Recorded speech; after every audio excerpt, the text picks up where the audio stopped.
tensor calculus. He's 11 years old, 12 years old. This is, mathematics of Einstein's general theory of relativity. Okay. And he, in fact, they took him, the Quiz Kids show, there's a whole big thing in the newspaper, but they take this boy genius, like a Mozart of, and there's that was like Juilliard. He was famous, he was a celebrity, basically. And they took him to meet Albert Einstein. This is 1953, Einstein died like 2 years old, 55. And so I'm the only kid that Johnny can talk to.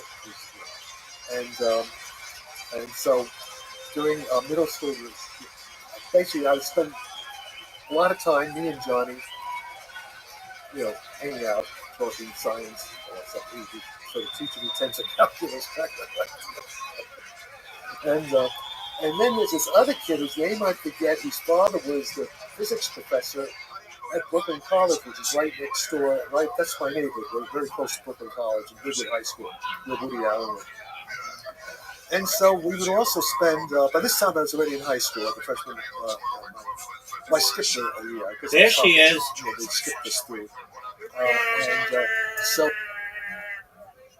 How are you?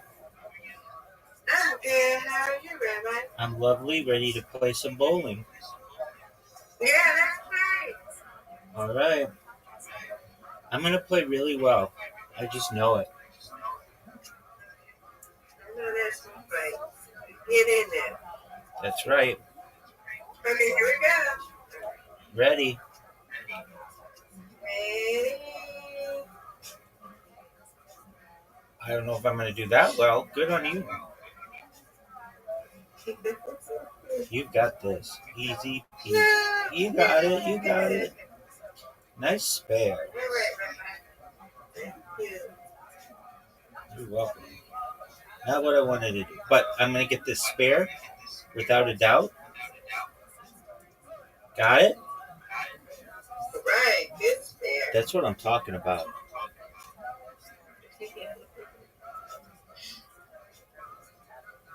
Ooh, look at you.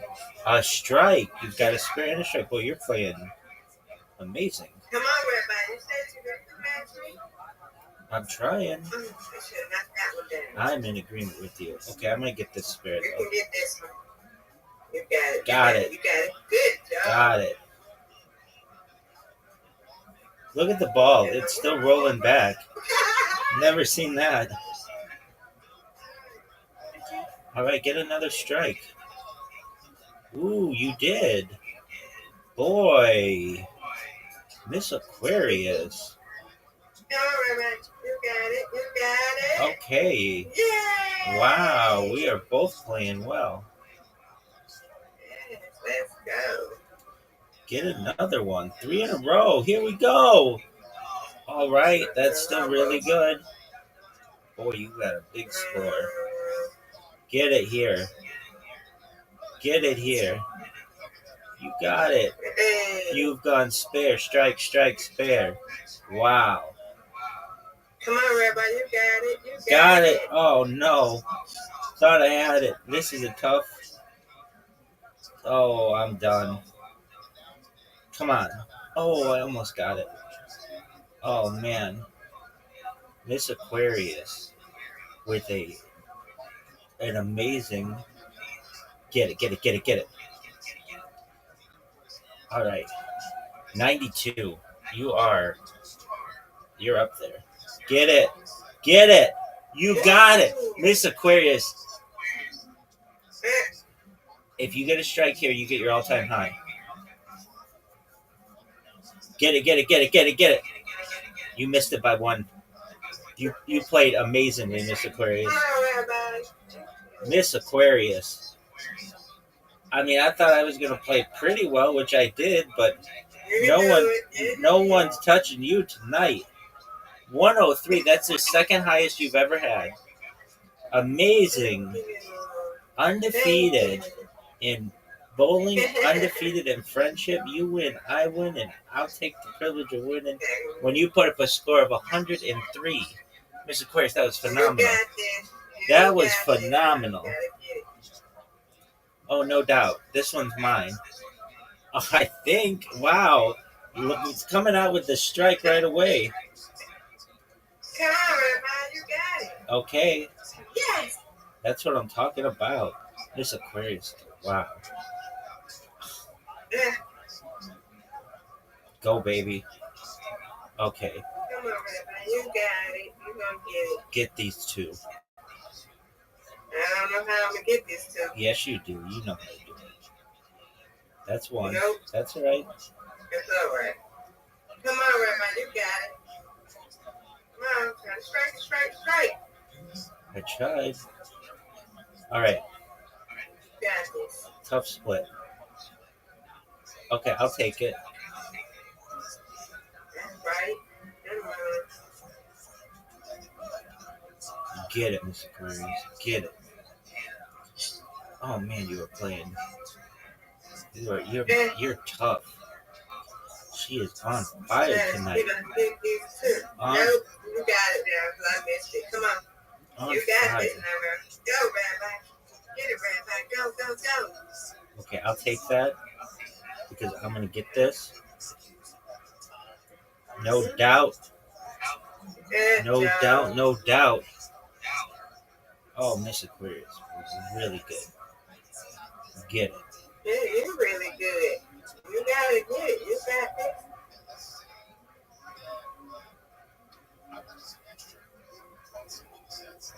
Get it. You got this, Rabbi. Come Oh, on. for sure. No doubt. Got it. Yeah.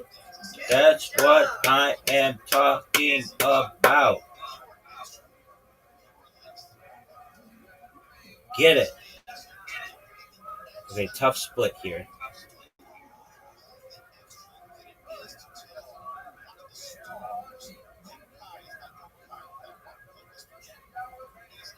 Come on, Rabbi.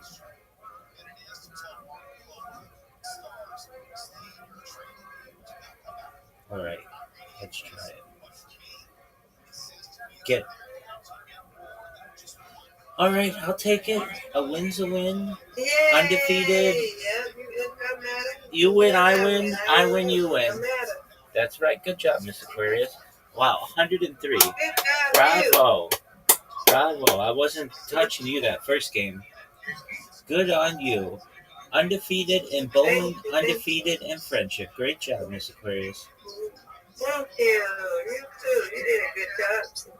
Thank you. I appreciate it. All righty. I see you tomorrow. Yes, ma'am. Sweet dreams. God willing. Take care. Sweet dreams, guys. Really great. You take care too, okay? Thank you. You're welcome. Thank you.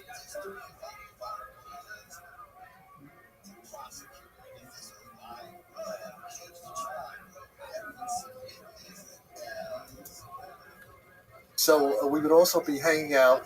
Johnny Golgawa, this other kid, I wish I could remember his name, but his father was the professor of physics at Brooklyn College. So we hang out in the physics laboratory at Brooklyn College, playing around. And then there's this other crazy kid named Robert Bachelor. Robert Bachelor was about my age, Russian Jewish. And he was also at Juilliard piano, and he also was making thousands of dollars at the age of 13 in the coin market in New York, Manhattan, selling rare coins. He always had money. So he had whatever money. You want this ice cream? Thank you. And he could play anything.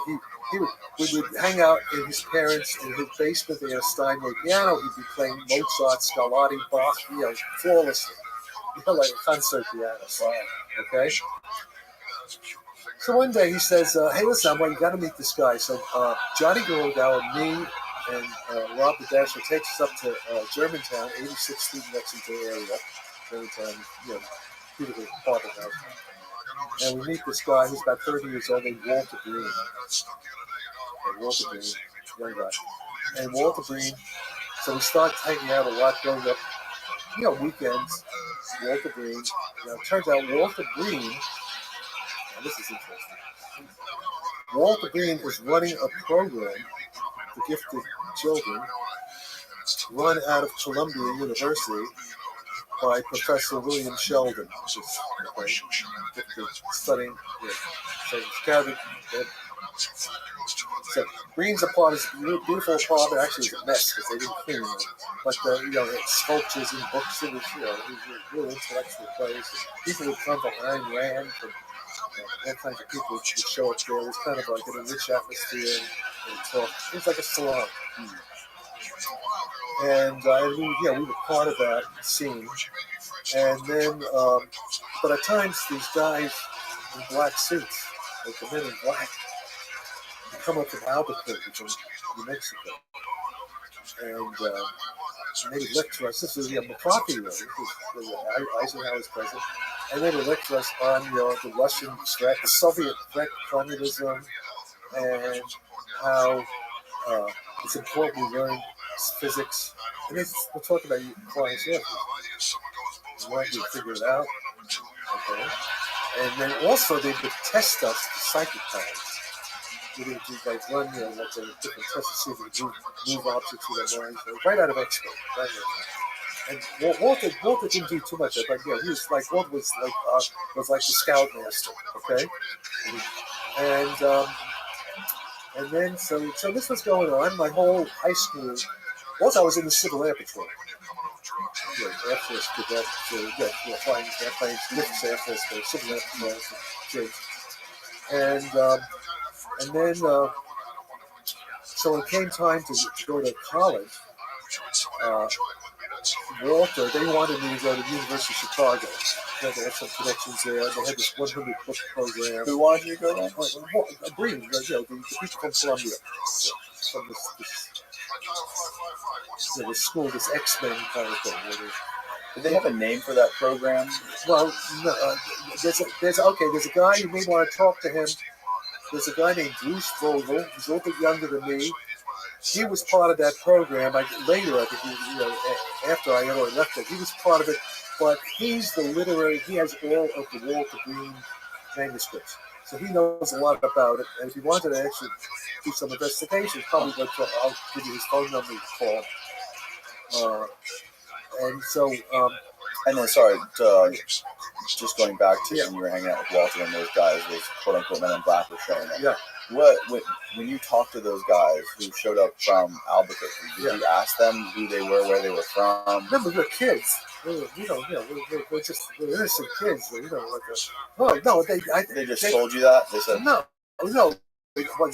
You see, they were like official, like FBI guys. They were both. The way the FBI dresses, they were dressed like that. Okay. And I remember we walk around, we go out to eat with them. And I remember one guy,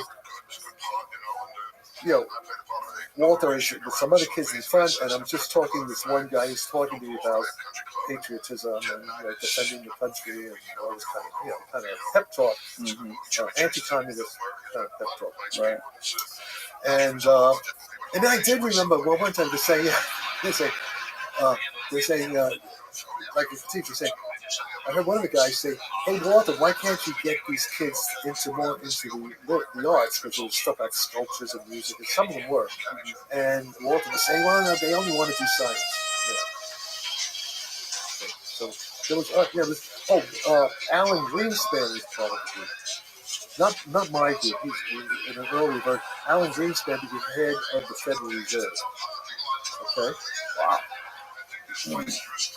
Other guys, Robert Solomon, a lot of people, they were like obviously creating cadres, like for the ruling class, for the intelligence community, to sort of like take over as part of some kind of project. And I think they were from Sandia, but I don't know if it was called Sandia, it was the nuclear weapons lab. Okay, from the Manhattan Project. Okay. I don't know if at that early, if it was actually called Sandia, but whatever was left from the Manhattan Project, that's what they were. These guys, I think, were connected. Got it. All right. And okay, so it comes time for me to go to college. I'm 16, almost 17. My senior year at Midwood, and they wanted me to go to Chicago because they had some program in Chicago. But I also applied, my mother didn't want me to go that far. I also applied to MIT and Cambridge. And I got into all three. But my mother said, go to, Cornell's close to New York, 240 miles. And also, there was a beautiful girl, Naomi Gottlieb, who was going to Cornell, high school kid. And said, Jack, why don't you come to Cornell? I was kind of in love with, stick with her. She was quite lovely. And so I decided to go to Cornell. And they were kind of unhappy. Walter and Smith, they were really disappointed they didn't go to Chicago. So they had some reason they wanted me to go to Chicago. I don't know. I'll never know what it is. It was wrong with me. So in any case, time for me to go to Cornell. Oh, yes, and Walter said he had written a 10-page analysis of me, for my colleges, college entrance. They arranged me to go to these schools, okay? And he did say, in the 10-page thing, I did say, well, you're young and you're emotionally immature, but you could be another Isaac Newton creating an entire new physics. That's what I was told, okay? I'd like to actually see that report. In fact, this guy Bruce Vogt is trying to see if there's anything in Walter's writings where he talks about that period. Right? And so, okay, but there's another strange thing about this guy Walter Green.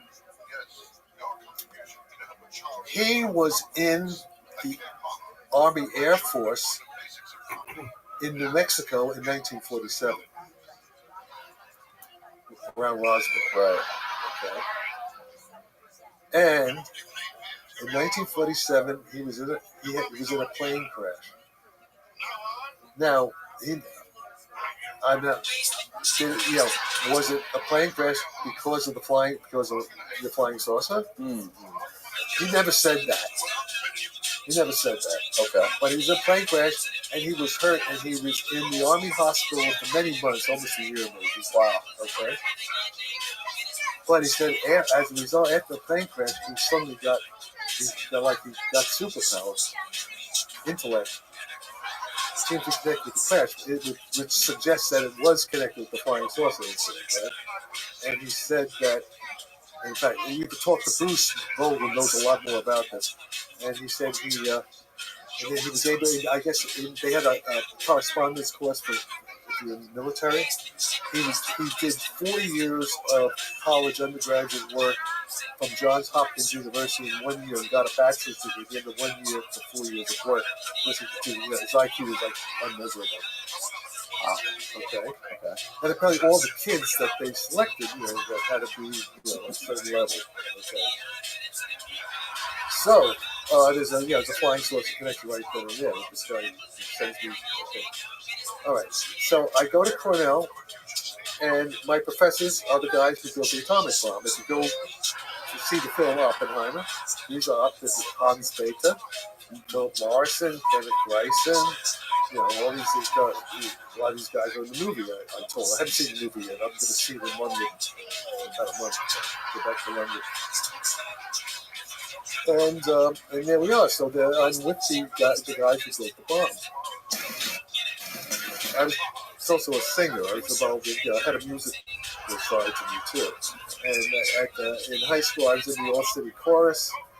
Like, for example, we would sing at Madison Square Garden with Arturo Toscanini, conducting, 1,000 kids from all the high schools, And then, so when I got to Cornell, I got into, not my freshman year, my sophomore year, I got involved with the Cornell Gilbert and Sullivan Society, Savoy Society. And I had a voice teacher from England, Keith Faulkner. And so I remember he used to go, to his studio and maybe give me voice lessons and stuff like that. So one day I'm there, and there's this libretto on the piano there, and his close friend was Benjamin Britten, the famous English composer. And Benjamin Britten's like 1957 or so, maybe 58, 57, around there. And Benjamin Britten had just written this children's opera, Noah's Flood, about Noah's Flood. And so I was in Keith produced it. I was in the American premiere of the Noah's Flood opera. I was Ham as a kid. Ham, the son of Noah. It was the American premiere of this It was opera, right, by Benjamin Britten. But what's also interesting about this is that years later, okay, when Faulkner left Cornell, he went back to England. He was made head of Her Majesty's Royal College of Music in London. Okay, but I only found out fairly recently, the last few years, I checked on Wikipedia. Faulkner, he died. Turns out, during World War II, he was the first Royal Navy pilot, combat pilot, off the carriers. And he was an ace. He shot down a lot of, during the Battle of Britain, he was like, shot down a lot of, Messerschmitts. So he was a hero. Wow. Okay. So all these guys, now it turns out all right, so why am I talking about this? There's a movie called The Good Shepherd. Right. So, and I told but for the audience, the point is that, back then especially, Rhodes Scholars, very tight connection between the British intelligence establishment and the American intelligence establishment and the Ivy League schools. The Ivy League schools, white privilege, very elite. When I got to Cornell, we were met at Flash Camp that night by Governor Averell Harriman, who's the governor of New York, who had been the ambassador to the Soviet Union. And we were given a pep talk how we're the future leaders of the country, freedom, responsibility, all this kind of stuff. Okay. The central, the origin of the Central Intelligence Agency, very interesting. Mm-hmm. In the film The Good Shepherd, which is about James Jesus Angleton, right, whose grandson is a friend of mine who I work with, James Angleton the Good, who's in Florida, in New York Post.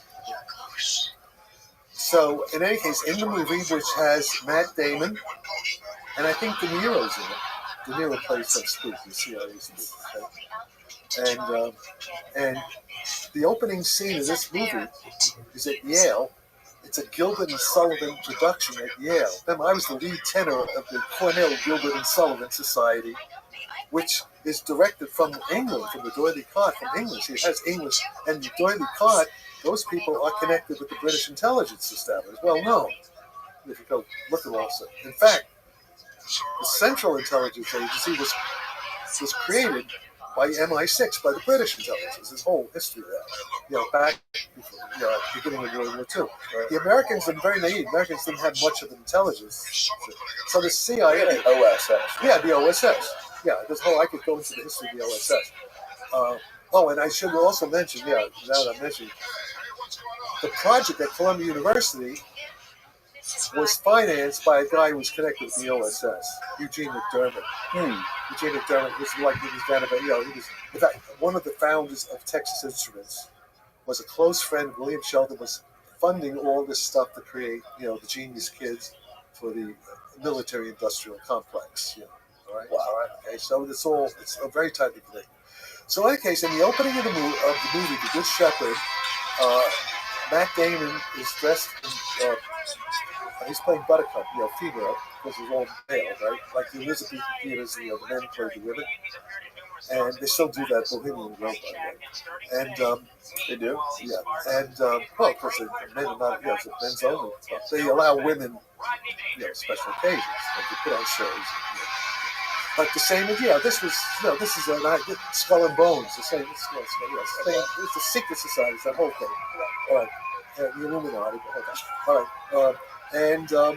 And so in the movie, after Matt Damon is backstage, one of his English professors, like Keith Faulkner was with me, and basically recruits him into the clandestine services. Mm-hmm. This is how, and they're setting up. The Brits are actually setting up the OSS, and the war starts later with OSS. There's a whole story about that, but it's too tangential. So the Brits are setting up the OSS with Wild Bill Donovan. There's a whole story I know about that, and eventually becomes the CIA. And Angleton, is one of the early guys. He was the OSS and creating the Central Intelligence Agency. James Jesus Angleton. James Jesus Angleton, yeah, whose grandson, I know. So when you were at Cornell, you were working with the guys who were a part of the Manhattan Project. Hans Beta, Phil Morrison, Kenneth Bryson, And what was Robert Wilson, and and the important thing there is that the intelligence agencies were there watching everything, right? So because, for example, one of my close friends in Gilbert and Sullivan was Ronnie Piles, whose father was Rudolph Piles, who I think maybe in the movie there, one of the top, I guess, a German Jewish physicist who escaped from Hitler and was in England and was part of the Manhattan Project. But Ronnie's older than me. So in the early 1940s, he was like 8, 9 years old, and his roommate in his father's house was Klaus Fuchs. Klaus Fuchs was an assistant doing English, also German, was the assistant to his father, Sir Rudolph Piles, and so it was Klaus Fuchs who allegedly gave the secret of the atomic bomb through the Rosenbergs to Joseph Stalin. Okay, so of course, and Ronnie's in the Gilbert and Sullivan Society with me. He's in the chorus. I'm like a lead, and we were very close friends. So, and he was actually living at Hans Beta's house. Hans Beta's a key character in the movie Oppenheimer. So of course, and plus, this was also the time in the middle of the thing whether Oppenheimer was going to lose his security clearance. This is all happening around me. All my professors, they were very upset, because they didn't like Edward Teller, and these are all guys who are very close to Oppenheimer, and like Phil Morrison, one of my undergraduate advisors, he was under investigation by Joseph McCarthy, the House Un-American Activities Committee, for being a communist agent, being a Soviet agent.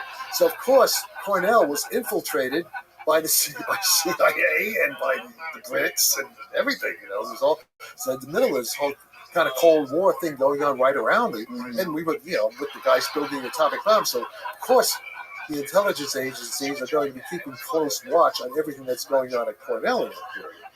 Obviously, I don't know if they do it today. Today they're not as smart as they used to be back then. And then how long did it take after you started going to Cornell and working with these guys that were involved in the Manhattan Project? How long did it take for the CIA to contact you directly? Well, overtly, no. They never did back then. I was, still a kid. I was 18, 19, 20 years old. And and then, let's see, so then what happened? So I kind of had a tempestuous, I went to Brandeis. What's Brandeis? Brandeis at that time, this is, after I graduated Cornell, graduate school, I could have gone to Stanford. And, Leonard Schiff, the head of the physics department at Stanford, actually called me up in Ithaca, through Hans Beta, and invited me to go to Stanford. But I was married at the time, and I was married to the president of the Gilbert and Sullivan Society. And, we didn't feel like want to go that far. And I got what's called the Title IV National Defense Fellowship to go to Brandeis. Brandeis was a brand new campus created by rich Jewish money, but closely connected with Harvard and Boston University and MIT, Waltham, Massachusetts. It was a brand new campus, and I got a lot of money to actually go there. So, and also my wife was given a fellowship. So we went to Brandeis. And, but it was really part of the, we'd go to classes, go to lectures at Harvard and MIT. It was everything was kind of like connected. It's like, I guess, like Caltech and UCLA and Claremont College and stuff like that. It was a fairly close network. And then what happened? So then oh yes, all right. Well, now we're going to get into some of the physics. Now this is important because last year, guys that I know, Alan Aspey, and John Claus, and also Anton Zellinger, who I don't know, got the Nobel Prize in Physics for quantum entanglement. Okay. All right. So now we'll go back the summer of 1958, back at Cornell. It's the summertime, and I don't want to go back to New York. It's summer, and I'm offered a job being the night operator of the Cornell electron, 1 billion electron volt synchrotron at the Newman Laboratory of Nuclear Studies at Cornell to operate the thing at night. And so I take that job, and there's not much to do at night. I just come to this big council, and they have actually a shower, and there's like a cot, I can rest. You have to be there, like a night watchman. But I'm reading this book, and it gave me time. This book called Quantum Theory by David Bohm, who had worked with Einstein at Princeton. Bohm had been at Berkeley with Oppenheimer in the 30s, along with Philip Morrison, another of my Cornell professors. Okay, and because Bohm was considered to be at the time the heir to Albert Einstein. He was considered to be very bright, and he was at Princeton working with Einstein. Right? And when he was there, he was a young assistant professor. There's a lot of political stuff that I'll just skip over that, because he was involved with the Oppenheimer, the communists, and stuff. McCarthy wanted to investigate him, and so there was a lot of political turmoil going on there. This is around 1950, 51, and Bohm was teaching the course in quantum theory based on what's called the Niels Bohr Copenhagen interpretation, which is kind of that was like the main, that was the thing that Oppenheimer had gone to, learn with Bohr and stuff like that. And so I was reading the book. The book I was reading in 1958, the summer of 58, this book was from David Bohm's lecture notes when he taught at Princeton. And it was the traditional, beautifully written book. Bohm was not a good lecturer. He was kind of very shy, but he was a really good, clear writer. Good writing. Yeah. So anyway, I'm reading the book, and in the book there were two chapters that stuck out to me. One was a chapter in which the quantum waves, or these quantum waves, quantum wave function, is likened to the mind wave, like the mind. If the mind was a field, was a physical field, it'd be a quantum wave. That's the idea. And this is an idea which Niels Bohr first had at the beginning of the 20th century when he was creating quantum theory. Because Niels Bohr, I think his father was a psychologist, and he was involved with all these philosophers of mental stuff and consciousness, all that stuff. So the connection of quantum waves to the mind and conscious processes was already part of the very beginning of quantum theory. And David Bohm, in his textbook, Quantum Theory, it's a Dover publication, points out this whole chapter on he calls it the analogy between quantum phenomena and mental processes in the brain. Can you give me, for myself and for people listening, can you give me a very sort of general idea of what quantum theory is, like for the layman to understand? Okay, basically it's this. Okay, I'm going to use David Bohm's analogy. Okay. Mind, matter, right? Mind, matter. Distinct duality. Mind and matter. According to Bohm and Niels Bohr, in a very rough, I'm being very rough now, very rough said, the mind is this quantum wave function. You hear now about quantum computers? Okay, quantum computers? Yeah, they operate on atoms, right? Yeah, they could, or even, yes, yeah, or electrons, small. That's yes, but it's like a wave thing. It's an information field. It's like a wave as opposed to a particle. Okay, it's a wave that has very strange properties. Okay, and in the book, in the Bohm book, he points out certain properties of our consciousness correspond to these quantum waves, these weird, spooky properties of these quantum waves. They're like pure information. So the point is, basically, you just make the intuitive guess. The mind is a physical field, like the electromagnetic field. our minds and our brains. It's a physical field, but it's a quantum wave. Okay. It's a quantum wave. Which is kind of pure. Let's put it this way: it's in the universe itself is split into matter and mind. With the mind, all the quantum properties of the universe are the intrinsically mental properties of reality. Right now, Jack Sarfati is a quantum wave, and Danny is a quantum wave, Steven's a quantum wave. We are quantum waves, but they're what are called giant quantum waves. It's kind of like superconductors and superfluid. What we are we are room temperature superconductors, organic molecular superconductors. And what's talking to you now, I'm a waveform. I'm like this giant waveform. That's my mind. This my mind, which is interacting with the electrons and the molecules and the atoms of the brain. Which is a two-way street. Okay, so actually, it's called a further condensate, but that's another thing. We know exactly. Okay, let me just jump ahead. This is very nonlinear, but we'll go as it comes. In 1975, late 75, up on the top of Nob Hill here, where we had this facility that Lawrence Rockefeller was funding us, okay, from the Rockefeller brothers. Mm-hmm. I'm with this guy named with this guy George Koopman, young guy, no older than me. Well, no, about my age, I guess. Maybe in any case, he's like an army spook, CIA spook. He comes from a wealthy family in Connecticut. He's connected with the New York Times, the Sulzbergers. He's like a cousin of Sulzbergers, and he's also running. He ran a defense contractor called Inns Group down in Irvine, California. Is it Inns Group? Yeah, Inns Group. And they had Army contracts, Army Tank Command, U.S. Air Force, and he's funding us. He's one of our funders. This is how the hippies say physics. David Card, hippie say physics. Right. Okay. David Card, MIT professor, wrote a book about this whole period. And I'm up there with this guy, Saul Paul Sirag, with this right across from the Grace Cathedral, the Episcopal Cathedral.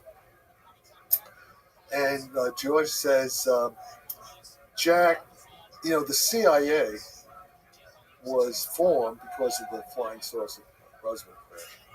That's what he said. Now, one of the reasons the CIA was formed from the OSS was they considered a threat. And I know this is true because I know from James Jesus Angleton's grandson that James Jesus Angleton from the OSS, one of the early pioneers of the CIA, was very scared of the flying saucer phenomenon, and he had all the stuff. I could tell you the whole story about that. What evidence do you is there that he was actually aware of the UFO phenomenon? Well, from his grandson. I'm told that by his grandson. Did he just told you that, or did he actually have notes and documents that he? Well, that's a whole other story. It turns out all the nuts was up. That's a whole story that when his. Okay, when James Jesus there were three generations of CIA here. Right. There's James Jesus Angleton's the grandfather, and there's a whole sort of side story which I won't go into now.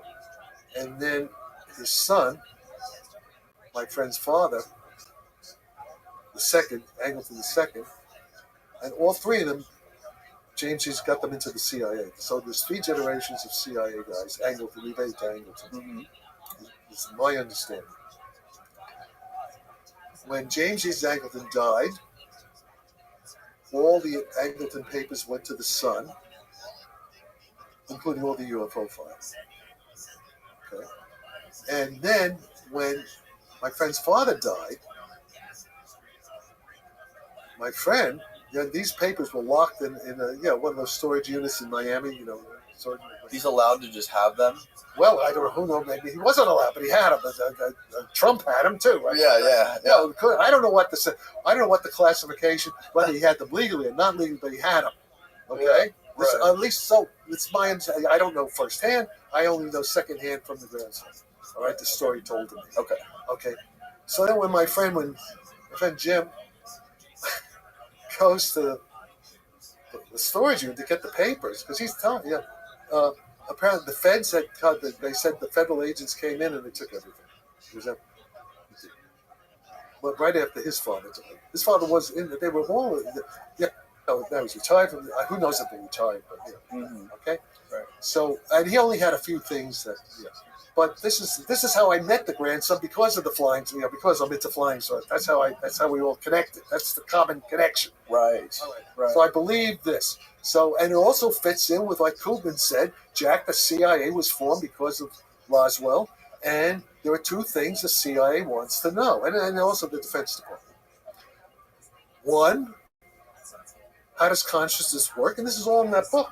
How the hippies say physics. Yeah. MIT professor, Harvard PhD. He's a big full professor, man, in charge of the science technology stuff at the Massachusetts Institute of Technology. Go talk to him. David Kaiser. He's here, sitting here just like you. And how old is he now? What? How old is David Kaiser? Oh, I don't know. He's in his 40s. Well, he's older than you. Maybe he's 50. Oh, okay. Because this was like 10 years. Yeah, he's probably late 40s, okay. early 50s. He had young children. Okay. And you should go. Yeah, you should tell me the interview. And so they say we want to know how does consciousness work, and that's a whole big story. That's what the book's about. There's videos about it. Oh, by the way, there's also a Nova. I'm in Nova on how they say there's a Nova thing, PBS Nova, and they show my picture twice, but they don't mention my name. Screw that. I'm not getting. Well, I'm kidding, but they should. Yeah, they don't mention my name, but I'm there. You said my image is there, but without not being identified twice. And so George is saying it's around Christmas time, '75, and Saul Paul Sarag was there. I thought Fred Wolf was there, but he wasn't there apparently. But this guy Saul Paul Sarag is still alive. You should actually interview him. He knows a lot. And George says, yeah, CIA was created because of flying saucers, and we wanted, and there's the paranoia, there's all this weird stuff connected because they have telepathic communication, all that stuff, right? And so CIA wants to know, how does consciousness work? Physics, the physics of consciousness, right? How does it work? That's why Rockefeller is paying for us, and so is this guy named Werner Erhard, and these guys from Stanford, and how do the flying saucers work? So those are the two things. I was basically pulled out of academia to work on this, which I've been doing for 50 or 60 years. Okay? Wow. This is what they want to know. And now now it all makes sense because of what's happening. Do you understand? Now this is real. There's no question. This is real. The skeptics are, you should have me on maybe sometime with skeptics. Let's have a debate on this. There's a reality war going on. So how old are you when they pulled you out of the university? Well, a little bit early. Actually, before that, I was like 1970, 1969, 1970, early 71. 69, 71. They pulled 72. you out of what university? Okay, well, wait. Okay, well, I have to. Okay, these are a lot of flashbacks, right? We're doing flashbacks. Let's go back a little bit. I was at Brandeis. Okay. Oh yes, and I had told you I was reading the book on quantum entanglement.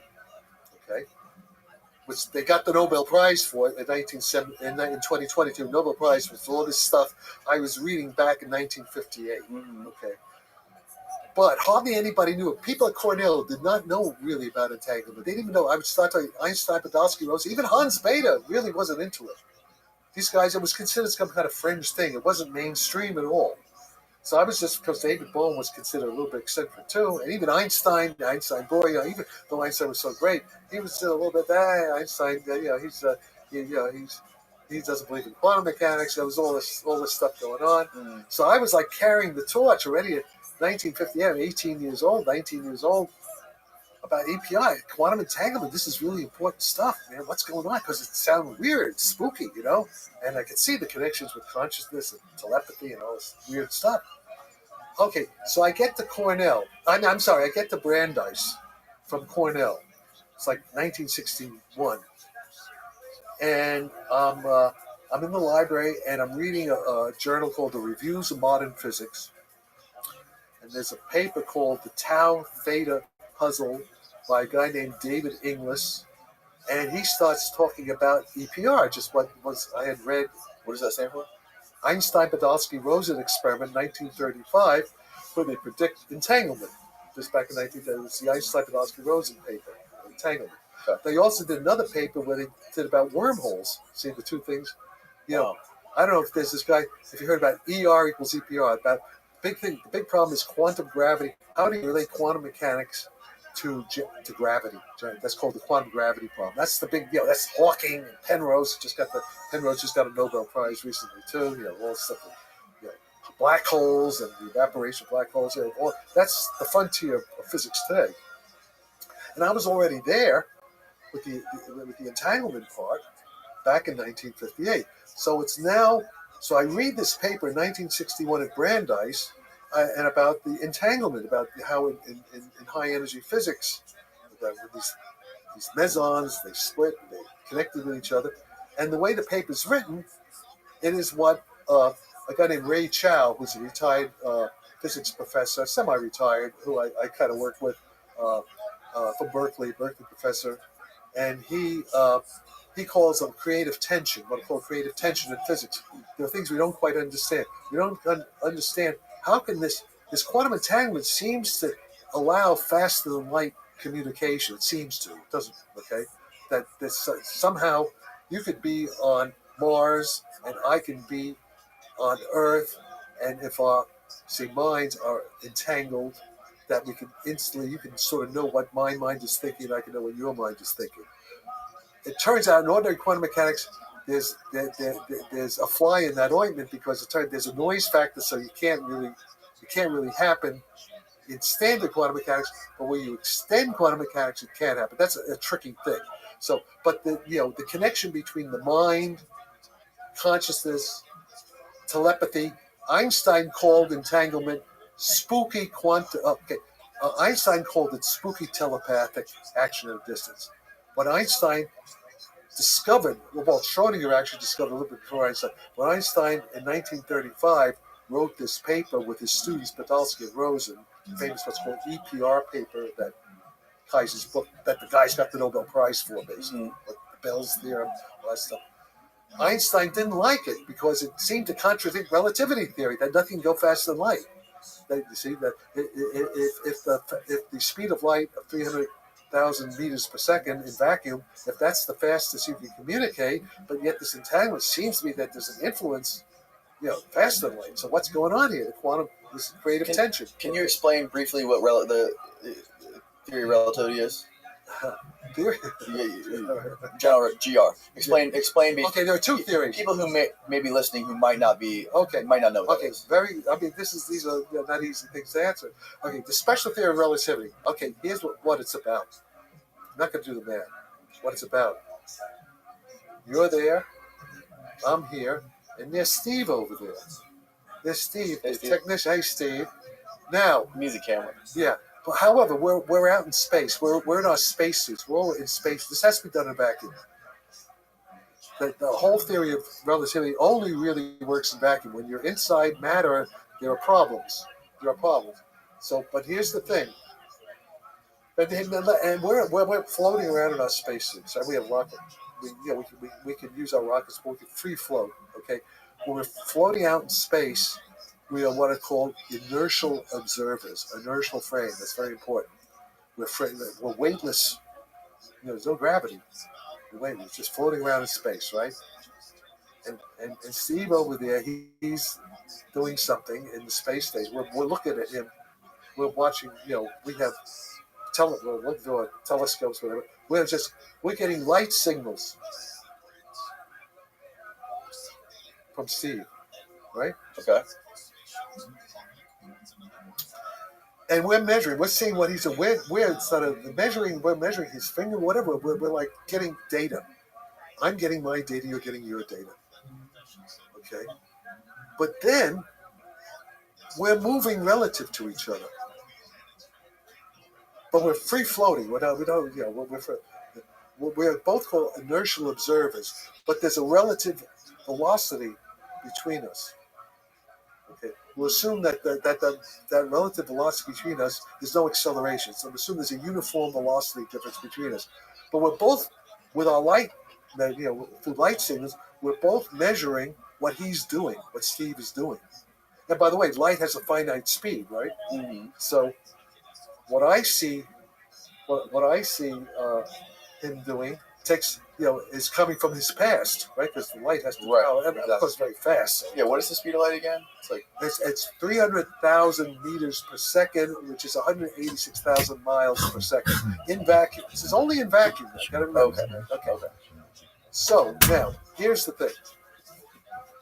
The first principle of relativity, of special relativity, is suppose you and I were what are called inertial observers. That's very important. We're inertial observers. We're free floating in space, our spacesuits. But suppose I want to somehow have a device, I measure the speed of light in vacuum, and I get a number. And you also measure the speed of light in vacuum, and you get a number. But we're moving relative to each other. So normally you would think of cars, think the two people in cars move at different speeds, the ground, and you would subtract the velocity to get the relative velocities, what's called the Galilean velocity addition law. That we shouldn't all, if we're both at a light signal, and you're moving relative to me, we should see different velocities of light. We should see different light speeds. If you think of light like a car, okay. See, if you think, if there's a car and you're moving parallel to the car but at a different speed, and you measure the relative speed of the car to you, and I'm moving at a different relative speed, we're going to get different relative speeds of that car. Right. But guess what? When you do light and vacuum, you get the same number. Interesting. Okay. That's the special principle of relativity. Okay. Now that's what Einstein in 1905 made everybody understand. Actually, there was this guy Lorentz, even before him, who actually had it, but didn't have quite the right idea.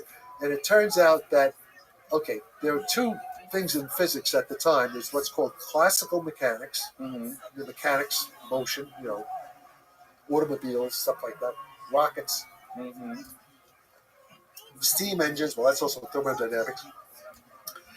And that's the Newtonian theory of gravity, the 17th century to 19th century physics and mechanics, the mechanical universe, clockwork universe.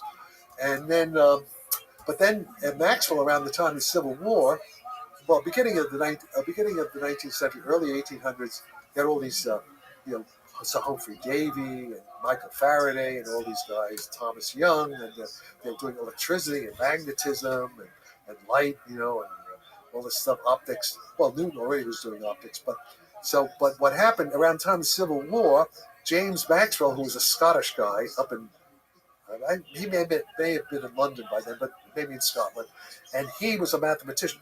He took all this stuff before Maxwell, which was before the American Civil War. Physicists, they knew there was electricity, they knew there was magnetism, and they knew there was optics. But they were all three separate branches of physics. Right. Okay. The different. They didn't know the connection. But what Maxwell got this great idea that he related the speed of light in vacuum to what's called the magnetic permeability of the vacuum and the electrical permittivity. So Maxwell's able to. This is Maxwell. This is light speed. This is electricity. This is magnetic.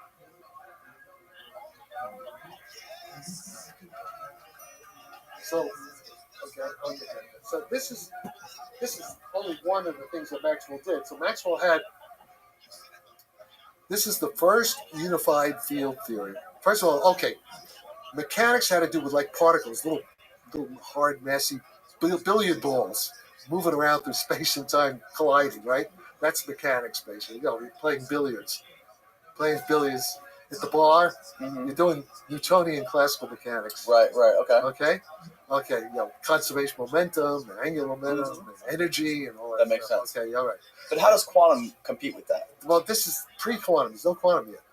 There's no quantum yet. This is all quantum mechanics 100 years later. This is before quantum. Nobody had an inkling about quantum mechanics at this point. What Maxwell did was what are called Maxwell field equations, which unify electricity, magnetism, and light as one unified phenomenon. And the field equations, there are 4 field equations. One is called Gauss's law. Gauss's law relates the electric charge to the electric field.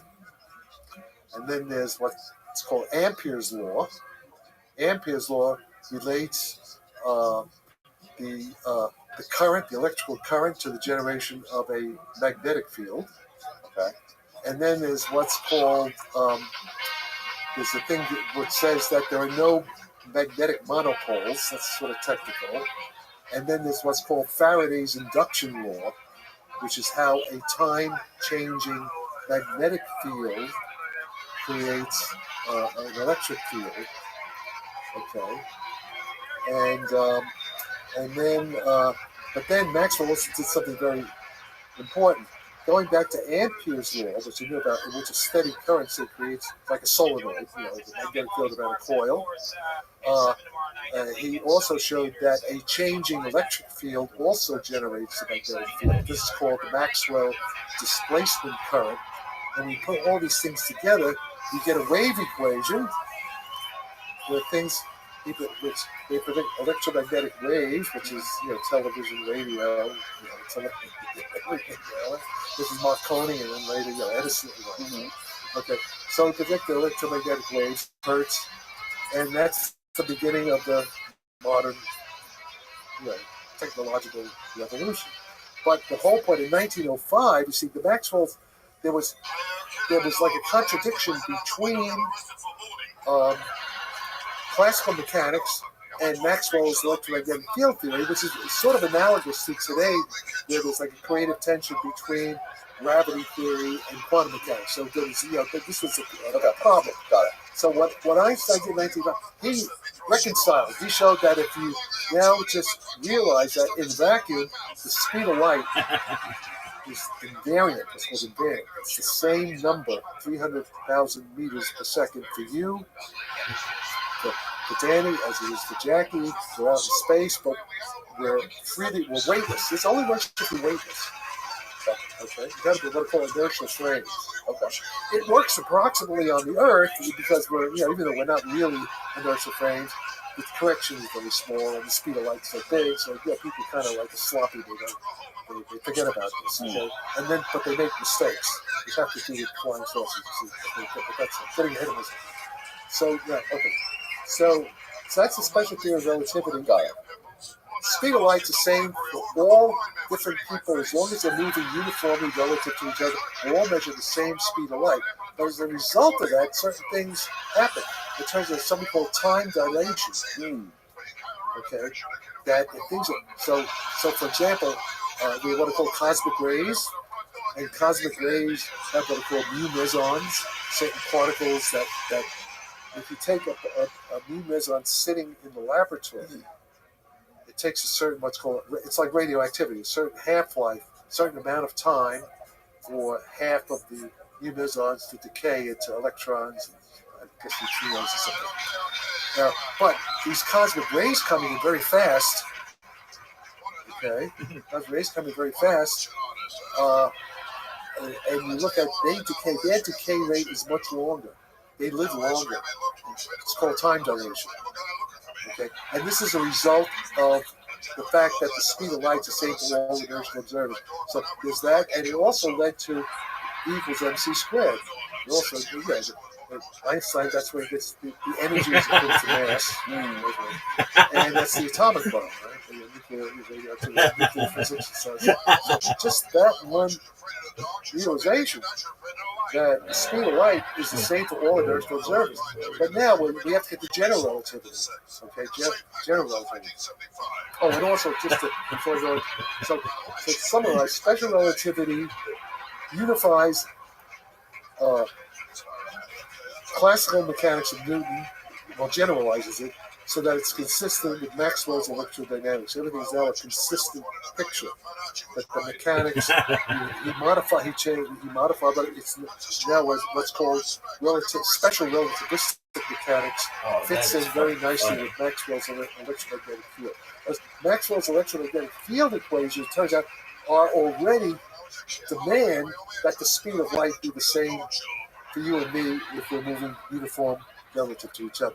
So Maxwell's theory, but people didn't realize that it was Einstein and I guess to some extent maybe Lorentz, a little bit before Einstein, who realized that in order for Maxwell's theory to make sense, the speed of light cannot be different for two different inertial observers moving relative to each other. All right, but what happens if you accelerate? What happens if you switch on your rocket engine? You're out in space, and now you're accelerating. Now you'll get a different speed of light. This is the beginning of general relativity. General relativity has to do with several things. It has to do, you can do accelerating frames, what are called non-inertial frames. That's where you're out in space and you fire your rocket and you feel G-force, really G-force. Okay. See, we're getting that to UFOs. Remember the UFOs? We're seeing these UFOs that go off 5,000 Gs. A human cannot do more than like 8 or 9 Gs for a limited period of time. These are hundreds of Gs, 5,000 Gs. Right. Okay. They still do, guys. I mean, even did you watch the thing? The Senate, the Congressional Intelligence Committee subcommittee. Yeah. Okay. Then you see when Commander Frame, the Navy pilot, said, we don't understand the physics. Yep. I even talked to Ryan Graves on my podcast. All right. Well, you should try to get now in the future. You should get Ryan talk to me together, and then I'll explain it to him what he's seeing. Ryan was only seeing it on his radar. He never actually saw it. No, but I'm not. It doesn't matter. I'm trying to. So he's confused. He doesn't know how it can work. I can explain to him how it works. Simple, elementary physics of general relativity of Einstein. That's all. They don't understand the physics, so to them, they don't understand it. And the point is, nobody understands it in the military. They don't understand it. Elizondo doesn't understand it. Because none of these guys understand it, but they could understand it. They listen to me and a few other. It's very easy to understand. We understand it perfectly. It's elementary, my dear Watson. We understand it theoretically, but we don't necessarily know. We don't know if anybody has been able to actually back engineer that. Well, that's a different story. Back engineering, that's a whole different story. Right. We don't know if we can actually create that. We know how, theoretically, anti-gravity works, right? Like Bob Lazar explained this. No, okay. Now, Bob Lazar doesn't explain it. That's a whole other thing. Bob Lazar is not a physicist. Bob Lazar is what's called a useful idiot of the military-industrial complex, who's been given a certain amount of information, actually, that comes from stuff I was working on in the 70s about the Salam. Some of what they talk about gravity A and gravity B, that's what is called the Salam theory, the S gravity, strong, short range gravity, part of the nuclear physics. That part has some truth in it, although he doesn't explain it properly. He's not a physicist. Okay? Let me see if I can regurgitate my layman's view of how he explained it. He explained that there was a reactor inside of this sport model UFO saucer, that when the saucer went from horizontal to vertical, it flew belly first. And what it did was it sort of displaced matter in front of it so that when the thing moved from left to right, it sort of falls. Okay. Number one, I don't think that's probably your error. I don't think you said that. You said it displaces the vacuum, it displaces the space itself. Yes, that's what I meant. Okay, not matter. That's different. But and that's warp drive. That's what I'm talking about. It's warp drive. So he had part of what he says is true, but it's sloppy. It's not done properly.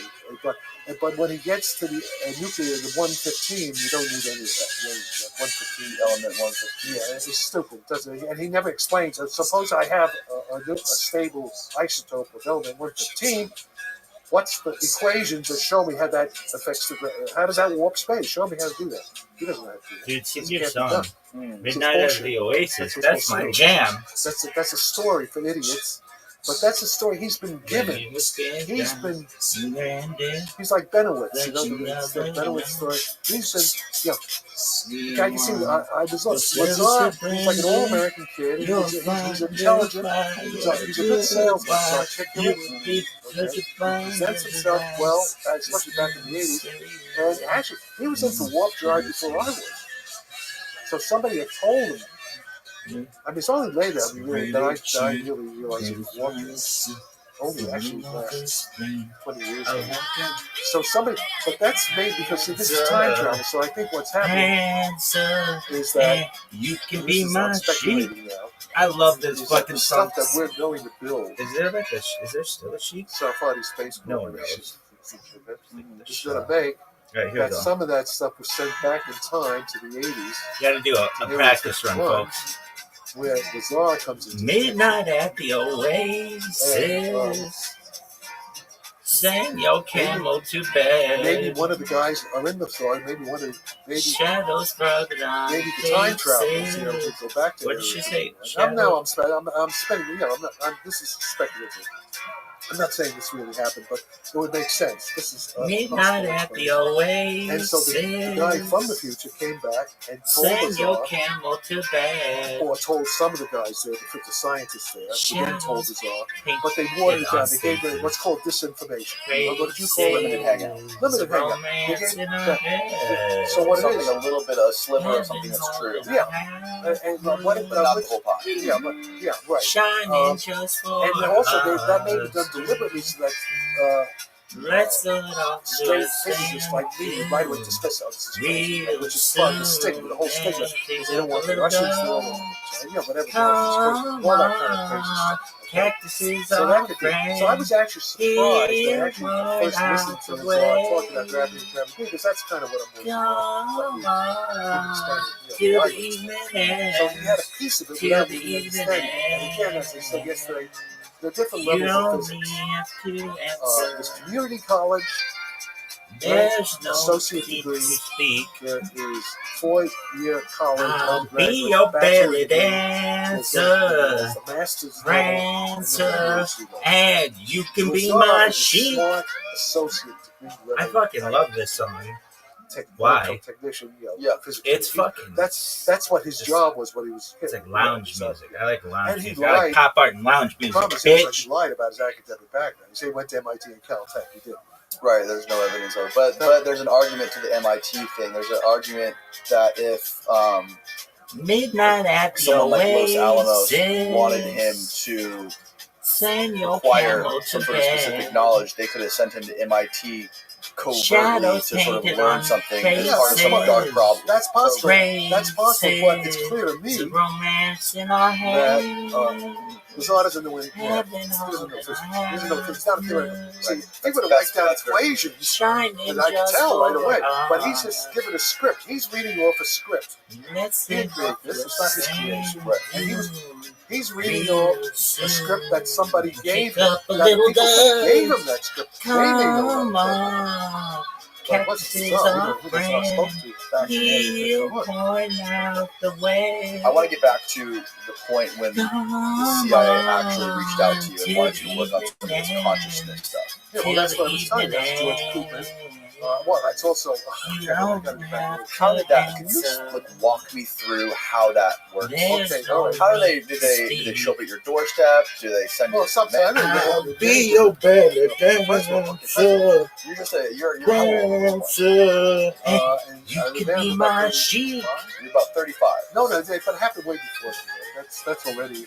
That's a. I want to know what it's like to be a guy like you in your 30s to be contacted by the CIA and pulled out of academia and start working on stuff sick. Like conscious. Like what is consciousness? All right, okay. Telepathic. Let's go back. We have to back track a little now. Okay. So where do I start? Okay. First of all, I'm back. I have to start now where I Don't guess even I'm watch at it. Just let it go. So Perfect. This is like mid-60s. Perfectly imperfect, baby. mid-60s. That shit was sick. And All right, what other I'm songs a like graduate that do you student like? at physics department All of in them. La Jolla. Are you tired? And I'm part of what's called Keith Bruckner's Yeah, group. tired Keith of this shit, Bruckner. You have to check him out. He's dead now, but he was this thing called the Jasons. Yes, I've heard of that. The Jason. Yeah, I actually just finished reading Annie Jacobson's book called Do that one song. The Pentagon's That Brain, chick all about did. the creation of Okay, DARPA. so really hot. the guy I was working for at Get UCSD your was dick the head sucked. of the Jasons. Oh wow! And at least part of they would have meetings of the Jasons. I would go to some of them at UCSD. They created like the first computer, right? And the internet. No, I think that was What was before. that song? No, first computer was back in the 50s. I think it's That's the what I Deep, like phone calls for the first computer. Back Okay. then. That's a Princeton. That's the Maniac. Whatever. Yes, exactly. Yeah, Yes, no, Maniac. No, I don't think there were no Jasons. That's before. That's Okay. That's right after, close after Roswell. All right. So The Jasons are around the time of Vietnam, I think. yes, Okay. and this is 60s. I'm there, 65, Right. 66, 67, and I would go to, but I would sit in on some of the Jason meetings on various things, and Keith Bruckner was like chairing it, and also La Jolla was beautiful. But everybody wanted to come to La Jolla. Edmund Teller was there a lot. John What was that Wheeler, song John called? Archibald Wheeler, Fred Hoyle from England, a lot of people from England. Herbert Froelich, Bert Matthias. It was everyone. It was a beautiful place. La Jolla, the beach, what's called the oceanographic Scripps oceanographic was part of the campus. Yeah. So in fact, okay, there's a very good book you should read actually by the Benford twins, Gregory Benford, one of them called Timescape, science fiction novel. I'm actually in the book. There's a composite of me. I was part of the Benford twins. We were all graduate students together. Okay. And he writes a story. It's all about what's really happening. He writes a story about the future creating the past. Lyrics. Get your dick sucked. The past. Get It's in wasted. Timescape. Shit faced. Because that's part of Fred Hoyle. See, Fred Hoyle. Fred Hoyle used to come there a lot. This is Fred. What I'm working on is Fred Hoyle's theory. Fred Hoyle wrote a book, The Intelligent Universe. Fred Hoyle. Let's see now. Let's see. Dennis Sciamma. Fred Hoyle was the Isaac Newton Professor of Astronomy at Cambridge University. Mm-hmm. I think when Fred Hoyle retired, Stephen Hawking took Fred Hoyle's job. But Fred Hoyle used to come all the time to UCSD La Jolla from Cambridge. Okay. You read Fred Hoyle's book, he has everything Jack Sarfati talks about is already in Fred Hoyle's book, The Intelligent Conscious Universe, in which the future is influencing the past. Okay? This is now part of quantum theory, what's called the Yakia Aharana. There's a whole thing, what's called weak measurement theory. Today, all of quantum entanglement, all the spooky telepathic action at a distance can be neatly explained, consistent with Einstein's theory of relativity, that there's no single fast in the speed of light, but things can go backward in time. Everything is now explained. We have a unified conceptual picture connecting relativity, resolving the creative tension between relativity and quantum entanglement, or non-locality, spooky action. We understand it all. It's too much to really explain, but just you have to take my word for it. If you want to do other things later, you can. So we understand that, and that was partly from Fred Hoyle. From Fred Hoyle coming to La Jolla, influencing me and Benford. The Benford twins wrote a science fiction novel based on Fred Hoyle's theory. So everything I'm telling you now, you want to get into it, it's Timescape by Gregory and Jim Benford. It's set in La Jolla in the 70s, and it's very much like it's art Bezos. imitating reality. Everything that's happening now is kind of like what's in the Timescape. So read Timescape. And that sets the stage. That's what I'm talking about. But it's a fictional story that's more like it's more reality than reality. Yeah, okay. All right. All right. So where are we at? So I was trying to get to the point where the CIA actually contacted you. And all right. Okay. So wait. Okay. So first, I want you to walk me through that. I think we've gotten kind of off topic. So it's the mid '60s. So I'm involved with Keith Bruckner, and it's full of CIA military. You got to do it. The Jasons, right? The Jasons, yeah. So they're hanging out there too.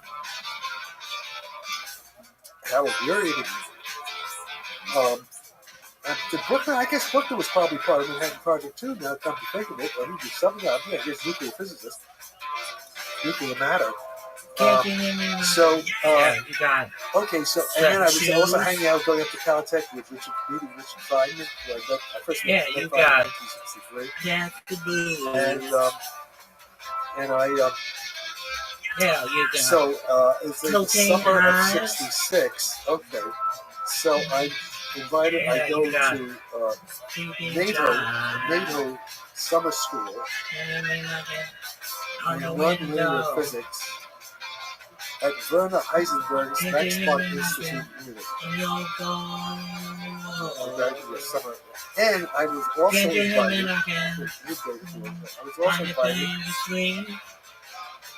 To Her Majesty's Atomic Energy Research Establishment at Harvard, Oxford. That's like the Lawrence Littlewood. That's nuclear weapons. I was invited there too. So at the beginning, of summer, with Heisenberg. Yeah. Okay, let's try it now. Every day, like a pimp. Having tea with ice, cookies and ice. I went to beer halls and had some beer, afterward. Every day, 5 days a week. I'm in Schwabing, which is kind of like North Beach, Schwabing in Munich. It's a bohemian, like so on North Beach. But in this big park, I would get up in the morning, walk up, take the trolley car, and probably go to the end of the line. That's the Max Planck Institute. And John Wheeler, Archibald Wheeler. Yeah, you got satin shoes. All that stuff. And these yeah, you got fancy boots. That's cool. In any case, a lot of these things, guys, nuclear weapons and stuff like that. Okay. It's a NATO. You got right. Thank you, John. And then after that, I actually left the week or two earlier because I had to get to Harlem. Get to hear me knocking on your door. Then I was also married to my wife. Get to hear me knocking. Several weeks in Harlem. At Ridgeway House. Ain't no stranger. And there were a bunch of airfields. U.S. Air Force still had. Ain't no stranger. There's a bunch of U.S. Air Force, British Air Force facilities around there. That's where the Spitfires and Battle of Britain, some of them were there. And some of these guys from the RAF, they're still there. Oh, that was so sick. Don't even watch it. Just fucking send it, baby. That's what makes them sick. They're not, like, people proofread their shit. They edit. No edits. Raw. This motherfucker is raw. Okay. Yeah, I love this motherfucker. It's raw. Okay. And while there, also, it was a very nice place. I was in the theoretical physics division at Harvard. Dude, now you need to do Get Low by Lil Jon and the East Side Boys. And I would go to Oxford. I would go down to the University of London. And, this song when going down to Imperial was College, one of the biggest hits of the Knots. Salam and really? Goldstone. Dude, you could put this so song all on. These guys, and the whole fucking dance floor go crazy. They were all like developing. What was the biggest song? And I would go back to Harwell and talk about what they were doing at Imperial College. And there's this young guy, about my age, maybe a little older, named Marcia Stoneham. He's a solid state guy. So he was, as a result of my going down to Imperial, Marshall and I wrote this paper called The Goldstone Theorem and the On-Teller Effect. Close. Those are all really good songs. Which was published, this is 1966, was published in the Proceedings of Physical Society. You gotta do a test run.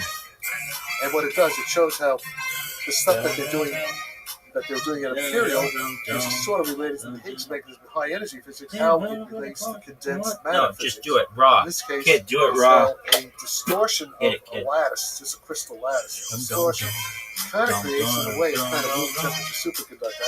I've been exaggerating a little bit. The connection to all this current into room temperature superconductors, L99, even though it doesn't work. But they're claiming goes up to the store. Anyway, it sounds to me like maybe they're talking about the Angela effect. So this, even though that particular theory didn't work, because they're not we may be together before. Get low. Get low. To the window. To the wall. To the wall. I think to the square block down my bar. Down these bitches crawl. Ski motherfucker. That may be applicable Ski. along the lines of so fresh, so clean, this bitch is fine. Can I play with your pen and love? In the 1980 American Journal of Physics, papers on symmetry in physics is a recommended paper.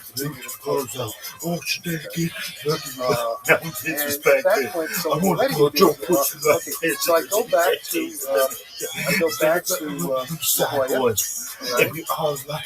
big old Jimmy.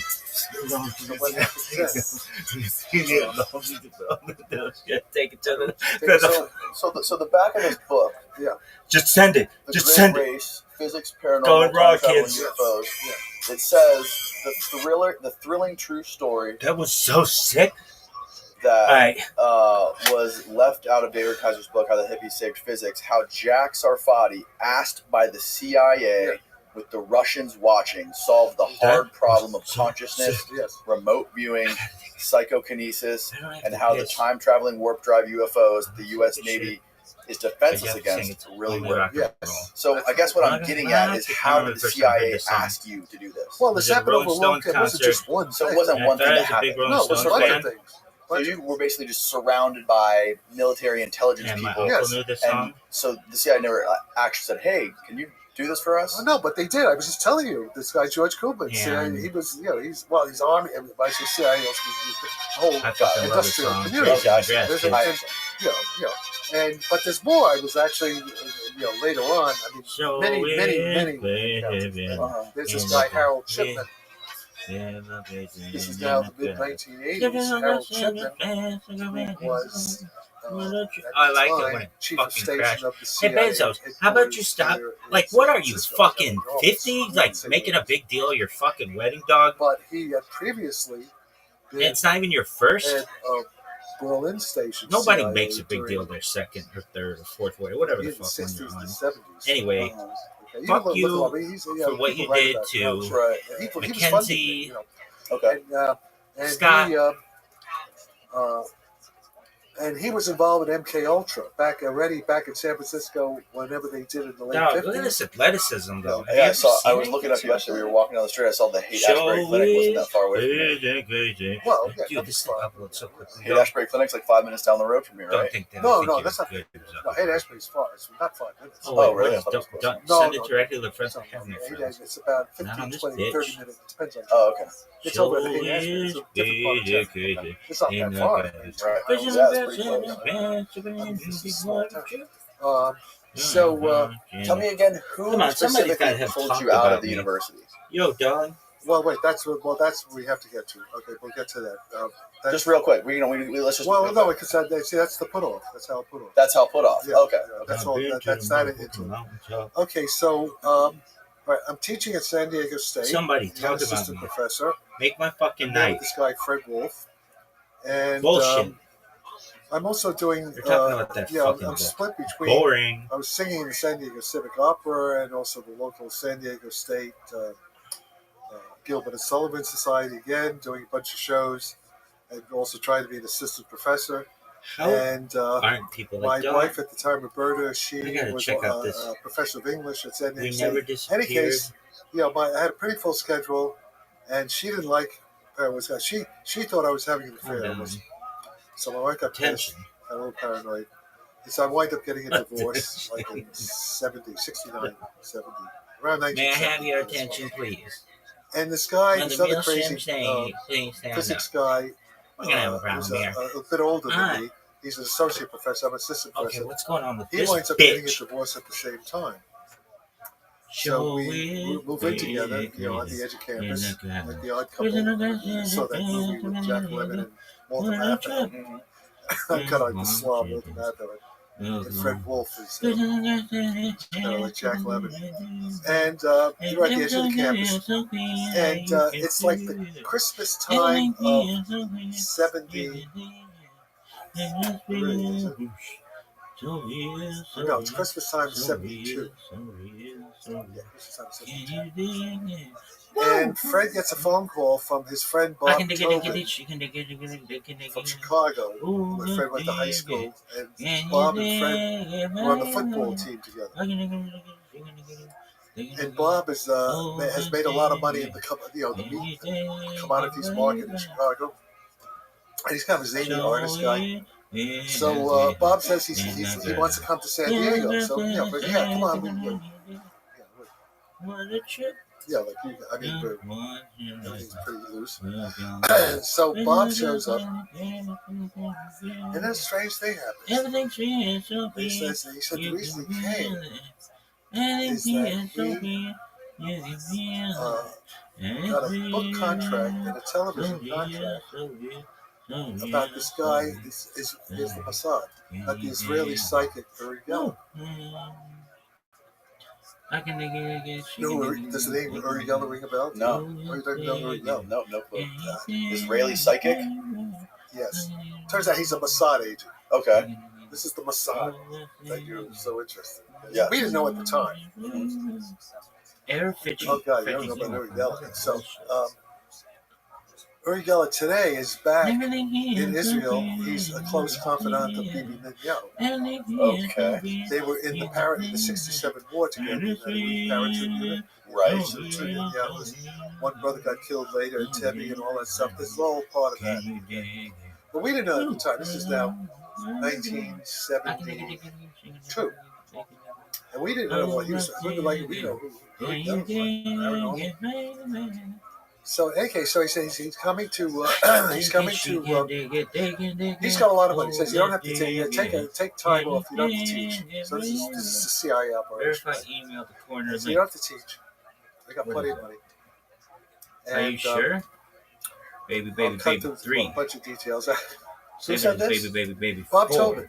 Bob Tobin. Bob Tobin comes from Chicago. Got it. And wants. And he wanted Fred. He didn't know about me at that point. He wanted Fred to explain using quantum mechanics how consciousness works and how the paranormal, how Uri Geller is able to bend metal with his mind. Psychokinesis. Control V, son. Okay, spin spoons. Verify email. He actually bent spoons with his mind? Well, that was the claim. A lot of guys like Amazing Randy said it was a magic trick, but it's not so simple as that. Magicians can do it. Magicians can do what Uri. Magicians can do some of what Uri Geller does. They can't do everything. Excel copy of and Uri Geller is a magician, and at times he did cheat and do the tricks that the magicians would say caught him on. But he didn't always do it that way because he can't always control his power. All right. So in any case, we didn't know anything.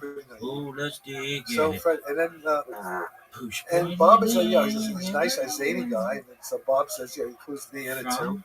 So okay.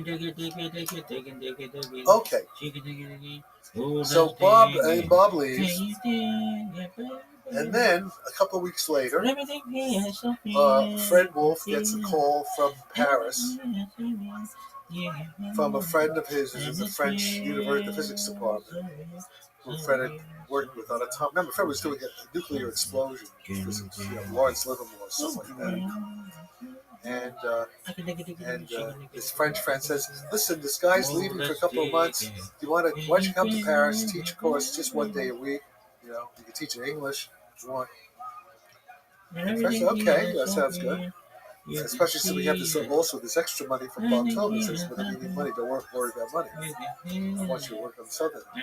And then Fred also then gets a call from John Heston, who's head of physics department at the University of London, what's called Birkbeck College.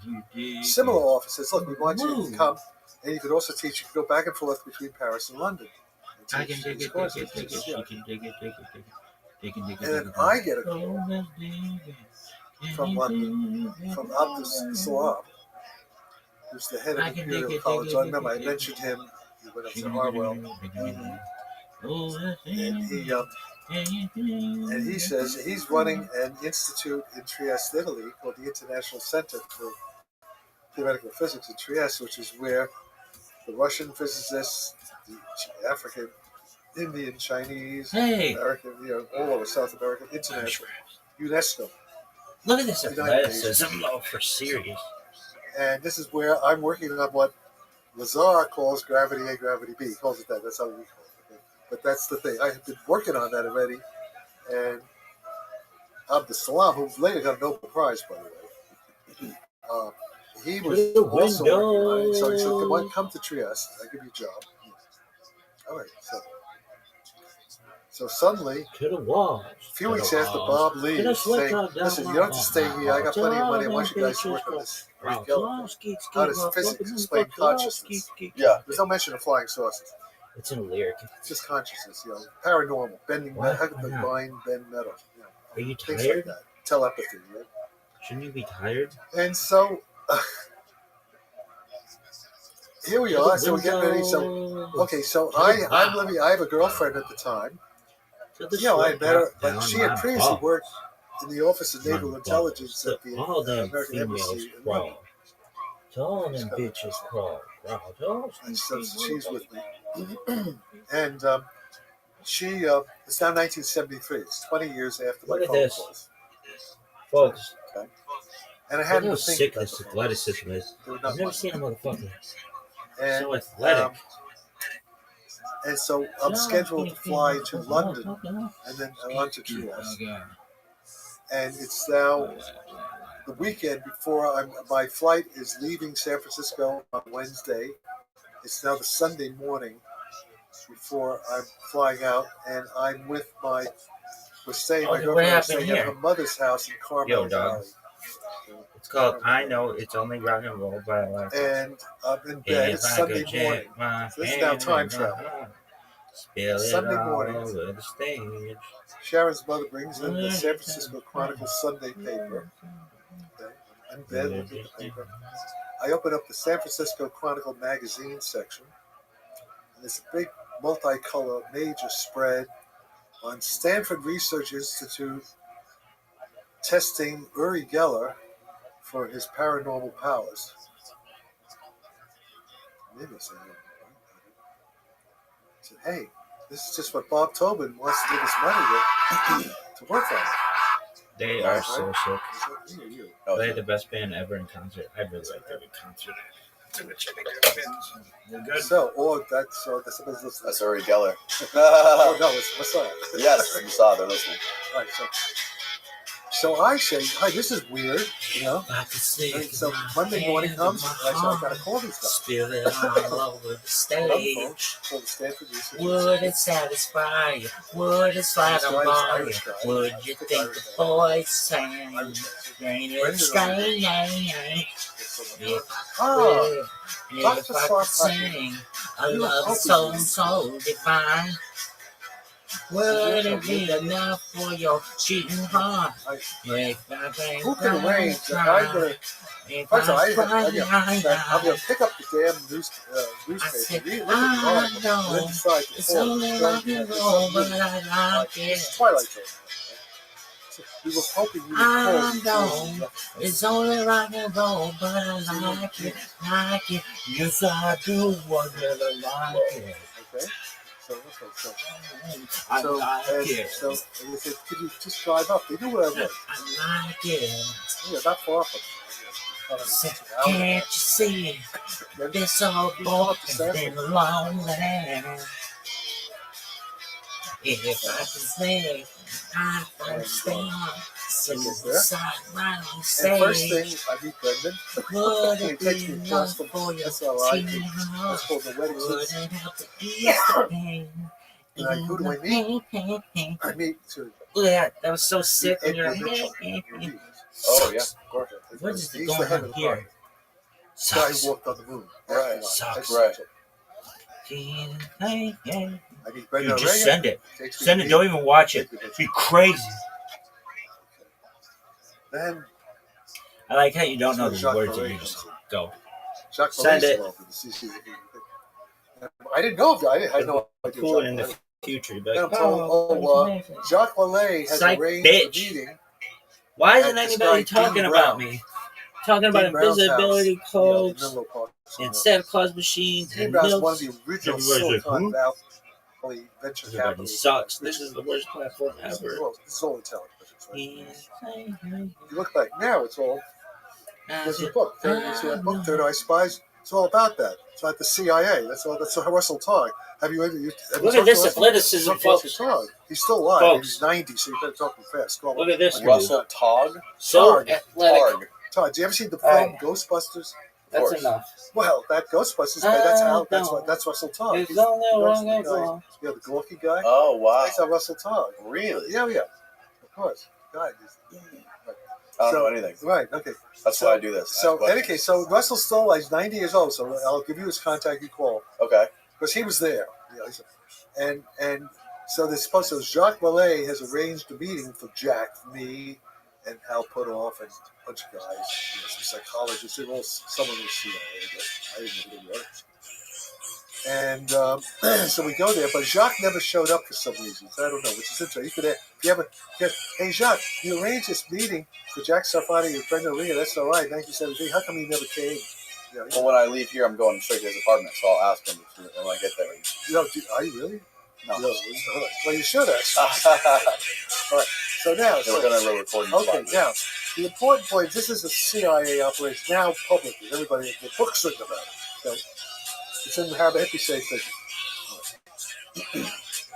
But the point is, part of that meeting, you can listen to it because the CIA, they taped recorded the entire meeting. It was okay. I've seen better. And somebody said, Guy Soulpaw I had like an hour of it, hour and a half, not the whole thing. But you can hear me. It's online. It's on SoundCloud. You can actually hear me. 1973. Really? Oh yeah. How do you search for this and find this? It's my just Jack Sarfati SoundCloud, CIA. Jack Sarfati CIA meeting SoundCloud. Yeah, whatever. I'll give it. Design me. I'll send you. Okay. Yeah, you can find it easily. It's on Google. Okay. And in there you can hear Russell Todd, the subject of this rabbi. This is all Mossad too. It's all coming. This rabbi, I forget his name. This crazy rabbi. I forget his name. He's still alive. Jim Hertek. He's a UFO rabbi. Flying saucer. UFO rabbi. Kabbalah. That's New Age. Okay. I think he's still alive. And Russell knew him. So Russell starts about Jim Hertag and the UFOs as time machines coming back from the future. I think I'd know about her. I was like, oh, Russell Todd talks about it. Yeah, you'll hear it. And then it's, I remember that. Hey, listen what happened to me. And I tell the story. They told you. I tell the story. Oh, Mueller. And Brenda Reagan says, oh, yeah, we have data several hundred cases really of kids. cute. We have data on that. We know about this. What? Okay, so there you go. So what's going on here, man? You can hear it yourself. You don't take my word for it. And you can talk to Hal Putoff. Now, you should definitely get Hal Putoff and Russell Todd before they die. They're almost 90. Hal Putoff is not going to last that much longer.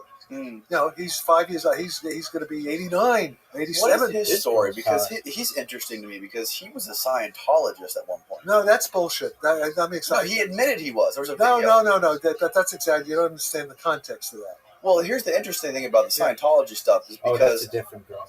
We talked about this last night. Jack Parsons. Yeah, and there's all these. He was like the father of rocketry or whatever. Yeah, it was L. Ron Hubbard. I know all. He was friends with L. Ron Hubbard and Aleister Crowley. Yes, I know all about that because I'm one step removed from Were that. you hot? I'm connected. That other bitch, that fucking. It's all connected. There's no accidents here. Okay. How about this bitch? But wait, let's first Hal Putoff. Let me explain Hal Putoff. Hal Putoff, and he never told me the details, indicated that what happened to me with the phone call happened to him. He may not have gotten the phone call, but he didn't. Remember, he's that. Hal Putoff. I was told by Christopher Green that Hal Putoff at times has held the highest possible security clearance. He was an officer of naval intelligence before, got his PhD. electrical Oh, engineering, yeah, definitely. and Beautiful lady. from Stanford. Just didn't have a And good picture he, of her. Like, And so it was, scroll you have to through talk to Russell Midnight Target at Alpo. the They have to tell you the Oasis. history, how the CIA got involved with them, okay? Okay. Send But your Portoff himself camel was to already bed. in that. Dude, I gotta Portoff sing told that. I gotta hear me that Brandy song. that And he Brandy explored, does because her part of the best project to to explore understand. psychic power, What's it called? The CIA, glass. he went to Scientology meetings. Doesn't mean he was a Scientologist. Brandy He may have glass. joined, officially, just Brandy, because he wanted to see what Brandy they the had. song. L. Ron You'll Hubbard. find We know all about you'll Jack find- Parsons. Brandy, what's up, If you read Roseanne? about Jack, if you read Roseanne. what's it, Strange Joe. Angel, you've seen the book. It's Jack so Parsons funny. I book? don't know. There's a book, biography. Strange Angel. Strange Angel. It's all about all this stuff. Roseanne. Um, There's no direct contact Jack between Brandy. Parsons Oh, there fucking worked is. with They make a fucking Frank hilarious joke in that show. Molina back in the 1930s. On all this rocket stuff. JATO. They started. What is it? Aerojet? The JATO. Aerojet. Yeah, Yeah. Aerojet. Yeah. There's actually a big Aerojet base that's abandoned now in South Yeah, Florida. This is all Frank Molina and Jack Parsons. And Jack Parsons was financing Aleister Crowley. And L. Ron Hubbard was there. I think they knew L. Ron Hubbard. I knew people. Some of the people supported me worked with L. Ron Hubbard. All these, plus it's a science fiction. Walter Green. All these guys knew each other. It's a small world. Why are all these guys so? Why are they They're so? all intelligence. They're all part of the OSS. That sort of stuff. But why are they so into the? I'm a 69-year-old black dude who loved this song so much that in 1983, I named my daughter Brandy Nicole Johnson. Okay. So the answer, because angels and demons in the Bible are real. Every time I hear this song, I could almost cry. Okay, My that's best friend why. and I would ride all the around stories in the drinking Bible some are wine real. and They're based on that. smoking some of God's finest breeder and listening to music. I told him if I ever had all a the stuff, daughter, angels I and would give demons, her this name. Paradise He Lost, passed John Milton, away Lucifer, before ever Satan meeting is her. real. They're all She's real. 39 now. I fucking love These it are to make me cry. The Greek gods. She's are 39 real. now, The and I Egyptian love gods, all the stuff both started. of They're them all coming more back. It's all true. than These are all he time. do, Okay, and let me she explain will this. ever Let me know. skip this. It's This is 12/4/24 from Hagerstown, Maryland. Continue to rest easy and forever, my friend. Dude, shout out to CIA retired. this He knows 69-year-old He's black one of my dude supporters. from 1983. I didn't say that. I would have just said 69-year-old dude, What's but he said I'm a happening is 69-year-old black dude. The You wanna physics of emphasize that. UFOs. Black Tic power. Tac. Everything that the Congress, with their idiots, they should be talking to me. They're so stupid, okay? You listen to Jack, you talk to me, okay? You talk to me. Some of these make me You don't cry. need it. You talk to- These you talk to YouTube the comments are stuff, so sad sometimes on these songs. Right. So, but no, seriously. All the physics and stuff There's is a very boat on a western the bay, physicists and were not it shields stupid, and we're not afraid. 100 ships Yeah, of we the don't day, understand what's going and on. your sailors It's not hard. pass the time away. Easy. They sail about their homes, and there's a girl That means in this harbor town. we and know he that works, there's plenty of. We know there's life laying on whiskey There's no down. He question. said, Brandy, We know that. Of fetch course we do. How another do we know that? round. We know that. There's I some feel as if I know whiskey and almost 100. You know what? Sailor said, How I know Brandy, it? Because I know the you're laws of fine, chemistry. I know you're the laws fine, of physics. I know the laws of good, DNA why code. you And this is universal. It such a doesn't fine, just but the Copernican principle. But we're not special. sailor from This the is all, sea. we're not some special thing. It happens all over the place. It's just chemistry. It's quantum mechanics. It's Schrodinger's equation. Where the sun Yeah. is And things that just from get the evolved. north Pump of energy in, Spain, and a molecules form, and the DNA that code wears form. the name We're here. of a We're not so brand that special. landed. We don't have any evidence of life. And yes, we do. See, you don't understand how physics works. I know from the laws of nature that it has to. But of course we know because I You know because because you know physics. You claim all stuff, but we don't know physics. I don't know physics. But you then have to take my word for it. I know more than you. You're fine, you're fine, You're a dumb little fuck who's only 38 years old, and I'm 84 years old. I know things that you don't know. So learn. Right, Yes, I know. explain to me. Explain to me. That was what Like I'm a third I grader. How? because there was something called the Copernican principle. People used to think that the Earth was special. The whole revolution in astronomy, Isaac Newton, She's And Copernicus is that, we're not the center of the universe. So you're just like still like the medieval peasant who still thinks we're the center of the universe. The physics of life is now when crystal, we have a genetic engineering. We know exactly how it works. Right. So it's universal. It's gonna That doesn't prove that there's life on other that there's life out there. So there's interdimensional life or interplanetary life. Yes, it proves it because of course it proves it. If you believe in physics, even this is not even controversial. Even people who disagree about the aliens, the flying saucers at the time, they agree with you on this. This is what I'm telling you. Mainstream. Anyone who, see, you're not what would you I went to college for 6 months and I dropped out. Okay, so you don't know anything. You don't know science. You don't know. That's your job to explain it. Yes, yeah, okay, so you got 50 years. Right. But what's the point of spending 50 years learning stuff if you can't explain Well, it I'm to a explaining, layman? but what I'm explaining to you is you have to take my word for certain things because this is we can't do everything. We can't do a 4-year thing in 30 minutes. Right. But the thing is, what I'm claiming to you is, and this is not just me. This is now almost every scientist called Who the fuck is this guy? Even the mainstream guy will say we believe there's life out there. There's no, and we contradict everything we know about science if there wasn't. In other words, when there are these Goldilocks, when there are Earth-like planets, they may not look exactly like us, but then there's going to be DNA forming because if we know how it forms, it's inevitable. Chase, baby. So here's my point. Let me make my point. Okay. I'm just going to make the point. I don't want to argue with you because you don't want to waste. No, this is great. This is fun. I love right, this. Right. But the point is an this: interesting song. what we know is here's the story. In the film Midnight The physics of Express. this stuff is so easy, and life is universal. The DNA code it's just quantum physics. It's relativity. It's just it's chemistry. It's just simple chemistry. And the stars, because all the stars are the same carbon and. We understand stellar structure. We know how the stars from. We have the stars from the elements that lead to life. But we don't have the physical proof. We don't have a. Oh, we do. That's what Commander Forever is showing you. That's what these guys, Ryan Graves, are showing you. Yeah, but there's so much disinformation. No, forget that. Okay, who knows what's real? No. Well, yes, there's some, but Sarfati, take it from me. I know what's real. How do you know? How do you know? I know because I'm a genius. That's how I know. I know because I've been in direct contact with the aliens, with the time travelers, whatever. I know. Okay, but that's how I know. I know, and I know because of the physics I'm getting. It's exactly what they said it was going to happen. It's all happened, and I know because what I'm telling you is how I met these guys. How do you explain that? Okay. Oh, we were hoping you would call. You didn't know where it was going.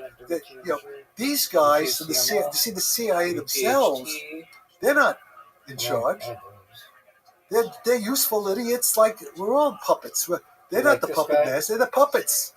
They're maybe a little. They're different levels. Yeah, there's some puppets pulling strings of other puppets. You know what I mean? So that's how they. So I meet Hal Puthoff. Let's get back to this. You'll hear the tape where I'm meeting him. Everything in my life revolves around if you like Bob Lazar. From the future. Fuck your religion. What are your fucking opinions on Bob Lazar? So there we are. So how did I'm claiming that is smoking gun evidence shit, kid. for time travel. In other words, what happened to me in '53, the computer science was going to begin to meet these guys. It happened exactly on cue, and there's no other way to explain it. And it turns out the CIA was involved. Non-binary. Stop. So you're saying that as far as like a hierarchy you do you. What are your opinions on Bob Lazar? Because if they suck, there's the door. The top level is the aliens. Next level is intelligence. I don't know if it depends on no. Hey, there's a higher everybody. intelligence. They're more advanced than we are, and they've mastered time travel. I'm working on the equations of time travel. That's what I'm doing. That's what all this stuff is. That's what they're doing in Lawrence Livermore now. They're testing my time travel you look like a blow belt. I'm not gonna lie. It's elementary physics. Not that I you just got to take my shit out of you. It's yell and scream, but you got to take my word for it. I just want to understand it. That's all. You won't be able to understand. You want too much to fix. It's not easy to understand. It took me. This was 60 years. The smartest people still don't understand it. Right. But I understand more than they do. So the point is this: this is being. That's what the destiny matrix is. I wonder if This high, the Bezos Tic shaves Tacs, all his these head things the every day, Navy or is he seeing has and the something to Russians do are with seeing, they're neutralizing our nuclear missiles, right? This is all. Yeah. There's lots of documented cases of So that. this is superior technology. I am developing the basic equations for this technology.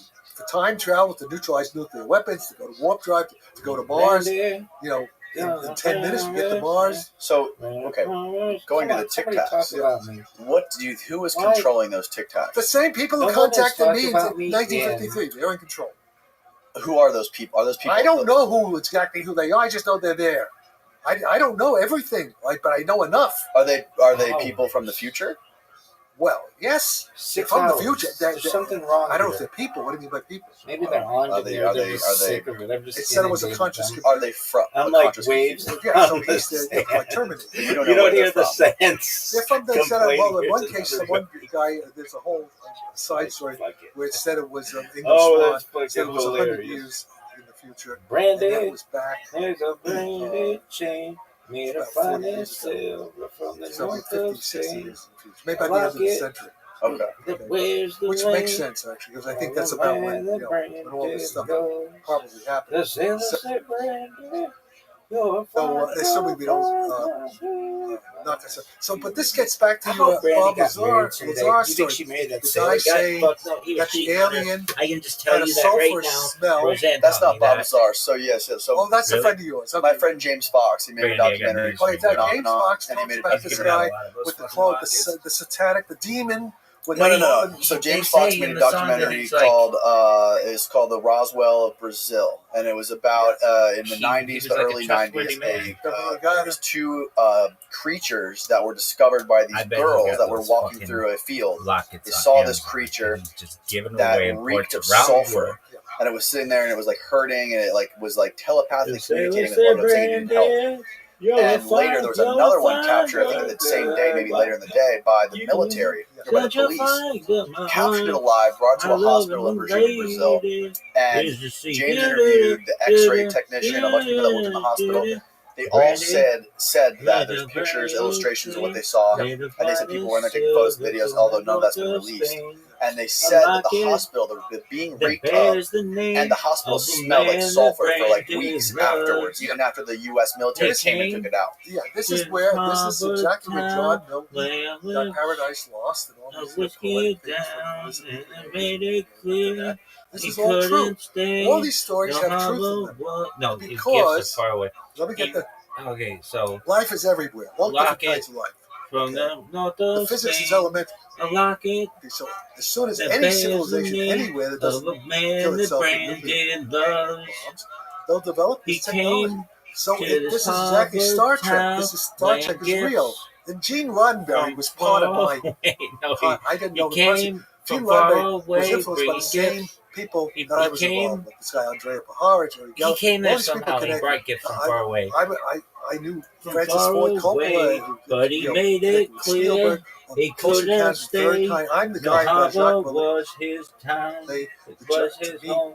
Connected Spielberg, Close Encounters of the Third Kind. So everything is connected. All these science fiction things, and L. Ron Hubbard, they're all conditioning the public for the actual contact. So there is no more science fiction. Timothy Leary said it's science fiction. Okay, everything, all these movies. And he told her the story. Oh, really? You gotta actually some of these. You gotta. We'll keep it down. It's a complex story, so you can't tell it in like 2 hours. But he had Timothy Leary said I was just there. Timothy Leary had the guy. You ever try LSD? Yeah. Brandon does her best to understand.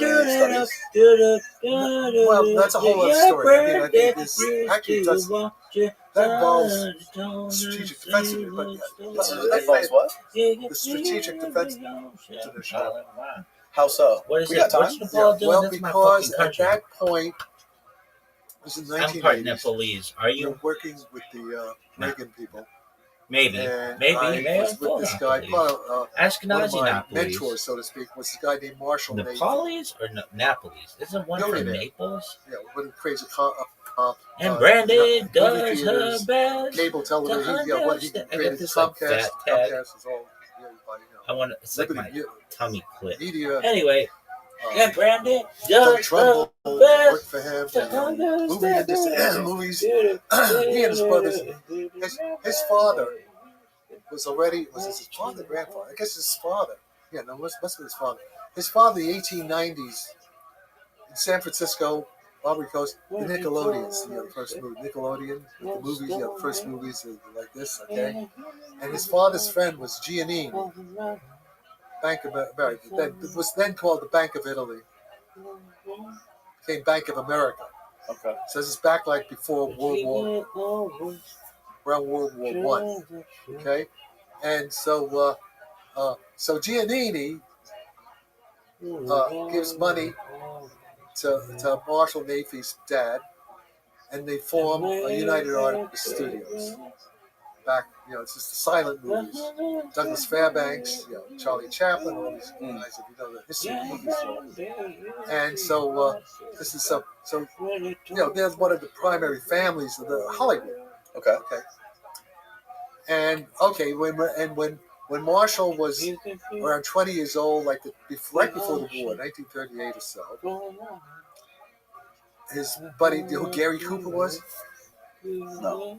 You don't know who Gary Cooper was? Darkness at Noon. Who was he? Gary Cooper was like who Cary Grant. Oh, God, you guys! Oh my God, I feel like these are the famous 1930s, 20s Hollywood. You know who he is? Yeah. God, okay, this is amazing.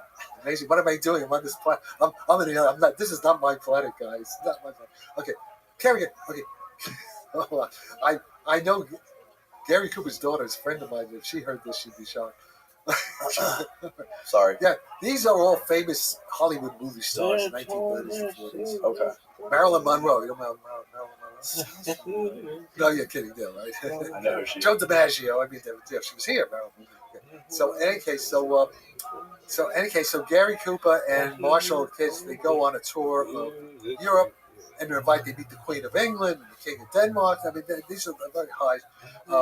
When Franklin Delano Roosevelt came to San Francisco, he stayed at the Navy's house. Okay. Pacific Heights, now with Nancy Pelosi and Feinstein, the fancy mansions there. And so, in any case, so it's now the early 1980s, and Marshall is. He's kind of like a shaman. He really is kind of like a puppet master type guy. He's very psychic. Now he's a billionaire. Already back then he had $1 billion, more than $1 billion. And so and I did and he did LSD. So I did LSD with Marshall about 2 or 3 times. We had time. We went back to ancient Egypt times. All kinds of like. Interesting trips. I was back in ancient Egypt with Marshall. Really? In an emerald temple. It was like that. That was the experience. And then I was a knight in the Templars in the Crusades. It's all real. So it's like time travel. The sort of stuff you read, what he's talking about in there, in that book. But David Gladstone, give me the book for a minute. But David Gladstone. Yeah. Can you see it? What Gladstone talks about in this book, I actually had those experiences. Raise it up a little bit higher. I had some of those experiences. It's on Amazon. I had some of those same kind of experiences that Gladstone talks about that sound crazy with Marshall Nafee, billionaire, friend of Ronald Reagan. Okay? So what happened was, this is the backstory of the Strategic Defense Initiative. And Kim Burafato can confirm. Kim was there with me. Kim, the guy you met, the Marshall, confirm everything I'm telling you, witness. Okay. So, and this guy who wrote the book, he was part of it too. So there's many witnesses to all this stuff.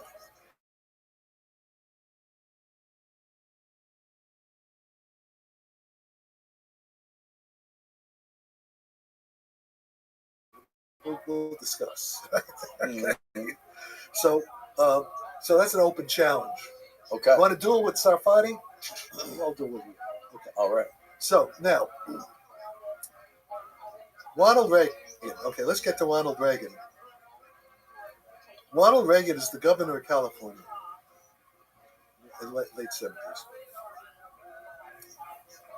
This guy named Laurie Chickering, he just died a week ago. And Laurie Chickering comes from the Chickering family, an old WASP family, like Mayflower type, with the old in New England, but they're here in San Francisco. And Laurie's brother is high up. One of his brothers is already high up in the Central Intelligence Agency. Laurie goes to Yale. He's Skull and Bones and all that stuff, and he's a close friend of William F. Buckley Jr. I don't know if you know who that is. I've heard of them. Yeah, National Review, And Laurie comes back to San Francisco, and he is involved with Caspar Weinberger, who became the Reagan Secretary of Defense. Brent Scowcroft, general, who became head of, I think, Reagan's National Security Agency. And who else? Milton Friedman, economist, Chicago, actually. That's maybe one of the ones in Chicago. Milton Friedman. Yeah. And who's the guy? Oh, yeah. Who's the guy? Donald Rumsfeld. Donald Rumsfeld. Okay, Right guy. Oh, yeah. And he's a good-looking guy, but not that smart. Okay, Don Rumsfeld. And who's the other one?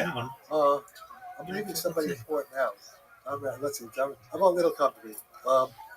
And they set up a think tank when Reagan's still the governor, like 78, 79, called the Institute for Contemporary Studies down here on Kearney Street, right near where Francis Coppola has his building. And they're the main thing. They're connected with the Hoover at Stanford, the Hoover Institution. And I was kind of like their informal science guy. And in any case, they had the main thing that they engineered, one of the main think tanks that engineered Reagan getting into the White House. So Reagan is the president now, 1980. I think before he shot, was he already shot or after, before that guy shot him? It was like around 1980, 1981. And Reagan's a close friend of Marshall. Could just call the White House and he wants to start. Ronnie, it's Marshall, the second. And all these guys hang at Cafe Trieste, where I showed you. Everybody's hanging out there. The finest. Cafe Trieste. Wow. Coppola, Francis Coppola, whatever. When Reshnikov came here, Julie Christie, when anybody from Hollywood comes in, that's their hangout. And another place called Enrico Benducci's down the street. What if the sailor was Prince? And Brandy was wearing a So, any case, at one point, what if Brandy was wearing the raspberry beret? Now, Marshall, but for example, if a guy named Prince gave her if Coppola wanted to make a movie, Marshall's like the the finance. You want to make a big movie, Hollywood movie. What if the sailor was Popeye? First. Okay, James could Bond. What if Popeye is Prince? Okay. Stranger things have happened in this world. Did you ever see with Sean Connery? Okay, well, Marshall was Al Broccoli made those. Marshall Where's Maria was his silent partner. Where does she? Because he was by law for taxes is something that Midnight you at have the movie theaters. They're not supposed to do movies. Production. Yeah, they split it for monopoly, whatever. In any case, Marshall had one of the old movies. He had Black Aston Martin, the convertible that he drives. Yeah. There were 4 of those made for the movies. 4 of those. We had one of them. Marshall had one of those. Oh wow. Okay. Do they have cacti? So Marshall's a powerful man. It's like but this is now 1980. Midnight at the I'm smoking dope. Driving around we go to Mount Tam, get stoned, and he's an evangelical Christian. He's trying to get ready to right. Evangelical Christian. Listen, that's what, in the dope-filled Jaguar. You're driving around listening to Jesus is going to save you, man. So, and that's what, we tried LSD a couple of times. I had time travel trips. All right. Anyways, Lori Chickering is now running the Institute for Contemporary Studies.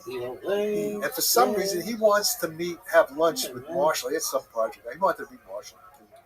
So Lori says, can you arrange a lunch? We'll have lunch at Enrico's. He was a close friend of Marshall.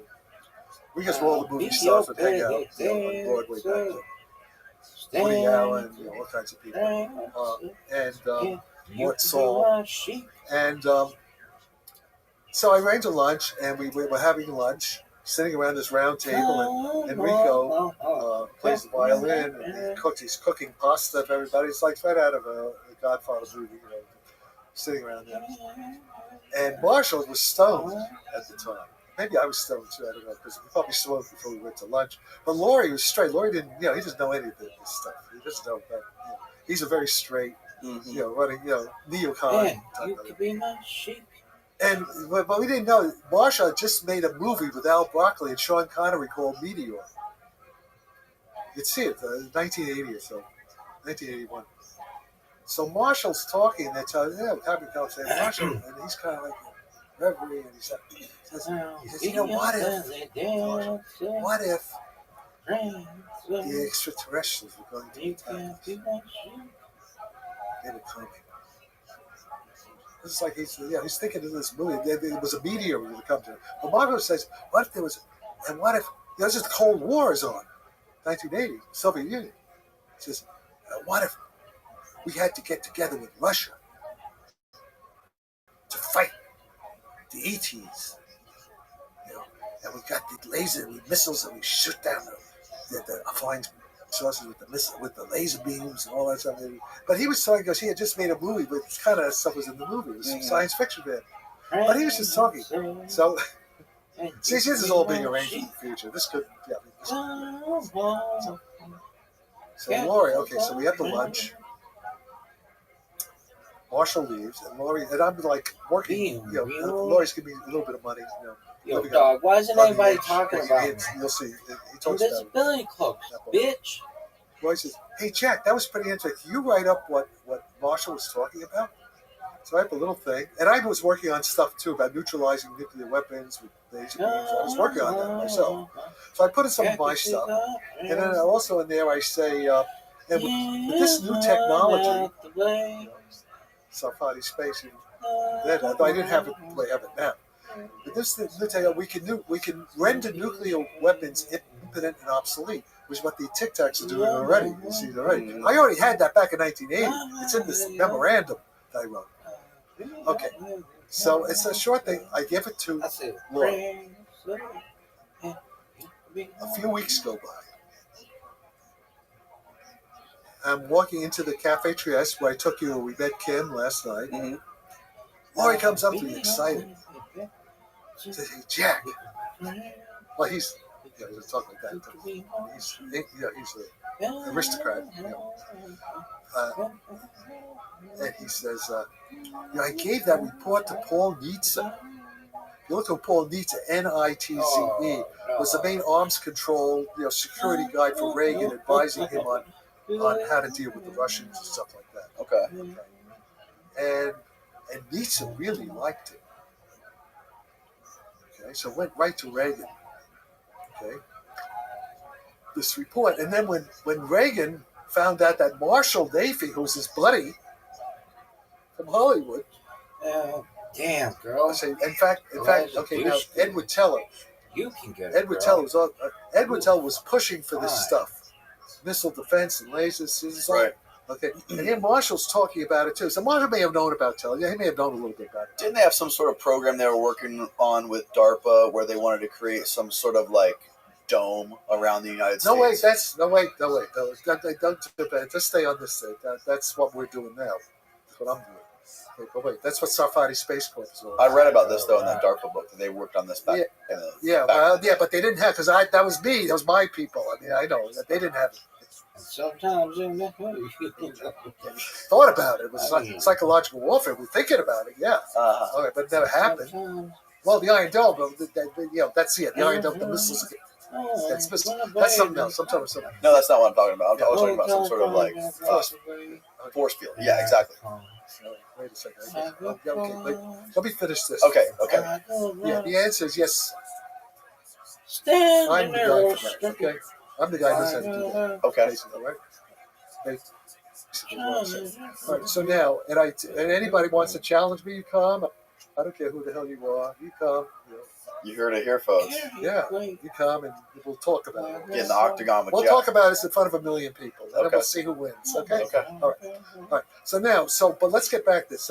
So at the same time, Paul Nietzsche is taking this memorandum I wrote, and then Edward Teller has a biography, his autobiography called Dark Matters.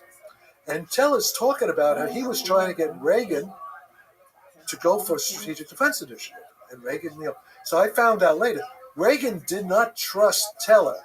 Reagan thought, because Reagan always was wondering, I don't, maybe he's a double agent or whatever. He was a little paranoid about Teller. And Teller says in his book, he was out of the loop. He doesn't know. He was totally shocked when Reagan finally went executive order, whatever it was, for strategic defense initiative. That's because of the Sarfati memo with Marshall Nafee's name on it.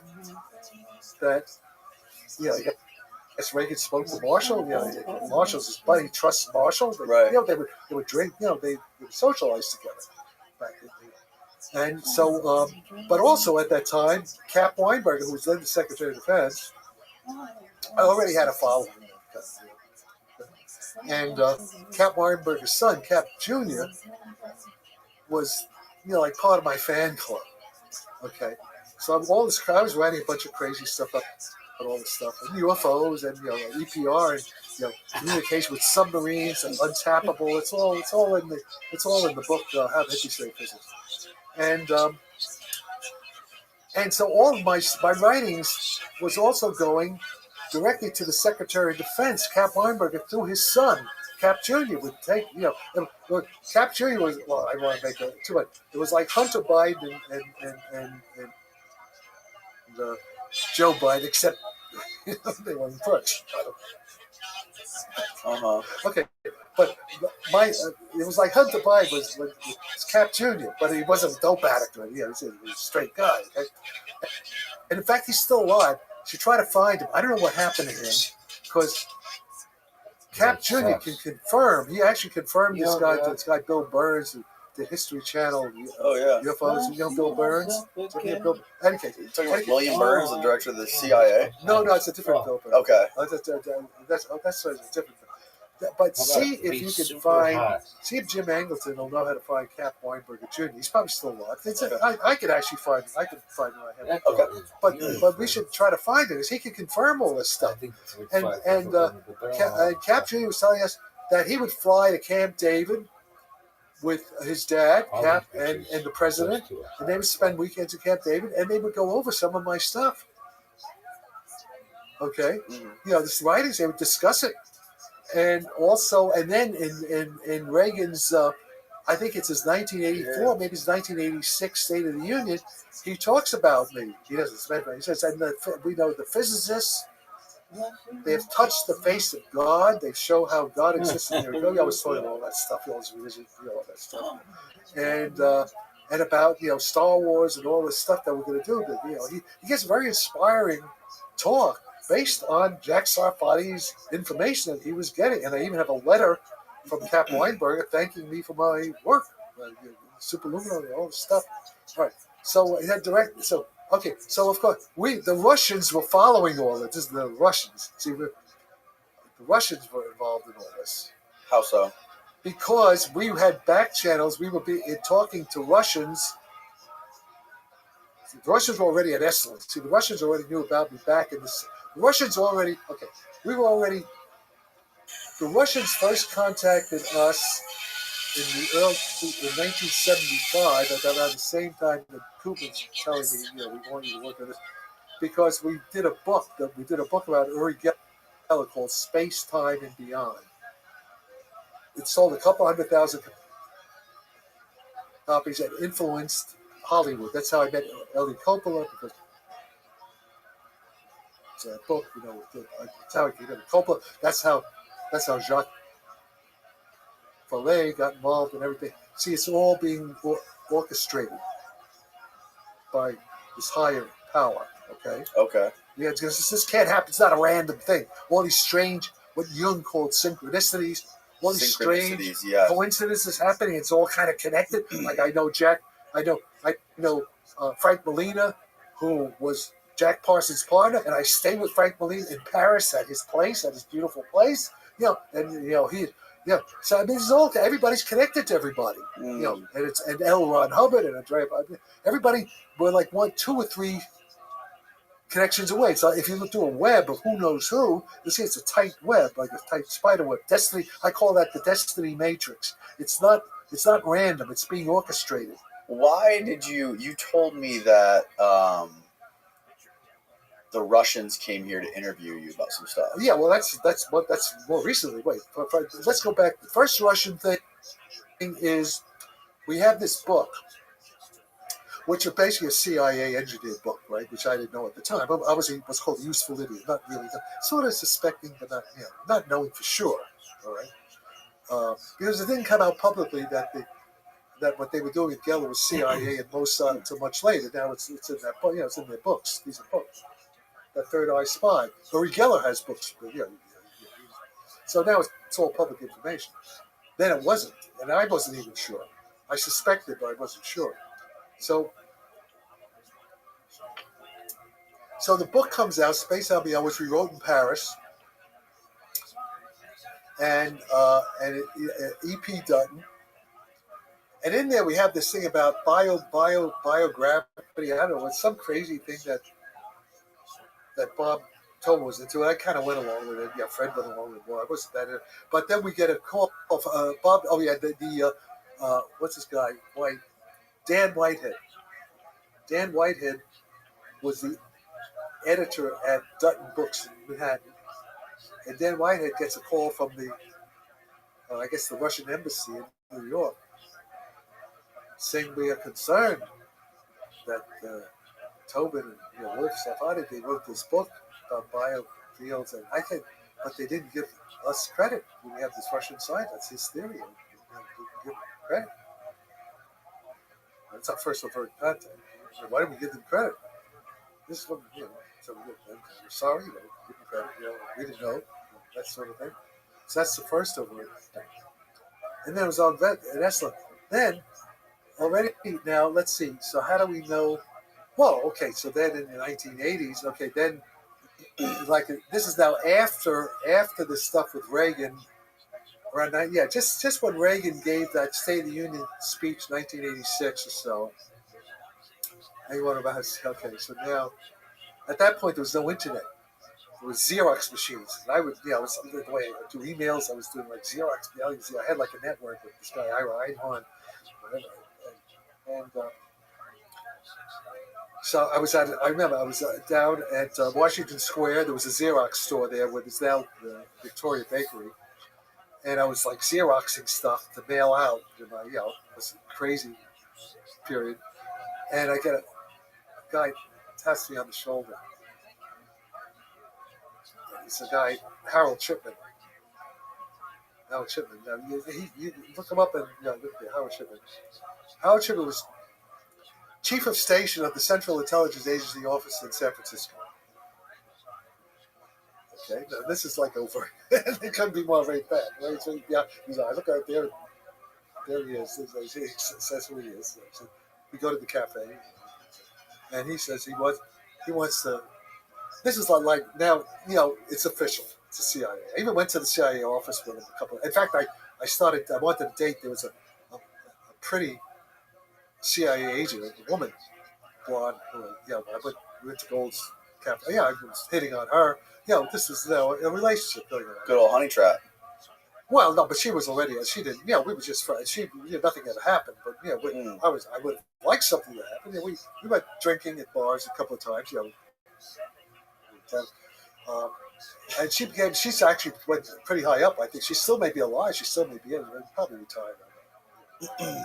And So in any case, so I was involved with, I used to hang, I was involved with all these CIA guys in San Francisco. So, and at that point, and I even have documents on this. And at that point, they wanted to set up, just like now, the Sarfati Institute to work on all this stuff, all this communication with submarines, with the fast entanglement, like what's now called quantum information theory, quantum computing. We had all the quantum spin computing. All had the idea of quantum computing already. Right. And he wanted to set up, and so he took me. Okay, so Chipman, he was Catholic, open Catholic faith with coat of arms, and he was a member of Opus Dei, which is like the Catholic, the Pope, back in his with the Vatican. That's right. And also the Knights of Malta. Mm-hmm. All right. And he was a member, the club, the Explorers Club in Washington, D.C. It's like the Bohemian Grove sort of thing, type thing in Washington, D.C. He was a member of the Explorers Club. And now it turns out he was also involved in the MK Ultra CIA experiments, LSC in San Francisco. How was he involved with that? He was running it or something when he was at early CIA. He was one of the guys in charge of it. What? Yeah, yes. And then he also was the guy behind the CIA operation at the Stanford with help put off with all these guys. Okay, he was behind this What's guy his name again? Harold Chipman. Harold Chipman. Harold Chipman. Called him Chip. Harold Chipman. Harold Chipman. You look him up. He was Berlin. He was a real James Bond. He was like a guy. Dog, When he was somebody he was say like, something about me. He was went into Russia. There's some sex. Yeah, and they attacked in the Ural Mountains. This story before I met him. They went in and they did an operation trying to get secrets on some bioweapon that they were working on in the Ural Mountains, and something went wrong, and hundreds of Russians were killed inadvertently. The team that got screwed up, and he felt very guilty about that because it was not meant to happen. It was like to go in, get the information, get out without anybody even knowing.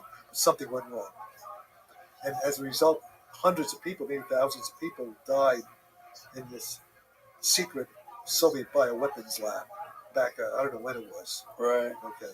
That ultimately led. Hal was assassinated by the KGB before what I was doing. Wow. Because it was payback, and they said, and he kind of excited. They poisoned him like the polonium poison. What they did like this guy. He was poisoned that way, and as he was dying, he got a call from the Soviet counselor here. He was here back then, saying, "How are you doing?" And they couldn't prove. But he at that point he felt so he was really affected because how do you know about all this stuff? What? How do you know about all this? Because he told me. He told you all this? Yeah, of course. I'm not making it up. So, like, when he was dying from this poison, he called you up and told you? Well, we already know. Well, yeah. Well, there's another guy. There's another guy who's part of our group who was close to him. And this involves Iran-Contra and weapons deals, and I know all kinds of stuff about what's going on back then. With the Iran-Contras, this is everything's involved in that. On the edge of all that stuff. Mm-hmm. And this is guy Stephen. You have to interview Stephen.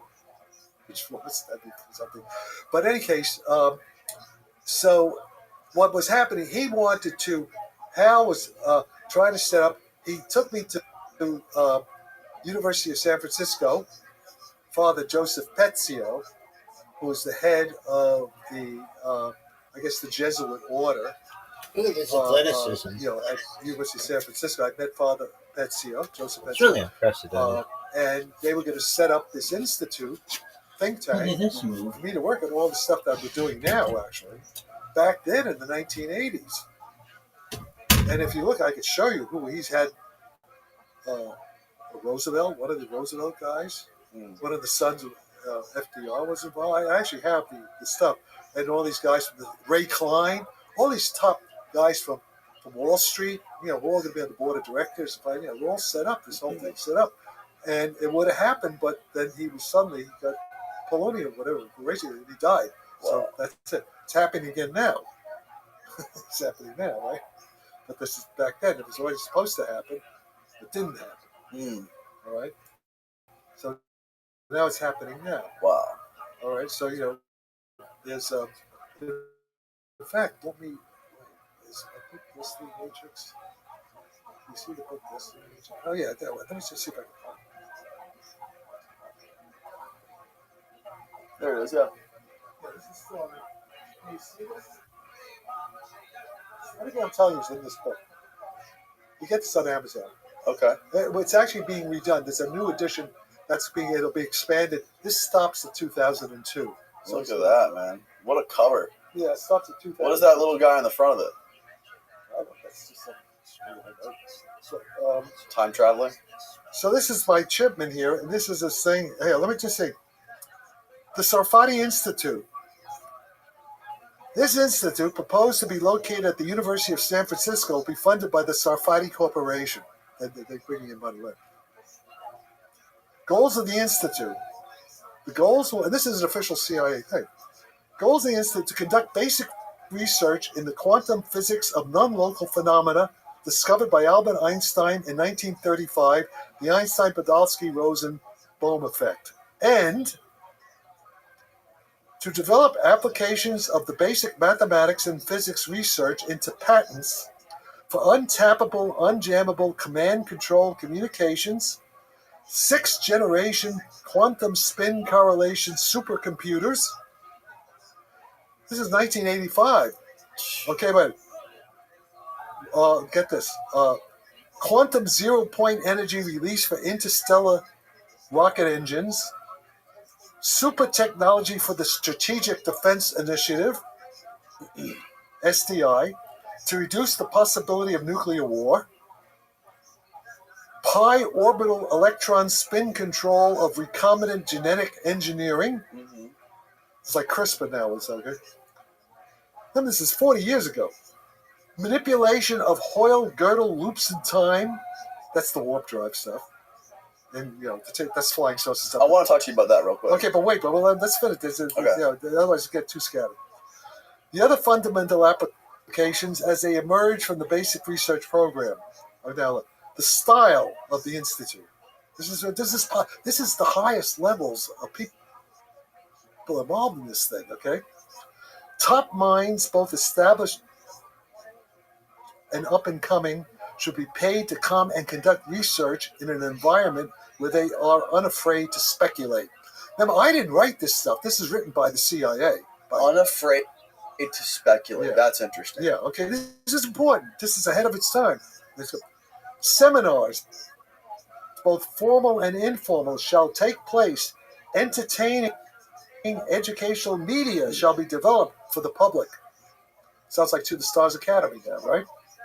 Scientists, poets, artists, political theorists, philosophers, military and intelligence officers, politicians, captains of industry, theologians shall be gathered together for workshops on the cultural impact of breakthroughs in the new physics. This is exactly like the Bohemian Grove. That's what happens at Bohemian Grove? Yeah, that's pretty much what happens at Bohemian Grove. That's what Oppenheimer, this is public now, Oppenheimer, the way the Manhattan Project started, I don't know if they have this in the movie, Oppenheimer gave a speech up in this chalet, I've been there, the chalet, all these top generals and politicians in 1941-42 saying with the slide paper that we have to build the atomic bomb. It was all done through the Bohemian Grove, through Bohemian Club, which is a club down here. Okay. So, all right, now, just let me, okay, I'm not going to, but let me say, some of the people, and this is important, some of the people, okay, banking, senior partner, Paul Berry Associates. These are, you got to look these guys up. You can. Okay, all right, okay. Yeah, that's cool. Okay. Let's keep going. Florence. Okay, this is also okay. Military. This is his background. You see all the CIA stuff on.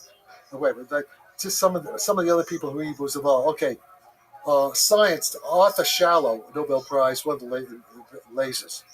Shallow.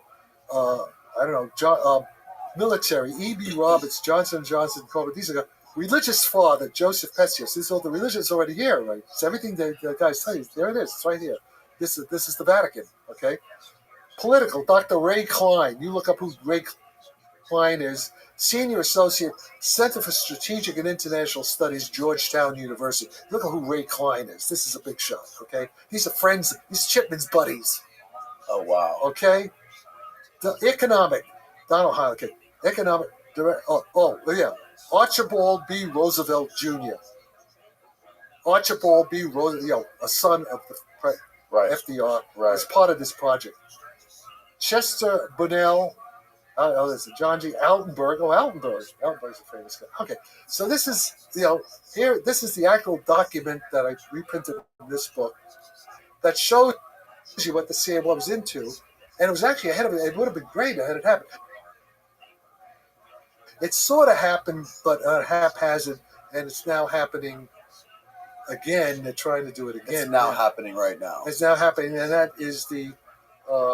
you were trying to explain to me last night when I was asking you about the Grush testimonies and all the stuff that he was saying. And I was explaining to you that I was highly skeptical of the whole thing. The fact that they made it this big dog and pony show on national television. Yeah.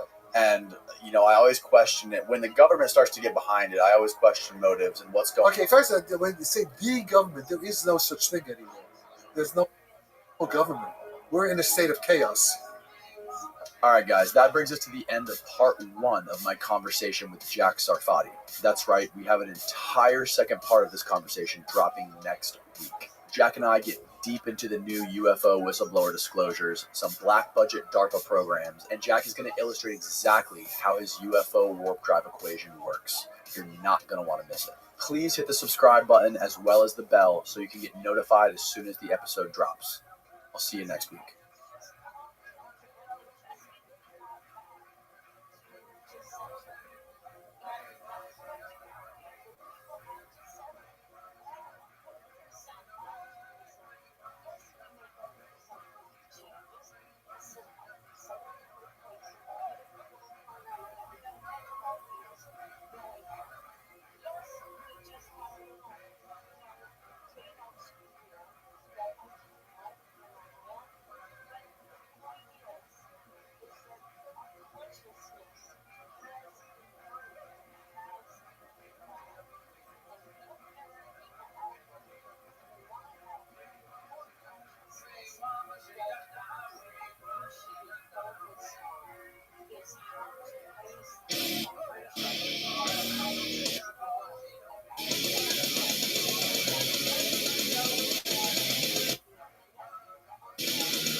Thank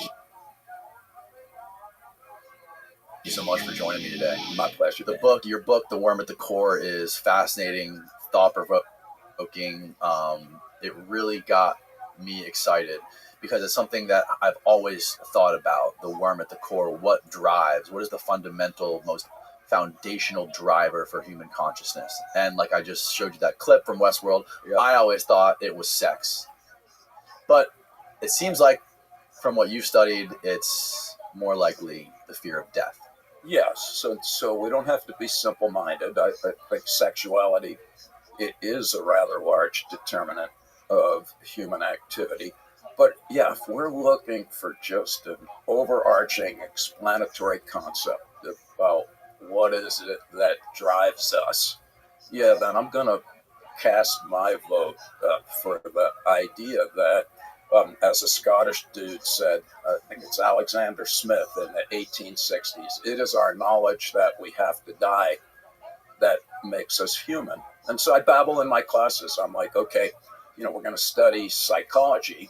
And then I break it up. It's psyche and ology. And of course, everyone knows ology is the study of. And then I'm like, well, what's psyche? And most students, like I would have, they say, oh, that's mind. And that is how we think of it today. But Aristotle coined the term psyche. And in the original ancient Greek, it's soul. And he defined soul as the essence of a body that is infused with life. All right, now that, I don't know about you, but I'm like, shit, I don't know what you're talking about. I need English. Yeah, I need English, por favor. And then he says, okay, let me give you some examples. If an axe were alive, the soul of an axe would be to chop. A- And if you could pluck your eyeball out of your head and it was still functioning, well, he says, okay, the soul of an eyeball is to see. Like the soul of a grasshopper is to hop. Right? So that raises the question, what's the soul of a human being? And the answer depends on who you ask. And so Aristotle, he was all about that we're rational creatures, right? We call ourselves Homo sapiens, where sapiens means wise. And while I wouldn't want to be on the side of the debating team to defend that proposition, because I think while we are capable of rational thought, it is not our default mental state. But that's one way of thinking about the essence of humanity. But there's others. There's another dude, he called us Homo ludens. Ludens is Latin for play, that we're fundamentally playful creatures. We're the only critters that have leagues and uniforms and games with rules. And that's one way of viewing us. Another person calls us Homo faber. We're tool making creatures. Somebody else calls us Homo aestheticus, that we like to think about the surrounding ourselves with beauty. Somebody else calls us Homo narratans, that we're storytelling creatures. And my thing, Danny, is I like all of those as interesting ways, interesting vantage points from which to step back and view ourselves as forms of life. But back to my point, when I ran into this guy who said it is our knowledge that we have to die that makes us human, in my gut, I was like, yeah, at least that squares with my experience. I've been disinclined to die since I was like 8, the day that my grandmother died, which made me realize that I too would someday die. And so that was a long-winded response to your question. But from our vantage point, the work that we do is very much based on the assumption that a defining characteristic of our humanity that differentiates us from all other forms of life that we are currently aware of is that we know that we're going to die from a rather early age, and the average individual is not particularly comforted by that realization. So when you were around 8 years old when your grandmother died, is this like an idea or a thought that sort of never left you? Well, in retrospect, yeah. Well, I mean, consciously? Consciously, no. So there you go, Okay. Danny. And this is what very important point that I'm sure we're going to be coming back to. And that is when we talk about the notion that concerns about and fear of death are the primary motivational impetus for a substantial proportion of human behavior. We need not stipulate that we are the least bit aware of this. And for some people, that is an understandable grounds for skepticism. Because basically what Freud used to say is, oh, we're all driven by sex and aggression. And you could agree with him and say, yeah, dude, you're right. Or you could say, no, that's nonsense. In which case Freud would have said, well, you're just repressing your sexuality and aggression. So am I right or am I right? And it's the same thing with death anxiety. There are some people who say, I am not afraid of death, and therefore I'm going to stop listening to anything that you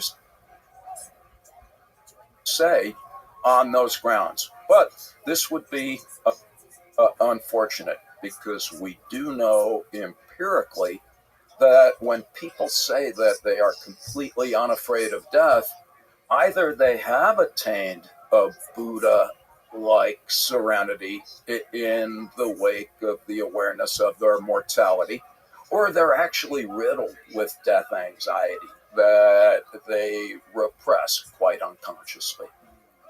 Now, do you think there's I mean, obviously there has to be a spectrum of people who on how afraid they are of death and how that affects their life.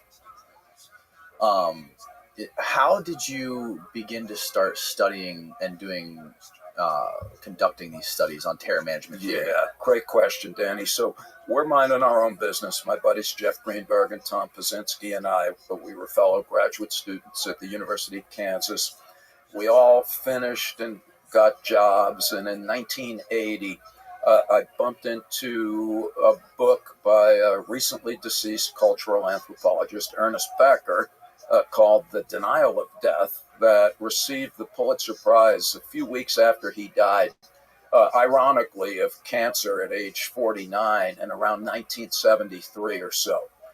And what Becker said, I just found disarmingly simple and poignantly profound. He just said, look, in many ways, we're not that much different from all other forms of life. Here he's channeling Darwin.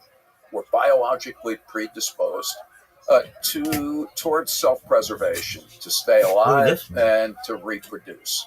All right, but then Darwin's like, but there's a lot of ways to stay alive, right? Got the giraffe with the big neck, got the turtle with the shell. You got birds with good eyesight and so on. All right, well, what about people?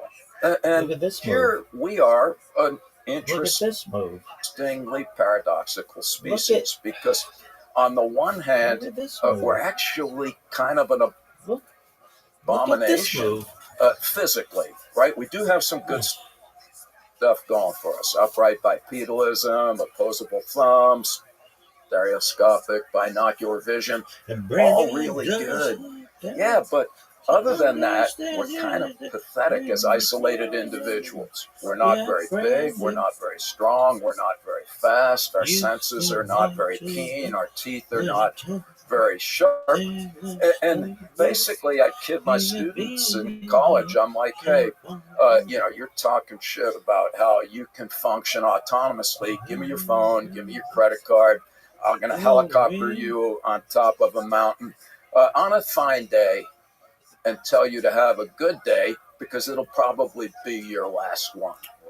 And so, well, why is it that we're not only here, but really kind of dominate and permeate Earth? And there's two reasons. One is that we're uber social creatures. Thankfully, we don't have to get by ourselves. We are, in a lot of ways, unique in being hyper-cooperative individuals who together are able to construct and maintain a host of elaborate institutions that facilitate our collective survival. That's like awesome. But that's not enough. Bees and termites are social creatures. So now Becker shifts to the big brain.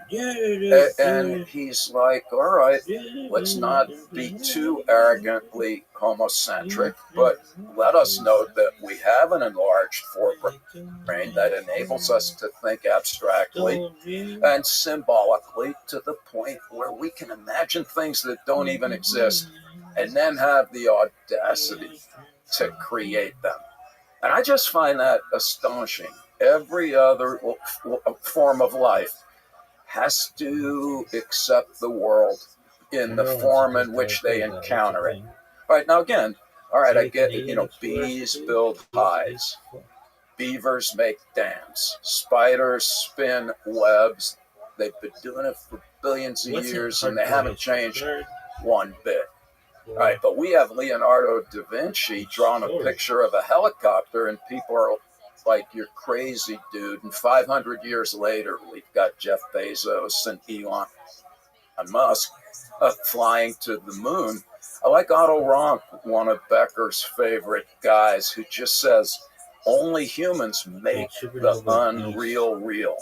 I just find that extraordinarily uplifting, as well as explanatory, because most of the things that we enjoy as humans, like chairs, and tacos, and music, and even us being able to talk to each other today, are by virtue of the hyper creativity that emerges from an uber social cooperative animal. What Right. the fuck? All Quick, good. quick. And then Becker keeps going. He says, you know what? And here he's following the philosopher Kierkegaard when he says that people are so smart that we actually realize that we exist. And he's like, okay, wait a minute, because a lot of us are like, well, of course I know I exist. But Kierkegaard's point is that other forms of life are not necessarily in possession of that awareness. In Psychobabble, excuse me, he said that it takes a ridiculously sophisticated cognitive apparatus to render yourself the object of your own subjective inquiry. All right, English translation. A raccoon is here but doesn't know it. Rosebush is here but doesn't know it. Not going to argue today about whether your dog knows that he or she is here. We just need people to admit that they know that they're here. And so the point that Kierkegaard made is that if you're smart enough to know that you're here, you're going to experience two uniquely human emotions that he called awe and dread. December And 26th, again, I'm a teacher, so I like words bitch, that a actually day that people be sick have as heard before. fuck. Like awe is awesome. It is awesome to be alive and to know it. And I say this to remind myself that in our finest moments, look at this athleticism. It's fantastic. Look at this to athleticism. Be a respiring, sentient One entity. giant leap. When you wake up some days, it's so beautiful on the Oh, plane. shit. Oh, Magnificent day. Hold on. People are friendly. Hold on. And it's just like, it is Hold on. great to be alive. I didn't need to win a Nobel Prize. Where's my boy? $1 million. When he told his sailor story, with a joyous sense of awe and gratitude by virtue of merely existing. Right? Hold that thought. It's great to be alive. And then Kierkegaard turns right around and says, yeah, but it's dreadful. At the same time, because unless you're a child or an idiot, you realize that you're here, and that necessarily entails the collateral recognition that, like all living things, your life is of finite duration, and you too someday will expire. So that's thing number one, and this is the big Ernest Becker point, and that is that the uniquely human awareness of death. And when I say that, Danny, I'm not saying that if you're an antelope and you're about to be eaten by a hungry lion that has its jaws around your head, my guess is that you know that things are not going well. But only humans are aware of death at a rather early age, in some cases as young as 2, in situations where our life is not threatened. So that's what makes us unique, is the awareness of death and the absence of conditions that would typically be associated with it. Look at this. So that's unwelcome realization number one. That's bitch. unintended byproduct of our vast intelligence. Nobody planned it that way. It just happened. We got smart enough to know that we're here. And then when we extend our capacity to think about things over time, both past and future, we realize that the meter's running and our lives will someday also be abated. But that realization is compounded when we also recognize that not only will we someday die, but we could die at any time for reasons we could never anticipate or control. And so this is what puts us, Ernest Becker argues, in a persistent state of chronic dis-ease. Put a hyphen between dis and ease. Every time that you get on an airplane that it could end up flying into a mountain or an ocean. You know, unfortunately, right now, that there's more guns in America than there are people, and on a hot day, a disgruntled motorist may blow your head off just because you've annoyed them. You know that the next time you get a headache, it might be a headache, then again, it might be a golf ball sized malignant tumor on the way of exterminating you. And so it's not only that we're going to die that causes these existential anxieties, it's that it can happen at any time. And then finally, Becker, just to knee us in the psychological groin, he says, okay, you're going to die. You could die at any time, and you're a fucking animal, if you'll pardon the language. You're a breathing piece of defecating meat that is no more significant or enduring than a lizard or a potato. And what Becker claims is that if that's what we thought about while we were conscious all the time, I'm going to die. I could walk outside and get hit by a comet or a pandemic, just a cold cut with an attitude, that we wouldn't be able to stand up in the morning. He just says we would be so debilitated by waves of existential terror that we would be functionally incapacitated.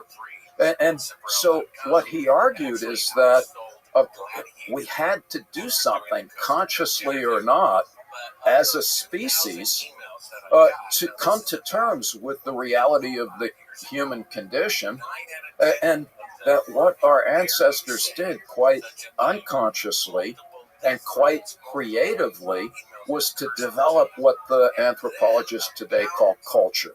Right, humanly constructed beliefs about reality that we share with other people in our group that helps reduce death anxiety by giving us each a sense that life has meaning and that we have value. And these are, for Becker, this is the mother lode of psychological motivation. Underneath all of it is that we're trying to diminish death anxiety, but the way that we experience it in our lives, it is a persistent quest for a sense of meaning and value. And so let's talk about meaning and value just for a bit, because he's like, okay, what do I mean by meaning? He's like, well, look at all the cultures in the world. They all have an account of the origin of the universe. They all have prescriptions for how we're supposed to behave while we're here. They all have the promise of immortality, either literally through the world's great religions, the heavens, the afterlives, and the souls, or the ancient Greeks said, maybe you don't believe in immortality. They had another flavor that they called symbolic immortality, where you're like, I know I'm not going to be here forever, but a piece of me is going to live on. I'm going to have kids. I'm going to make a ton of money and buy a building and put my name on it. I'm going to write a book. We're going to do a podcast that'll be here when we are no longer here. And all that Becker points out is that, in order to stand up in the morning, we need to think that life has meaning. And when we don't, that's his definition of depression. He's like, sometimes it's hard to think that life is meaningful. And in his language, that makes us disillusioned. Our culturally depicted account of the world is no longer compelling. And when we get disillusioned, that makes us demoralized. We don't have any symbolic blueprint for how it is that we ought to behave. So anyway, his big point is we need to think that life is meaningful. But that's necessary but not sufficient. We also need to think that we're valuable contributors to the meaningful cultural drama to which we subscribe. And the way that culture enables us to do that is through the provision of social roles. Right? So if I'm a baseball player, my job is to hit home runs. If I'm a nurse, my job is to save lives. If I'm a banker, my job is to accumulate money. And if you meet or exceed the standards associated with the social role that you inhabit, well, now you're solid psychodynamically. You feel like you have value and life has meaning. And that's what Becker calls self-esteem.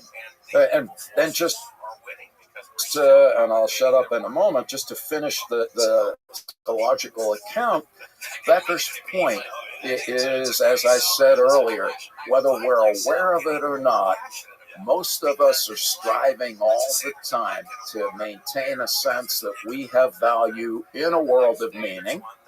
And what underlies that ultimately is a disinclination to die.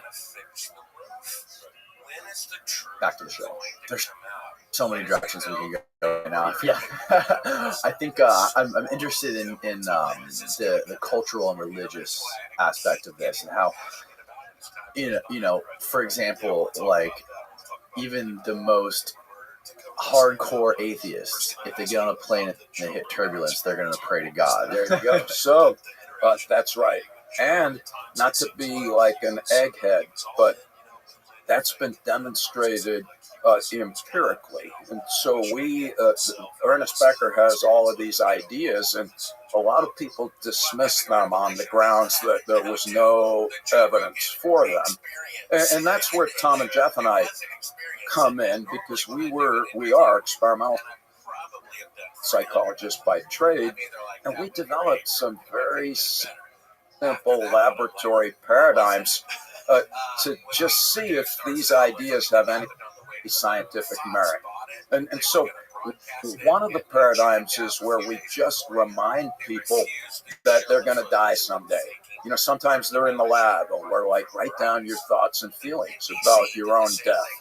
Sometimes we do this outside of the lab, and we stop people either in front of a funeral parlor or 100 meters to either side, and our thought is if you're standing in front of a funeral parlor, death is on your mind, whether you know it or not.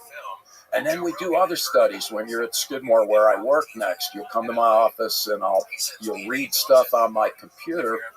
And while you're doing that, I'll flash the word death for 28 milliseconds, so fast that you don't even see it. Right? And the point is that you do not need to know that death is on your mind for it to have striking attitudinal and behavioral effects. All right, so for example, back to religion, Danny. If we remind devout Christians that they're going to die, and then we ask them, how much do you believe in God? And how much do you think that prayer is effective? Death reminders make religious believers, not only Christians, but Buddhists and Muslims also, I believe, they make them more confident in the existence of God and the efficacy of prayer. All right, here's where it gets interesting. If you ask an atheist how much they believe in God, of course they're going to say not at all. Right? And then if you remind an atheist that they're going to die, and you say, how much do you believe in God? They actually say that they believe in God even less. Right? So just hold that thought, because basically when we remind people that they're going to die, they double down on their prevailing worldview. Right? So if you believe in God, you're going to believe in God more. If you don't believe in God, you're going to believe in God less. If you're conservative and we remind you you're going to die, you're more conservative. If you're liberal, you become more liberal. But back to the atheists for a minute. If we measure fear of death unconsciously, then the atheists as well as the Christians become more engaged with the supernatural when they're reminded of death. Right, so on the one hand, the unconsciously. Right, so that's where you get the phrase, there's no atheists in the foxholes. Yeah, when push comes to shove, we all have the proverbial rabbit's foot that we're clutching in the fervent hope that we're not summarily obliterated. There's there's something Ernest Becker said about when after he had kids, he thought more about death. That's something that I can relate to. Yeah. I thought a lot about death and like what the world would be like if I just disappeared after I had kids. It was very weird. Very dark thoughts I would have for no apparent reason, subconsciously. Yeah. Is it true that he became religious after he had children? That's by his account. I never met him, although I have met Marie Becker, who is still alive. And yes, he grew up in a somewhat religious household, evidently a Jewish household. When he became religious after his kids were born, he embraced Christianity. And ultimately, he embraced religiosity broadly. At the end of his life, he, without insisting or demanding that any of us adhere to his views, what he argued is that in general, a religious worldview may be more effective for helping us cope with existential anxieties than more secular ones. When it comes to children, is there how much time did you spend studying children being aware of death, subconsciously or consciously? And like, how can you describe their differences based on the realization of death and before they're aware of it? Okay, so these are awesome questions, Danny, and I like your style because what you've just done is to point out how complex it will be to inquire in a rigorous fashion to answer those questions. So to back up a bit, it's unclear if small kids are aware of death prior to them being able to talk about it. So that's always going to be important. Basically, it seems like a fairly good supposition that we enter the world oblivious to ourselves as well as to our ultimate fate. But we do come into the world prone to anxiety, and it is that anxiety when we're in uncertain situations that stimulates the development of the attachments to our ancestral forebears. And what we do know, and this is not from our work, we have not studied kids directly, but there's a fairly robust clinical literature that started with a woman, I believe her name is Sylvia Anthony, in the 1950s. And she was a British clinician, and she studied children and their parents. And her interest was, when do kids become aware of death? And the answer is it depends. It's as early as 2. And the claim is that by 9 or 10, almost all kids are at least vaguely aware that they will someday die. We don't know all of the factors that would allow us to predict in advance why some are aware of it earlier than others. And we also don't know why some kids come into the world more concerned about it. It's probably, at the risk of sounding simple-minded, it's probably a complicated interaction between inherited characteristics. We know that there are folks that are more innately prone to anxiety than others at birth.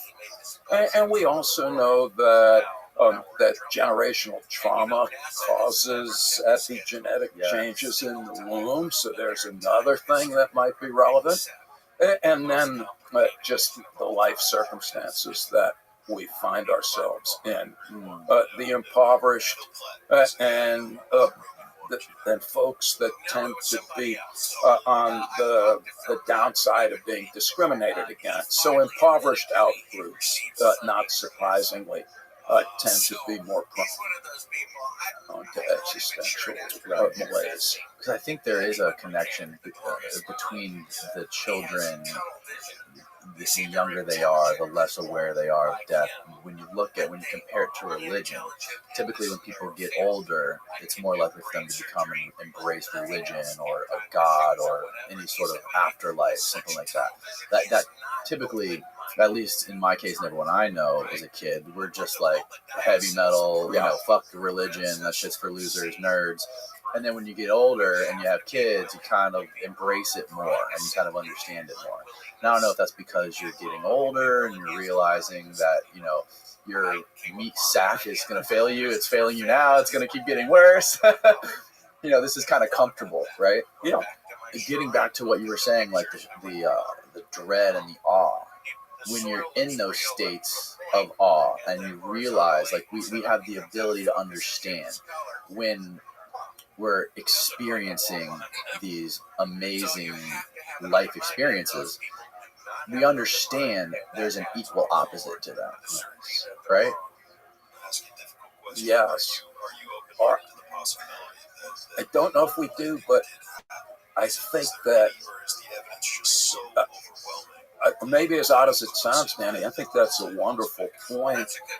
Yeah, I think the key to psychological well-being is ultimately based on the capacity to recognize that there's no such thing as the upside without the downside. I really like how you put it, better than me mumbling at this point. And I don't want to, again, go all academic-y, but the philosopher Heidegger, Martin Heidegger, who talks about coming to terms with death, he makes that point.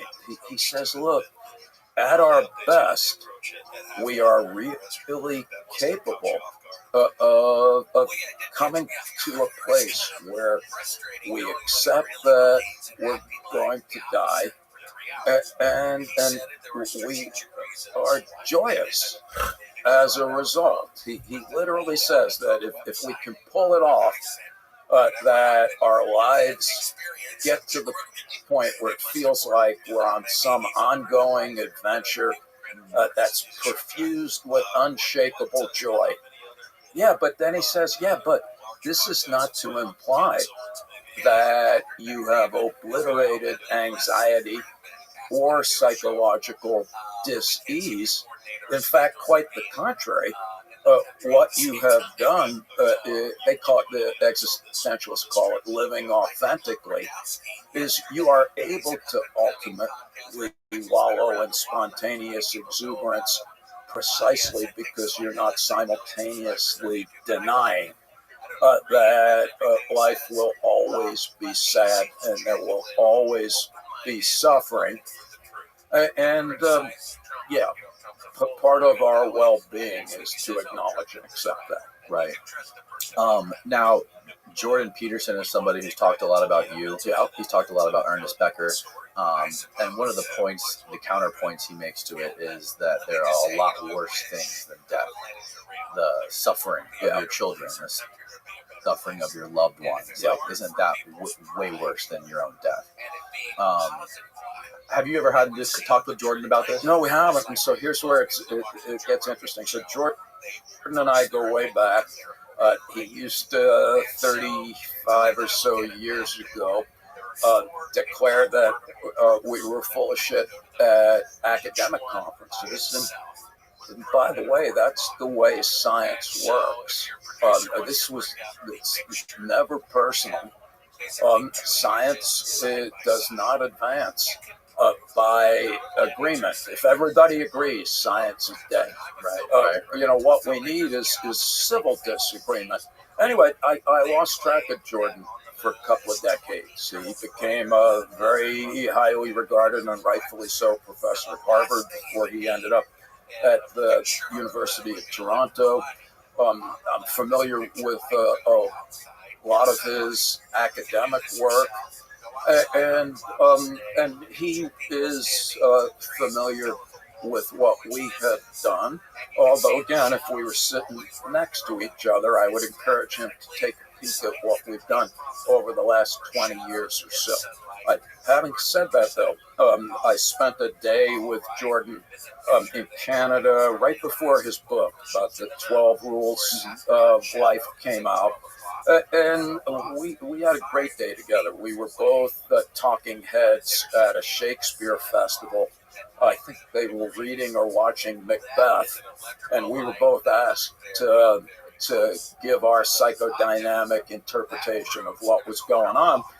And it was an awesome day, reminding me of how much I enjoyed his company, how provocative are his ideas. And then Jordan, as you know, got very famous. I don't have shoes, and he does. And in part, that's a personal decision. This is not a pissing match, but we're together, and Jordan said, anytime I give a talk, I hold my phone up and I tape myself, and then I post it, and I have several 100,000 YouTube followers, and you should do the same. You're also an eloquent bullshitter who uses words with more than one syllable.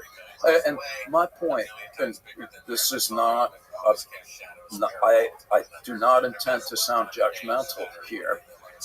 Jordan, I believe, at the time was interested in becoming known for the ideas that he was advocating for. I'd rather not be known. I want the ideas to be known. And again, I don't have shoes. It's probably because of that. But anyway, no matter. Jordan, since I've seen him last, he has spoken often about points of disagreement between his ideas and ours. I like to go the other way and start with what we agree about, which is almost everything in general. All right, we argue based on Ernest Becker that we are fundamentally meaning-making entities. All right, we're not the first to say that. Viktor Frankl said it, Ernest Becker said it, and so too does Jordan Peterson. That's the main point of the Maps of Meaning book. Where we disagree is how that is best accomplished and the range of possible manifestations of meaning and value. All right, back to English translation. Jordan is a staunch advocate for a neoliberal Christian worldview. In other words, he's like, we're meaning-making entities, and the best cultural worldview is the European Judeo-Christian tradition. So religiously, it would tend to be Christianity. Politically and economically, it would tend to be neoliberal economics.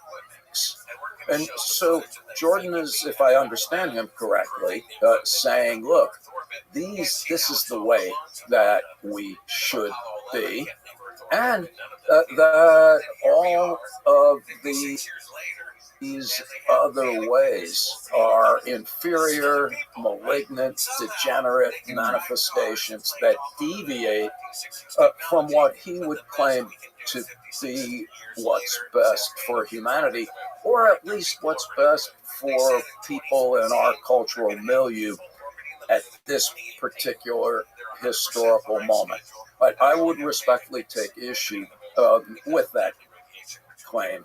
And so There's a book called The Dawn of Everything by a recently dead guy called David Graeber. And I don't know if you've ever heard of him.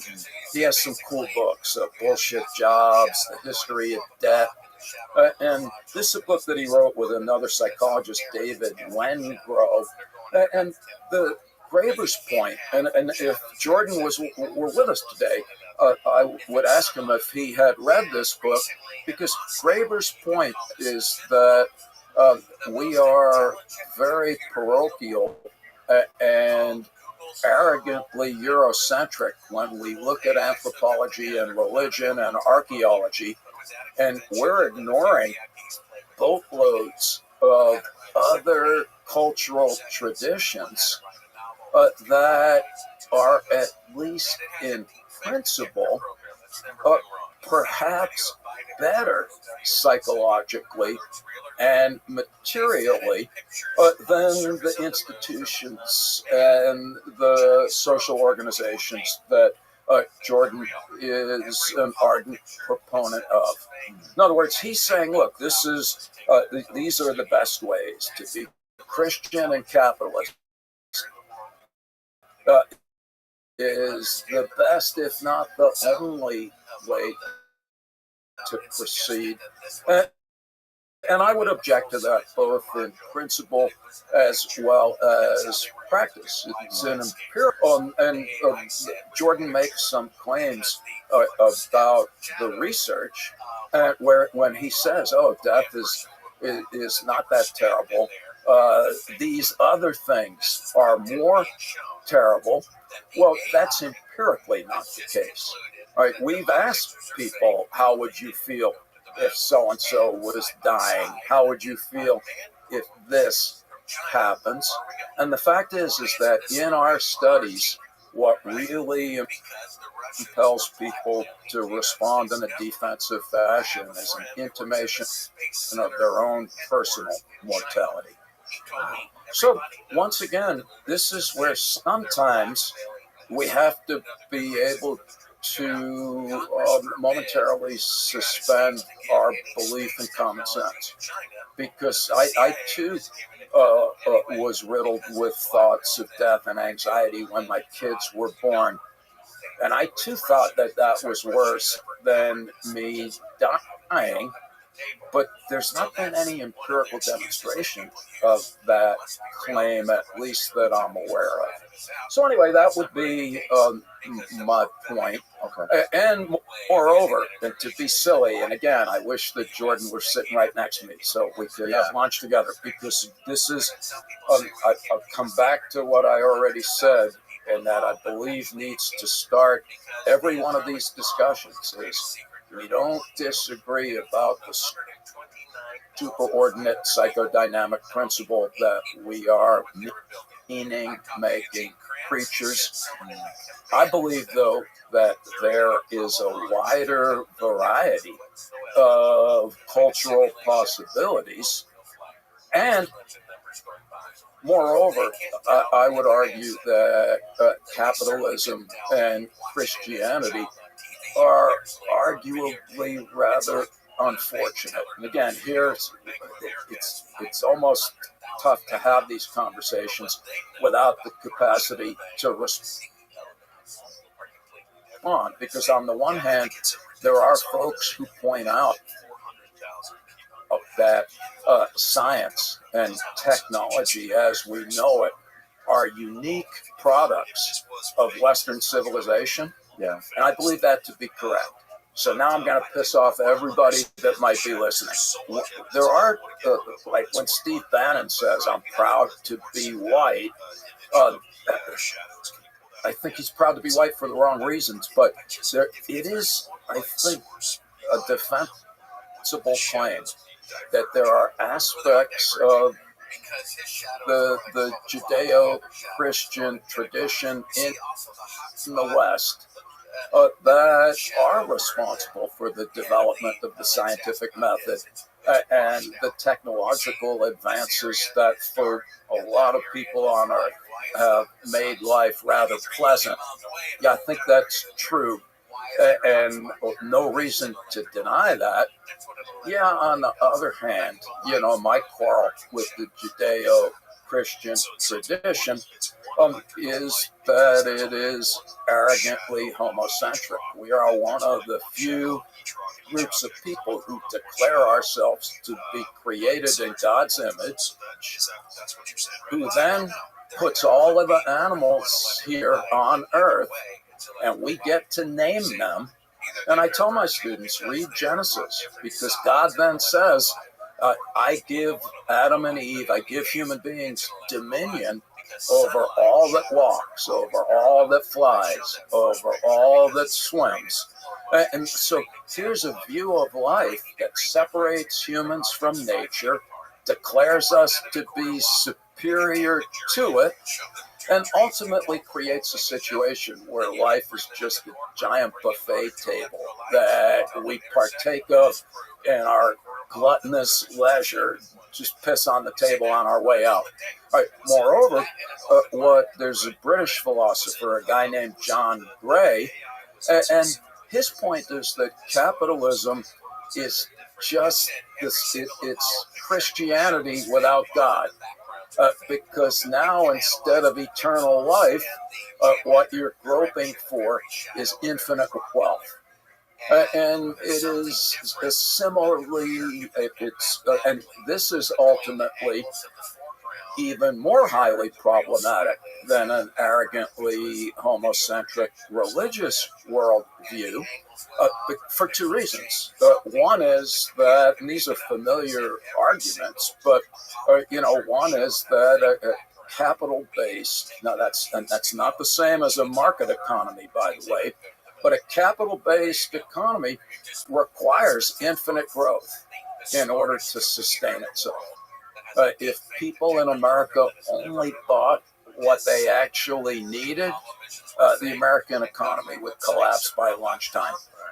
And moreover, there is no point at which individuals can ever consider themselves to be satiated or satisfied. Enough is never enough. So Mary Poppins said, enough is as good as a feast, but I've never seen an American behave like that. Elon Musk is the richest guy in the world. What's he doing today? Well, trying to make more money. Ditto for Bezos. And what Ernest Becker said is, beware of insatiable desires. Everything in nature, enough is enough. I like pizza, but after 12 slices, I've had enough. I like chocolate, 55-gallon drum of M&Ms, had enough. Fill in the blank, beer, sex, movies, music. There's an upper limit, right? But there is no upper limit to people's desire for material wealth. And this has made folks like John Gray point out that we're pursuing the same thing both on heaven and on earth, which is not dying. Yes, that's heavy. It is heavy. No, and I say these things, Danny, to be sure we understand each other. I'm not claiming that I have any privileged, detached position. Right. I'm saying that I too am a respiring, meat puppet, riddled with anxieties that I'm primarily unaware of, that are manifested in these kinds of behaviors. And I'm not saying these things. Well, no, I am saying this intentionally to just insist that I'm prone to all of these affectations. I can't tell you how many times I've been lost in the middle of nowhere at night, and then I'll reach in my pocket. Ooh, I have some money. I'll reach in my pocket and I'll be comforted by a piece of paper that has no value in the forest unless you're out of toilet paper. And yet there's just something comforting about being in the presence of money. Right. Yeah. Right. And again, if you're an American, turn the dollar bill over, because on the back it says, "In God we trust," demonstrating that money has always had religious connotations. And then there's the little pyramid on the back of the left side of a dollar bill with an eyeball floating on top of it. And look at a dollar the next time you have one. And that's the ancient Egyptian symbol of immortality. So even, so when people are like, oh, you're full of crap, you're saying money is just a symbol that we use to exchange goods and services. Yeah, it's that, but so much more. Going back to Jordan, I think one of the big points that he makes, that he likes to make, is the difference between equality of opportunity versus equality of outcome, right? And he thinks that it's important to have equality of opportunity, but sort of trying to balance the equality of outcomes is not a good way to run a functioning society. And that ties into sort of his disdain for Marxism. I know that can become like a bumper sticker type word. Again, I'm going to be a dick. He should read Marx, who was a crappy economist, but an amazing psychologist, in my opinion. My point, again, I'm saying this repeatedly just to emphasize that I would feel much more comfortable in a discussion with Jordan next to us. He doesn't. If we could get in touch with him, maybe he'll come by. We'll have some lunch. But my point, and here I would ask if he's read a book by a Harvard philosopher, Michael Sandel, called The Tyranny of Merit. And what Jordan and folks who share his views, they're big fans of meritocracy. And which is superficially attractive. The idea is that we all are on the starting line together, and then we each have an opportunity to excel. And so let's go ahead and do that. The best stuff rises to the top. There you go. All right, well, two things. One is that if we're going to do that, then he doesn't have any kids, but there's other white people who have these views. And I was like, hey, let your kid play on your driveway, and I'm going to kidnap them and bring them to some place and enslave them for 400 years so that we can totally decimate an entire culture. And here we're getting into fuzzy territory, because I'm going with the critical race theory idea, which is simply truth with a piece of jargon, and that is that there are systemic ways of creating inequitable outcomes, either by design or otherwise. And so there's a reason why the average white family has 10 times more wealth than the average black family. Until 50 years, you couldn't own property if you were black. You couldn't get a mortgage or a GI Bill for education.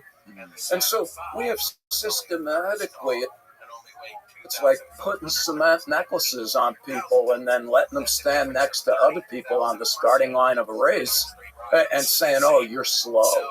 So thing number one, and I'm not saying that I have a way to remedy this. So these are two different questions. Acknowledging that there are fundamental inequalities as a result of systemic injustice.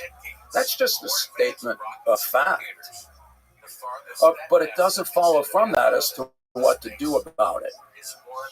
Right? I'm not advocating for any particular program of amelioration. I don't know if reparations are a good idea. I see both the upside and the downside of affirmative action. But so that's one problem. Is I'm not seeing equality of opportunity. So Jordan's saying, "Oh, I'm a big fan of equality of opportunity. If there really was equal opportunity, then I don't think we should dictate particular outcomes. In other words, in a world that doesn't any longer exist, when I was in the 1970s, when I graduated from college, if you were a white guy and you wanted a job, you could read a newspaper. I tell my students, these are pieces of paper that has shit in it, and at the back of the newspaper were lists of jobs. And if you wanted a job, it would take less than a day to get one, and minimum wage was enough to rent an apartment and get a crappy used car. And if you got an entry-level position, I started as a dishwasher in college, and by the time I finished working at the Sheraton, a hotel, they were offering me entry to their management training program. In other words, to me, that's the American dream. Everyone who wants to work can work. If you do work, it is possible to be compensated adequately to have a life, which is now what I'm talking about is the average white guy in the 1970s and 80s. And so my point is, if that's the way the world is, then I agree with Jordan and most conservative folks who just say, you get in proportion to the effort that you exert. Let's let that happen. But as John Locke pointed out many, many years ago, the dead Scottish philosopher, that claim is based on a world of infinite resources. In other words, what Locke said is that if I want to own 1,000 apple trees, that's fine. If you want 1,000 apple trees, then you can just go someplace else. And he's writing in the 1860s, and he's saying, oh yeah, England's kind of all filled up. So if you want to have a lot of stuff, just go to America. There's nobody there. And the people that are there are miserable savages. Well, the fact is that they weren't miserable. But back to reality, what the meritocracy guy says, Michael Sandel, is, but that's not the way things actually are. In other words, we live in a world of limited resources. Like it doesn't, you can have a perfect grades and perfect SAT scores and still get rejected from Harvard and Stanford. And the point that he makes is that we have gotten to the point as a society where we don't even value people unless they're the absolute best at what they do, right? So basically, if you're rich, who cares? You got to be the richest person. If you're pretty, you have to be the prettiest person. If you're an Olympic runner, you have to win a gold medal.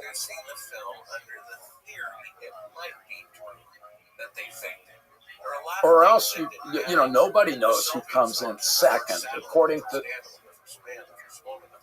this argument. Well, what Sandel said is, well, when we live in this kind of society where we tell our kids, if you tried hard, you can be just as rich as Bill Gates or Oprah, or if you wanted to, you could be just as pretty as the female models on the cover of Cosmopolitan that are actually 20% thinner than it is possible for a human being to be. Then we create a situation where every person in America, if they're not the best at what they do, is either miserable or enraged.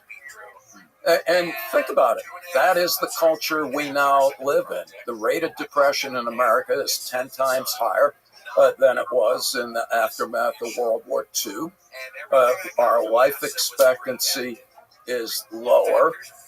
We're having like literally aggressive confrontations in parking lots, ending with guns over things that used to be considered relatively minor indiscretions. So to get back to your overall question, yeah, I would take respectful issue with this idea of that people have equal opportunity first and foremost, and that we're actually, I think they are overstating the case about insisting on identical outcomes. That's never been the progressive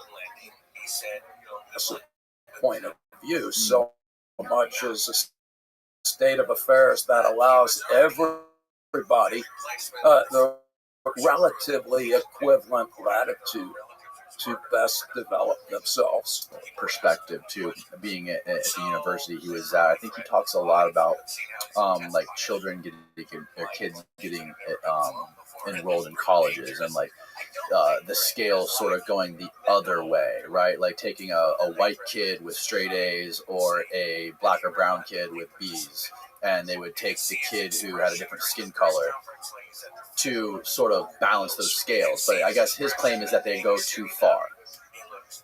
I think, again, perhaps. This is where I think we've got to be. Right. Nuance. Right. Yes, absolutely. Honestly, and that's why,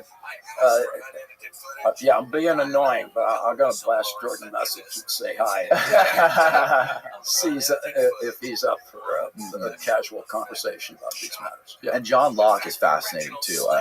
Some of the stuff you talked about John Locke really blew my mind. Especially when it comes to how you integrate some of the capitalism into politics, and how money kind of controls everything from corporations influencing the policies that are implemented on us, and it all comes back to consumerism. Yeah.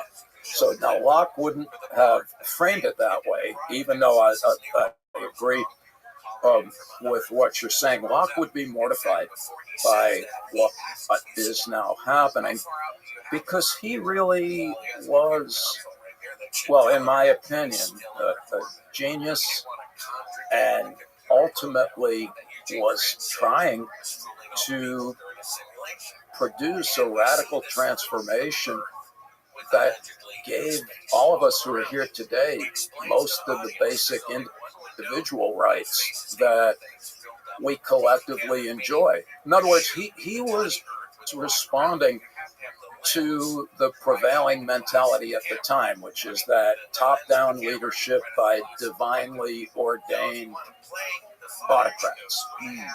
And he was like, that's backwards. That the unit of analysis is the individual. And what he was trying to do was, in my opinion, to create a situation that shifted power and autonomy to each of us as individuals, noting that we are individuals who exist collectively in a civil society. And it's a little long-winded, but I still I find it a compelling tale, because he says, well, in a state of nature, there were no societies. There were just individuals. And we were just all trying to stay alive. And so basically, he was like, well, all right, and there's no private property in nature. Right. This is the whole creation of the state. Yeah, and I love it. I love this stuff. And he's like, okay, so then, well, what are my rights? And he's like, well, I certainly have a right to stay alive. God would agree, and so would Darwin. And in order to stay alive, I have to consume. There's the consumer thing, which is not intrinsically bad. And then he says, look, nature is here for all of us. It's common property. It's not private property. But it becomes private property the minute I exert effort in pursuit of my well-being. Right, so I see an apple tree, I walk over, I grab an apple. When I grab it, it's not everybody's apple, it's my apple. And Locke goes on and he says, hey, I can have as many apples as I want, as long as I don't steal them from other people or let them rot. Right, and then he's like, okay, but think about it. You're hungry. There's an apple tree a mile away. And then there's just a guy 10 meters away with a bunch of apples. What's easier, walking a mile in the heat or grabbing a rock and cracking his fucking head? And Locke said, it is just human nature that we will transgress. But if I go over and crack a guy's head, well, then his family will get some oil maybe and dump it on my village and incinerate the whole neighborhood. His point is that we are incapable of rationally adjudicating conflicts, and that puts human beings in a state of nature, in a constant state of war. And so what Locke argued is that we reluctantly relinquish the absolute freedom of nature in order to become members of a civil society. Yes. We give up the freedom to crack somebody's head if they've cracked our head. We defer to the government to keep us safe and to adjudicate disputes. Right.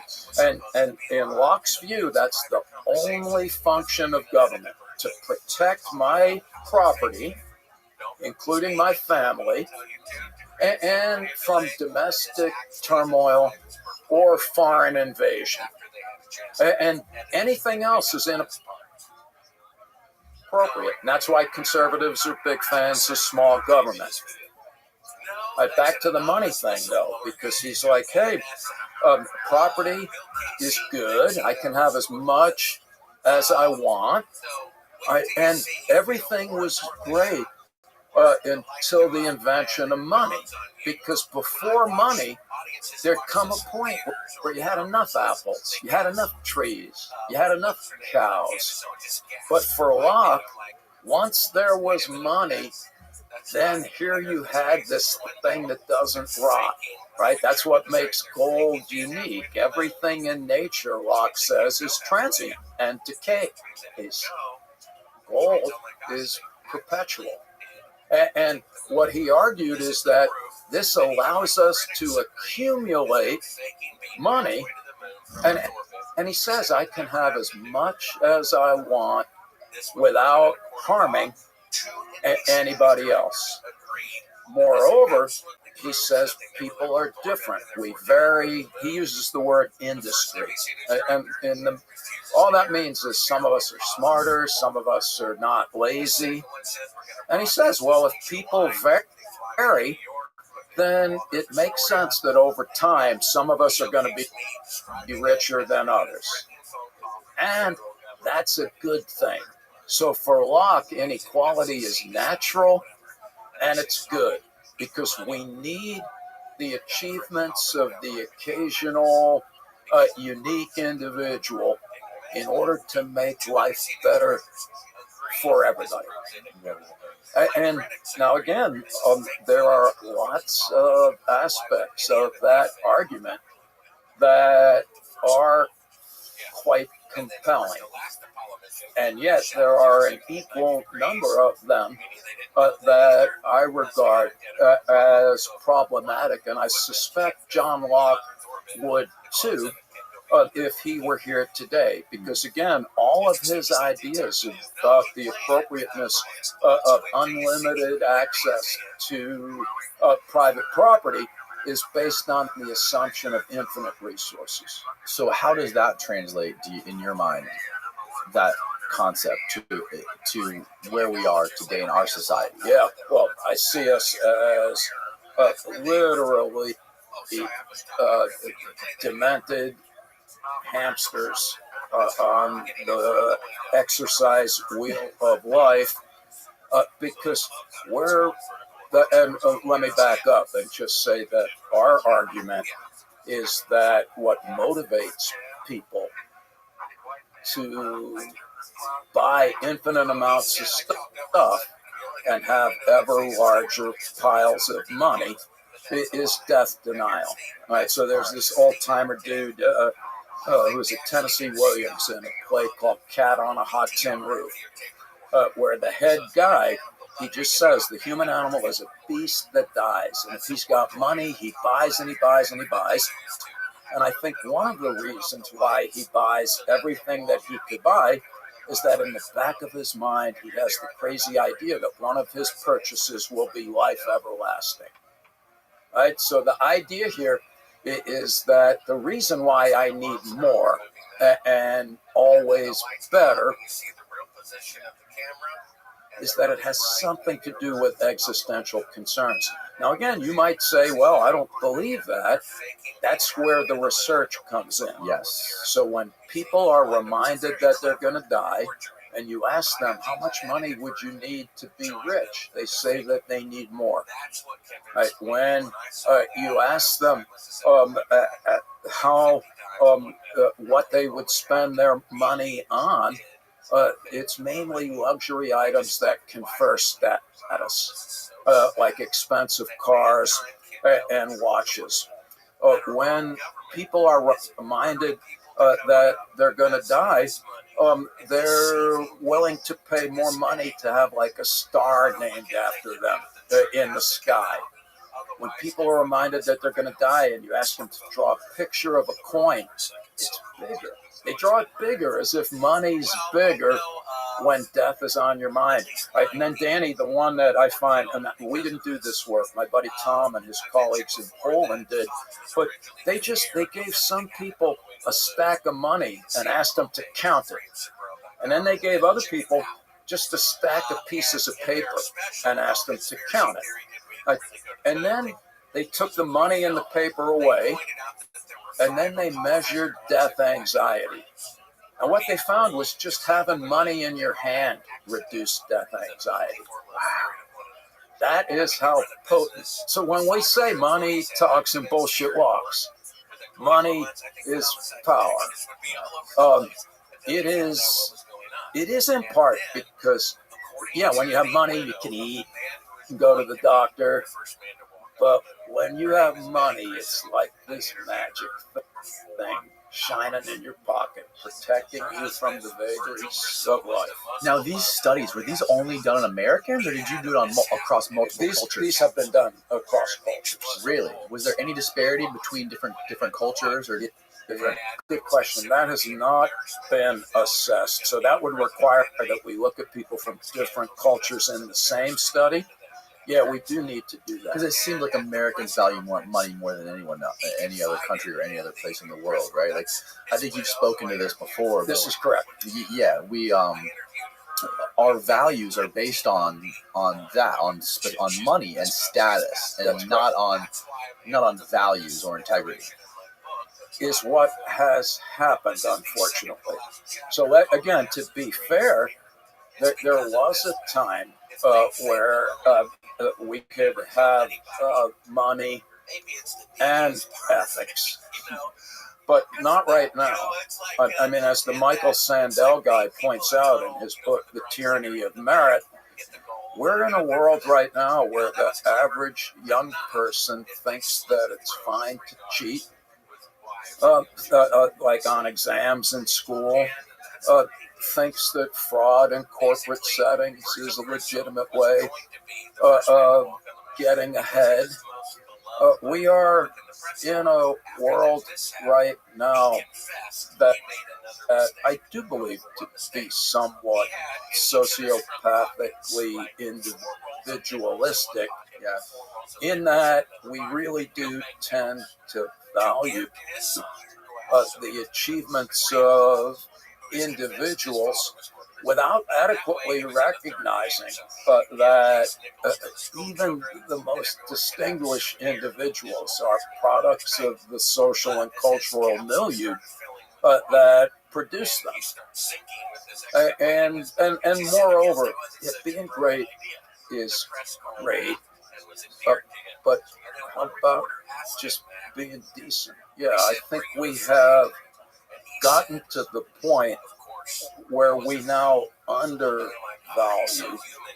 some of the characteristics that I used to be more proud of as an American.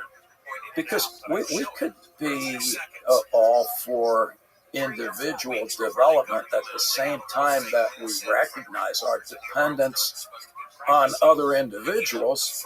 We can also do a much better job at making people realize that it is okay to be average. The average person is, after all, average.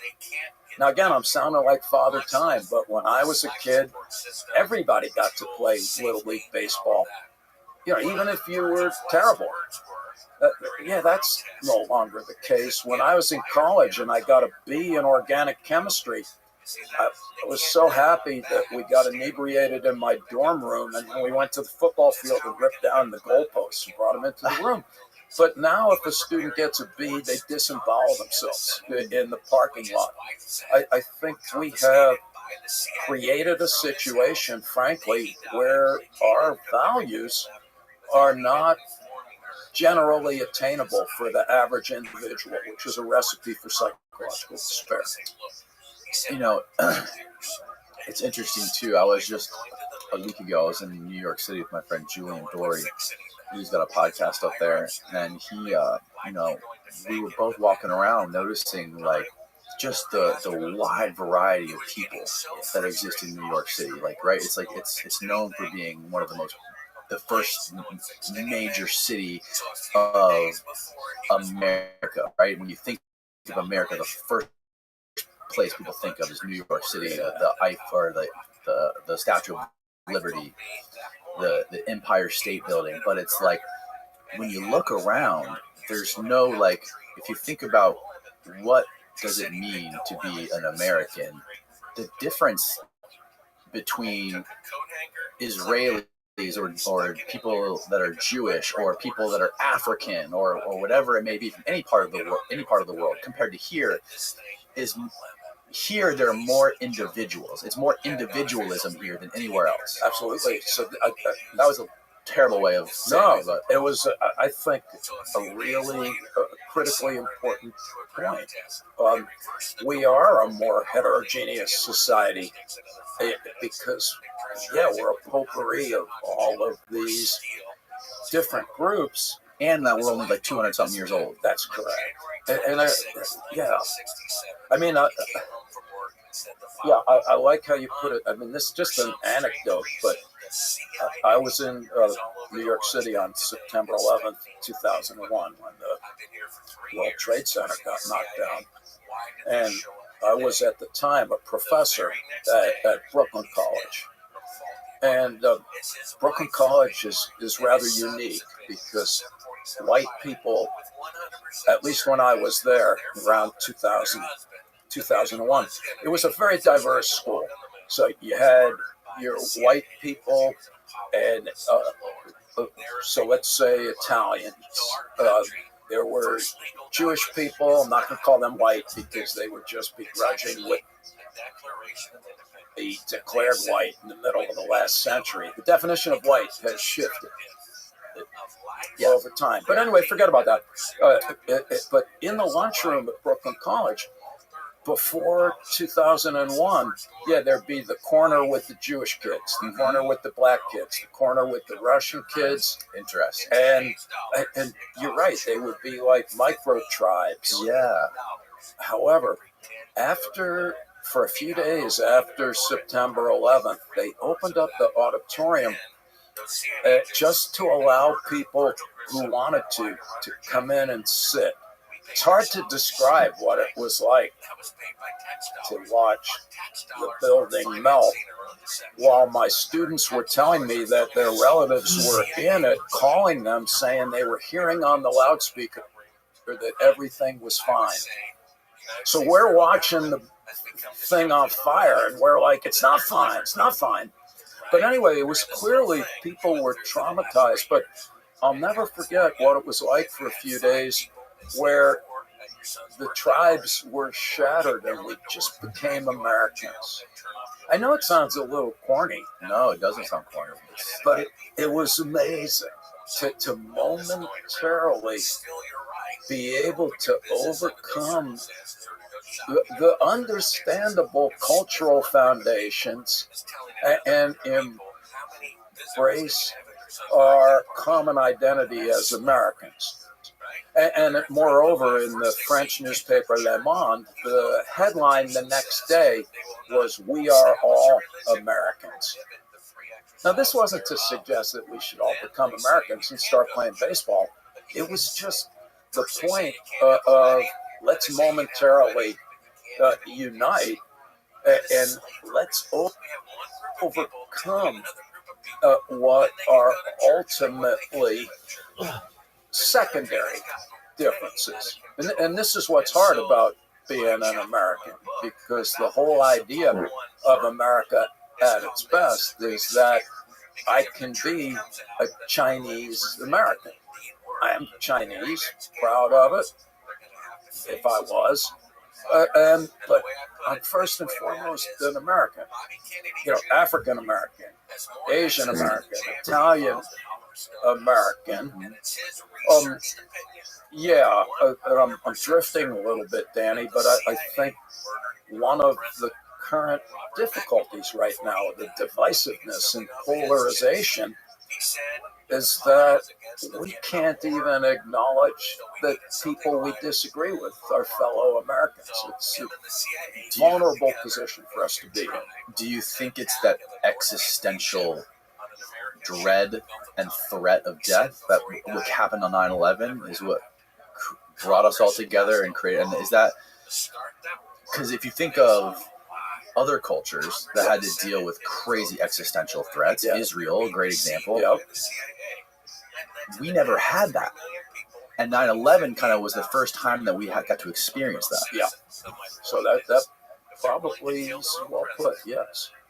And it's interesting also you talk about George Bush and his approval ratings before and after September 11th, which was fascinating. Yeah, just again, and what I like about, I'm kind of an egghead, but yeah, these are just, quote, facts. That's another thing about America. 2 + 2 is 4. Some things there's no alternative facts, but George W. Bush had the lowest approval rating in the history of presidential politics 2 days before September 11th. 3 weeks later, after he said, "We will rid the world of evil, and I believe God has chosen me to lead the country during this perilous time," he had the highest approval rating. And we did dozens of studies where we showed that people, Americans, they didn't like George Bush in a benign state of mind. But if we reminded them that they were going to die, they liked him a lot more. So in 2004, John Kerry ran against George Bush for president. And in control conditions, the participants liked John Kerry more than George Bush. But if we reminded them that they were going to die, they liked Bush more than Kerry. And again, a lot of young people weren't around then, but 4 days before the 2004 presidential election, John Kerry was actually winning in the polls. And then Osama bin Laden put out a video saying he was going to attack us again. And some people argued that created the death reminder that enhanced people's opinions of Bush. Fast forward to more recently, same thing with Donald Trump. In 2015, we demonstrated that Americans did not care for Donald Trump. This is before he became the Republican candidate for president. Except if you reminded them they were going to die first. They liked him more and said they were more likely to vote for him. And when Hillary Clinton became the Democratic opponent, we found that Americans liked Clinton more than Trump, except if we reminded them they were going to die. Then they liked Trump a lot more. I fast forward to 2020. In our studies, white Americans in a control condition, they liked Joe Biden more than Donald Trump.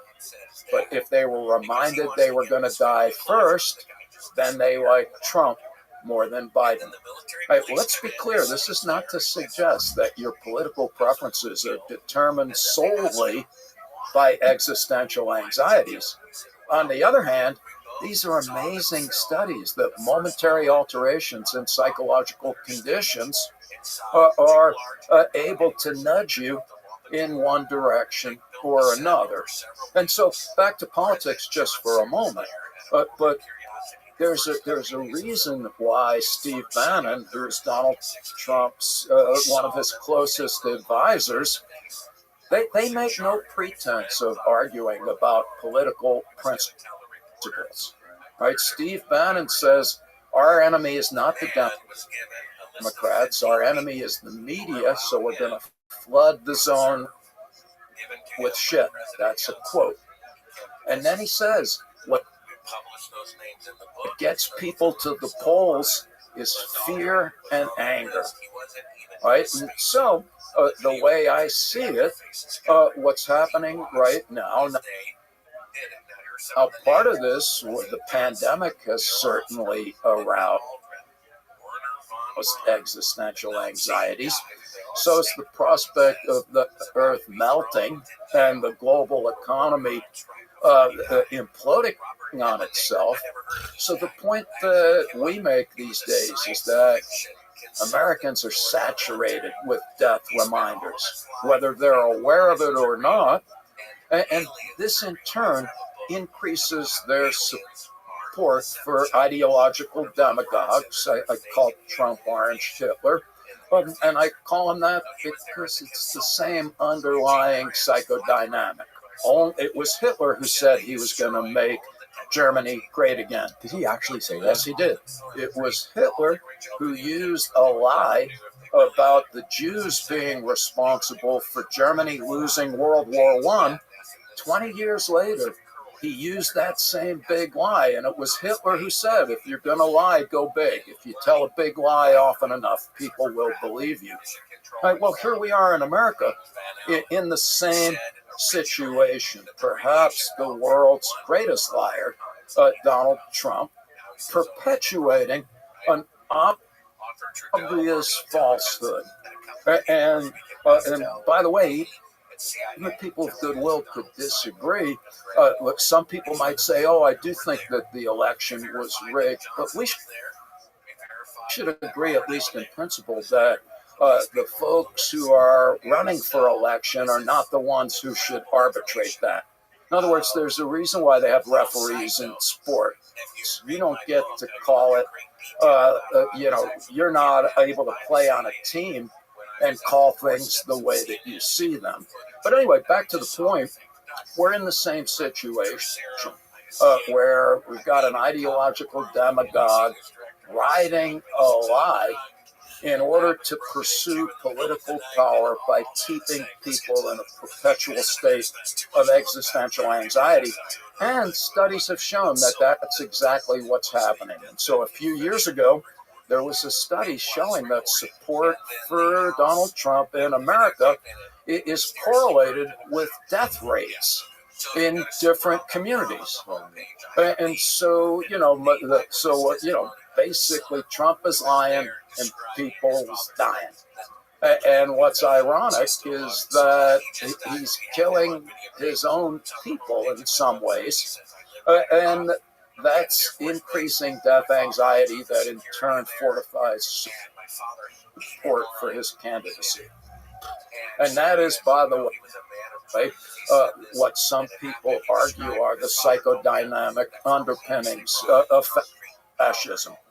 It is you have powerful autocratic leaders teaming up with corporate interests to take advantage of a population by keeping them in a constant state of fear and rage. And this isn't by no, to just make an important point, this is not a condemnation of the intelligence or character of the average person who supports Donald Trump. As I think we were saying earlier, I think most folks are kind and decent, and in the average setting, we have more in common than otherwise. I think so too. Do you think it's accurate and or a good idea to say that Donald Trump is the same thing as Hitler? Because I don't think he was quite the same thing. Yeah, he's actually working faster and getting shit done better. No, it is the same thing. They are both malignantly narcissistic sociopaths with delusions of paranoia and grandeur. They are both singularly devoted to maintaining power. I think that, and yeah, it's unfair to compare anybody to Hitler. I get that. It's equally unfair, however, to not notice the staggering commonalities. Hitler was elected without Russian interference, and it took him several years in the 1930s to undermine the judiciary, to completely overwhelm the press, to replace able civil servants with sycophantous cronies. Trump has done all of that. So let's just look at the various indictments. And my point also, I don't mind being annoying or political. If you're an American and you're a fan of democracy and you don't vote, fuck you. If you do vote and you do so with a grotesque ignorance of the issues in question, fuck you. And if you're unfamiliar with American history, give another fuck you, because it was George Washington as well as the founding fathers that they were against political parties. That they said that once we have parties, then we're not going to be on the same team anymore. And we're going to get into domestic conflicts, and that's going to be a ripe opportunity for an ideological demagogue to be elected and to ransack democracy. Well, that's precisely what we are now witnessing, in my estimation. Moreover, anyone who has an opinion about President Trump and who hasn't read the Mueller report, fuck you. Because and even if you don't have time to read the report, how about the 3-page executive summary? If you don't have time to read that, read the entire sentence that Bill Barr mangled when he protected Trump by leaving out the part where Mueller suggested that he was indeed guilty of obstructing justice and proposed that there be a civil trial thereafter. All right, anyway, on top of that, if you've not read any of the indictments, then how are you in a position to be a responsible citizen? What does this say? DOJ under Barr wrongly withheld parts of Russia probe memo. Thank you. Because he took a sentence that was extraordinarily damning, and he only read half of it. And that was before the report was released. Mm-hmm. But anyway, ditto for the recent indictments. Maybe people of goodwill could disagree, but shouldn't we disagree after being informed? Less than 5% of Americans have actually read the indictments. And so anyway, my point is that we as Americans have been grotesquely irresponsible. Let's stop blaming the leaders and let's step up. It's not only our right to vote, it's our responsibility. But again, it's our responsibility to do so in an educated fashion. I wonder about these indictments, and I wonder what the thinking is behind them, especially when it comes to like what they're doing. In my view, with these indictments, is they're making him an underdog, and I think these indictments and making him more of an underdog, and if he gets a fucking mugshot, I think they're just handing him the presidency. Yeah, they're not actually. They're handing him the nomination. The presidency, in the absence of voter suppression, is highly unlikely. And I just say that based on electoral college politics and recent polls. He is unlikely to win a general election, especially in Georgia right now. You know, it comes down, right, and again, we're getting political, but yeah, we're not a democracy. We already know that the next election's going to be decided by 3 or 4 states. They even know the particular neighborhoods. You know, if it were just the popular vote, there's no doubt that Trump would lose by 10 to 20 million votes, no matter who he ran against. So that's really. Oh yeah, he lost the first one by 3 million. He lost the next one by 7 million. The amount of effort that's now being devoted in states like Texas, Tennessee, Florida, to ensure that the people are restricted from voting is extraordinarily comparable to what happened after the Civil War during the Reconstruction. So in South Carolina, for example, right after the Civil War, there were African Americans elected to Congress. There were like 80,000 people that voted. Like 10 years later, there were like 800 black people who voted in South Carolina. I guess when you start hanging people and burning. Republican too, right? Yeah. But Lincoln. That's right. But the point is that, no, I don't think that what's happening now will ensure a victory in a general election. Also, it's Donald Trump who is portraying himself as a victim. You know, he is he is an evil genius in my estimation. He's a moron, first of all, intellectually.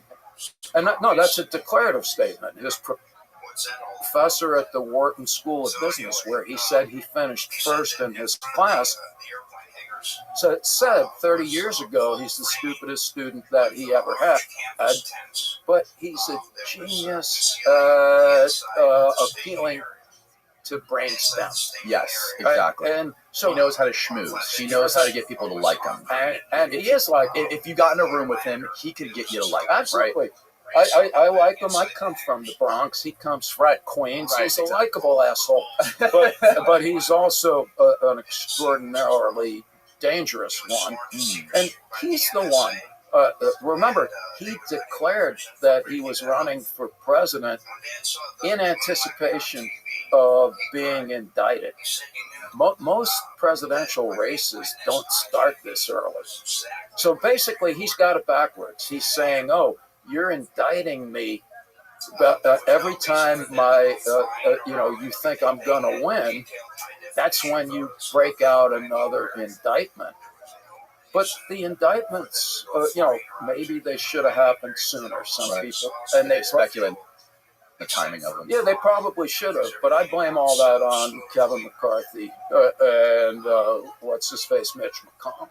They're the ones. Listen to them the day after January 6th when they said Trump is responsible. Right. And he should have been impeached and convicted at that time.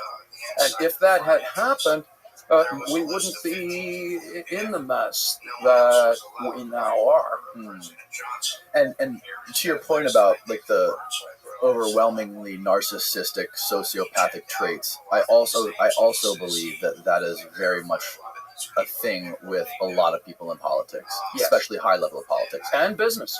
and business. Yes. CEOs of Fortune 500 companies are way up there on narcissism and sociopathy. Again, Dick Cheney. suggesting that a touch of those, right? Remember you said earlier, Danny, and it was a great point. We're on a continuum.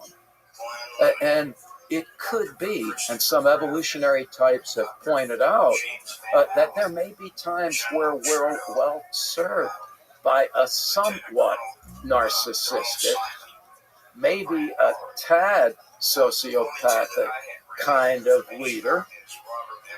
It's when we get to the extremes, because there's no moral compass Right. that Right. underlies any of that. Everything we've just been talking about, is that sort of encompassing your, I don't know if you started writing it, but you talked about something called left or Yeah. right is beside the point. Yeah, I never did that. So I would like to write a book called Why Left and Right Are Both Beside the Point. And I haven't done it yet, although I've been blubbering about it at times. And my point, Danny, is that just like political parties, we've reduced this to like a worldwide wrestling federation thing, where like, oh, you're a liberal, so if I lean left, that means I'm leaning away from the right, and it's like a tug of war, right? Yeah. And it's like, oh, you're the all-encompassing repository of evil. No, you're like a cranial fusion. And my point is that's an extraordinarily absurd way to look at this, right? First of all, political orientation is in large measure genetically acquired, right? So if you take identical twins and you separate them at birth and raise them in different parts of Earth, if one twin is conservative, so will the other be. Really, it's not identical, but it's what's called a heritability quotient that goes from 0 to 1. And the heritability quotient for political orientation is somewhere around 0.4 or 0.5. And all that means is that if we had a room full of people, that about half of the variation in the group of politics can be accounted for genetically. Right. So let's just think about that for a moment.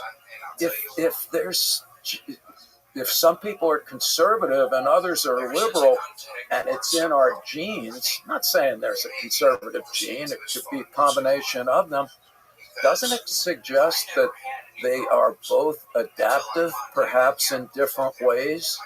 Does that make sense? In other words, why would there still be variations on both sides of the spectrum that if they didn't perhaps serve some kind of evolutionary function?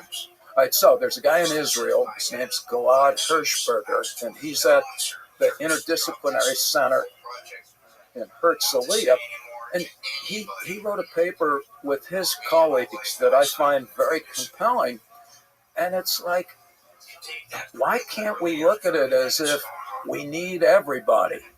In other words, and we may have been talking about this earlier, but if we were all conservative, we'd be sitting on the floor of a cave, literally, because by definition, conservatives cling to tradition. Right? If we were all liberal, we would be doing stupid shit. I'd be like, oh, I have an idea. Let's put an asshole on my forehead. Or what about the electric spoon? And we would be summarily just wandering around doing random stuff, ignoring past experiences. And so I like people who say, wouldn't the best kind of society be some kind of sweet spot where we had both liberal and conservative folks? And what Gilad has pointed out, and this is based on research, is that in general, when we look at intergroup conflict, so conservatives are better than liberals at detecting external threats.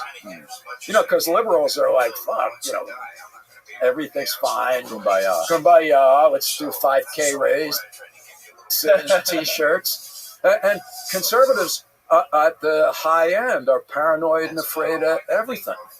But it's functional to be afraid sometimes. Yes. So conservatives are better at detecting threat.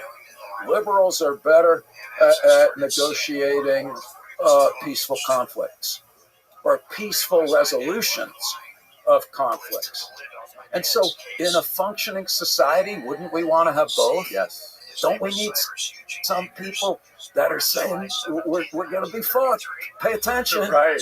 And don't we need others that can step in and do a Gandhi or Mother Teresa? And my point, and the older I get, the more convinced I am of this, is that, we're thinking about it too individualistically when we're like, oh, I'm a liberal, that's good. You're conservative, that's bad. I think we're better off accepting that we exist on a continuum. And we need each other. That's my current preoccupation. That's fascinating. I love that. Yeah, I do love it, Danny. I really do, because right now all I see is on both sides, how are we going to get rid of the damn progressives? Or what am I going to do with these trailer park people with their MAGA hats? And it's like, no, because basically we need each other. Right. And at our best, as you put it earlier, when I see it in many public settings, just folks cheerfully engaged with each other, I'm like, again, it is corny and simple-minded. I think a lot of it has to do with communication. Absolutely. Technology. Communication and connection. And literally a direct connection between humans. Not through Twitter. Yeah, honestly. And this brings us to another uplifting point we talked about this before we started, but who was the guy who predicted our civilization would collapse by 2025? Yeah, this is Peter Turchin. Yeah, so he wrote a book called End Times, and he was a professor at the University of Connecticut and is now at Oxford in England. And I'm just becoming familiar with his work. He is an ecologist by trade, and he studies how societies collapse and what we might do to forestall or at least deflect a bit. Yeah, awesome. There we go. Yeah, and so his point is, and it's all based on math models of a study of over 100 societies. Wow. Yeah, and well, I like that he starts out by saying, it's not a political argument. What he's insisting is that we can predict mathematically when a society is going to collapse. And he argued 20 years ago that the collapse of American society is inevitable. And the argument is based on a couple of things going on. But the main thing is he talks, first of all, about an overabundance of cultural elites. So he's like, look, one thing is, he's like, all societies are hierarchical. Stop being like Walt Disney and knocking people for being organized in a bureaucratic fashion. And and there are going to be people that are richer than others, and he's basically, well, that's the way it has always been. Right? But then he says, yeah, but there are certain times historically where and he describes it metaphorically as like a game of musical chairs. He's like, look, there's only one president still. There's only 50 senators, but there's a whole lot more people that want to go to Harvard. And so in the old days, there weren't that. Most of the admissions to these schools were all legacy. You had to be white, you had to be Protestant. Well, now there's all kinds of folks clamoring for admission, but there's still the same amount of elite positions. And what Turchin said is, what that does is to create a host of disaffected wannabes. And that's where a lot of populist movements start. And so he points out, if you look at what's going on right now, you've got Donald Trump, proclaiming himself, one of the people. No, but he's not one of the people. His dad gave him $1 million when he was still in diapers. He went to Penn. Ted Cruz, do you know where he went to school? I have no idea. Princeton. All right, what's his face? Josh Hawley, the senator from Missouri. He went to Stanford. DeSantis, Ron DeSantis. He went to Yale and Harvard. The guy who's the senator in Louisiana, I think his name's Kennedy. Anyway, he went to Oxford.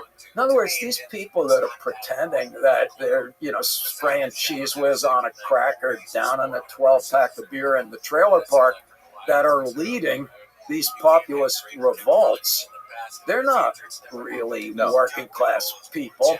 They just want to take over the power. It's all optics. It's all optics. All right, so that's one thing that Turchin says often starts the decomposition of societies, is when there's too many people vying for positions of power.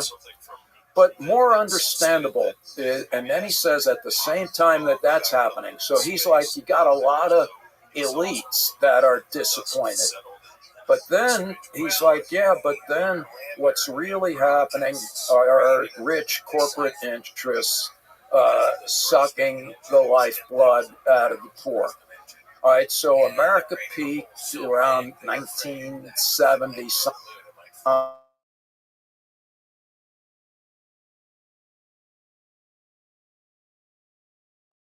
Because of the New Deal, which wouldn't have happened if rich oligarchs didn't accept a higher tax rate. All of that changed the day that Ronald Reagan was elected president. He ripped the solar panels off the White House. Ivan Boesky, convicted felon, said greed is good. What good is the moon if you can't buy or sell it? And until then, as wealth rose in America, so did minimum wage, and so did the income of the average American, the average white American. The rising tide lifts all boats.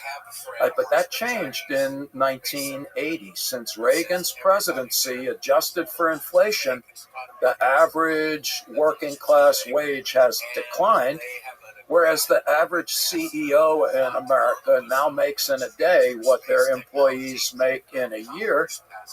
And the last time that the richest 50 people on Earth owned half of Earth or more was in the Gilded Age, just before the Depression. So anyway, what Turchin says is what happens when the rich get too greedy is that the poor get miserable. Like, they get to the point where there's not enough hours in the day to work at Walmart, which, by the way, has more part-time workers than anyone on Earth, so they don't have to pay them benefits. So anyway, you're at a point where it is not physically possible to survive on minimum wage.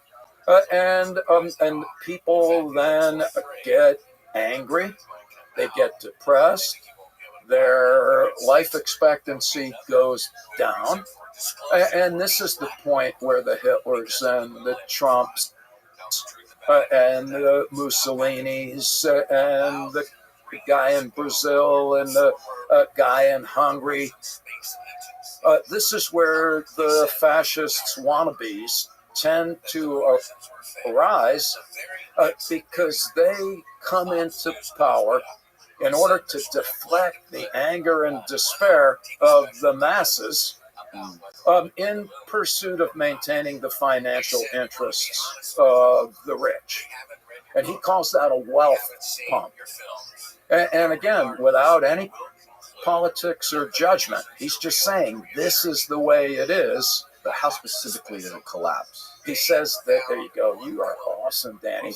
No, because what he says is, I want to be really mathematical, and what I can tell you is that when the discrepancy between wealth gets to a certain level, that collapse is inevitable.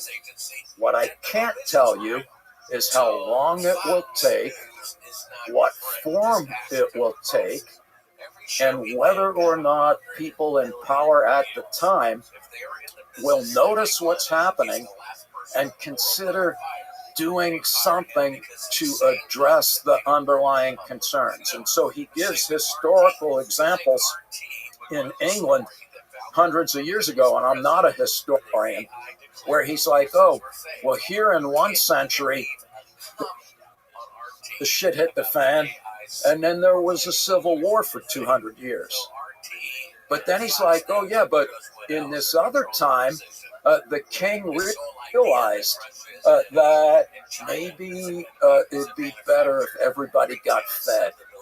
And so they tweak the way that resources are distributed to address the anger and fear and material deprivation in a way that restores some kind of social equilibrium. Now, again, this is not a Marxist diatribe, because what Turchin is saying is that societies come and go. They all collapse eventually. Right. And so what we need to do is to think about what we're going to do or not. But what it looks like we're doing now is, if anything, accelerating the rate of disintegration by increasing the transfer of wealth from the public to the few. Right. And again, that's not a political statement. You know, no one disputes that the tax cuts from the Trump administration were largely devoted to the richest Americans, Right. and that is responsible for about a quarter of the current debt. But a lot of the problems that I think of when we're talking about this is, I don't think of necessarily like policies like tax cuts for the rich. I think of for example, what's going on now. What are we the government just gave like a bazillion dollars to fight the war in Ukraine. Yep. Then we have homeless people in every major city, like all over the place.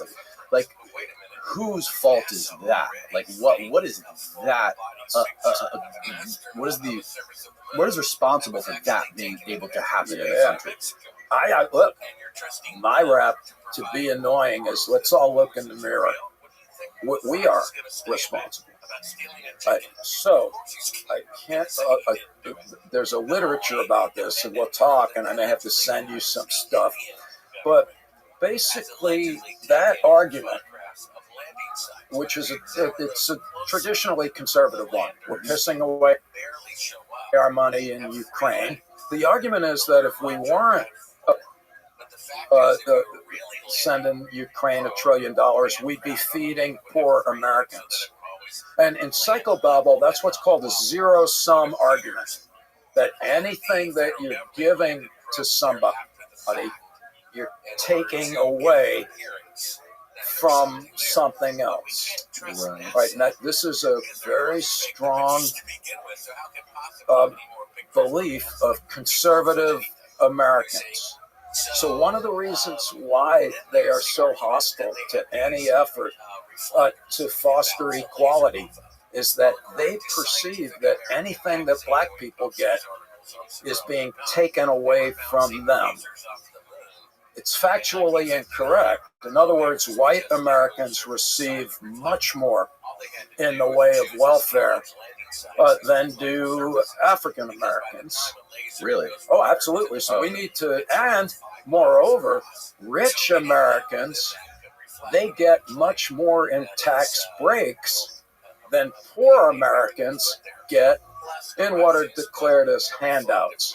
See, one thing that is important that I've learned from political scientists is that there's a difference when somebody gives you something. Yeah, it's a handout, right? So food stamps, you poor bastard, you're grabbing that.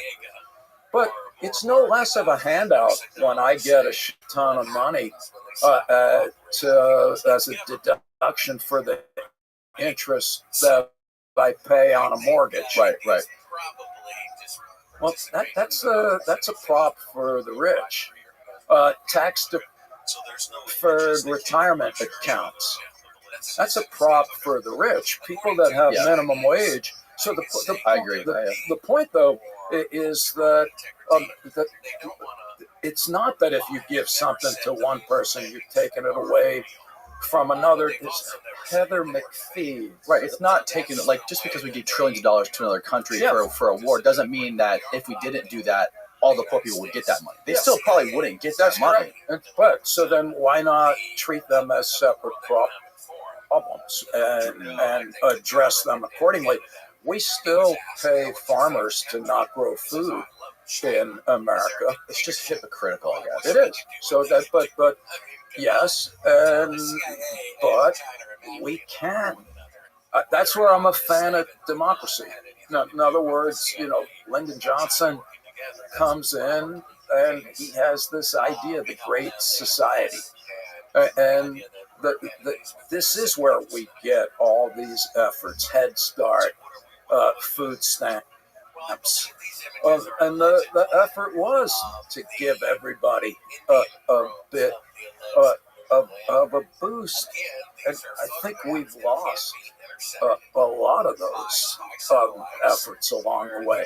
I kind of forgot what I was ranting about there, though. Yeah, so we were talking about the collapse of society. Yeah. Okay, so back to collapsing. Yeah. All right, so basically, you got too many people wanting to be president, and all of the elite wannabes, Ted Cruz's, they then become your little mini fascists, trying to rouse the people.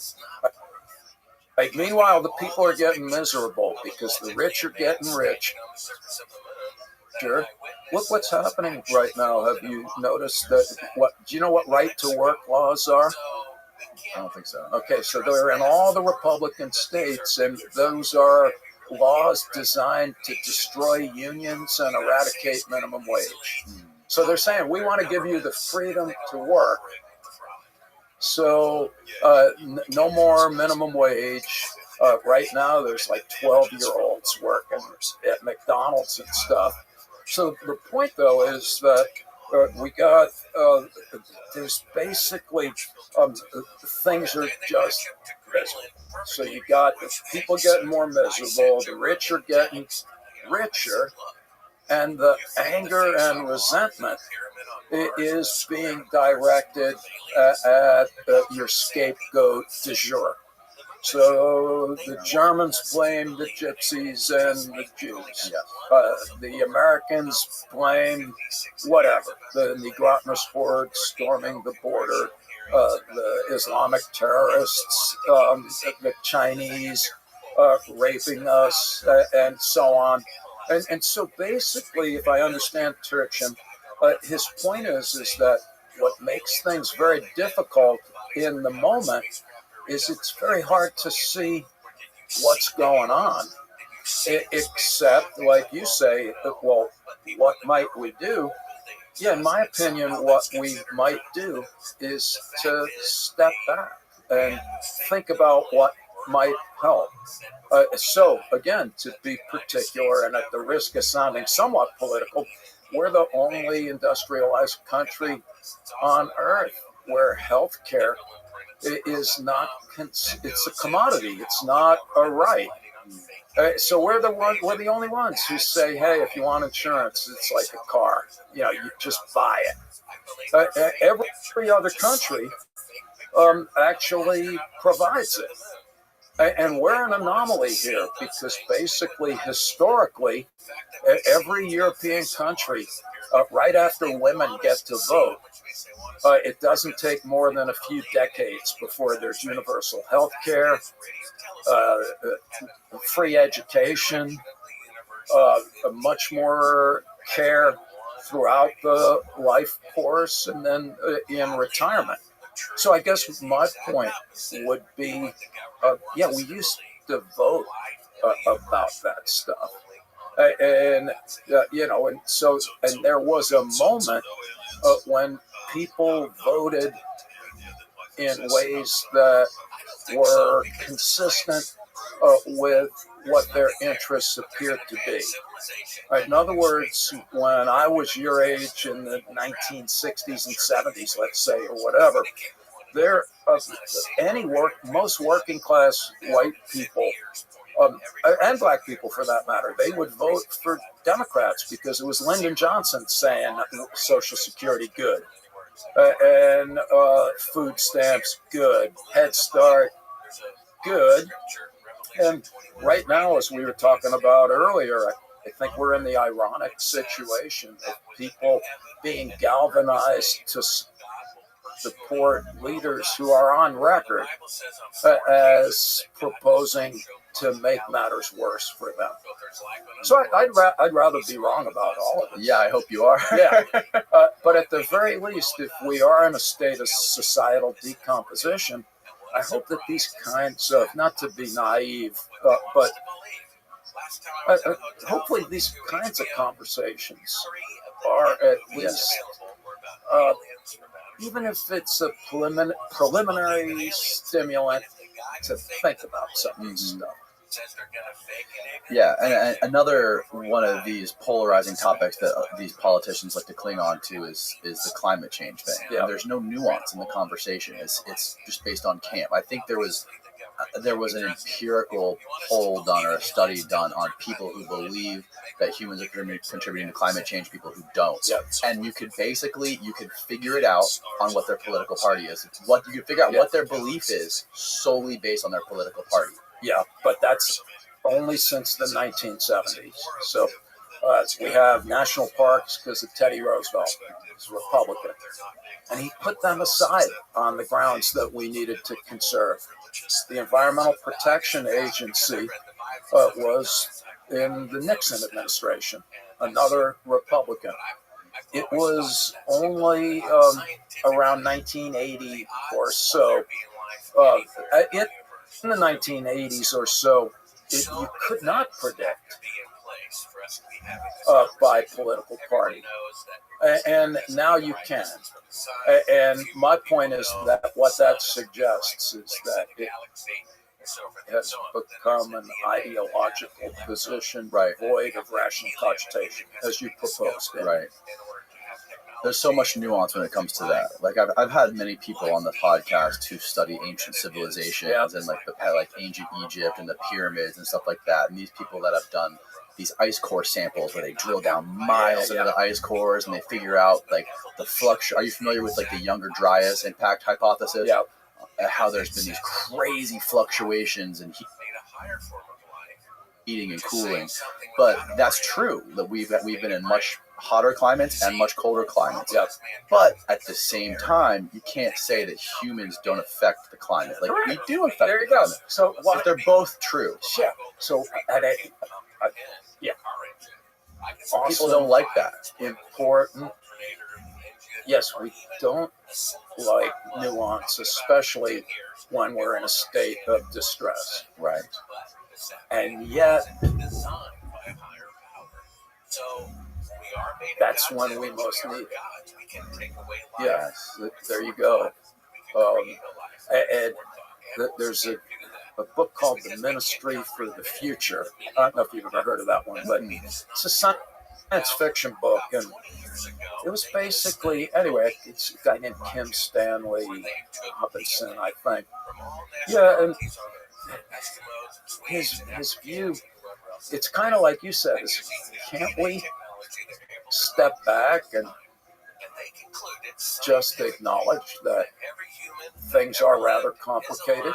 Right. I like your point. I've been learning from some folks about these just indigenous histories where they used to have like these apocalyptic narratives, and archaeologists or anthropologists would say, wow, the Native Americans, they must have been doing too much peyote.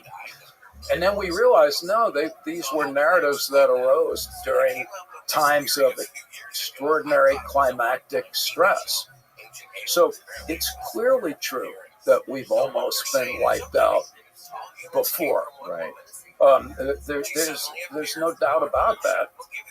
Yeah, what makes this different, as I understand it, is that the last time the Earth got 10 degrees hotter, it wiped out 90% of the life on Earth, and it took 50 million years to recover. This was like 270 million years ago.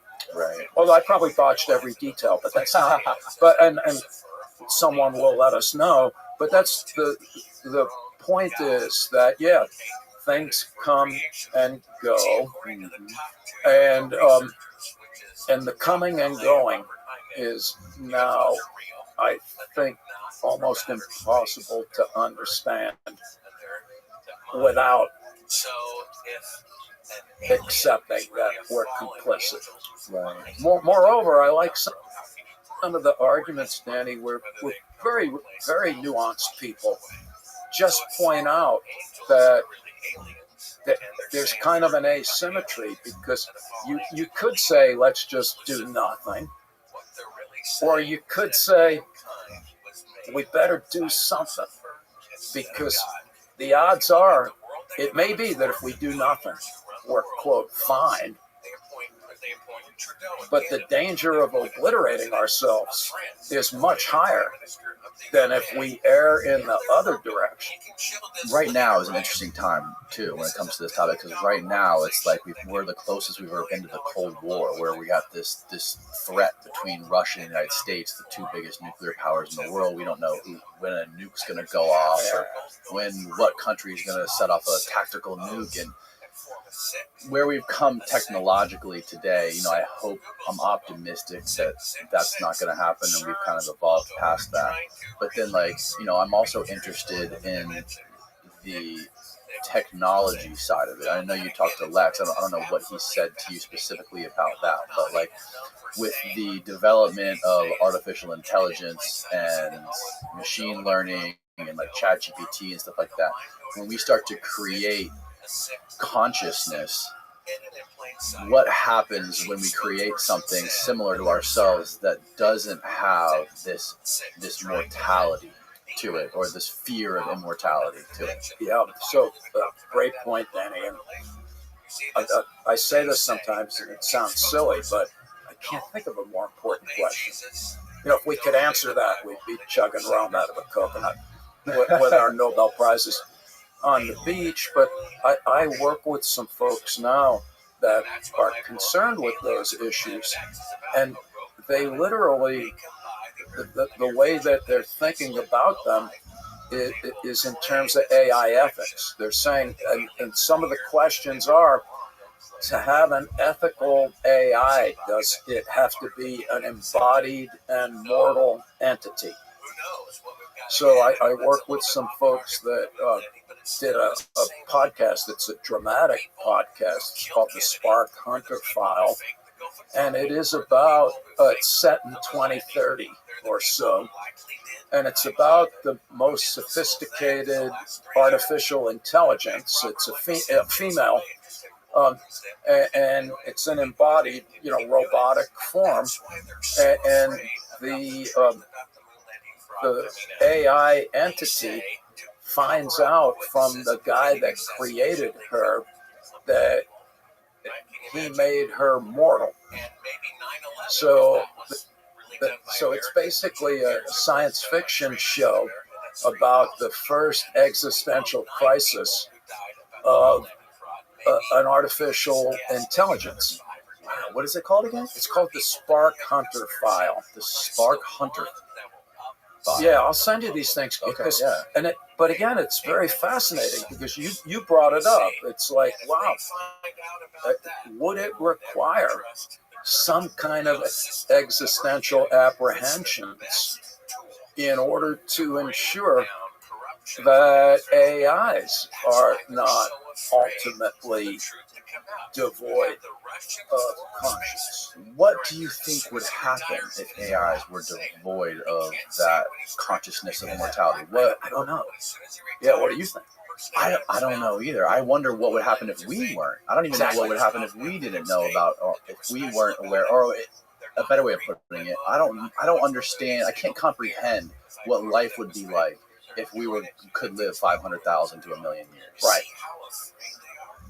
I like what you talk about in your book as you said that if we were aware, we could live a half a million to 1 million years. Suddenly, we wouldn't be able to have the definition of a hero, right? Wouldn't exist, or a coward wouldn't exist, because that's all defined by the finitude of our life and the risks that we're willing to take in life for different reasons. Yeah, I find those ideas compelling, Danny. I am, in all truth, still disinclined to die, and yet I find those arguments convincing. In other words, if you were reading a book and it never ended, it would be tiresome. I think it was Lucretius, some ancient dude, who just said, life's like a banquet. But isn't what makes a banquet great that there comes a point where you have enough and you're done? And he just says that to lead a full life requires that it be bounded. There was a time that we're not here, and now we are. And it's a cliche, but all good things do have an end. And that in no way suggests that we should avoid making our lives richer or even longer. And yet a lot of folks that are like having their heads chopped off when they die and frozen in Arizona. Oh my God, I had a guy on here that paid like hundreds of thousands of dollars to do that. Yeah. The thing around his neck. He has like a dog tag. Yeah. In case he gets in a car accident, they know to like call the company to freeze him. And to me, and again, with all due respect, that's rather sad and also rather silly, because you're going to pay a shit ton of money. And Arizona's going to be uninhabitable in the next decade. And when the grid goes down, do you think the owners of those cryogenics places are going to be all too worried about the frozen heads in the middle of the... Hell no, they're not. No, they're not. So anyway, who's gonna be? They got to make sure their lawyer lives forever, right? No, there you go. So anyway, so I see most of those efforts to be thinly veiled attempts to forestall death permanently. And again, I see that as much as I like being alive and hope that I've got a couple more rotations. I feel, but like, don't you wish you could like be there, or like to watch your kids get old, of course, and your grandkids? No, absolutely. Yeah. It's such a conundrum, isn't it? There you go. Do you think there's a connection between the fear of death, religion, and the UFO phenomenon. Because of what I noticed talking to people, I had a lady in here who was a professor of religious studies in North Carolina, and she was approached by somebody who had recently become familiar with the history of like the UFO phenomenon in the United States, Roswell, everywhere else, and she found like a stark connection between some of the ancient biblical texts with some of these nuns and these ladies that writing in their journals from the ancient times that are identical to some of like the modern day depictions of UFOs. And I've noticed there is a huge community of people in the U.S. that they treat the UFO phenomenon like a religion. Yeah. Do you ever think about that? I do, but only peripherally because I don't know enough about it. So I've heard what you said about the historical commonalities. It's like, wow. Yeah, I don't know. I do know that, or I do suspect, rather, that existential anxieties are perfused throughout. In other words, in times of upheaval, there's increased belief in conspiracies and UFOs. So I'm not suggesting that there's nothing to observe, just noting that there appears to be some coordination. And schizophrenia, too, is a big thing you talk about in the book. Yeah. What is the relationship with fear of death and schizophrenia? Our argument in the book is that death anxiety underlies or amplifies all psychological disorders. Right. That's a rather strong claim. We're not saying that it is the sole cause of psychological disorders. It certainly cannot explain the differences between them. And we're following a guy, Erwin Yalom, who in a book, Existential Psychotherapy, he just said that he called psychological disorders clumsy mismanagement of existential terror. Now, I don't like that because it suggests that we have more discretion over our conditions than we might want to, than we actually do. Right? But so we have done experiments with clinical populations where we showed, for example, that when people who are afraid of spiders are reminded that they're going to die, they become more afraid of spiders.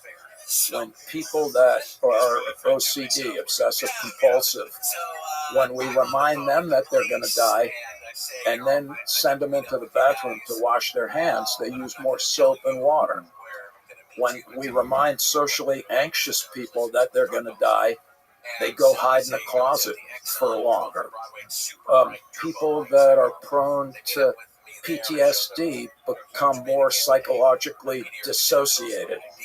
So everything that we have studied so far, we've demonstrated that death anxiety magnifies those symptoms.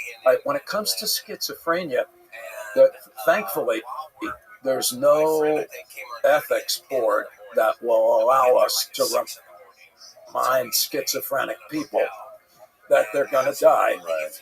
In principle, if we did do that, though, what we would predict is that death reminders would increase delusions of grandeur and paranoia. And this is based on just transcripts of schizophrenic people talking about their own concerns. And so the argument is that the schizophrenic individual in the wake of existential anxiety inflates themselves to superhuman proportions while declaring themselves omniscient and aware of everything that's happening at all times. Yeah, that makes sense. Getting back to the like the UFO phenomenon thing, I just see like whether it be more paranoia or more anxiety, I think it's like the hope that there's something else out there that's going to save us from ourselves, right? Nice. And there's also many books and many testimonies from like Army generals talking about these things hovering around nuclear bases and just disarming nukes. Yeah. Like these things are going to save us. They're going to save us from ourselves. That's magnificent. And again, very existential. Because in Greek tragedy, the worse than death is to be no one surrounded by no thing. And I think that's correct. So here you have the UFOs filling this existential void. There is something out there. And the Yalom dude, he calls it a magic helper, that we're always hoping. That behind the next cloud or the next bush, Yes, is someone or something paying attention.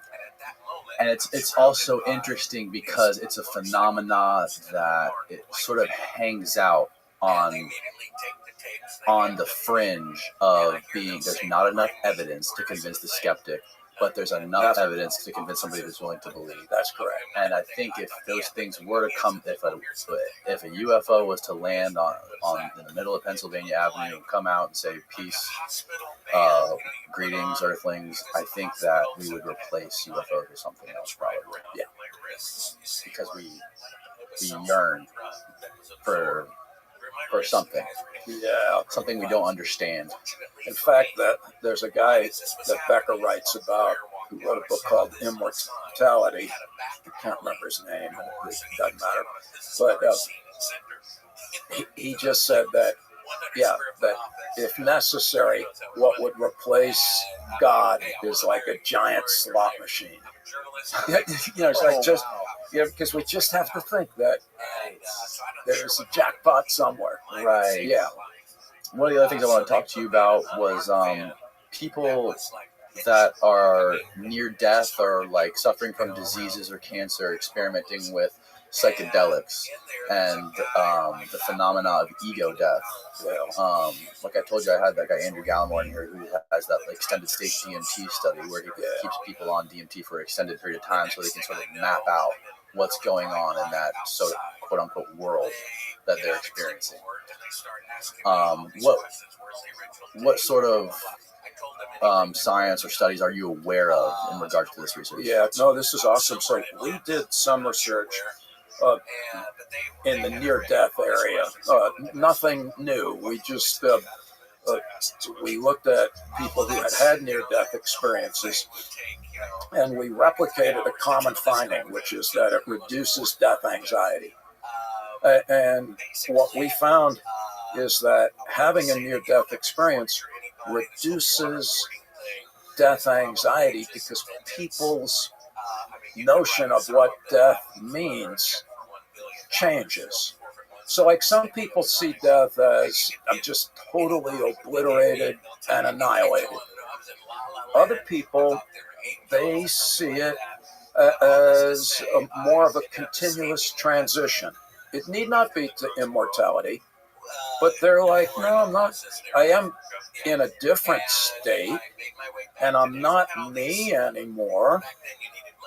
But all of the molecules that make up me, well, they've been around forever, and they're going to go and mingle with the rest of the cosmos. And so what the near-death experience appears to be doing is to alter our conception of death, to render it not an immediate and total obliteration.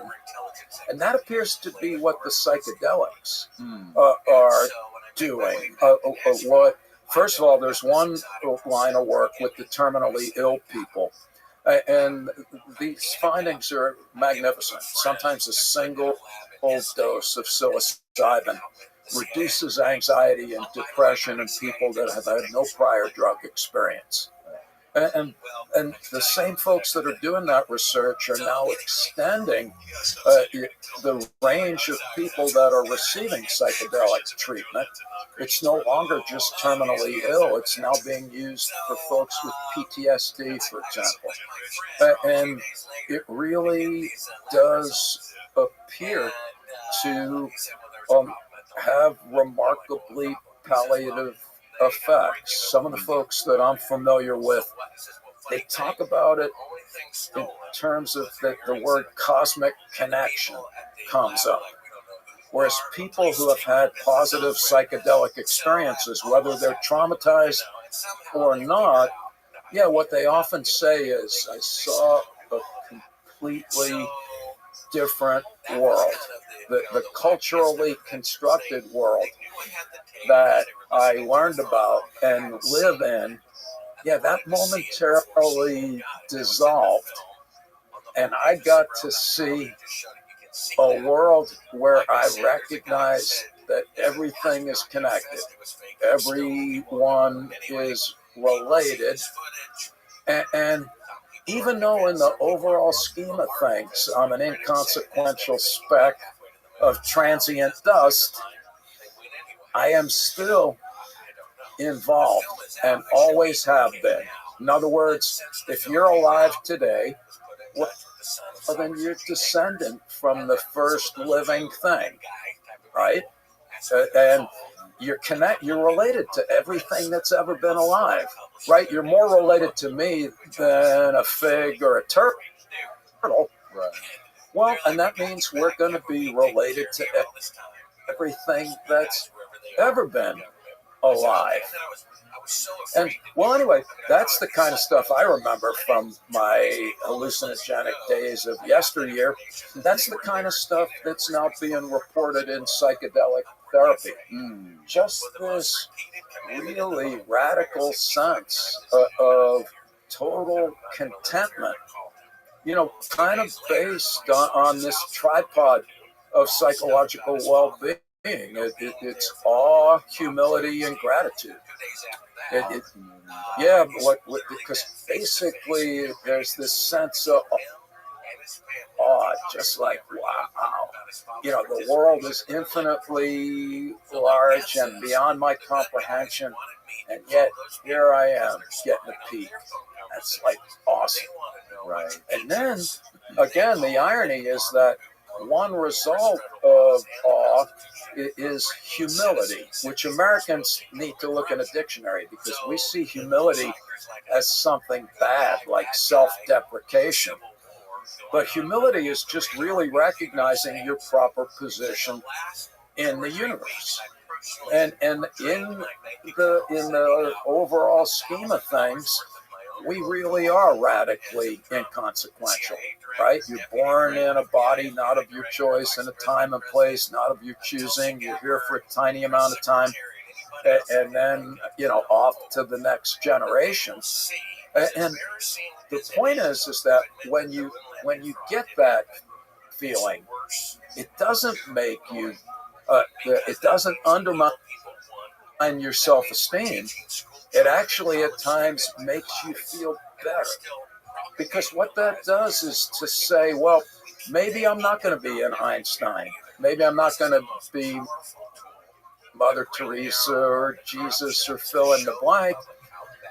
I'm going to be me, and I'm going to do things, and I can't know ahead of time. So does that mean it sort of renders the whole notion that us needing self-esteem sort of less meaningful? Like it makes... Yes. Okay. In my opinion. Or rather, how about it broadens the scope of what is meaningful and valuable. So there's this guy, Oliver Berkman, and he calls it cosmic insignificance therapy. And he's not knocking self-esteem. He's like, yeah, you could be proud of yourself. You wrote a book. You made a shit ton of money.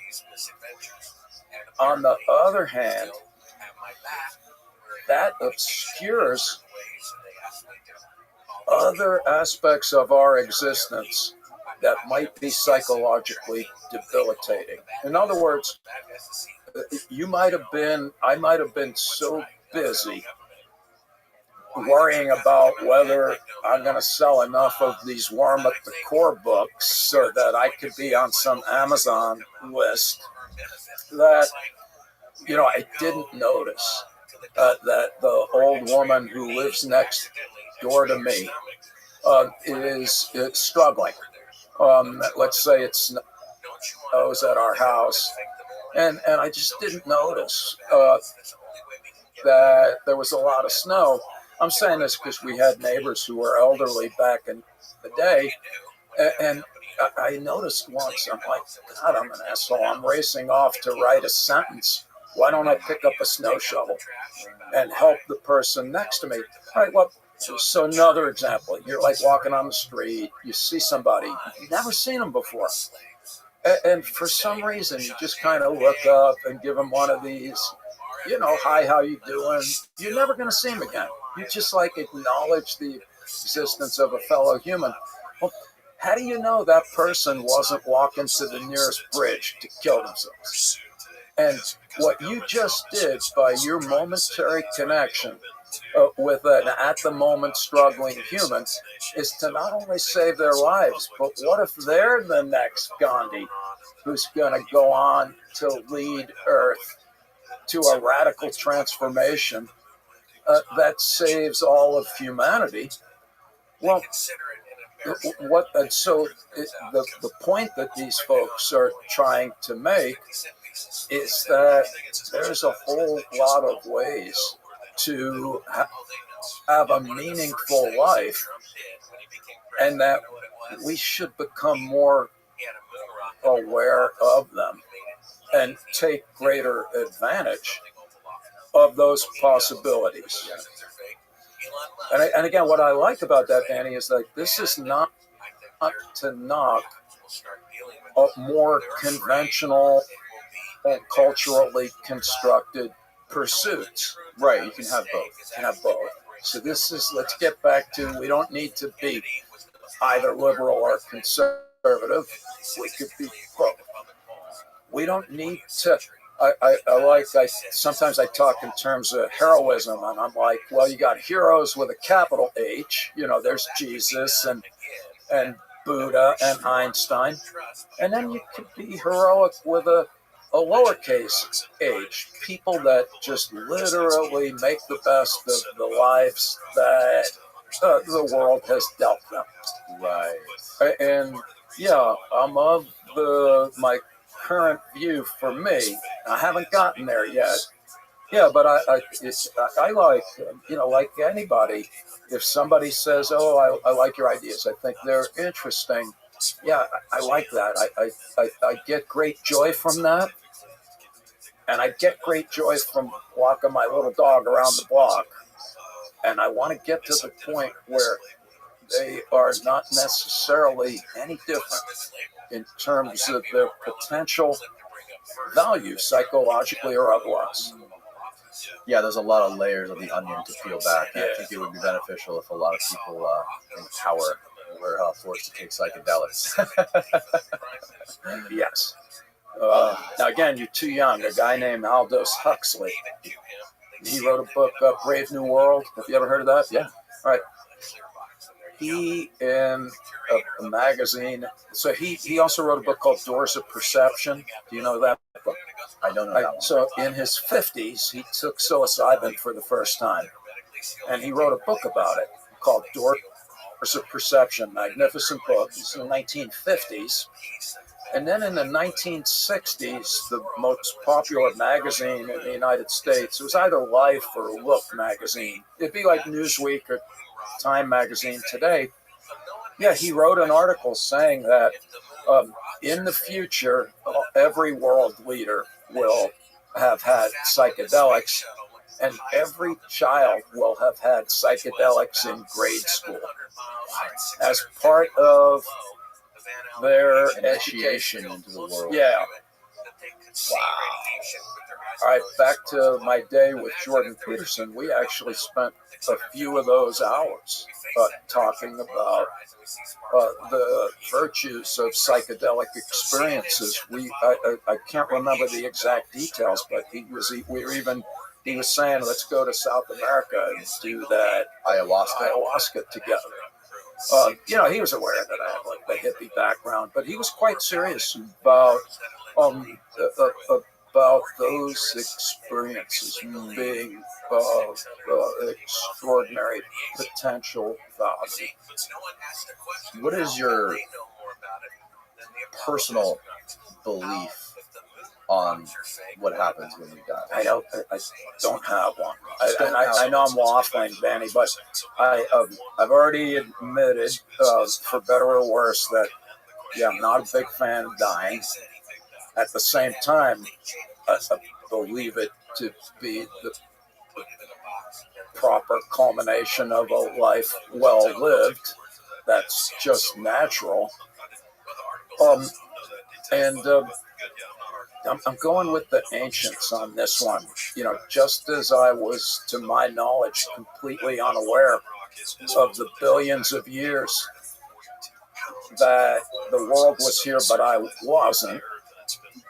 My guess is that a nanosecond or so after I expire, that it will be no different than before you were born. Yeah,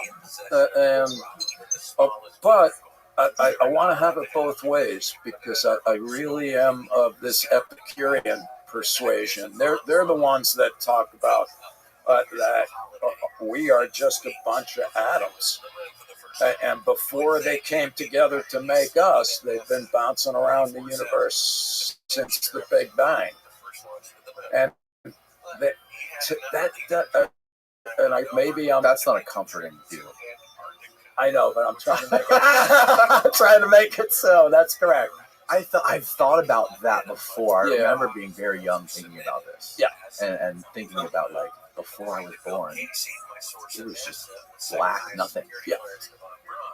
That's what it is after we die. But that's so. If my buddy Jeff Greenberg were here, he would he wouldn't. He's blubbering. Jeff's point would be, we can dance around all of this all we want, and there's no way to put a good spin on what turns out to be almost of necessity a state of ambivalence of sorts. I guess where I keep coming back to, it's hard to love life at the same time that one proclaims that you're just totally fine with being devoid of it. Right? So I'm like, yeah. So in a sense, you love life more, being aware of nothing, there being nothing at the end of it. I don't know that I do. I'm just saying that it's hard. If I hear your point, you're like, none of these things are particularly soothing. And I'm with you on that. And that's so you don't find it soothing. No, that's my buddy Jeff's point. Right. Is we can be hippie, like maybe do a few gummies, and you're like, oh, I'm down, I'm fine with death. No, we're not. And I don't know if that's I don't know if that's idiosyncratic, or if that's just a fundamental property of life, which is a resistance to premature termination at all costs.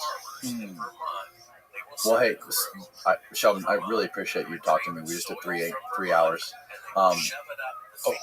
Tell people where they can find more of your information in your book. I love your book. I'm a huge fan of not only the contents of it, but I love the title, The Worm at the Core. It's a very metal title.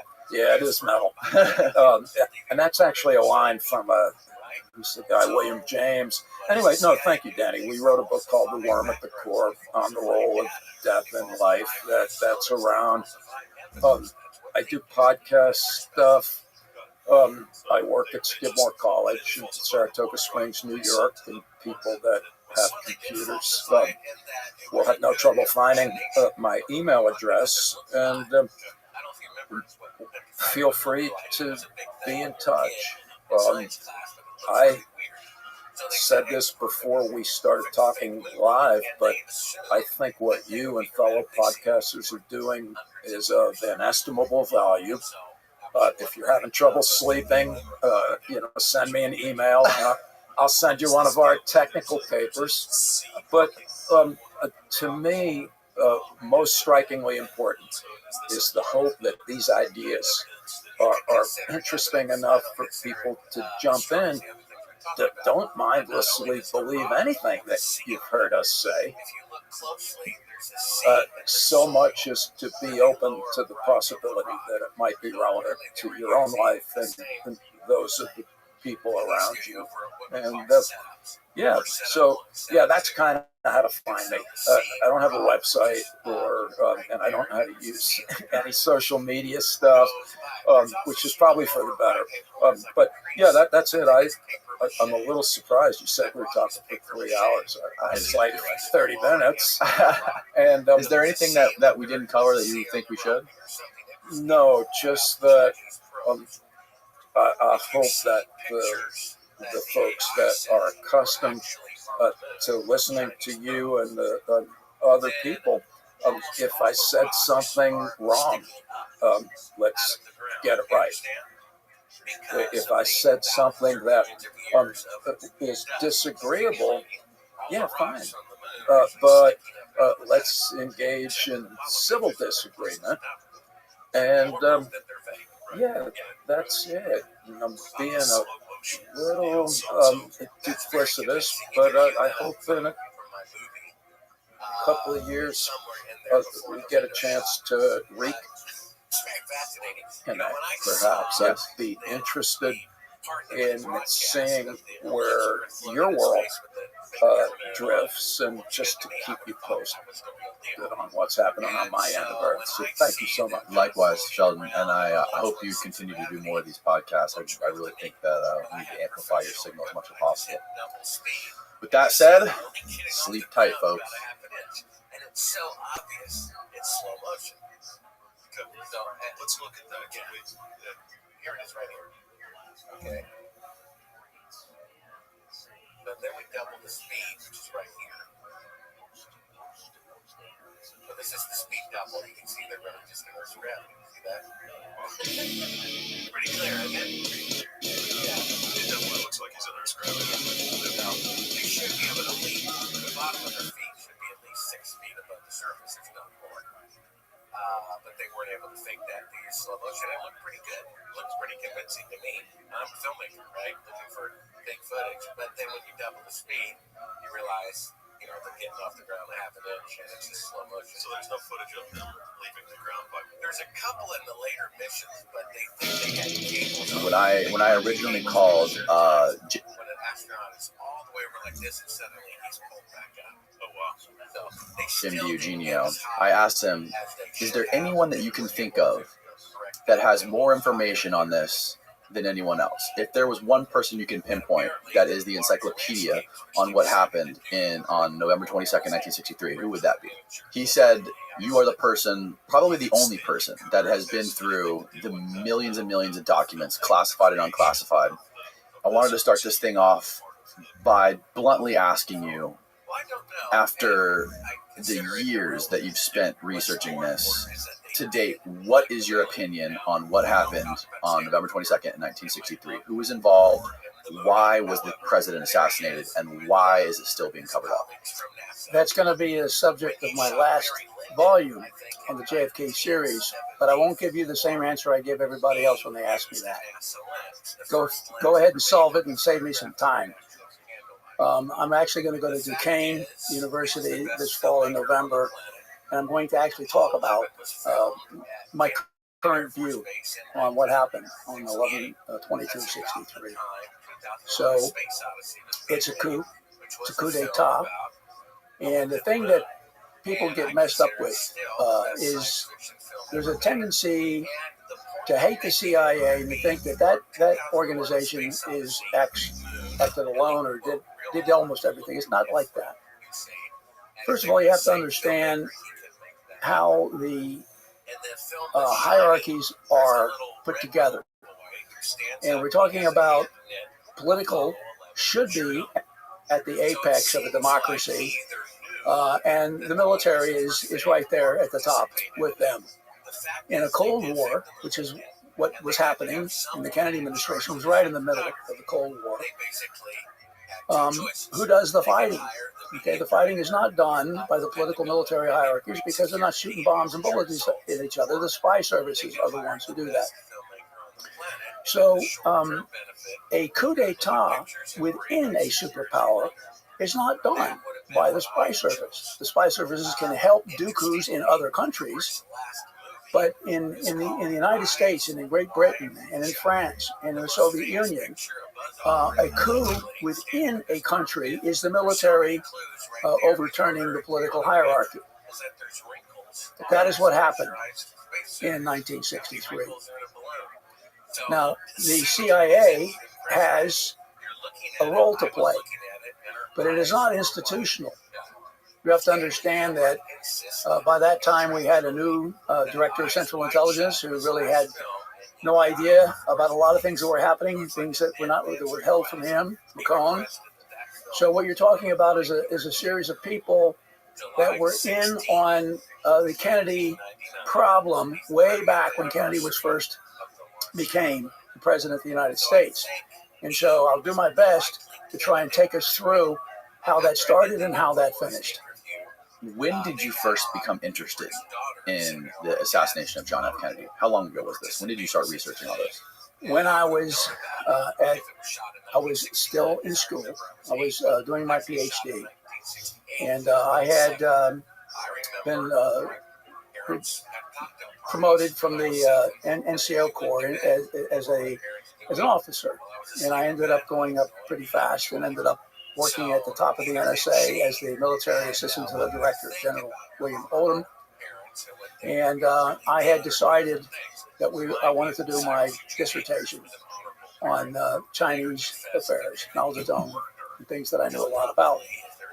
One day when we were flying down to the Carolinas, I always carried his pictures and all of his slides and everything. He put his newspaper down, his New York Times, and he said, "John, what's your dissertation going to be?" And I told him what it was going to be about China. And he said, "Oh, come on, you can do better than that. Show some mettle, overturn an orthodoxy which is actually what is expected of a dissertation, but 9 times out of 10 that doesn't happen."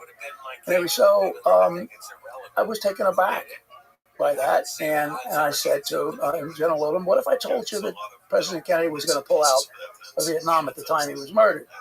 He thought for a while. He said, "You know what, John?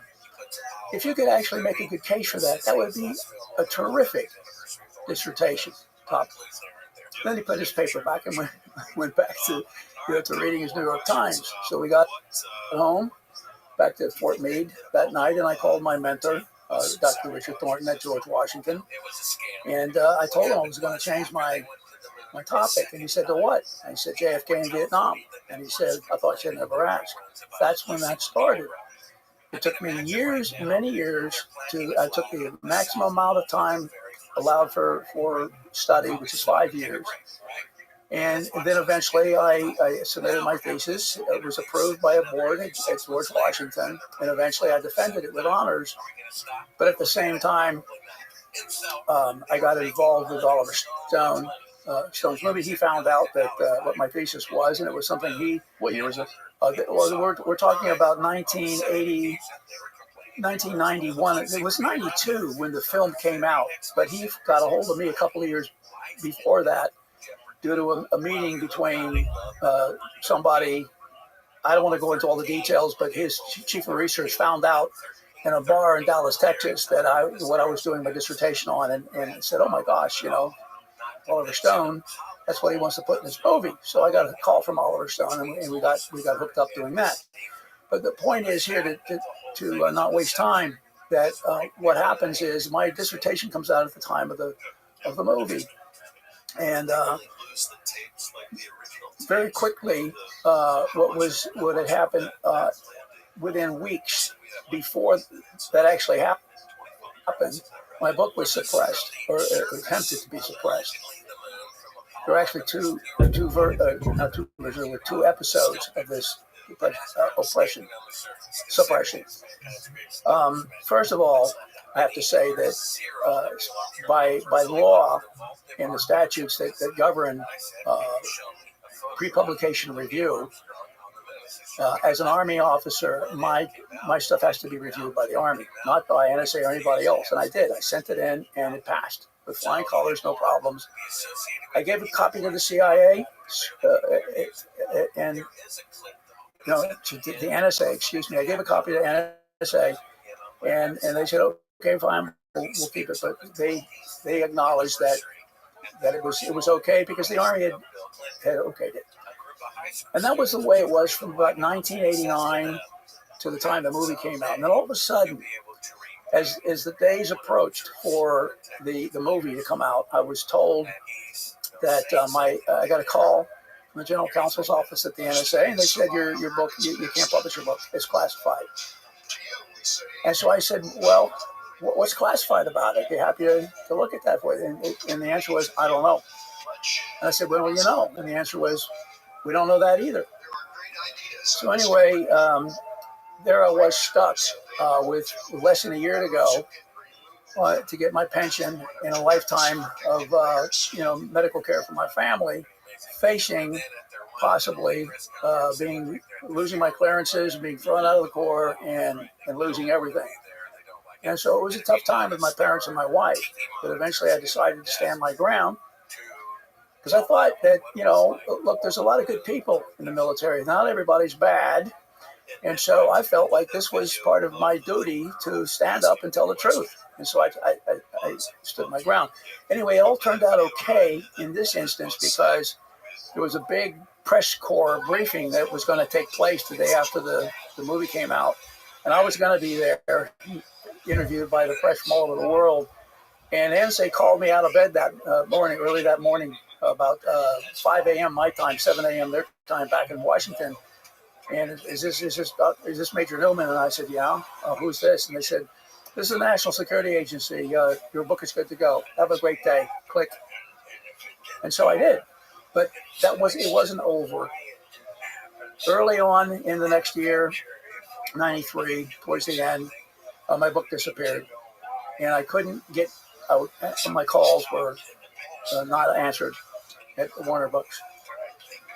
In the end, it turned out that they had illegally actually decided to suppress my book instead of doing it legally, which would be to option my book and take it off the market for, a year or two or whatever and pay me something, and then I would get it back. But anyway, they had another book they were helping bring out, actually 2 or 3, but the one in particular was going to be arguing the opposite of my thesis, to try and take away all the effect that this was going to have, the effect of my book and the film had.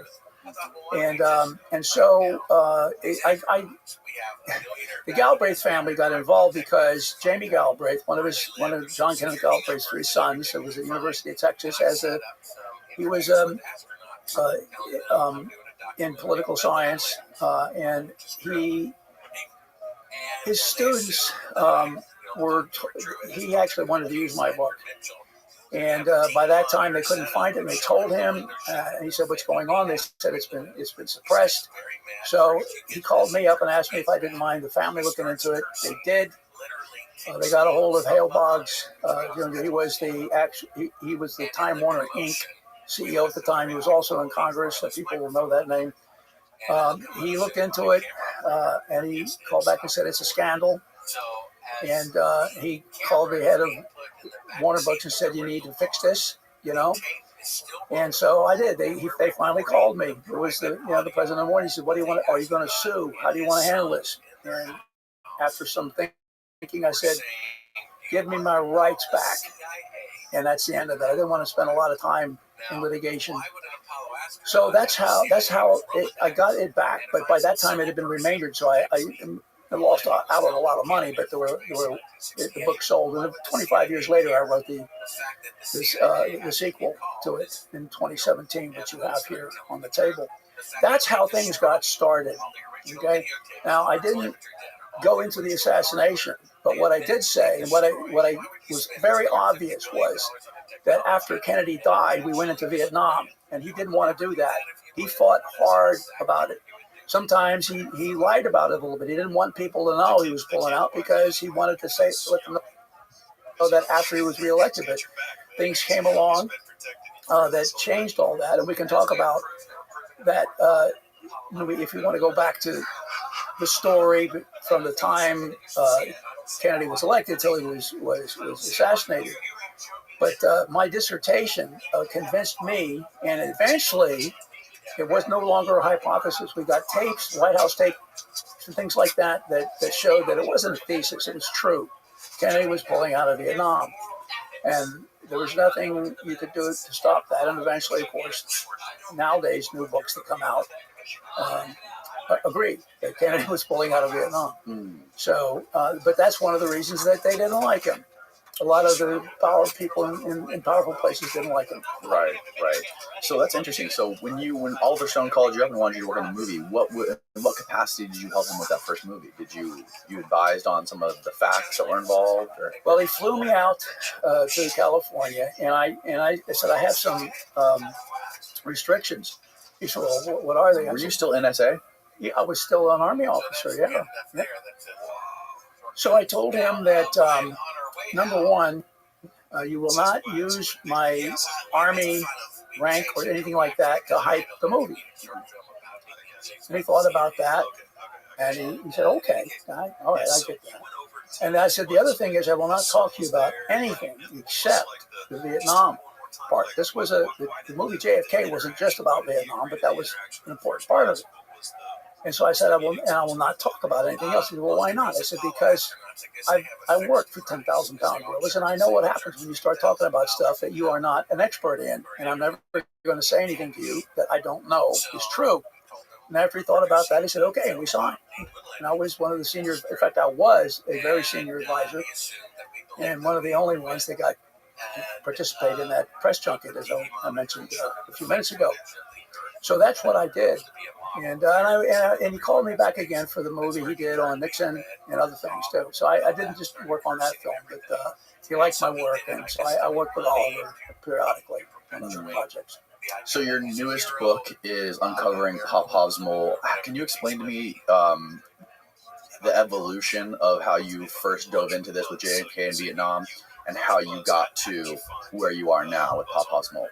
I decided, after doing a book on religion, to get away from this whole Kennedy thing back in about 2003 or so. And I spent 6 years working on a book called Quest for the Kingdom, The Secret Teachings of Jesus in the Light of Yogic Mysticism.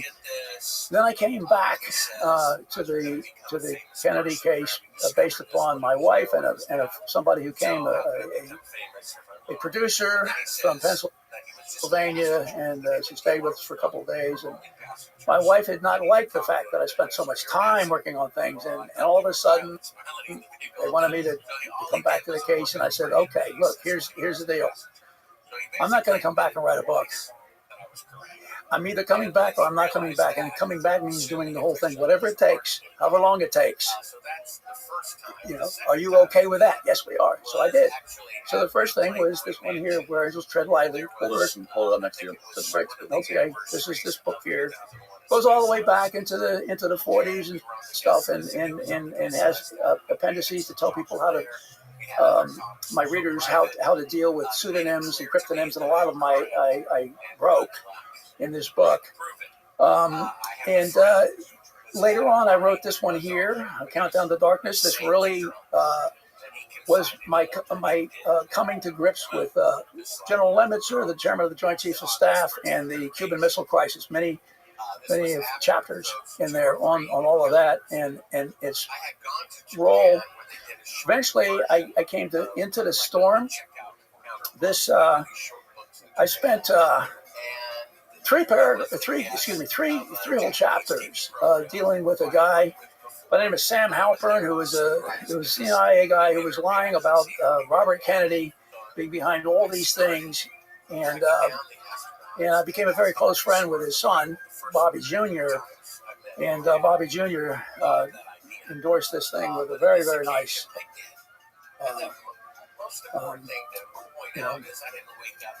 blurb, as we call them. But this was a book that took me all the way into 1962, the Cuban Missile Crisis and the Berlin Crisis and things like that. But what happened was I came towards the end of the book. I noticed things that weren't that I didn't understand, and the next thing that was coming up was what book I called Armageddon. I've been working on it for a long time. I've done many big shows on radio programs and on Zooms, and at James Madison University where I work. I've done presentations there. But what happened was I never had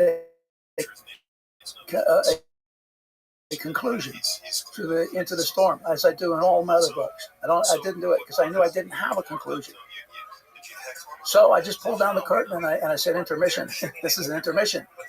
So this book, Into the Storm, ended as an intermission. And we were working hard. I have my own inner sanctum of 4 or 5 people that are very good and very solid and just want to be part of this whole program. And so we ended up looking at things and trying to figure out these. I don't want to go into details, but there were 3 or 4 things that didn't make sense. And so when we looked at those in particular, it ended up that it looked like we all made it. And I'd made a huge mistake going all the way back to Countdown to Darkness and even before about something called the mole hunt. Okay, when Oswald defected way back in 1959, there was a mole hunt afterwards. And we all thought, I did and everybody did, and I wrote about it, that the mole hunt was designed by the counterintelligence chief of the CIA named James Angleton. That was the guy in charge. I thought I'd done interviews with people in the security office that told me things that I didn't understand, and they were screaming at me at this time when we were deciding what to do with Armageddon. And so it turned out that it looked like we were about to uncover Popov's mole. Now, Popov's mole, we talked about Popov himself. He was a Soviet intelligence guy, which is their GRU, Soviet military intelligence, had defected and told the CIA. Defected to the CIA. Yes, what he had been, but eventually, towards the end, not the beginning, he defected in '52, early '52, and it wasn't until, yeah, that's right. So it wasn't until much later, like in 1958, April, that he told George Kieswalter, his case officer, that there was a high echelon mole in the CIA that had access to the technical details of the U-2 program, the secret U.S. spy plane that flies up at 52,000 feet. And so that mole had never been discovered. Popov's mole had never been discovered 70 years out. And so we started looking at it, and all my guys that worked with me and gals, I got another Fear. She was a great asset too. Ellen Dale, Jay Harvey. There was a number of people that they were actually telling me, you need to stop Armageddon for a minute. You need to take a time out, and you need a separate book for this.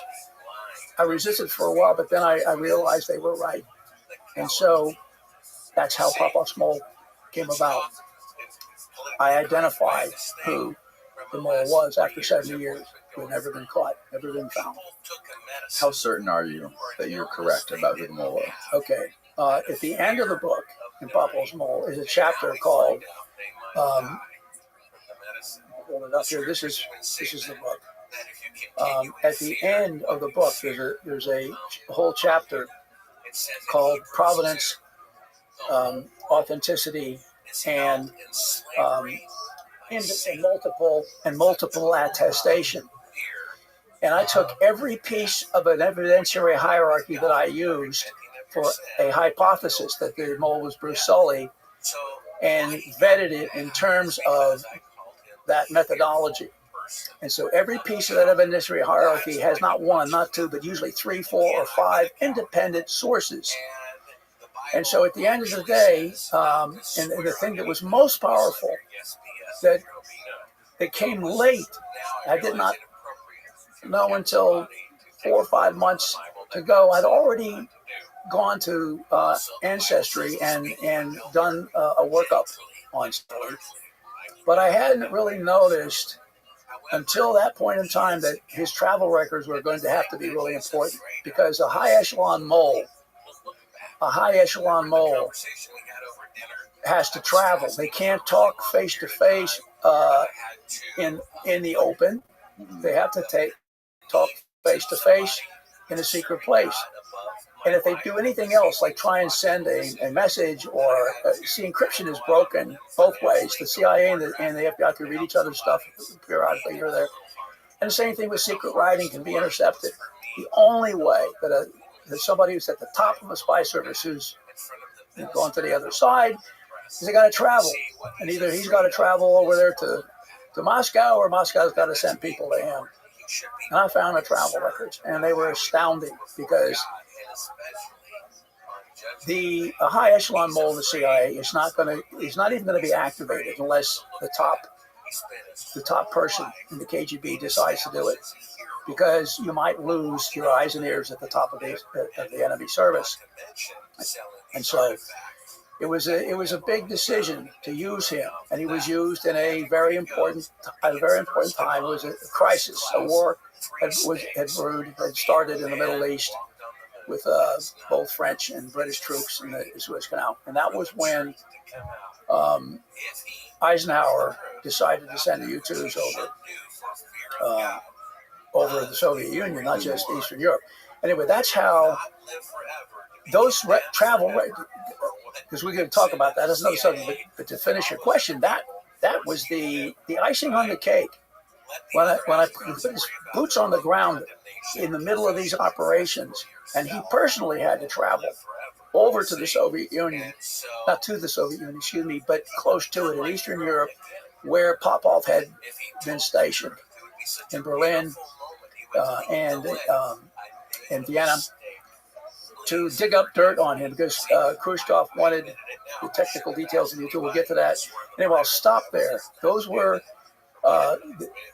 I had 5 or 6 or 7 very powerful pieces of evidence from independent sources that gave me this answer. And so there was no doubt in my mind. I called it a hypothesis, but so I like to leave it to other people. You can read the book and you can decide, but you're going to have to look at the evidence. And some people don't want to read the book because they know that it's going to be convincing, and they missed it. And a lot of people who love reading my books for years, sometimes as you go along, they don't like me so much, because I admitted I was wrong about Angleton, and they don't want to be wrong about Angleton. So the problem is that good investigative work, whether it's crime or astrophysics or chemistry, goes through all these mistakes that have to be made till you finally get a solution. And you just have to, it's a part of what you do, is to say, this was wrong. And it's not a cause for being concerned. You can break out some, scotch and say, it's time to celebrate. We're that much closer to where we want to be. Well, a lot of people that are on this case don't like it. They've got their Colonel Mustard with a wrench in the library thing, and that's it. They're gone, and they don't want to hear. So progressively over the years, I've lost people that like what I was doing, but it's what I do. And so, but I'm absolutely certain that Popov's mole was in fact Sully. But in the whole, all the trouble we went to write that book, we knew that there was a lot more. There were so many leads. We were in a place nobody's ever been before, by the way. It changes everything. That the top of the CIA and the CIA, MI6, the British version of their CIA, and also the French intelligence services was just Soviet spies. All the Western spy services were owned by Moscow Center. It changes everything. You've got to go back and look at all the stuff I was writing before, and I'm still looking at things. But what we're finding is there were more moles, and the fact that you have Sully by the the short and curlers. That means we can now find out somebody else, like the guy Sully's boss. You can get to him later. Yeah. So anyway, that was a big deal. This book was a big deal. And let me just say one thing. I didn't do the digital version yet. Usually I do a digital version, but I waited on purpose because I'm going to do a revision of the book with the digital version later in the year. Didn't you tell me that something happened with Amazon publishing to Kindle? They gave you some problems. Yes. Well, this is the second time in my life that they tried to suppress my book. Now, the first one was successful for 2 years. This one here, within 24 hours of the publication of this book, I had a crashed computer. The Dell people were on it, and I had to go back to factory records instantly. Lost a lot of data and things, but it wasn't fatal. And at the same time that happened, there was on social media, all my stuff, all the things I was posting and everybody else was posting about it was taken down. And we were told, and no one's out, but they told me they didn't like, they accused me of misinformation or something. No, they said that you're using surreptitious means to get all these likes, all these people liking you. I usually had, a couple hundred likes about the stuff I was writing. And it was stupid to say something like that. But anyway, I didn't pay any attention to that. The third thing was, in the same 24-hour period, that Kindle Amazon got a hold of me and said, your book, we're not publishing your book. And they said what the reason was. It was because the travel records of Bruce Sully that were Appendix 1 were illegible. And that's not true. Most of them are very legible. And you can look at them. Now, I took them out of the book and put something in there that said, this is what happened. And in fact, we started putting them all over the internet, at the Mary Farrell Foundation and other things. And we even threatened to start making up posters or bookmarks and stuff with pictures of all the stuff. So it didn't take long. Within a week, my book was published. Did you include those flight all the flight logs and travel details in the book? I did it first, but I removed them from the appendix. But then I put something in there that explained why it's gone because Kindle Amazon says they're illegible. And then we start. It was much more. How can I say, embarrassing for me to take it out because they said so. Mm-hmm. So I didn't scream and yell. I just said, okay. They took this stuff out because it's illegible. Now here are some pictures that you can look at and you can decide. And it was very embarrassing. Who within these agencies in the U.S. currently, how many people and who are they, the ones that are involved in suppressing this thing that happened 70 years ago? Certainly nowhere near as educated in the ways of espionage, counterespionage as the old CIA folks were. Okay, they're dead and gone, most of them. There's one or two still alive. Right. They ended up liking me pretty much over the years because they wanted to know what happened too. Most of them didn't know everything because inside the CIA and the KGB, you need to know. Not everybody knows what's going on. And I was figuring stuff out and giving presentations. And so I had an incident where they pickpocketed me once at one of the things down in Dallas, and my phone was gone for a while. We were able to trace where it was using a service back in Washington, or close to Washington where I was, and actually in Harrisonburg, Virginia. And we could tell that my phone was like up 5 or 6 floors upstairs. And anyway, and they secreted it back into my carry bag when there was a lot of people rushing out of a door. And then I went into another. So they put it back in. They couldn't break it. They couldn't get into it. It was an Apple phone. So at the end of that presentation, a guy walks up to me in a nice jacket, no tie. He's waiting in line. He's first there, and people are still coming up in line to ask me questions. And he says, "John, you're okay. You're fine. You're going to be fine. We just want to know what you know." Sorry to interrupt, but this episode. I didn't know what that meant first, but after we thought about the whole craziness of my phone just appearing and then reappearing at the end of that conference. Mm-hmm. That's all it was a message that they wanted to see. They wanted to know. It was a very important one. It was on a guy by the name of Essiana. But one of these misdirections I was knocking out. But anyway, so your question was? I was basically asking like who in the CIA Yes. or any of these agencies. So this new suppression of the book are people that are now coming out of the CIA in their 60s. Yeah. And they're all over social media. And in fact, it's even on the internet. One of them was a woman who actually outed all the rest of them, saying this is terrible. We shouldn't be doing this. But they're all over the place in social media, and they have influence. Well, they also have the investment from the Q Intel investment company that invests in a lot of these big companies, which is it's mind-boggling that they can have that much control over some of these companies when they're able to invest in all these big tech. Exactly. There's something even scarier, because I started thinking what I ended up doing was going to a security program that international finance banks use and all the international multinational corporations use, because they can't, their stuff has to be secure. And you can get a program as an individual. And so, but I started thinking about, what if they infiltrate, security companies too? There's no end to this. So anyway, you have to know that they can watch. And so I always assume that that's happening.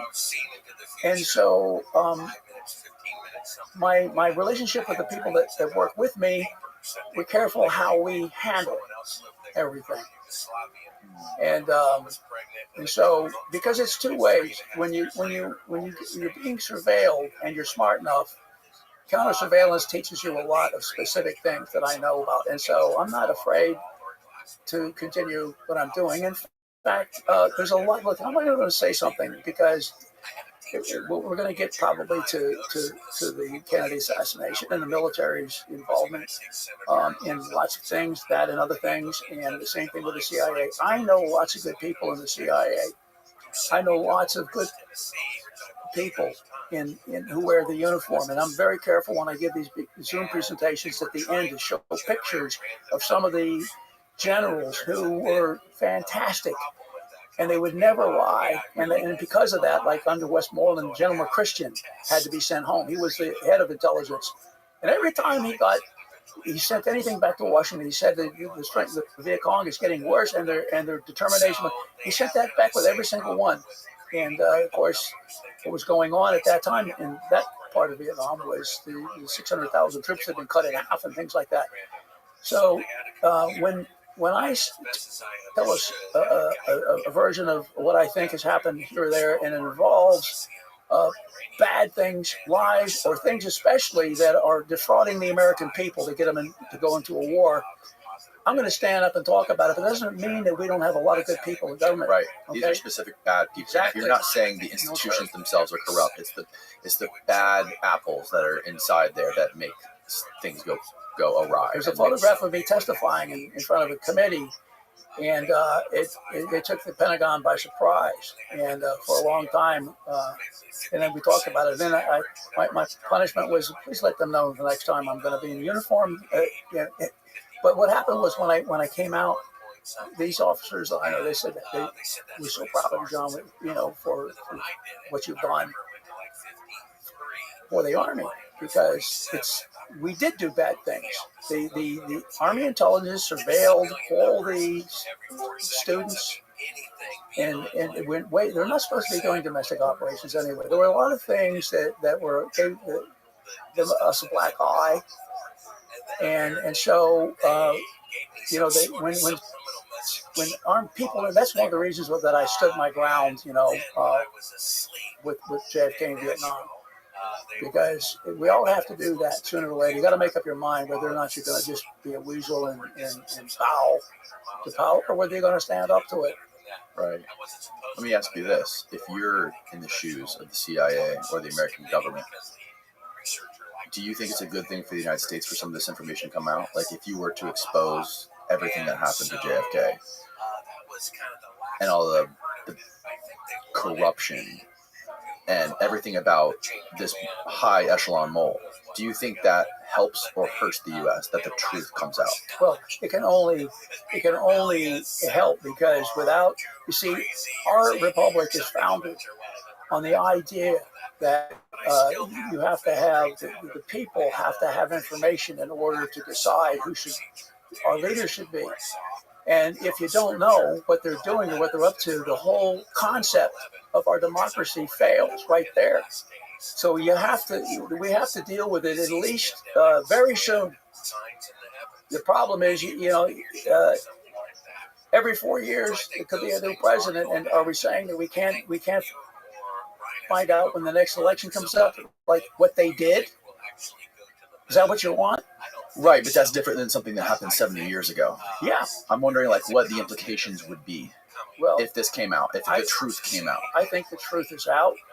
I think that it's been there all along, and a lot of the what has happened are misdirections. You know what a misdirection is, where you're confusing somebody, leading them the wrong way. And so a lot of the investigations were compromised, even though they were much better. That the Senate Select Committee and the House Select Committee on Assassinations did real investigations, unlike the Warren Commission, which laid down for this to go ahead and do the public thing, because they told Laura Warren that 40 million Americans are going to die if we didn't do the Oswald did it alone thing. Later on, there are serious ones, but they get infiltrated before it starts to try and control the narrative. So it's a constant battle with this stuff. And it's not just what we're talking about. The same thing happens with big corporations and stealing each other's stuff. It's not something we're talking about here, spy services and Cold War and that kind of stuff. But there's just as much spying and all this stuff is done for reasons for money too. So, and in most cases, both houses of Congress are compromised, because the money goes to both the Republicans and the Democrats. They can't live without it. Corporations and politics there's a very blurry line between them. That's right. So in terms of the Cold War, who do you think, what spy agency do you think won the Cold War? Well, the KGB won for a long time, but in the end, they fell. Right. But doesn't mean that some of the people that were doing that stuff, like Putin, whose job was deception, are still doing the same sorts of things, but there's no KGB. There's a different. It was the FSB, and now it's SVR, and these acronyms we don't need to talk about today. But here's the thing I want to say about battles of the spy service. And again, remember that happens when there's not a war going on. Okay, once we got involved in Vietnam, things were heating up. That was a real war that fortunately didn't get out of hand to the point of blowing the planet up. Look, Solly defected to the KGB. Popov defected to the CIA. And I can tell you right now that there were, I'm not going to say hundreds, but many people in our side of the street defected to the Russians, and the same thing happened in Russia because it was even harder to live there. So the point is that in this world that we grow up in and these superpowers, people working in the spy services of those superpowers, many of them didn't like what they were doing. And so they end up, people are being defecting in both directions. So what does that mean? What does that tell us? Well, it tells us that it's not black and white, and so you have the same problem in all these powerful countries which are not democracies, and our democracy is being compromised as we sit here today. There are people who want to tear up our Constitution right now. So it's not us against them. We find out it's us against us in the end, and so we have to be careful not to say that everything we did was great and fine and dandy. Not to mention your name, Dandy. I meant to say, not Dandy. Yes. But look, I'll give you one example.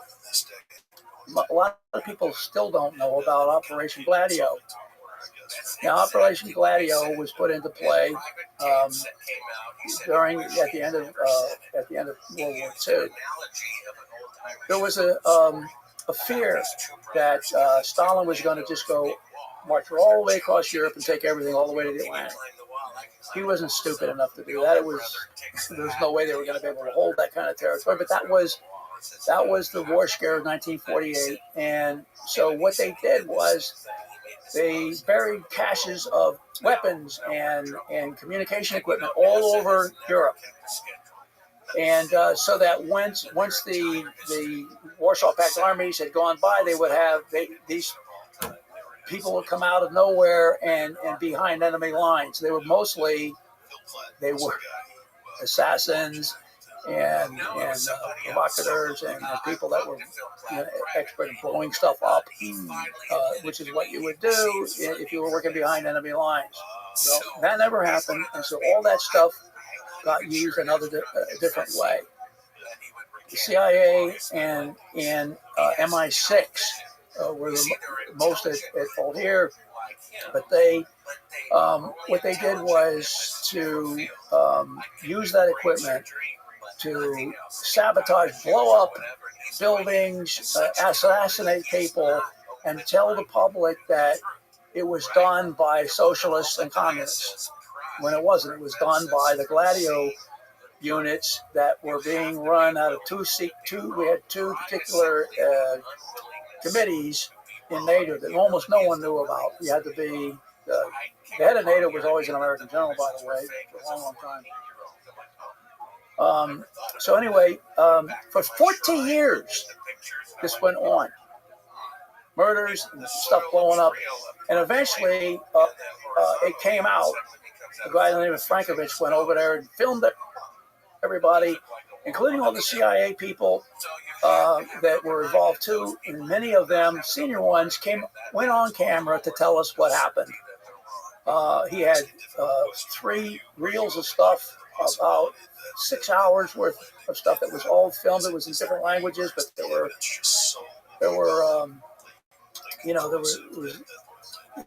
almost illegible writing what they were saying in English at there, and my good friend Fear transcribed all of it. It took her weeks to do it. So I have actually Microsoft Word version at every one of the interviews of all the people that were involved in all those countries. And there's several books on Gladio that have been written that are good books. And I use some of these things. I use them at James Madison where I teach. I teach counterterrorism there, and sometimes I tell them, you know what? What if I told you that the term counterterrorism might not even have counter in it? And that's when you're controlled. You're not. You think you're countering terrorism, but you're not. You're just falling for it. In the context of this whole thing, what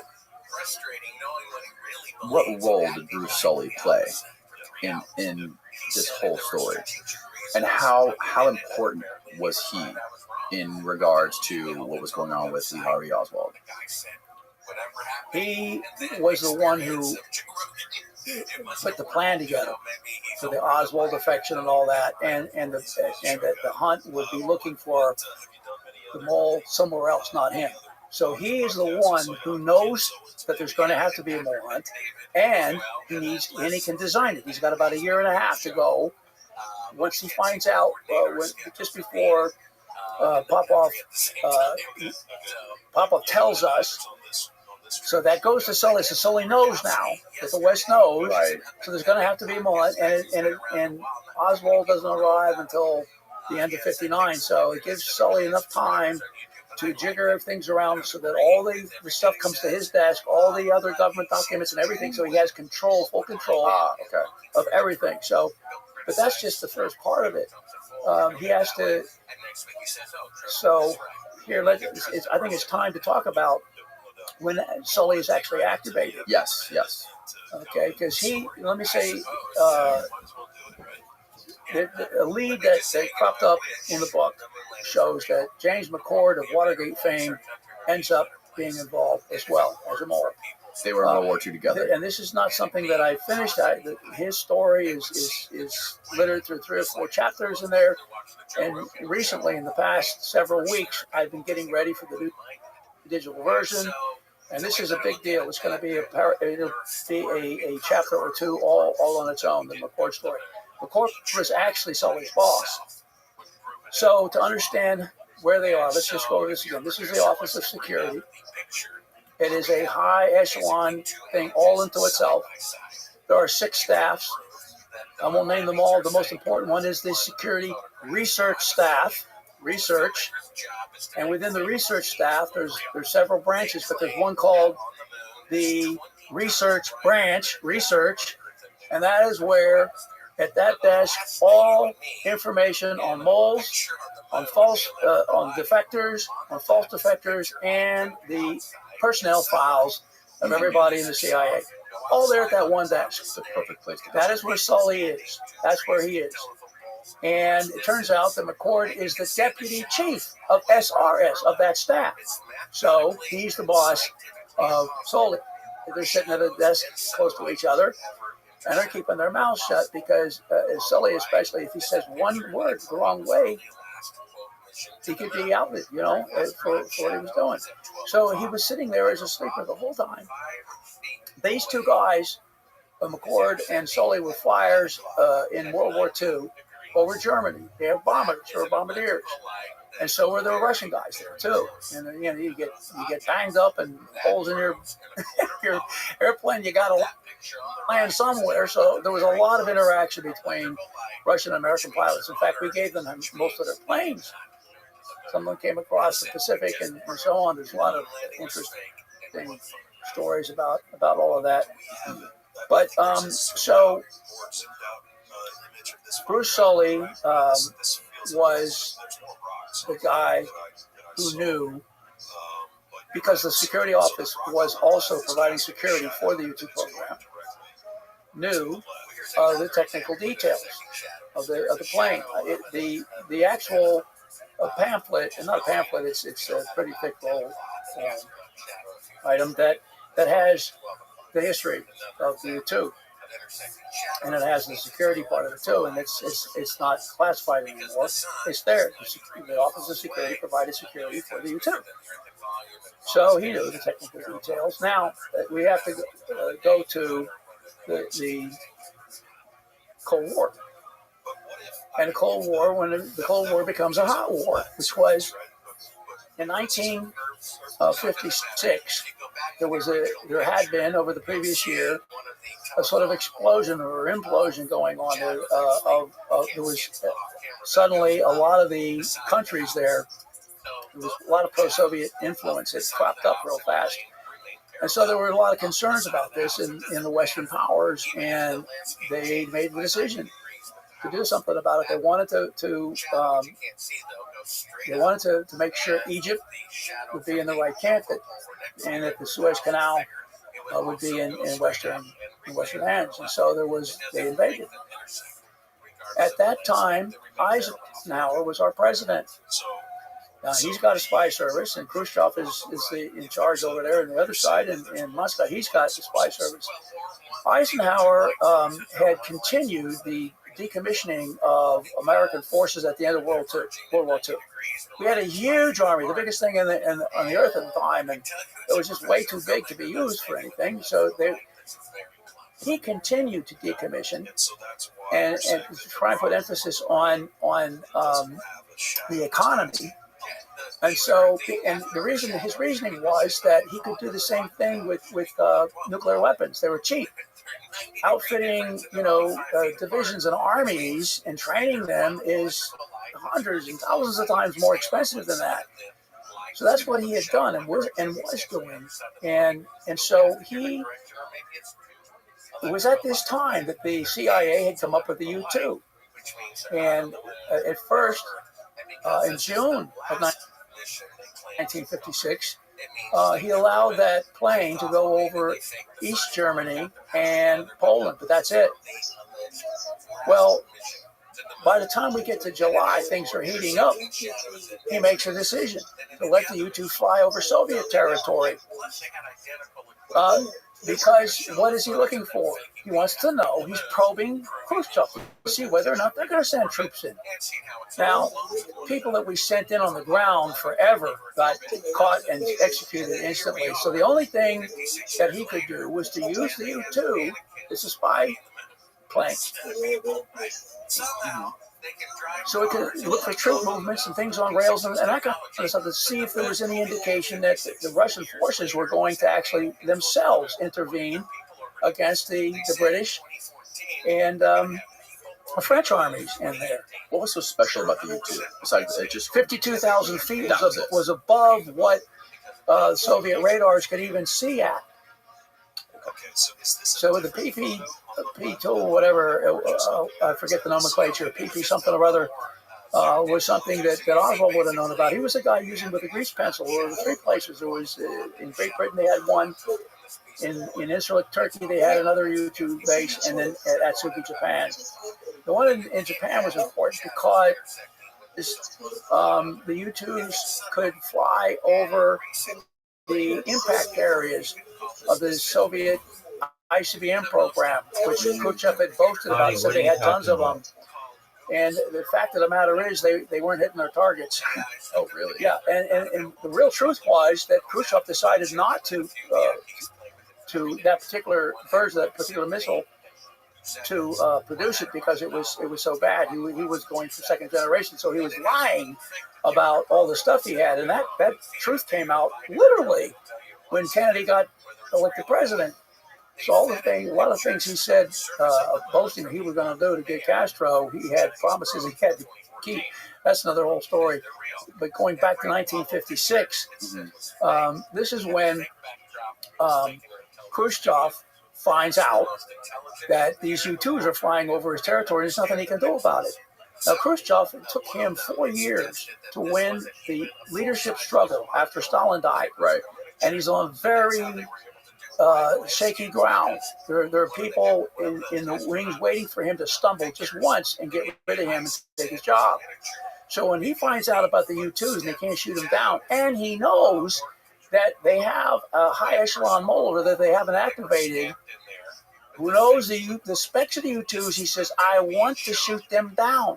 So he tells some of his senior KGB guys, you guys get on your hobby horse and you're going to Washington.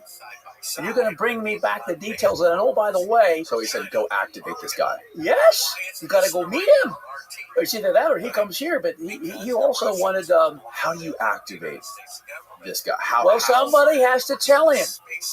There has to be another mole somewhere. Right. That's got to be so difficult. But that mole has had access to the Soviet Union. Now, who would that be? There's only one guy in the security office, and no Americans were allowed to go into East Europe and Soviet-denied territory. But I have McCord's travel records in that very month. He was cleared by the security office for travel through WE, Western Europe, through EE, Eastern Europe, and for travel in Soviet-denied territory. McCord, Soviet boss. Yeah.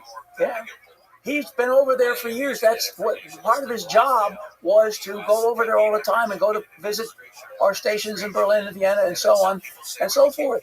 And so he was able to have contact. I said, what do you think happens in Berlin? People go across the borders and spies talk to spies and all this kind of stuff. The same thing in Vienna. So that's how Sully was able to have contact with probably the GRU, which is where they found out about it. This is the Soviet military intelligence, and GRU units over there. But it has to be somebody, because they knew Sully had this material in '56, not just before Popov, Right. who told his case officer in 1958. Back in '56, that was the whole raison d'etre for this trip. I want you to imagine that you are one of these high echelon KGB guys in Moscow, and you were told you and two of your buddies are going to go to Washington, D.C., the United States of America, incognito, and you're going to meet this guy who's been sleeping the whole time, and you're going to ask him questions. You're going to be face to face with this guy. You got to go over there and do that. You happy about that? Hell no. You're married, and you never know what's going to happen. I mean, you could get assassinated. You can be PNG'd. But persona non grata. You can be thrown out of the country. And there is a little bit of trouble because they're using false names. Komarov was what the top guy used. His name was Vladislav Kovshuk. There's a couple of very, very good, and I mean capable KGB guys. Kondrachev is the number one guy. Bagley on our side was the number one guy. Anyway, this other one, Khrushchev used. So you're the first person to ever find out these minute details about these officers flying from Moscow to Washington when they did it. Bagley how do you find this stuff? Bagley wrote about it. Bagley wrote about the trip. He doesn't know quite as much as I know about it because I've got Sully's travel records. He didn't have that. He didn't know Sully. He didn't know who the mole was. Okay? But what he knew was that Kovshuk and two other people went over to find the mole, whoever the mole was. Got it. This book here uncovered that mole. That's why it's called Uncovering Popov's Mole. Okay? But it's a dangerous thing that's going on here. And so the problem is, how are they going to talk to the mole? How are they going to find Sully? Somebody has to tell Sully, right? But, if they just go back there and start looking for safe houses, they're going to look like three Russians looking for safe houses. The KGB, Hoover's Bucket Brigade will be all over those guys, right? Mm-hmm. So you got to have somebody you can rely on, an American who's going to go search for places to meet. Now, that's what Edward Ellis Smith had been doing in Moscow. He was the first real CIA plant in the embassy in Moscow. He had been an economist guy, but the State Department had rules against any KGB guys in being in the embassy. So the CIA decided, well, let's not tell the ambassador. So instead of having 2 or 3 or 4 guys, he chose one guy, Edward Ellis Smith, who was married and his wife is with his wife going on. Anyway, so he's chosen. And by who? By Vladislav Kovshuk. You know why? Okay. And why he was chosen? Because he was the chief of KGB operations against the American embassy in Moscow. That's where Edward Ellis Smith was. He was in the embassy, working in the embassy. Right. So this one guy knew all the Americans in the embassy. That was his job for years, was to know every American that was in there. Okay, he's the chief of KGB operations against that embassy. Right. So Where are you going to find an American if you can actually turn them to your side? Where are you going to find an American to do this in Washington that you are sure is going to work for you? An American that's going to work for you. Right. Okay? You got to compromise them somehow, right? Yes, but you have to have a good candidate. And you don't know who's an American over there that they can't just go on airplanes and go over there and go recruit somebody. Right. They got somebody, because it turns out that a couple of months before July 1956, Kovshuk recruits Edward Ellis Smith. He uses his maid, who's actually a KGB major, pretty girl, and Ellis Smith falls into the trap instantly, and they break in with the cameras in the middle of this, what do they call it, delicto something or other. It's a word for sex. They break in over during the act, yes, and take pictures of him there, and he's scared to death. Anyway, I'll save us a little time by giving too many details, but what happens is he's recruited by Kovshuk, and he's told a story right away. You're okay. Don't worry. You're gonna live fabulously for the rest of your life, and you won't have to keep doing stuff. We just need you to do a couple of things for us, and it's all going to be over. You're going to be paid for life with with money, and you're going to have a great job in California. McCord's the one that tells them all the details of this by the time they get him back. McCord tells who the details of this? McCord is the guy who brings him back. He brings Ellis Smith from Moscow all the way to Washington. McCord knows that Ellis Smith has been compromised. Yes. Okay, got it. He's got to take him over there. Okay. And then he has to be tried. It has to be interrogation. Now, McCord tells Ellis Smith not to worry. In fact, Kovshuk told him exactly how to handle the ambassador. You're going to wait for a couple of weeks. Almost, this was we're talking April, so we're talking almost July. We're in June.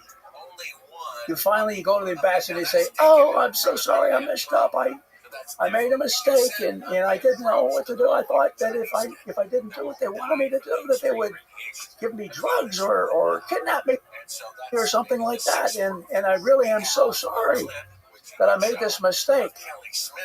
And so the ambassador, Bolin was his name, he goes back to tell Eisenhower about it. They meet on the golf course. We have the conversation. They didn't tell me they had a CIA guy working in my embassy, and they took nude pictures of him. Anyway, oh my. He has this talk with Ike on the golf course about that. But anyway, so let's get back to the situation. So we have this show of contrition in front of the ambassador, which is feigned. It's on purpose. So he's going to have to go back. They can't leave him there. So that's what they want. They want him back in Washington. And so when by the time they arrive, he's told what he's got to do. Now he had been looking for safe houses for Popov, because Popov was going to get reassigned to Moscow. So Ellis Smith had been already learning how to scout for safe houses in Moscow, but he did a terrible job. Popov said they all sucked. The things that he did. So when he gets back there, how do you find a good safe house? What kind of credentials? Face to face. Face to face. Right, face to face. But what is a safe house? Where does it got to be? What does it got to? It doesn't matter, so long as nobody knows where it is, and the two people that are going to go there know where it is. Public places usually, or well, so it depends when you say public. Right in the middle of the park, probably not. Okay. Why is a movie house a great place? Movie theater. It's dark. Yeah. Can't see anything in there. Right. So that's what he's told he's going to do. That's what McCord tells him to do, right? And McCord can give him some skinny, because McCord's grown up there in Washington. So McCord can take, okay, these areas of the city are probably the best place, because there's going to be more whatever, So that's what he does. And it takes quite a while for him to come up with a set of places that fits the bill. In the meantime, he's been thrown out of the CIA, and while he's walking around looking for these things, he looks like a hobo who's down on his luck. He's jobless. He's been thrown out of the CIA. This is what the FBI knows. They're not interested. Hoover's Bucket Brigade thinks this guy knows nothing now. He's a nobody. So they pay no attention to him. That was part of the way, too, to make sure that he would look penniless. You would think after he came to them and told them that story about how they caught him in that honey trap that they would be keeping an eye on him. No. That's early. That's early on. Okay, so in other words, they know that he said, okay, I did it, and I'm sorry. Right. So what are you going to do? You're going to keep him in the CIA? Hell no. You're going to throw him out. But you're still going to keep an eye on him. No, you don't keep an eye on him because that's Hoover's job is to keep the eye on him. Okay. So now, they did keep an eye on him, but not the good part of the CIA, not the people that do. People that were working with Kovshok were the Americans in the CIA who were in on this operation. Right. So nobody got in their way. Everybody in the CIA thought they're in charge. Right. McCord's in charge of this. He's a highfalutin guy, had been. So that nobody questioned anything in the CIA about this. And so, but you only had the FBI to deal with. Now, the FBI never did catch him the whole time. It was several months. We're talking about by the time he started scouting out the places, there's no way that the Kovshok and the guys are going to go buy their tickets and get their false passports until those safe houses are in place. Right. And so they didn't ask for their credentials until November of 1956. And then it takes a few weeks. By the time they were ready to go, it's in December. But anyway, so Ellis Smith has been going around doing this stuff for months. And so he's told by McCord, even at the very beginning, while he's going through the interrogation, don't worry, we're going to be giving you money on the side every single month. And it was, I have the name of it here. It's just one of these organizations that was CIA connected that could give money. And so, but there was the big money was going to be later on when it was all over, when you could go to California. And he was told what his job was going to be. He was going to have a high position, a very nice office in the Hoover Institute of the University of Stanford. Now, the guy had already divorced his wife after all this stuff, and so he married a Russian woman. I still have to investigate. I want to investigate the dates for all that. But anyway, he was asked to stay around after the meeting. The meetings took place in the first week of January. They went off like, no glitches. The meetings with the two KGB guys and Sully. Three of them, yeah.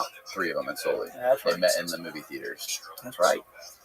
And so, but the next thing was... And Sully gave them the technical details for the U-2. He did, but he wasn't done yet.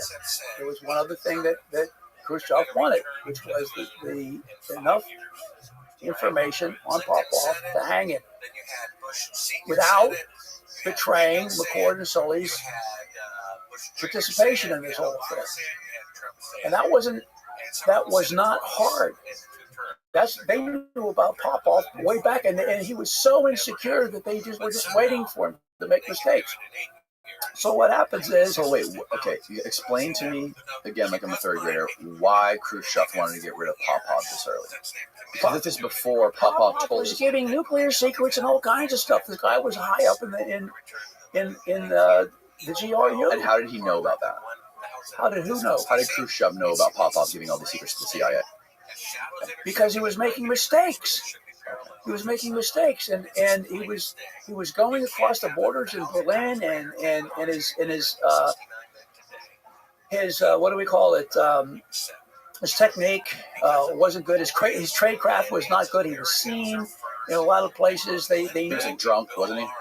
Well, he was drunk, and he was married, and he was having an affair with Neely all along, and she ended up turning on him later on because of a political thing, and in one of the countries in Yugoslavia, where she was from. But Okay. anyway, the point is that there were 2 or 3 different areas that were looked very good, that were connected with where he had been. His remit had been 2 places. He spent time.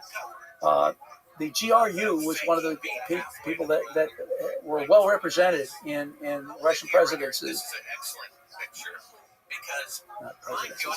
In Russian people that are working jobs in Berlin and in Vienna. Those were the 2 biggest things. They're in East Europe, really, if you think about Vienna, but it was neutral. It was one of the first ones to go neutral. And then when you talk about Berlin, I mean, you are in the middle of East Germany. It's not like you're in Germany or something. There's no Germany. Germany's been cut up and so on. It's a very dangerous place to be. But that's where Popov had worked. And so what you want to do is get somebody who can go, an American who can go to those places and ask questions about Popov. And there's no better person to do that than Sully, right? Nobody can ask him why he's asking questions. He's a senior officer from the Office of Security, and besides which, Popov's the guy who's created all this mess that's endangering Sully himself. He's got to protect himself in all of this, so he's got some skin in the game to make sure that they get rid of this guy and not unmask him. And he's pretty bright. Unlike other guys who are drunk, Sully, like Philby, drunk. Sully was not a drunk. He didn't drink. At this point in time, was he aware that Popov knew about Sully? I doubt it. And why would you know that? I don't know. No. So Popov just knows about. But Popov eventually found out about Sully somehow. Yes, but not his name. He knew there was a mole. But, yeah, because he had overheard in a GRU meeting that there was a mole at the highest echelons who had the technical details. Right. Khrushchev knew about the mole. He may have known the name. There was really no need for him to know the name. He probably did know the name. But you wouldn't want that name to get around because both sides were penetrated. And so there's very few people that understand what's happening here. Where were we before you asked that question? Khrushchev wanted these 3 GRU guys that went to the U.S. to not only get... No, they weren't GRU. Those were KGB. The 3 KGB guys that went to the U.S. He wanted them to not only get the technical details for the U-2, but also wanted them to figure out how to get Popov. Well, they weren't going to participate in that. They are KGB guys, so they can't walk into a CIA station in Berlin or Vienna and ask questions. Right. What we're looking for is the footprint that Popov made when he went and across the line in Berlin and so on and talked to CIA guys. Mm-hmm. So you're going to go to CIA stations to ask these questions to hang Popov with. Right. Well, you can't have Russians going in there and doing that. You have to have an American. And you have to have an American who, when he asks a question, nobody says, "Excuse me, sir, why are you asking that question?" Mm-hmm. So Sully goes on his first trip over there. After the meeting between Kovshak and Guk and Kislov with Sully, that's January. In February and March, Sully goes over, and you've got the map. Yep. Of where when he sits down in Zurich for a couple of weeks, and which is about 30 to 40 minutes away from those two Vienna and Berlin, and that's what he's doing. Mm-hmm. Now, when you look at that map, the thing that always bothered me about it that I couldn't explain, all this stuff I understood. Hold it up next time. Sure. Yeah, a little bit higher. There you go, right there, perfect. There's the map. There's France. here's Poland, here's Prague, here's Switzerland, right in the middle of everything, and there's CIA stations there in Zurich and in Geneva. But anyway, a lot of the times later on when Sully would go, he would always do it in Paris because he would meet KGB guys in Paris, which was full of KGB guys. That's another story. Let's leave that alone. 1962, and so this is back in 1950. 56, 57, and 57. Right. And so here is where he spends almost all his time. All these other things are just legs that within 24 hours you're on your way, except for Paris. He'd always stay 2 days. Anyway, why did he come in? He comes in down here in Rome. And actually, before Rome, he started in Beirut. So he went from Beirut to Rome, from Rome to Zurich, and that's where he stayed most of the whole time on this long trip. It was about 2.5, 3 weeks or so he's here because he can go and do these things from this is his home base. Okay. In Zurich. Sorry, point it towards the camera a little bit more. Okay. So later on, when I was writing that book, Uncovering Popov's Mole, I figured out why he went to Beirut first. You see, because Kim Philby had always been the guy that the KGB used to get all the information out of Angleton, the head of CIA counterintelligence. They had worked together in Great Britain, and they got drunk together, and Angleton told him everything.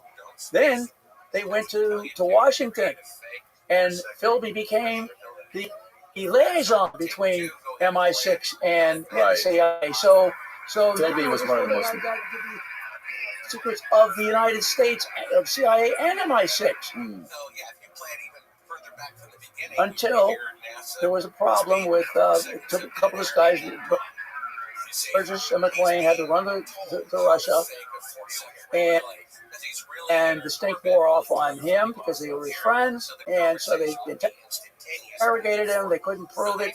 They suspected him, and so what happened was he resigned, and that was the way they resolved it. He resigned in 51 when the CIA was started.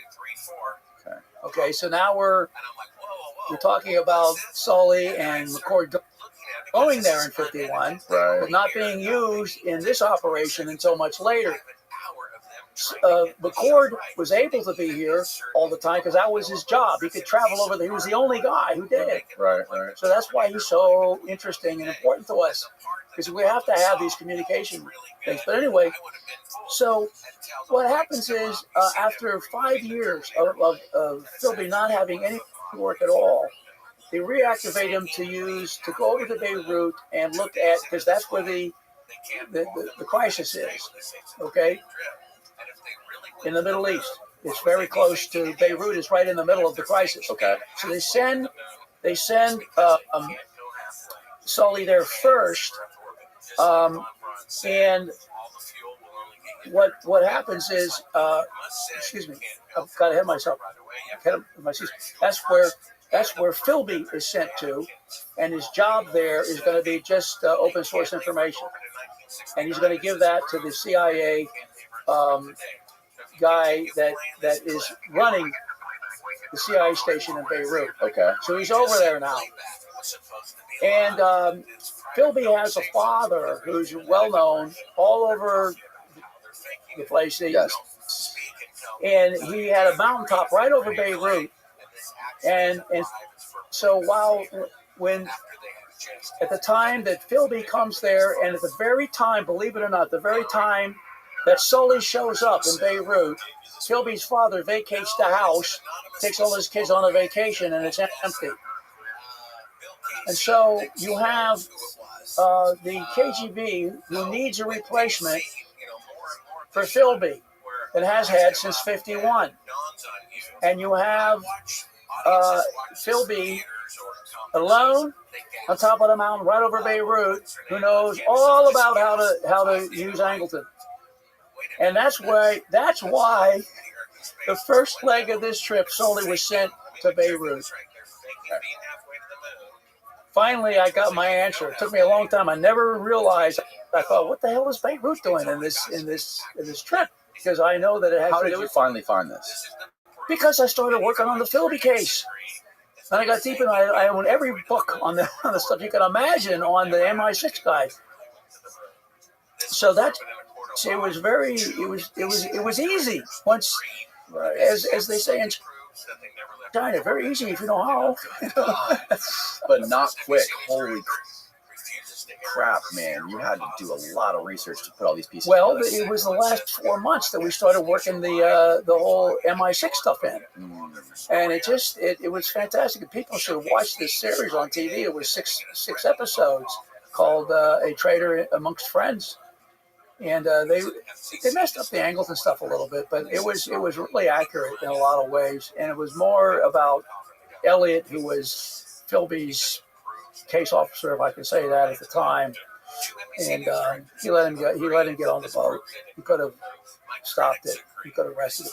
But they let in 1960, I think, is when he was so drunk all the time with his wife because he knew that the end was coming, and he got on a Russian boat and went over to Moscow, and thank goodness he wrote a book about himself, so we don't have to prove it with documents. And Philby actually admitted in his book everything that he did. Yeah, he said to Angleton. He said Angleton was so embarrassed. He told about all that stuff. So the Sully stuff, I had to, Sully didn't write a book, okay? Philby did. So I had to do a little bit of work to put together who it was that KGB finally used to replace Philby with. Wow. What were the implications of him spilling the beans and all that? Did he get in any trouble? Or did he give a fuck? Was he on his deathbed anyways? Or who's he? Philby. Philby writing that book and talking about everything that he did. I imagine that. No, he was already. He was safe. He was given the Heroes Award, in Moscow for all the years he spent. Well, way back, this guy back in the 40s was already working for him, and so. But they didn't really. They wanted to leave the country. That never happened. They let his wife come over for a while, for once to visit with him for a while, but she didn't stay for very long. Right.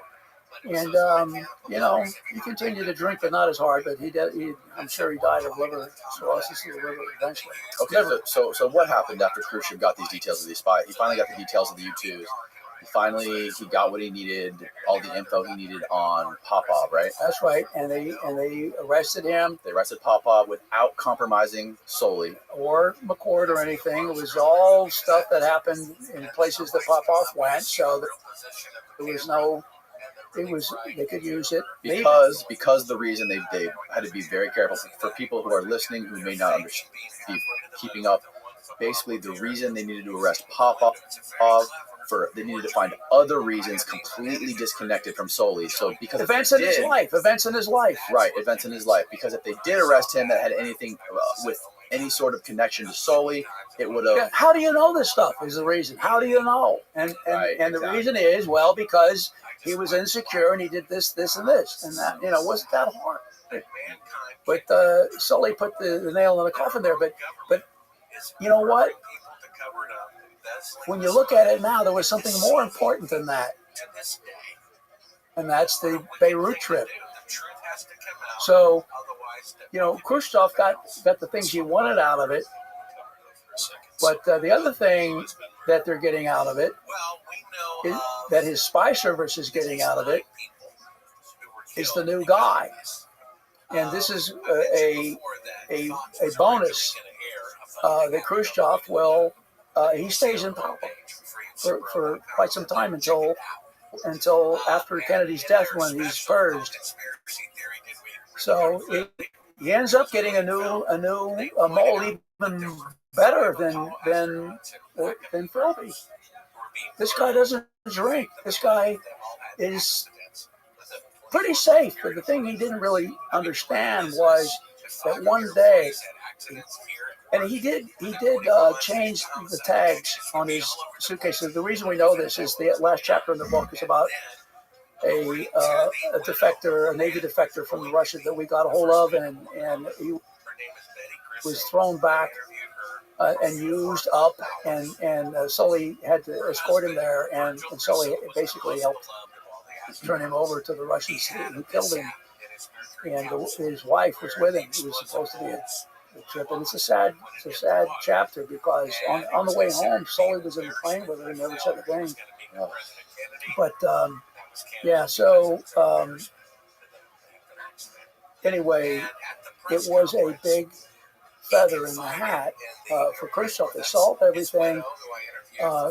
They got Kitty Hawk, which we haven't had time to talk about. It's another operation the KGB had to save Nosenko. We haven't talked about him either, the Nosenko defection, things like that. But what happens ultimately is that the people in the CIA's Soviet Russia division, a battle erupts over KGB guys that came over, and they were supposedly bona fide, but they weren't. They were provocations. All of them were.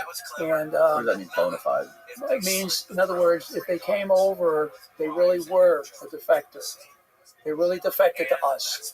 That's bona fide. Okay. But if they're not, they're a provocation. Okay, they're not bona fide. They're malified. Okay, and so they were all. None of them were bona fide. But what happens was Sully and his guys began to acquire power in 1955 and 56, and especially with Hoover. Hoover did not want anything to be bona fide, because if it was, that meant he missed it. So he went along with the KGB's wishes that these guys were bona fide. They really were. So what I meant to say is if they were false defectors and he missed that would be bad for him. Right. So the short version of the story is that there was a battle that raged inside of the CIA for 3 or 4 years, and Sully won. And he had the help of the Director of Central Intelligence, Richard Helms, gave him charge of everything to decide what had happened and who should be, And so Bagley was put out to pasture. He was our best guy. A lot of things happened, but they sent new guys in. A guy by the name of Kochnov, who was there as part of this operation to finish the job of the KGB's takeover of the CIA. Kitty Hawk was the last death knell of anything authentic going on in the Soviet Russian division in the CIA. And so Sully, who kept his mouth shut the whole time, finally felt that he could come out in the open. And so he openly went along with Nosenko being bona fide, Golitsyn, who gave us good stuff, saying he was not bona fide, and this guy Artemonov, we should use him in an operation or something. This was the KGB agenda. Sully went along with publicly, and eventually he sent a memo to Helms asking him to sign it to make sure that he could prove that. And so later on in the House Select Committee saw that document that Helms had signed about what was going on, this big argument. They asked him, why did you sign Sully's thing? And he said, well, because I had to. We weren't getting any work done. I had to take the bone out of my throat. He admitted in front of the House Select Committee that he didn't believe the document he had signed, and they were just flummoxed at that. And that was his answer. That somebody had to win in order to do any work. Everything had stopped because of this. The two sides were, and Bagley he couldn't refute his arguments, and so they had to just muscle their way through it. And so they didn't fire Bagley. They gave him a job overseas in Brussels.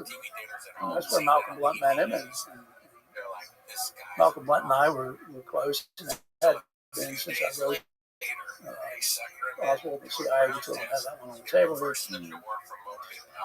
Anyway,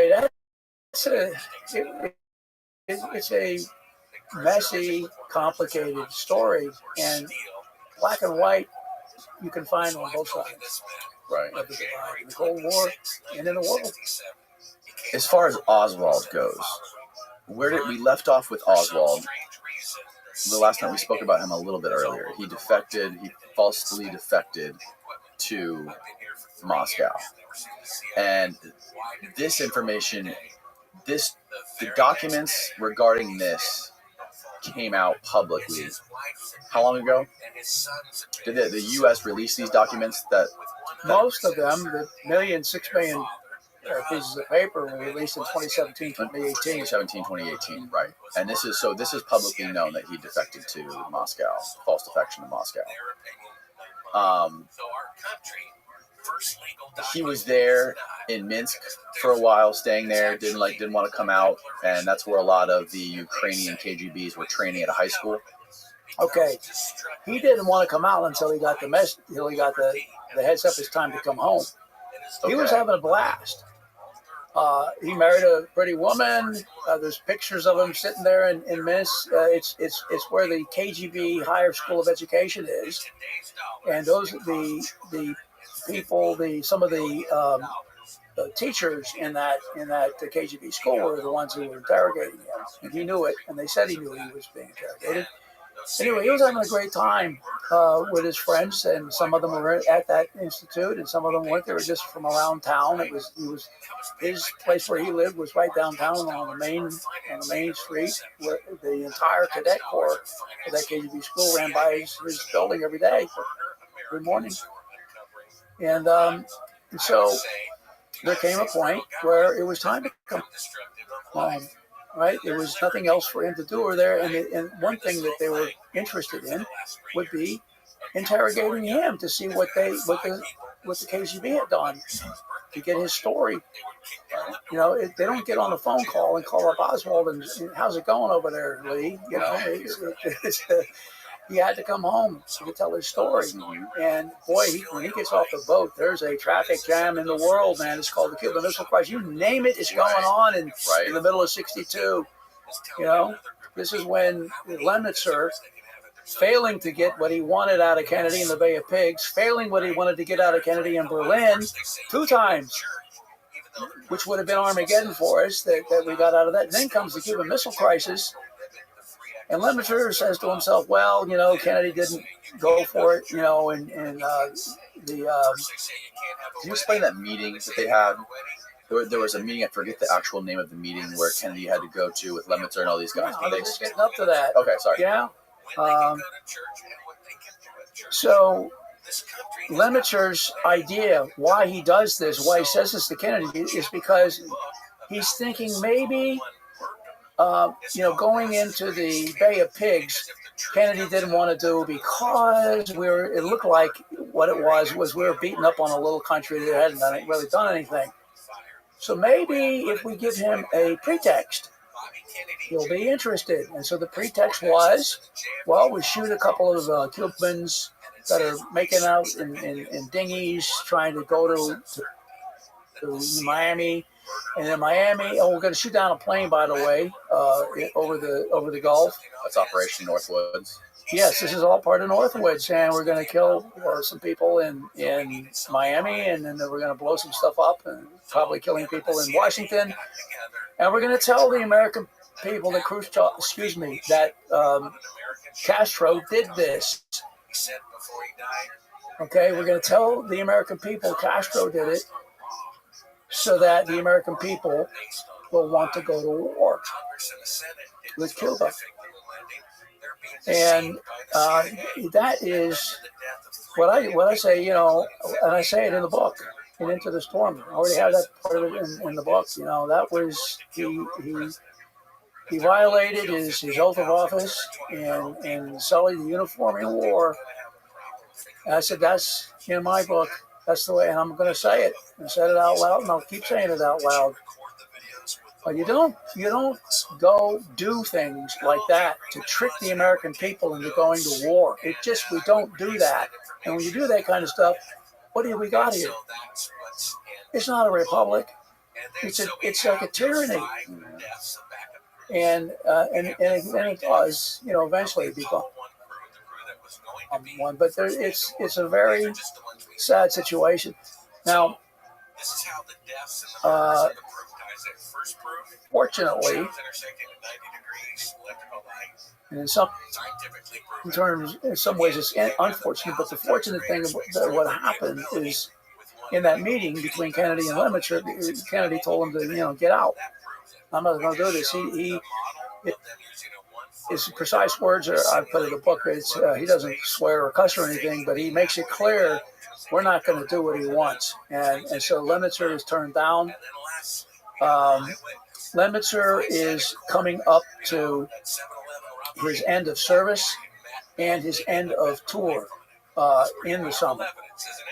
And with a flick of a pen, John Kennedy could have had it extended as the chairman of the Joint Chiefs of Staff with an act of Congress, which is easy to do. He didn't do that. He let that go, and he sent him over to Europe and re-extended his term of service. Would have ended in the spring of '63. Anyway, Lemaitre ended up staying as the Supreme Allied Commander of Europe for eons. And it kept getting extended, by other. Kennedy gets dead, within a year. So Lemaitre goes on and on. But what Lemaitre didn't know is about Operation Gladio. I mentioned it briefly in this conversation here that we were having. And you see, Lemaitre knew about Operation Gladio because he was actually working as a one-star general with a bunch of generals that were putting together the whole thing to protect Europe from a Russian invasion, Soviet invasion. And he was actually the guy who had a lot to do with what weapons were going to be taken from weapon stocks of World War II, whatever, to send them over there. And so he knew and he also knew, because the SACEUR is one of the 2 or 3 people at the top. He is the head of NATO, basically, and he knows about those 2 committees. But he also knows a lot about them because he helped supply those weapons way back in 1948. Kennedy has no idea about Operation Gladio. He has no idea that they have these committees full of thugs and assassins and all those kinds of people, right? So he delivered into the hands of Lemaitre a bunch of guys that could be sent back to the United States. They look like, they're assassins, and you can have a ton of those guys running around Dealey Plaza, and it just flood the zone with stuff. There's all kinds of things, and people that turned up in Dealey Plaza that were from over there, and these bad guys, that had records of doing stuff like that. If you get into the Dealey Plaza stuff, you'll see it. You'll see, depending on which books you read, this guy was used, the guy who was doing a lot of stuff in Spain, or this guy, the ex-Nazi guys that were in Germany and so on and so forth, end up being running around. And all they are is they're just, what do you call when you flood the zone so you can't find what you're looking for? Right. Throw more needles in the haystack. Yeah, that's right. So anyway, Lemaitre is over there, but here's the problem. Who replaced him? Maxwell Taylor did. Now, at the beginning of this conversation, we started talking about the Kennedy assassination, and I was going to draw a line between the beginning of his presidency, when he said no to the Bay of Pigs, all the way up to when he got assassinated. And I called it a coup. I called it basically a military coup supported by elements of the CIA, those that few that were privy to it.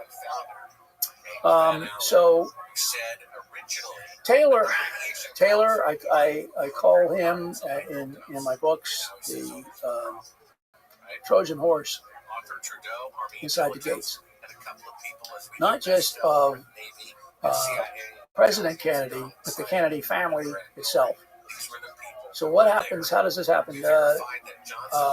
Lemaitre was working for Taylor in the Eisenhower administration. So Taylor was the chief of staff of the Army, and Lemaitre was the deputy chief of staff of the Army. And so Taylor decided that we should change our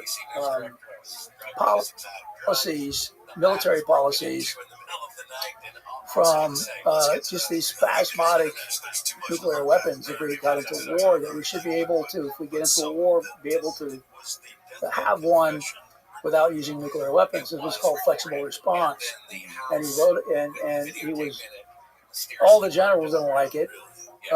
And so he realized that he was of no use, and there was no way he decided to leave. And he wrote a book, Uncertain Trouble, on it, and his whole thing about flexible response. And so when Kennedy decides that he wants to do an investigation of the Bay of Pigs failure, his brother Bobby all of a sudden is put in charge of a lot of stuff, because whereas he was just the Attorney General, after the Bay of Pigs, guess what happens to Bobby Kennedy? He's still the Attorney General, but he sits in every meeting from that day on. Not at the table, but in a corner, in a chair, empowered to pipe up anytime he wants and tell somebody, no, you're wrong about that. Now we have all these senior guys, military and civilian, that Bobby pops off to, right? And so they don't like him. Nobody likes Bobby. He's like a rat terrier, protecting his brother after what happened. And so all of a sudden, here comes Taylor. He's brought in to this committee and in charge of it, along with Bobby. Now it's amazing. Everybody else hates Bobby Kennedy, but not Taylor. He loves him. He likes the president's brother. And so what he knows is what he wants to get control. He is not a Kennedy supporter. He is, in fact, there's a fear that having Taylor in the White House, fear in the military that, we've got a guy over there. How can we do our job as the new Joint Chiefs of Staff, that whatever they were? If the guy who's got the president's ear can go against us, right? But they fixed that. Taylor made a deal with Lemaitre that, listen, you tell me what you want to do first, and I'll vet ways in which I can get Kennedy to go along with it. So they were working together from the very beginning. Now the next thing is, we get to the end of '61, and Kennedy decides that he wants, everybody wants combat troops into Vietnam, even at this time. By the way, Lemaitre wants war in Cuba, Laos, and Vietnam all at the same time. How can you do that? You don't even have enough ground forces to fight one war. Right. There's one answer. How are you going to do that? Nuclear weapons. You don't have to use ground forces when you're going to blow the pogies out of everybody. Anyway, back on the ranch here. So here comes Taylor. And he becomes, so right after this investigation is over of the Bay of Pigs, he learns from Bobby that John Kennedy, his brother, the president, wants him to take over the CIA because he's going to fire Dulles. And Bobby to take over the CIA? No, Bobby tells Taylor that that his brother wants him to take over the CIA. Okay. He's going to take over the CIA, and Taylor says, "No, I don't think so. My wife and I, we've had too much travel overseas, and I'd rather stay here. Now, look, if you have something for me, dealing with military things, I'd be happy to try and help out." Right? So, okay, he makes him his military assistant, and he sends him over in December. He sends him over to have a look around I don't want any money for what I'm doing. in Cuba. Hopefully this video won't come out until after my death. No, excuse me, not in Cuba, in Vietnam. He sends them to look at Vietnam, which is starting to bubble up. Pretty bad, actually. A lot of things going on in terms of attacks, Viet Cong attacks. But bottom line is, he was sent there with a direct order from the president to come home with a recommendation not to send combat troops. It was phony. He was that was his job. That was his job. His job was to go over there, look around, and come home and say, we don't need combat troops. Right. He comes home and puts a proposal on the table to send combat troops under a flood relief task force cover. Kennedy gets absurdly angry with him for doing that. He tries to recall all copies of the memo, destroy it, and then he plants a false story in the New York Times saying that he came back and recommended against combat. Kennedy did this. Mm-hmm. He does that to get even with you. He plants stories, and they don't know what to do about it because they know that he's behind it. But anyway, and so you would think that Kennedy would just fire him right there on the spot. But the problem was that not only did he worm his way into the administration, he wormed his way into the Kennedy family. And so they loved him. And Bobby Kennedy named his second son, Bobby Kennedy named one of his sons Maxwell. Yeah, and that guy named his son Maxwell. So Kennedy lets him stay on, but not he can't deal with Vietnam. He loses his ability to recommend things on Vietnam. But he's a weasel, and he manages. What happens by the time we go into 62, things are so bad that things are going to change. And so we have a new command element, the military.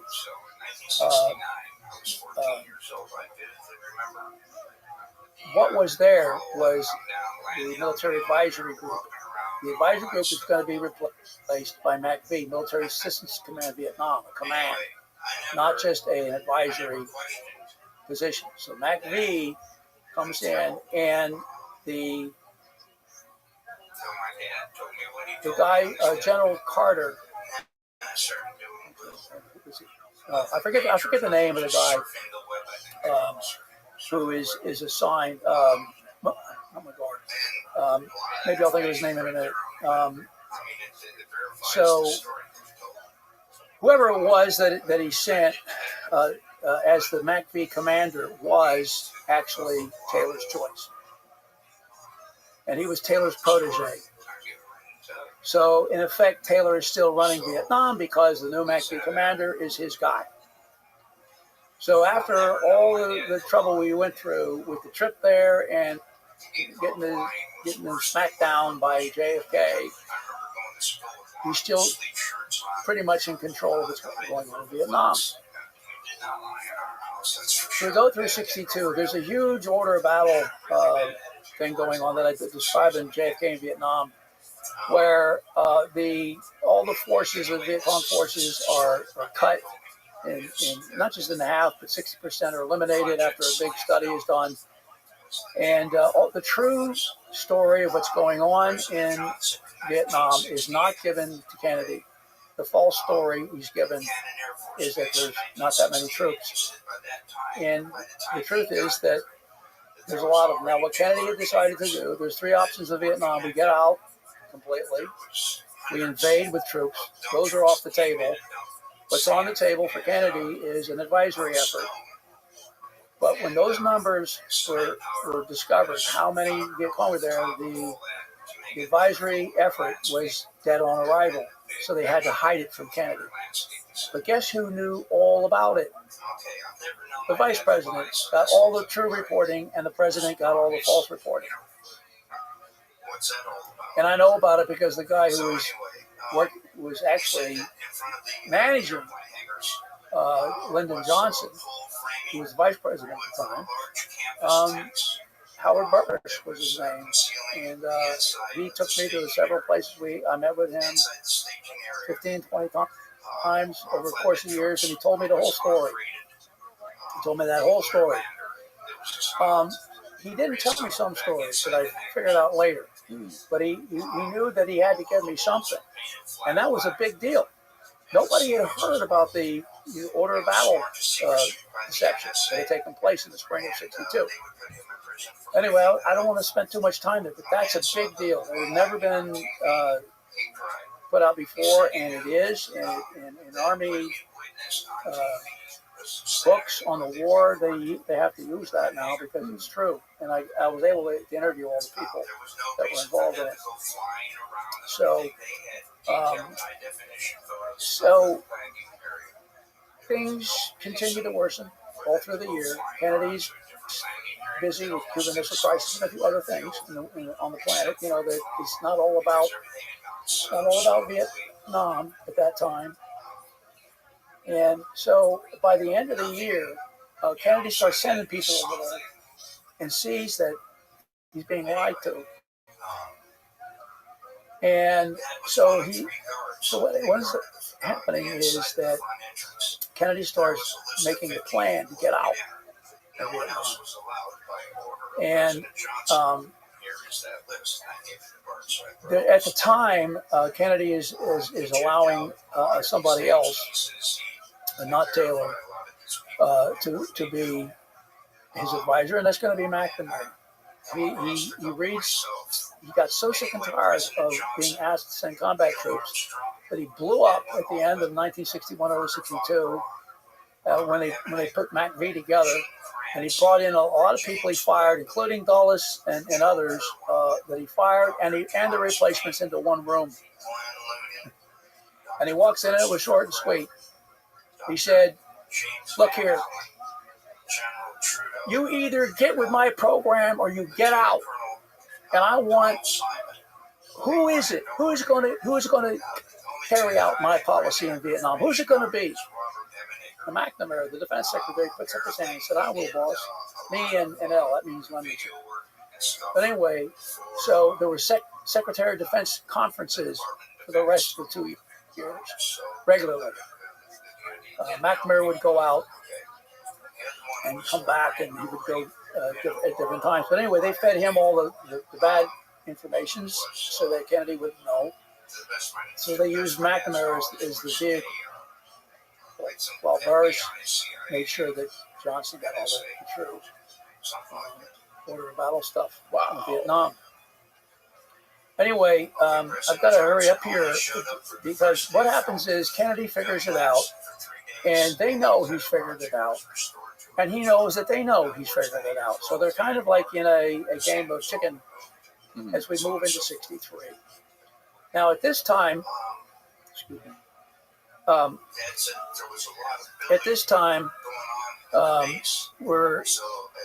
we move into a situation where something is got to give. And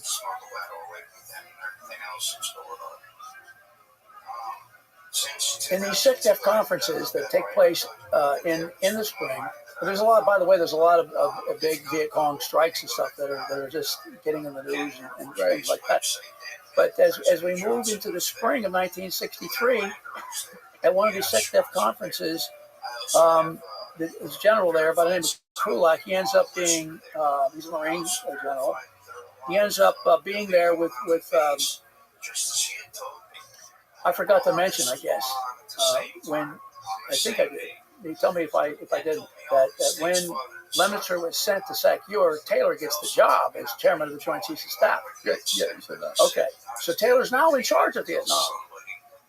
All right, and the guy he works with is General Krulak. Now they made a plan called Commander-in-Chief Pacific Operational Plan 34 Alpha.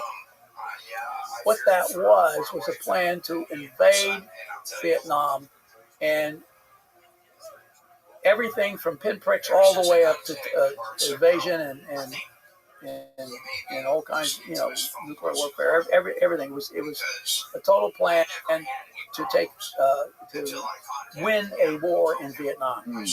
And this is not. This is when also around the time DARPA was created, and Yeah. they created a bunch of different things. The chemical warfare. They were. Well, that's going to come. That's going to come. That's going to come after Kennedy's death. Okay. Okay. Oh, okay. That's when we sent 500,000 troops over there. No, all we had was advisors. We weren't showing the people and stuff. And now there were some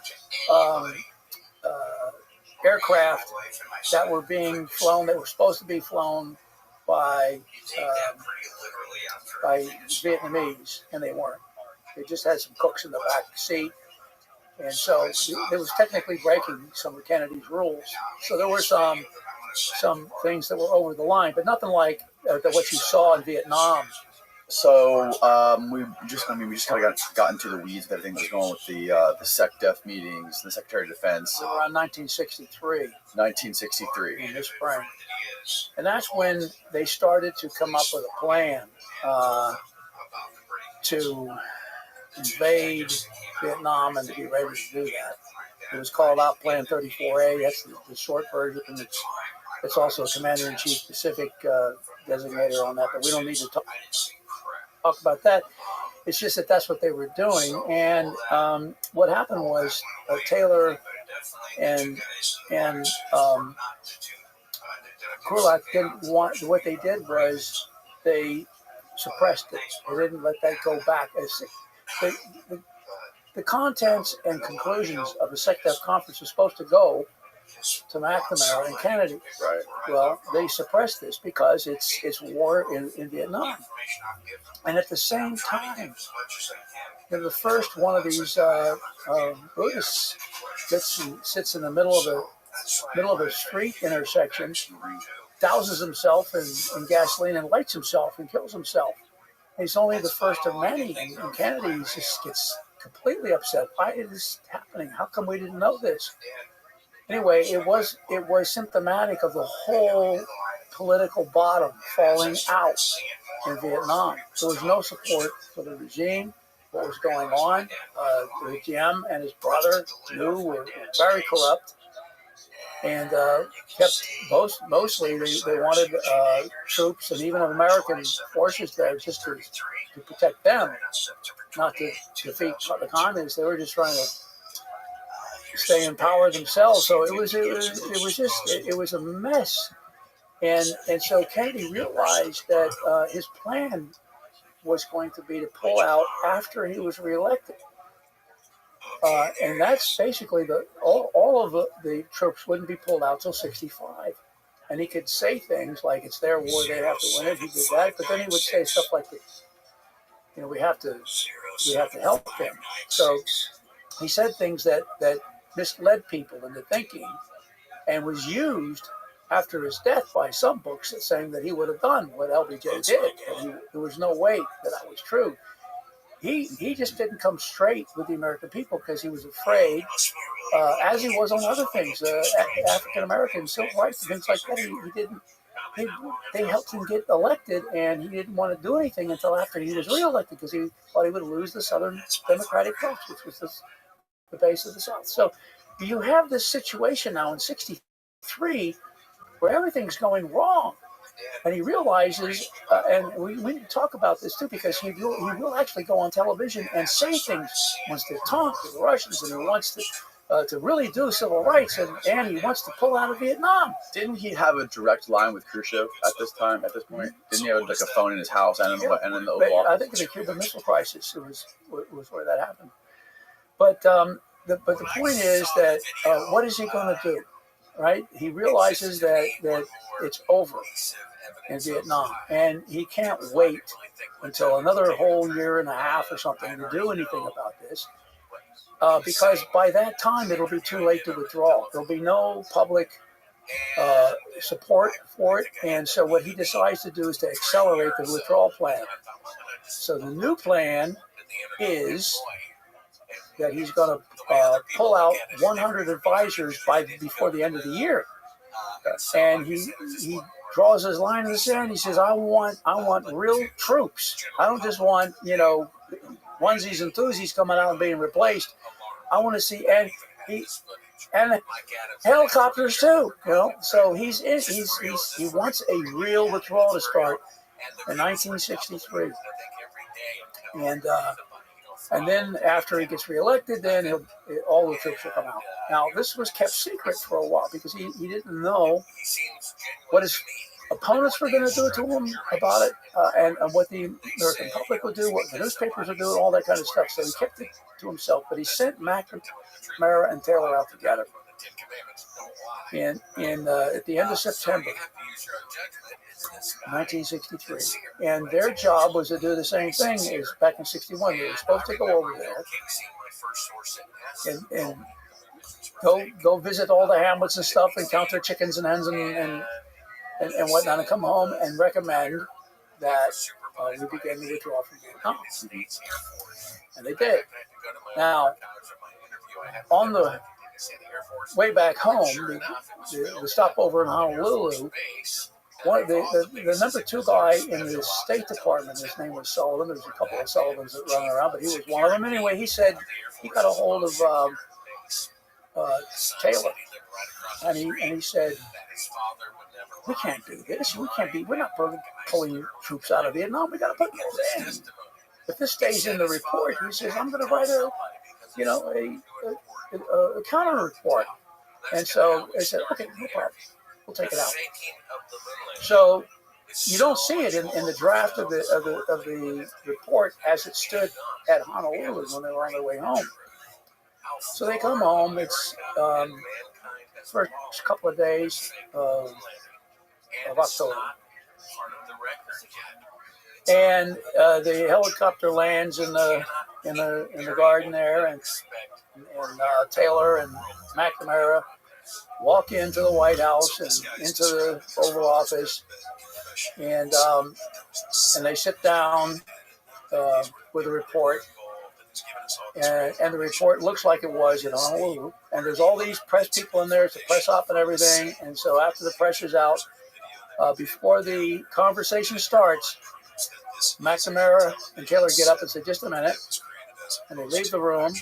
They go into the next room, and they put the withdrawal plan in the folder.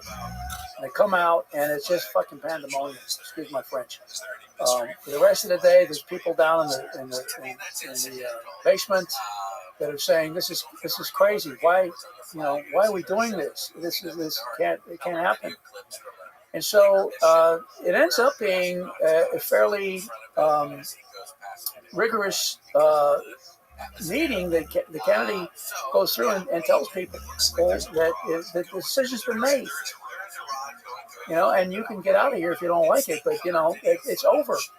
There's no argument anymore. This is what we're doing.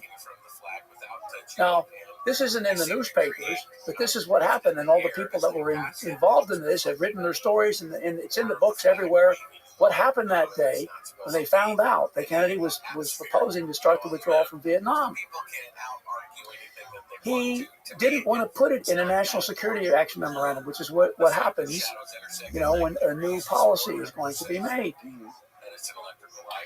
But of course, Taylor was on the wrong side. He told all his buddies what was going on, so the buzz got all around.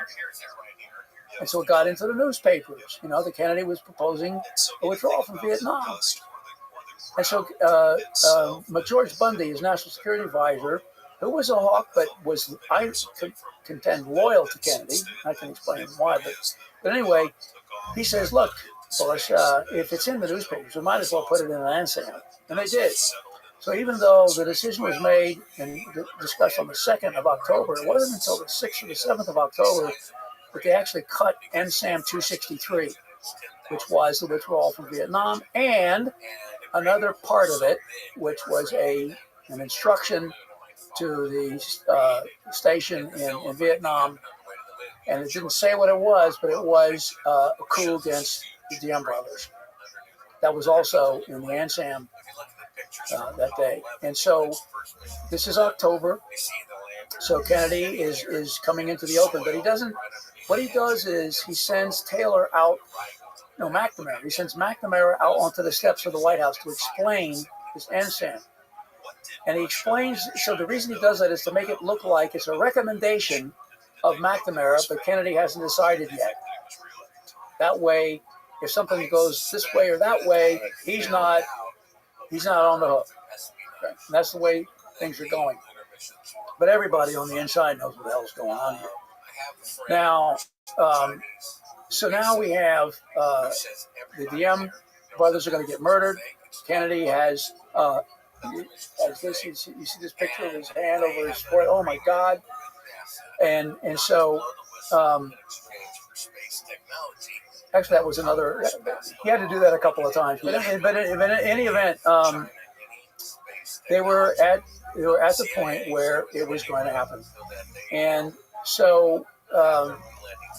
After what the DM assassination really requires is another SecDef conference in order to come up with a new policy, because there's a regime change, right, in South Vietnam, right? So now the Secretary of Defense has to go talk to everybody, and everybody goes out to Honolulu for this one, and everybody, all the top guys send their guy who does. They're not reporters. They're a publicity person. Everybody who was anything in the hierarchy of the establishment sent. So there's a lot of press there as well. And it turns out that what happened that day was suppressed, except for the briefing book. You see, the date that it happened was 20 November 1963. This is 48 hours before the bullets are going to kill Kennedy.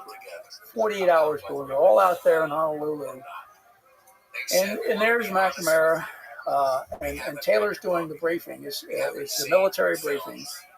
And the briefing says, you know what, we've been wrong this whole time about winning the war. Actually, we're losing it. It's the first time that the optimistic interlude that began in the beginning of 62 with the OB reporting is now over. It starts back then and it ends 2 days before the president's murder. They tell the truth at this place. George Bundy, the national security budget, he was there too. And there was a second NSAM that was made, not 263. This is in November now. This is at the very end. A new NSAM was created before that conference and for it by McGeorge Bundy. And what it said was, we need to intensify the war effort, but we will use South Vietnamese forces to do so. And McGeorge Bundy drafted that up. And that's the reason I believe that he was loyal to Kennedy. Because if he thought Kennedy was going to die, he wouldn't have done that. He thought Kennedy would be awake to see that, because Kennedy could have proved that NSAM. Well, guess what happened? It got changed right after, hours after the assassination. And McGeorge Bundy had to take that and walk around Washington to get the input into it. And there were a lot of happy lads changes, but there was one paragraph which had restricted, the paragraph that restricted new intensification of the war to South Vietnamese forces was changed. And there were two big lines through it. It wasn't the happy, the glads. There were two just slashes in that whole paragraph. Right. So I got a hold of McGeorge Bundy and I said, I needed, to ask you about, the stuff you did out there. He said, I don't remember being there in Honolulu. And I said, oh, sir, I'm sorry to tell you, but, your name's on a lot of the papers and things. And he said, look, do me a favor, would you send them to me? And I said, sure, and I did. And he got a hold of me right away. He said, oh, yes, you're right. I remember now. A lot of people were very upset psychologically when the president was killed. Okay, especially in the ones in his administration. It was kind of like, being in a new planet somewhere. They weren't ready for this. And I think a lot of them did suppress what they heard that day. But anyway, McBundy was totally straight with me. He said that was and that was me. That was me walking that NSAM around to see if there were any changes. And I said, okay, well, let's go to page 3. Who? Oh, those your slash marks? Through there? And he said, yeah. And I said, well, who told you to do that? And he said, LBJ. LBJ told me to do that. And the new language in the new NSAM 273 version 2, it was published that weekend. Well, these corpses still laying in state in Rotunda. Said there was no cap on it. It didn't rule. It didn't say Vietnamese forces. It was any forces you could want. So if you're a war planner looking at that paragraph, everything's on the table now. It's a reversal of Kennedy's from the very beginning, from Cuba in the beginning all the way to Vietnam. No combat troops. And so that's the last chapters here in my book, JFK in Vietnam, where we write about how this happened. Now, so here's the bad news. I told you about Krulak and Plan 34A. What happened during the last 6 weeks of Kennedy's life? NSAM 63, the withdrawal plan, from that moment up to the time that he was assassinated.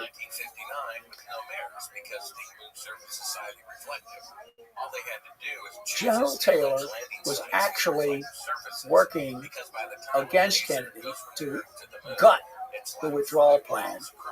Behind McNamara's back, didn't tell McNamara what he was doing, gutting the withdrawal plan, and at the same time, standing up Plan 34A at the same time. Also, of course, behind McNamara's back and Kennedy's back. Mm-hmm. Now, if you have to ask yourself a serious question then. Why would he be doing that? Why did he tell the truth only 24 hours before the president's death? So, what I'm trying to tell you is that is the pièce de résistance of what I saw him do when he came back and gave Kennedy the thing he didn't want to hear back in 61, with his combat troops under flood relief task force, all this stuff. He knew, he had to know. He had to know what he was doing, and everything was ready. Everything was finally ready. Now, one thing I didn't mention that I now need to mention that dovetails with what is happening here in these 6 weeks is something that happened after the Bay of Pigs, and actually just around the time that Taylor was brought in to the investigation group. The Bay of Pigs. Okay?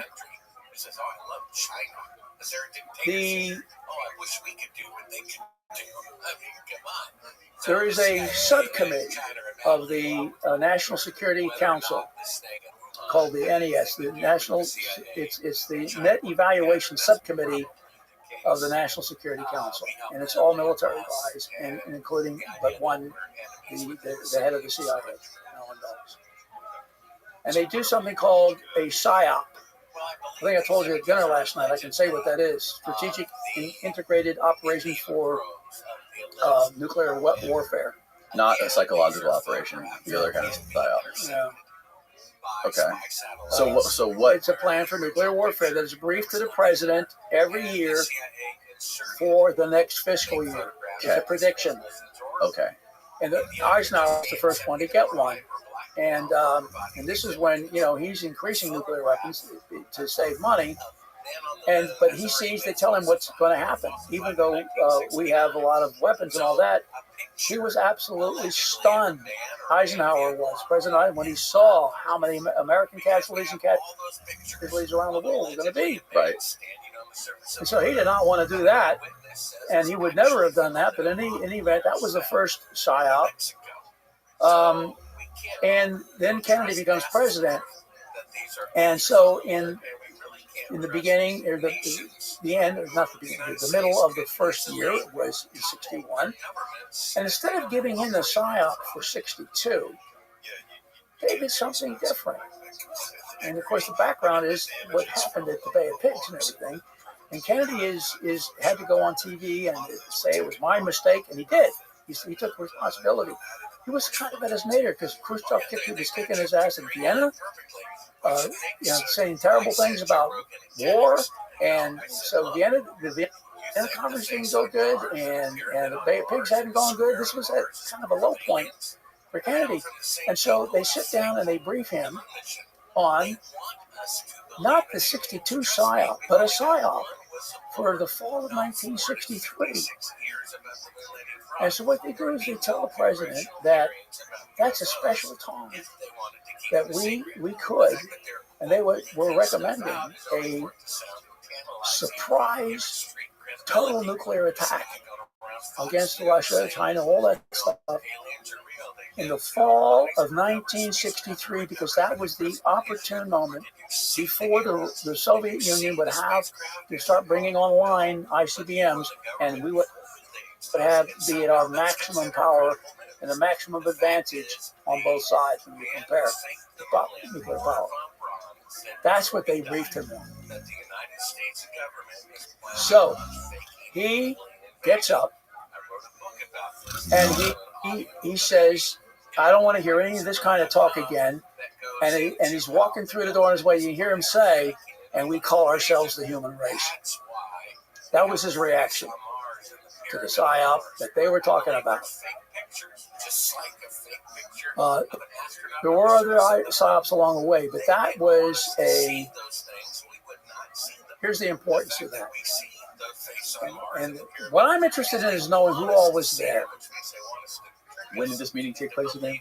July 1961. Okay. The plan was for 63 in the fall. Yeah, the fall of 63 to do this surprise, spasmodic, throw everything in the kitchen sink all at once. Now, the point I want to make here is that idea wasn't dead in the fall of 63. We have what I just told you shows you it was alive and well in 1963. Right. Okay? NSAM 263 and the first version of 273 were being replaced, by a PSYOP. Now, the question is, how many people in the CIA knew about this? Because we've got a whole new Oswald thing unfolding at this time, all through the summer of 63, and in the fall when he ends up out there in Mexico City, and we have other records, Can we jump to him real quick and explain what was going down with Oswald in 63? Well, Oswald is on his way. He's got you don't actually need a visa to get into Mexico, but you get in line and you get a piece of paper. How long had he been back in the U.S. from Russia? He got off the boat in the 2nd of June 1962 when everything was a mess. Okay. Right. Now we are in 1963. He's been there the whole year establishing his Castro legend. It starts in January when he puts a placard around his neck that says Viva Fidel. Right. That's when you know it's game on, because he's already been a commie in the Soviet Union. And now, he's going to wear the Castro badge as well. Remember? Castro on the KGB and Oswald? Yep. Okay, so he... here we have him now in Mexico City. Now his story when he gets there, and I know, and I have a reason to believe he was there, but he was also impersonated. That's another whole story that people want to talk about and argue about, but I think it's very simple. Anyway, what he is doing is he goes his first day to the Cuban consulate. Says, I want I need a visa from you to go to Cuba because I want to go through Cuba and go back to Moscow again. I want to go back there. I'm redefected to the Cubans, but he wanted to redefect again to the communist side. He wanted to go over to now. And you have to understand that this is about the time of, this is not even, this is October. This is the first week of October. Right. Actually, the day that he went to the Cuban consulate, I think it was probably technically something like 30 September. And so, didn't he meet with like the head of assassinations there? Well, that's the Russians. I'm getting there. But he starts with the Cuban consulate. No, what she says to him is, "Look, where's your Russian visa? We can't give you a transit visa if you don't have a Russian one. Mm-hmm. And besides which, you don't even have any pictures with you. So he has to go to a booth and take pictures of himself, and then he goes over to the Russian embassy." And yes, one of the consular officials, one of the two consular officials, is Valery Kostakov.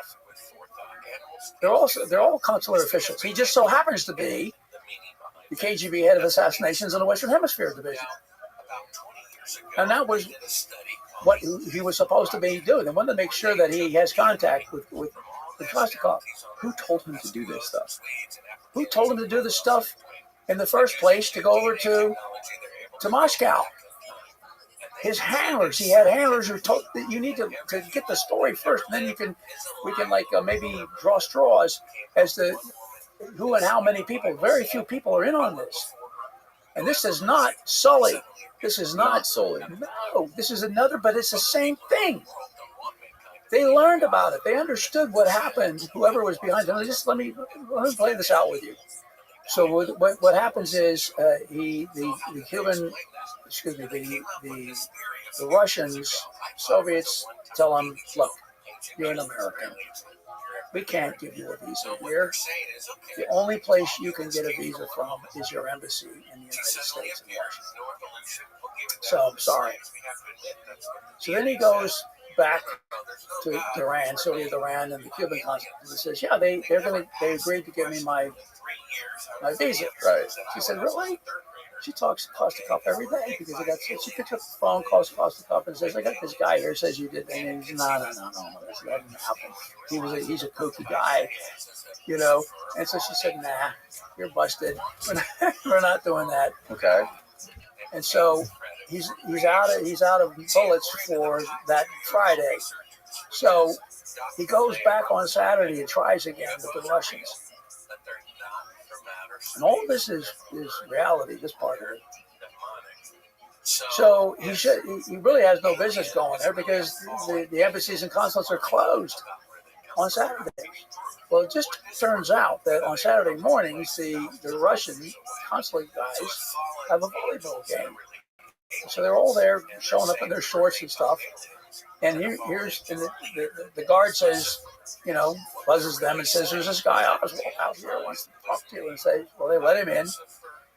And so they go through it again. And he puts a revolver on the table and says, "Say what the FBI does to me. They won't help me." So he's saying he wants to go back to Russia so bad. And he can't get any help, from Americans. And what was me? What can I do? So they said, "Okay, here's what we're going to do. We're going to send a message to Washington that you need to fill out to request a visa. And then they can send it to you here from Washington. How about that?" He just pushes the paperwork. That is the end of reality. Now it becomes Hollywood. What I want to say, fun and games. Phone calls start to be made.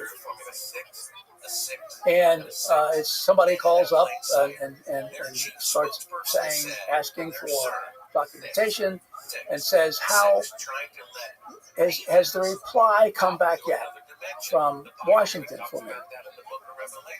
Now, the problem with that is there was nothing sent to Washington in the first place. Oswald didn't fill it out, didn't care. Right. So you have to understand how that's possible. And so there's a lot of people who just swear that there was an imposter there, not Oswald. Calling and asking about it. Yeah, just basically, Oswald didn't go there. There was an imposter that went down there. Oh, okay. So no, I have something better, because I had, when I wrote whatever book we're talking about here, the CIA was able to actually interview the Russians and the Cubans that were there. They agreed to go to do a deposition of everything they remembered that happened in their consulate, if it was Cuba, the embassy, if it was Russia. And the fact of the matter is that it was obvious, whoever was on the phone, there was more phone calls that were made. There were 3 of them. But at every point, it didn't jive with what we know happened inside the consulate and the embassy. So that gave me the clue, and actually the answer. Oswald failed in his job to get the visas. He wasn't really going to go anywhere, but the CIA had a lot of Cubana airline pilots that were on the take. That as long as he got the visa, they could say he had been in Cuba. And there was already stuff in the mail coming from a guy in Cuba saying, "Hi, Lee, it was great seeing you here," and all that. So all this stuff was in motion, right? And of course, he never got the visa, so he was in trouble. They sent him there to tie himself to Castro, and again to remind everybody that he was KGB too, right? That's what he did. Now I have to tell you, here we have, we're just weeks away from the motorcade, and the first thing that the FBI has to do for a motorcade is to know everybody who works on that trip, on the route, exactly, and anybody who is even questionable is removed physically from that route, or the route is changed. And so that's why Oswald wasn't taken off the parade route. Everything was suppressed. Everything he did down there was put in a different place until after the shots were everything that he did in Mexico, meeting at the consulate and the embassy, all those documents. The whole year, the whole shebang of what he did in Dallas, in New Orleans, and then in New Orleans, then back in Dallas again. None of that stuff made it into his 201 file. Why? Because he would have been moved from the parade route. Who made it so that those files were not available to anybody to see? Good question. We know where they were filed. I think I don't know. I have these cover sheets where it shows that who read this file or that file, and it's very clear that they were not. He already had a 201 file.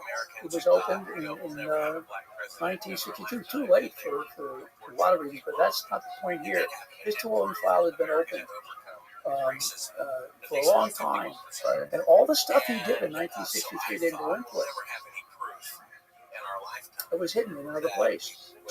Just like Sully having all the documents coming from all the other government agencies being hidden in his desk, so nobody could know what happened except for him. So the same thing was going on, only this time the documents were sent to a place called the SAS, and it's basically that's the Cuban Affairs staff. It's a huge staff now because of the Cuban problem. And there's a guy by the name of Desmond Fitzgerald who has to know. He's the head of SAS and probably his deputy, but nobody else really knows that all these Hoover letterhead memorandums about everything Oswald was doing in New Orleans and stuff were not put into 201 file. So then you have a situation while he's down there, while Oswald is down there in Mexico City, Win Scott, who is the head of the CIA station, has to ask a question because they don't know who he is. So they send a cable to headquarters. His name Lee Harvey Oswald walking all around here. Who is he? What do you know about him? Now the guy who was in charge of the Mexico City desk, his name was John Whitten. And the only thing they gave him to answer when Scott was down there in Mexico City was the 201 file. They said, oh, well, hell, the latest information we have is May 62. Oswald was still in the Soviet Union then. All his entire life had been expunged for the purposes of the communication going between headquarters and Mexico City. So, the lights didn't blink red in the CIA. Now, over at the FBI, at the same time, somebody took Oswald off the espionage list. Which started when he went to Moscow back in 1959. Right. Nobody could put anything in the Oswald file or read anything in the Oswald file without getting permission from the espionage section of the FBI the whole time. Until, while all the lights are turned off in the CIA, the same thing happens in the FBI. He's taken off the espionage list. So he's not on there for the cruise is supposed to remove people on the route for the motorcade. Who could have done something like that? Somebody who is very powerful, who is basically saying, you're going to do this. Now, How powerful? well, you have to have somebody pretty high in the CIA to do it. This is a CIA. It has to be CIA. Well, the 201 file part, not the FBI part. Right. There's a lot of people that I could guess at, but it's not important right now. I'm working on this, and this is why I don't write my book yet, because I have plenty of time. But I'm very close to answering these exact questions now, and it's not just the CIA; it's the military who are actually taking Kennedy's plan and shit canning it and replacing it with an invasion plan. You have to understand that's going on at the same time as this files paper, okay? Right. So there's military people involved. There's got to be somebody in the CIA who is a fireman. So what they're doing is they've created the true story of everything Oswald did is going to blow up like a virus that's going to balloon big time as soon as the shots ring out. Mm-hmm. Now, for me, rather than try and identify every single human being, I want to know the nexus of the people in charge of this operation. And then we can work it down from there. Without understanding who's running the show, it's pretty difficult to say, okay, well, it has to be this guy or this guy. Clearly, John Whitten at the Mexico desk, that element was not involved. Okay, they hadn't seen it. Now we have the records now, by the way. The same sheets, routing and record sheets. When you sign another government agency document in the CIA, it comes in with the document, but you have a routing sheet on the front, and everybody who reads it has to sign, put their initials and the date that they saw.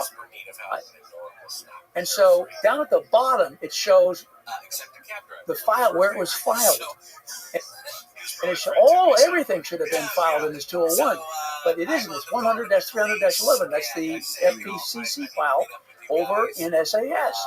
And then later, there's a line through it that was put through it after the Kennedy assassination. A line through it and put his 201 number in there. You can see the two numbers on all these. Now, this House Select Committee asked for those routing and record sheets. They wanted to see them. And you know what happened? The CIA said, no, you can't have them. And this is our elected officials. So it was in 2017, 2018. And I even had another chance. There was another few boxes that my friend Jay Harvey and I found some years before that, when there was 5 brown boxes of stuff that was put up before the big release in 2017, 2018. It was during the ARRB. It was a small 5 boxes of stuff. There were some of those routing sheets there, with a lot of blackouts. But anyway, I got a hold of them later on, and it was just devastating stuff. I don't know how the CIA works, but I would So myself, I say, what you have here is stuff going on involving, again, like I said, you've got a military, I think, a military coup, and they have their things that they have to do. But then you have, before the assassination itself happening, what you have to do is have a plan for the cover-up. And that can't be made. You can't decide what your cover is going to be after the shooting. It doesn't work that way. It requires careful coordination and control of who knows it. So we're talking about military and civilian, CIA, some people. So where am I starting my investigation with this? I want to go back to where the idea started. The idea started in July 1961, where the perfect time to do this big attack would be the fall of 1963. And Kennedy had said no over and over and over again. So who was there? Who was there? And I got the list of names of the people who were sitting there. And the name that popped out right away is a guy who just came on board for Kennedy. His name was Maxwell Taylor. He sat there and watched. And he was the chairman of the Joint Chiefs of Staff in the fall of 1963, putting in the plan that Kennedy didn't want and the one that the chiefs had wanted back in 1961. I want to not go too much farther in some of these things. You were right about one thing. There's a few things I'm still working on that I don't actually want to put on the table. But that's where I'm going. I'm looking very carefully at who could have been in both places or could have had access to somebody in the CIA or the military who was then involved or in a position to do these types of things and hide things. There was another defector who said that there was former U.S. presidents that were aware of the plan to assassinate Kennedy. This is the story about the true Oswald story in Minsk. So we had a lot of investigations, the Warren Commission, and then the Senate, and then the House of Representatives. That was all over by the 70s.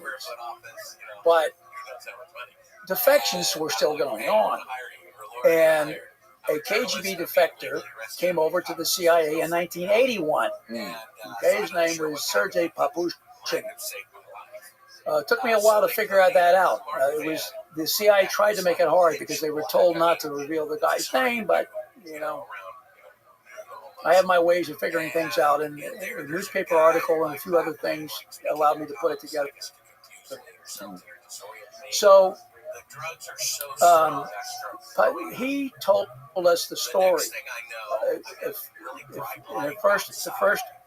Actually, there was a story about him from another guy. Jirolev was his name, I guess. And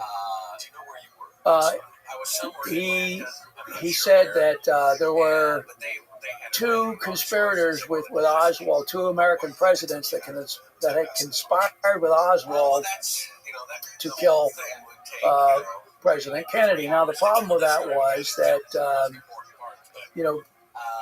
the previous presidents, there was only Truman and Eisenhower because Kennedy was dead and everybody else before him was dead. So whatever 2 presidents was, those were the only 2 presidents that could be. Right. And that's crazy. And so, and it was almost just throw it in the trash can, except for there was another couple of lines in this thing that mentioned, but there was a guy who defected who was bona fide, and his name was Sergei Papushkin. So then this crazy memo of this guy who walked in, we think maybe in Canada, to get a CIA guy to tell the story to. There was a throwaway sentence at the bottom, and the ARB got it and looked at it, and it was a little guy who really was nondescript.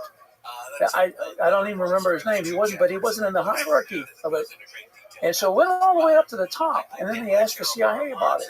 Well, the CIA actually, and you have to understand, by this point, it's 1998. Okay, that's when the ARB is the last weeks, 1998, when they put the story together. They figure out they get a CIA cryptonym, IJ Decanter, and they get the FBI pseudonym, Flash Run, and I get all this stuff, all those things, and they're the same guy. I can see that. And so you can put this guy's personality together, and there's the ball game. There were a lot of episodes in his history before he died, allegedly suicide by 1/5 of liquor, and under his bed. He dies after doing that, and that's not very convincing. And it was right after his handlers came to visit him, right? Yep, that's right. But in any event, the CIA forked over all this stuff, asked for the review board to not to mention the name and not to do this or that, but they sent the whole big bunch of stuff that I used.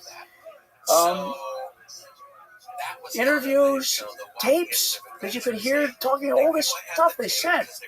So we have plenty of stuff to work with, even the stuff that was released, and the newspaper article was very helpful because it had the story. Somebody had the story, but not the name. I put the story together with the other stuff I had, and it was easy to figure out his whole history. So, but anyway, what he also told us led to the Oswald story in Minsk, because this guy had personal contact and knew those he had visited the KGB school there later, and some of those teachers were still around, and they told him what they had talked to Oswald and everything. So this came out. His defection was 81, but it wasn't until much later that all these pieces came together, just before the ARRB closed shop. So there were a lot of FBI files that were not collated with the CIA files and so on. So it took a number of years for all this to happen. But it was easy. It was just so easy because I had all the information, and you can look at the chapter yourself. Decide whether you like it or not, and if you don't like it, that's your prerogative. But it is one of these things that has multiple independent attestation. The FBI files, the CIA files, everything fits together. This guy was for real. He was bona fide, but eventually something happened. They didn't like something he was doing, and we have precious time. Now we don't have to worry about that, but that's how I put that chapter together, and how it was the last act of the ARB that was sitting wide in the open all this time, and I finally decided to use it. I hadn't used it in any of my books, and I decided, because we were talking about, Oswald over in Russia, I thought, well, it's time to put that in the book. So chapter 3 is, Oswald in Minsk. Now, the interesting thing is the guy who's written the most about this, his name is Titovitz. The people read his book. He was there. He knew Oswald. He was a friend of Oswald's. He didn't say anything about any of this. We're not really sure why, but he wouldn't know any. Is this the guy who was a roommate with him? No, he wasn't a roommate, but he was a friend. Okay. And what was the significance of the 2 letters that he wrote back to CIA when he was trying to get back? There's one that apparently never got there. Yeah. So it's important for a couple of reasons.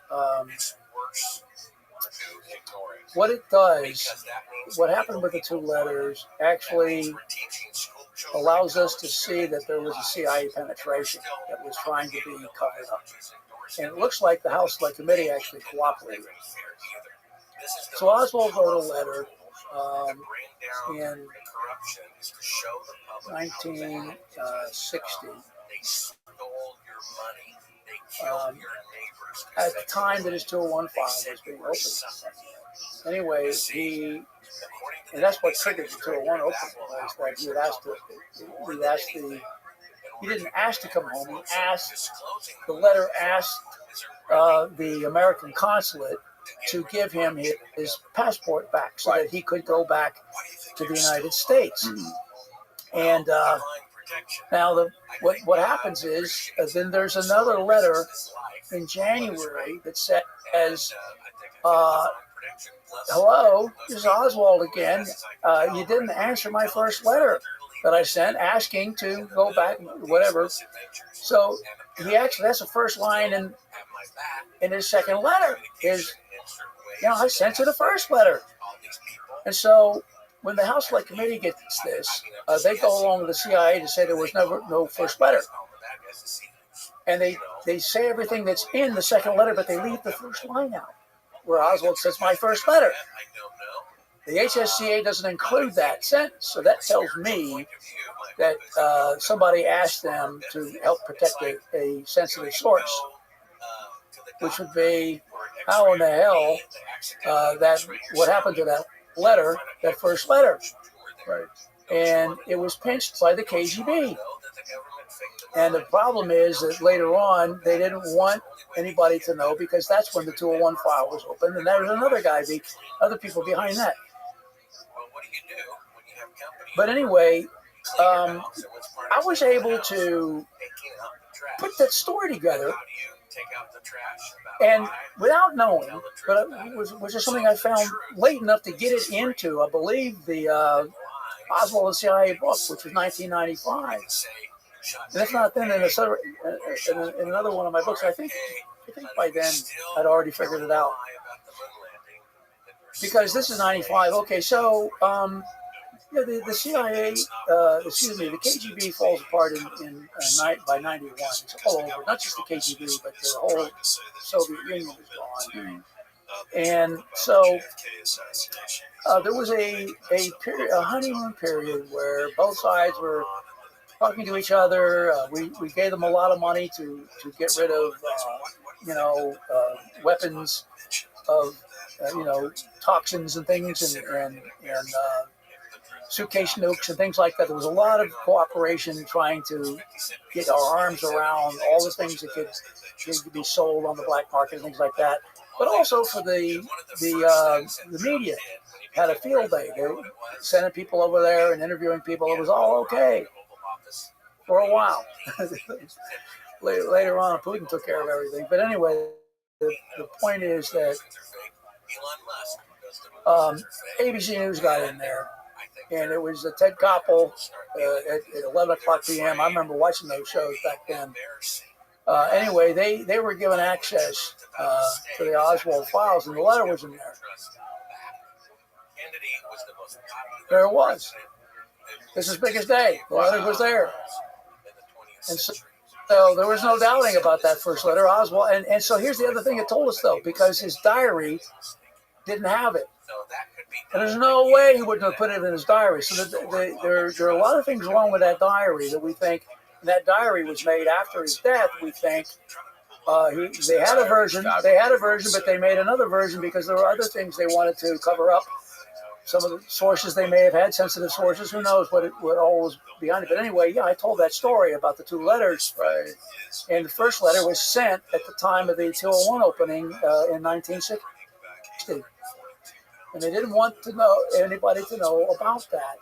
And so they used the State Department for some help and so on. Anyway, there's a lot more details to it, but it's a fun story to tell because we know that somebody actually found the letter, the first letter. What did the first letter say? Was there? I would like to come back to Moscow and get my passport from you. Oh, okay. Because I'm planning to, and I need help. I need money. He asked for money too, right, to take his family back to the United States. Anyway, it took a couple of years, not 2 years, but like a whole time, many months before he actually got on the boat with his wife. we were talking last night. You said there was basically three main reasons that we're so far behind. We're so far behind in analyzing everything that happened during the Cold War and everything that you're finding with Kennedy. And one of the big points was about Martin Luther King. It is 2023 now, and still, I'm writing books like this that have these big stories, and I get to the King story in a second, but that's just one of them. And all of this stuff was available back in 2017, and some of it even before then. But certainly by 2017, 2018, there were 6 million pieces of paper. Now, there are so many people who call themselves researchers who don't do research, but they do read other people's books.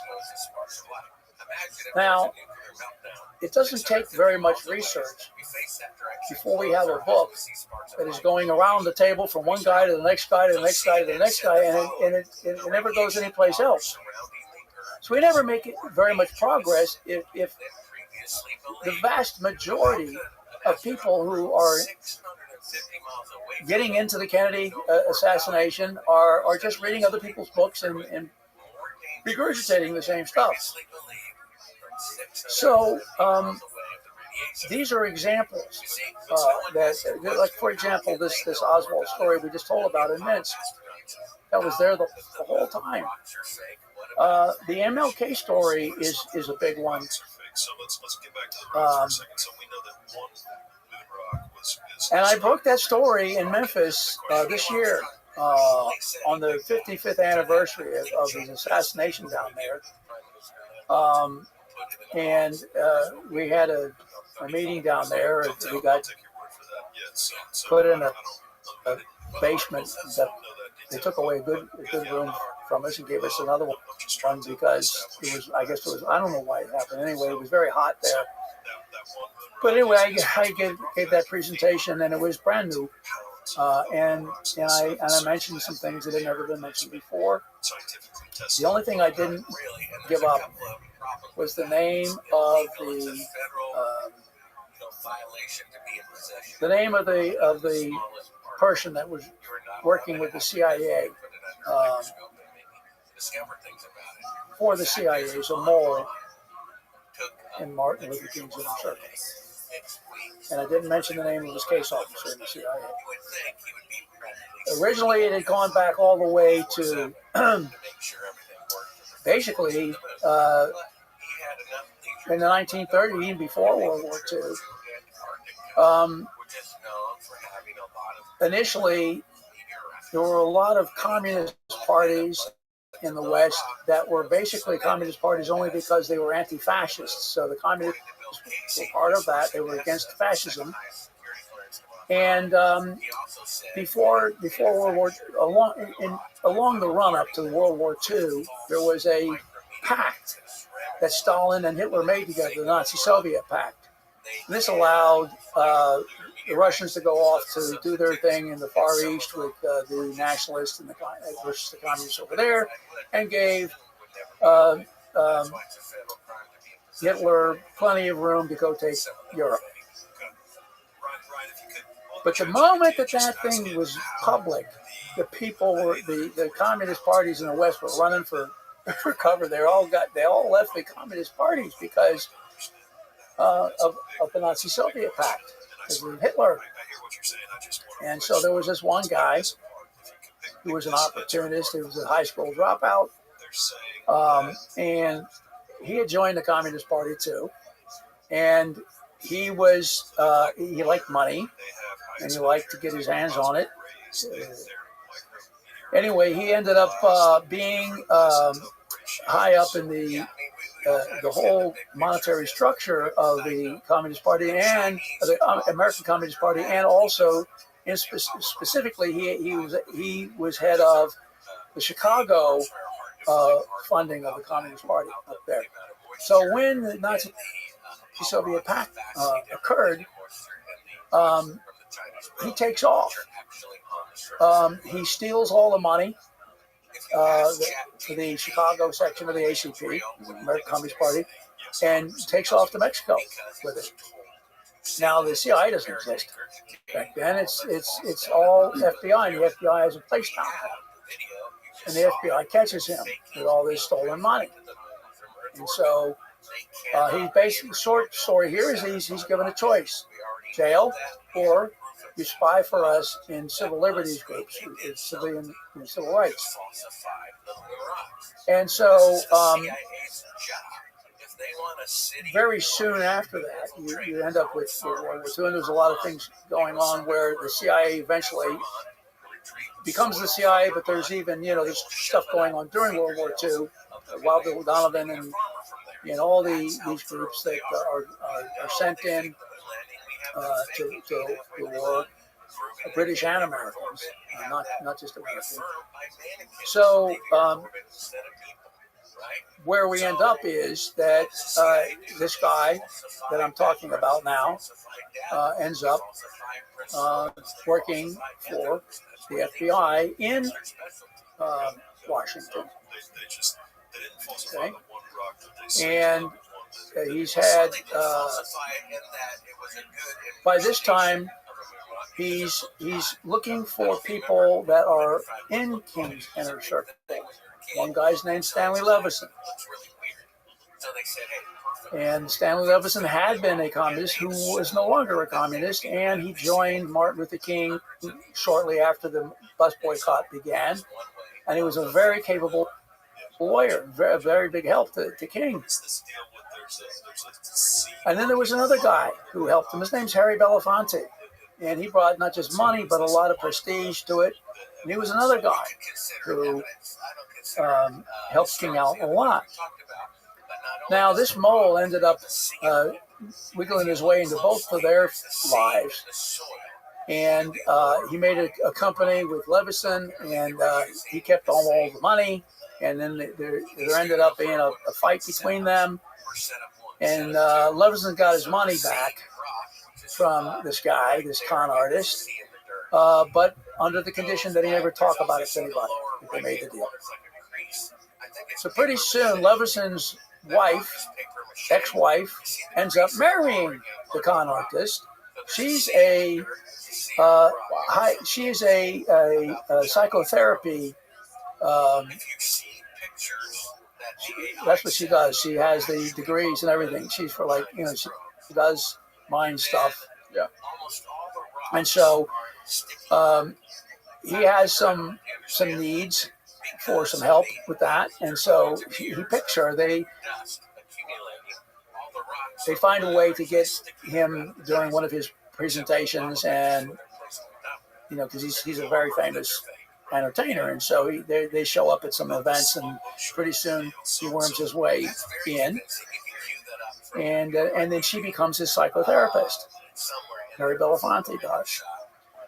Now, it's usually at the end of the day, and then there's drinks afterwards and all this kind of stuff. And then I don't really know whether he was under hypnosis, and if he was, he can't remember. But what he does remember is that they were pumping him for names and stuff on African American civil rights people, lots of them.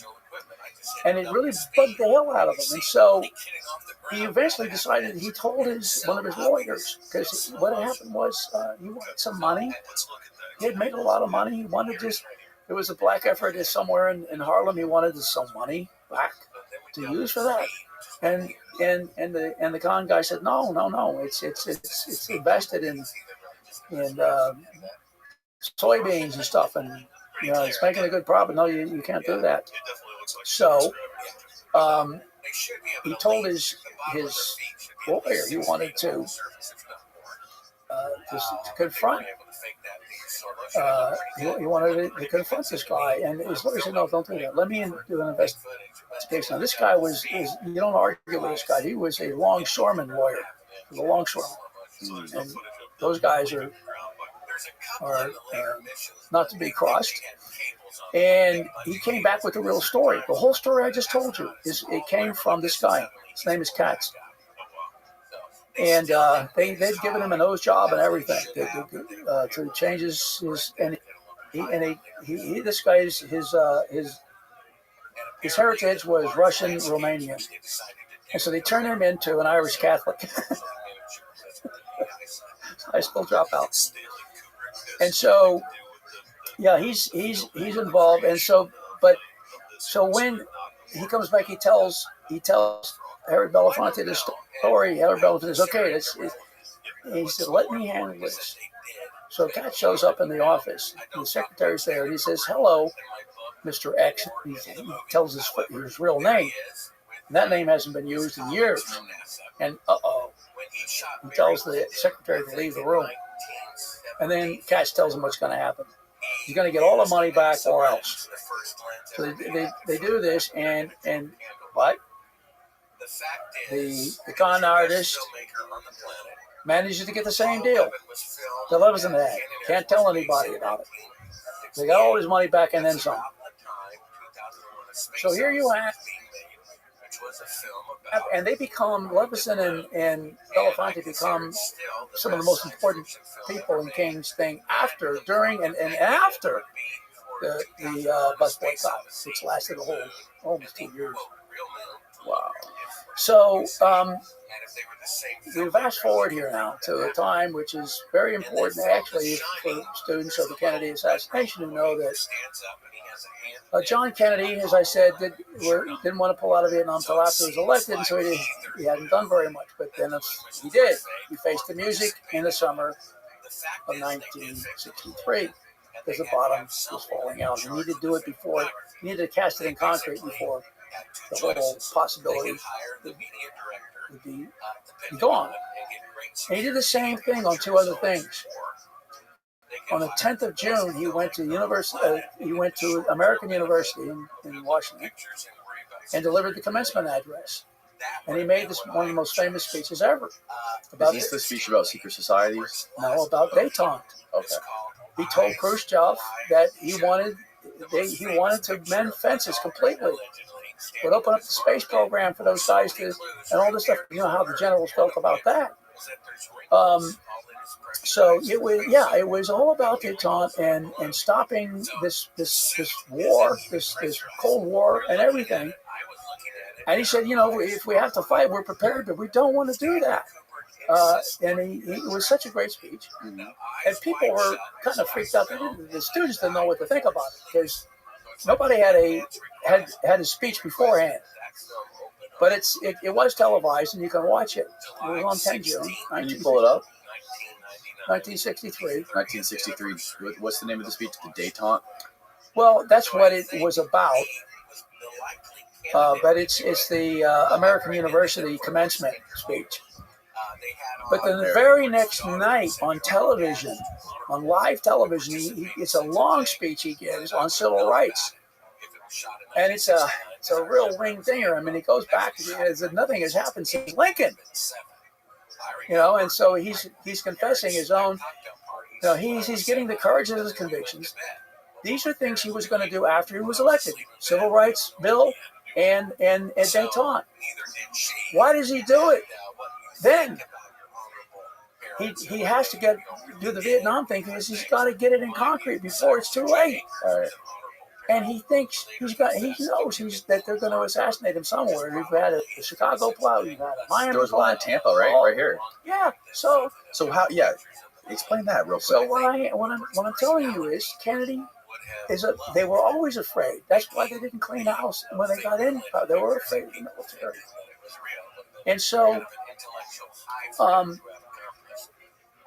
my last book, when I get to it, when I eventually do what I've been asked to do by so many people, which is go ahead and just finish the damn thing, Just give us the answer, would you? Yeah, exactly. Well, it's going to have a title. I like this first one, Where Angels Tread Lightly.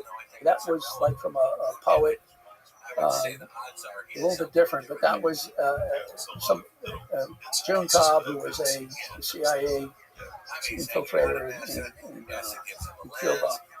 Lucky to get out alive. She used that.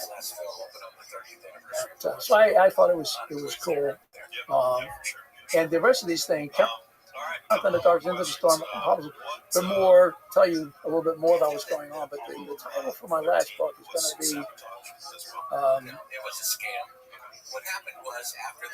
The Watchman Waketh in vain. Now, and the reason for that is because on the day Kennedy was assassinated,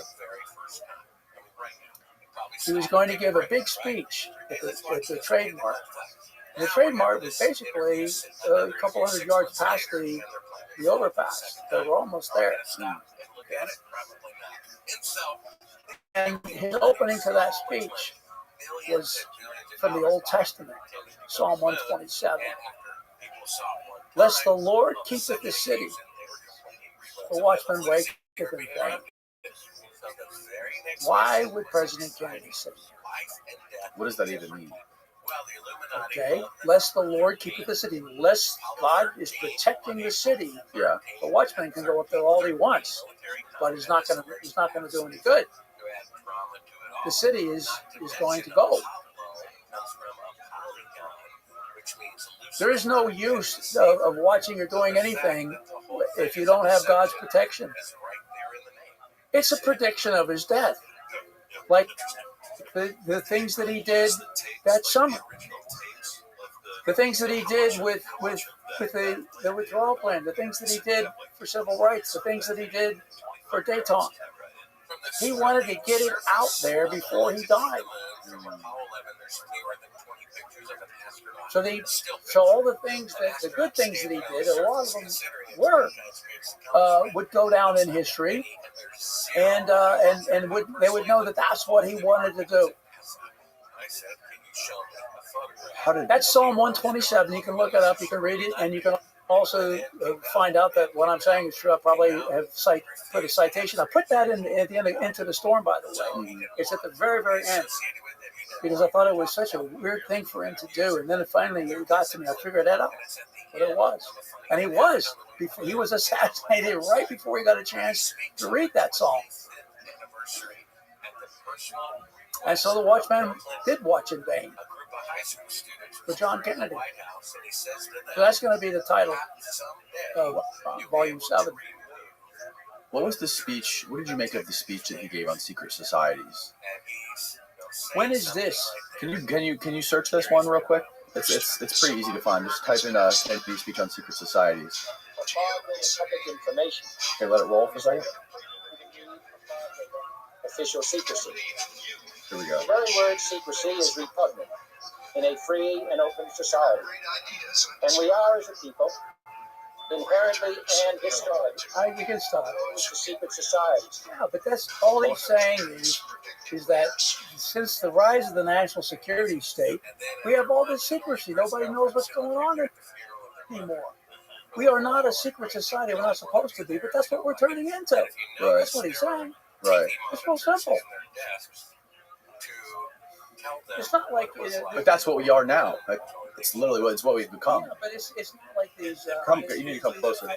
It's not like these guys that are like, doing seances and all that kind of stuff at all. This is just what happened to us once, we had to keep all these secrets. Right. And the press has a hard time because they don't know who to trust, right? Right. So that's why you say you got a difficult job. You have all these secrets all the time. It's crazy though that's where we've come to today.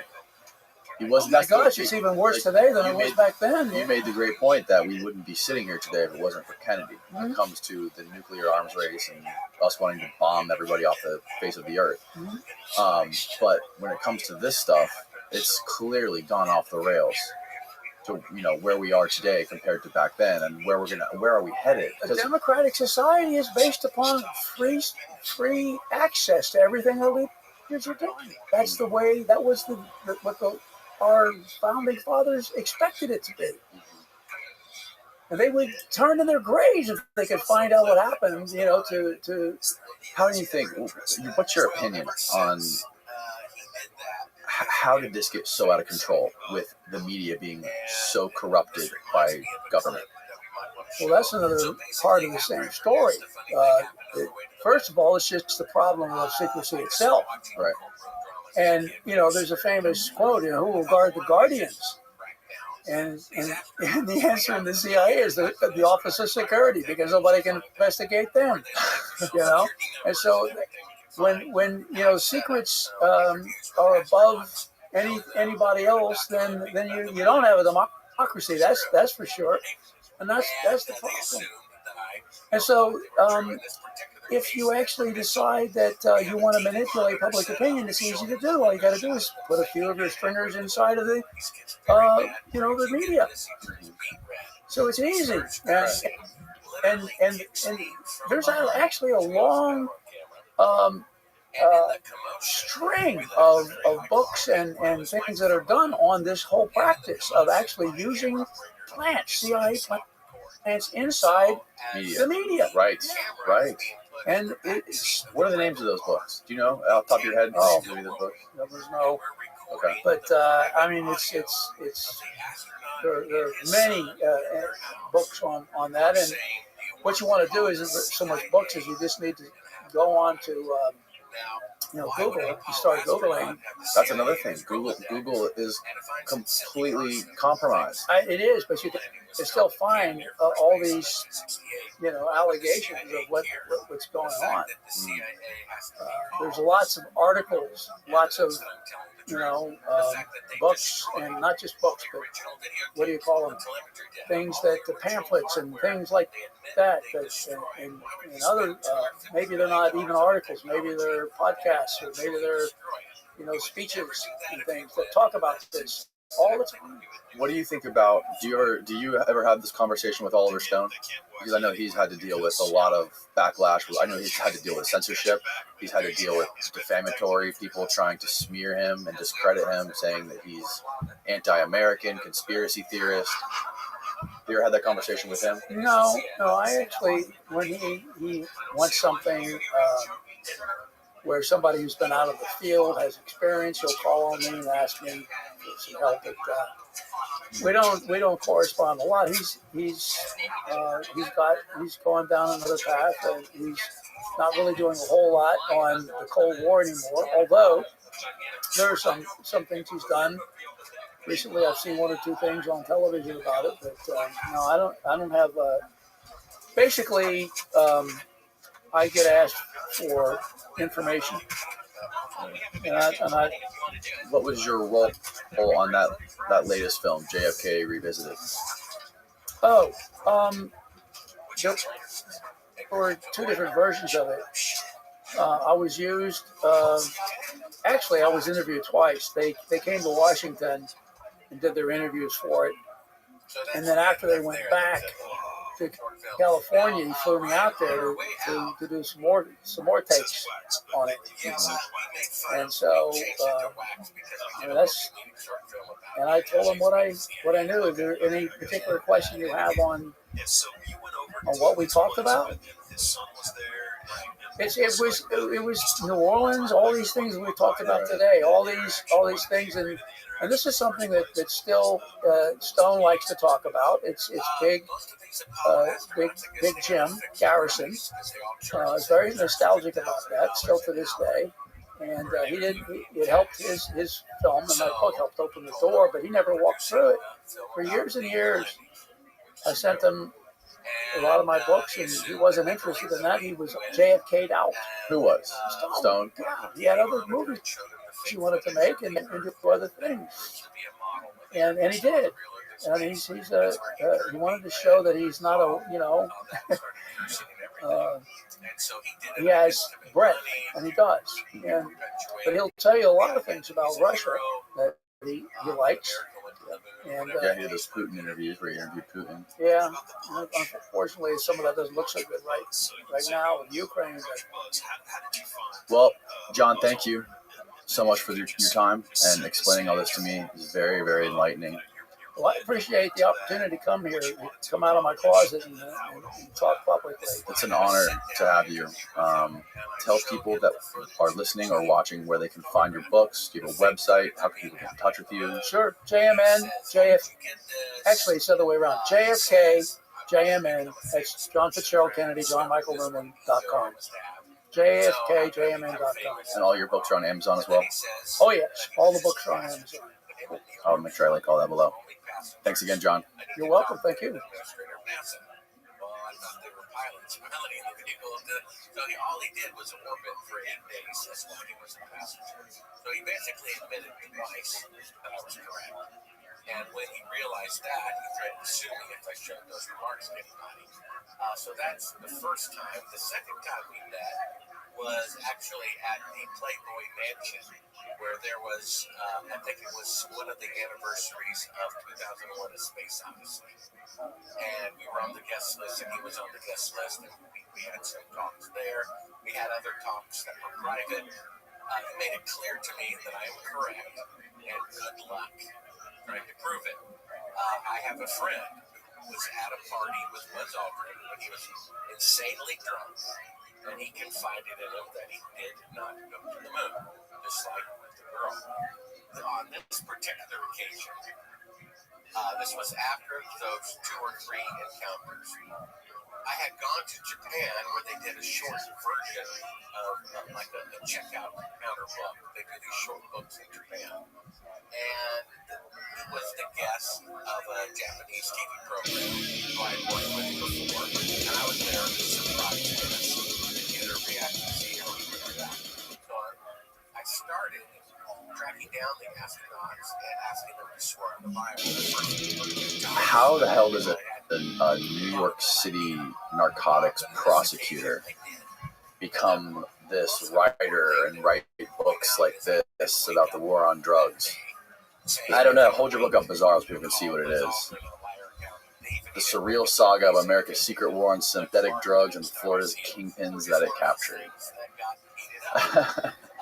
I don't know. You know, if I just woke up here and you told me that 10 years ago, I wouldn't have believed you or thought maybe I was kidnapped or something. But it's really just an adventure that I'm still feeling out. I loved being a prosecutor.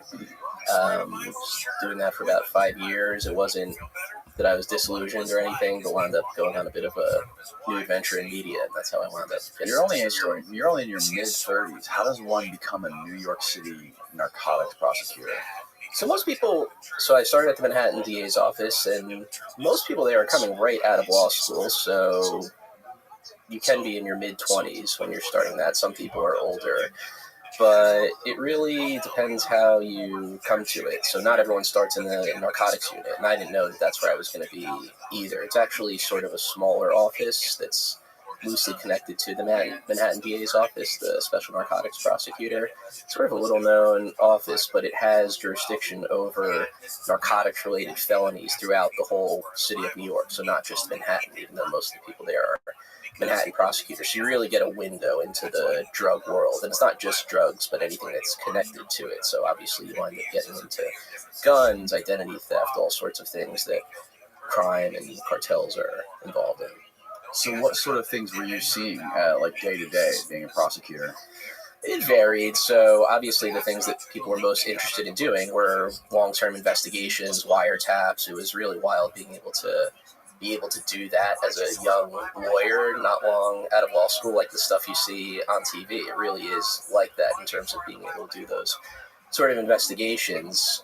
I want to be clear, though, not everything was like that. There was really the lower level sort of street buy and bust, lower level case that was somewhat of the bread and butter of what you'll do when you start out, like any other job, right? You start doing the thing that's at the lowest level, but there was an opportunity to do really interesting investigative type of work that had an international component to it too. Like what? So it wouldn't be unusual to be doing wiretaps and people being extradited from Colombia or another country, and maybe it's surprising to hear for what's technically a local prosecutor's office, but it really did have a international reach, so you got to get involved in some really heavy stuff pretty early on.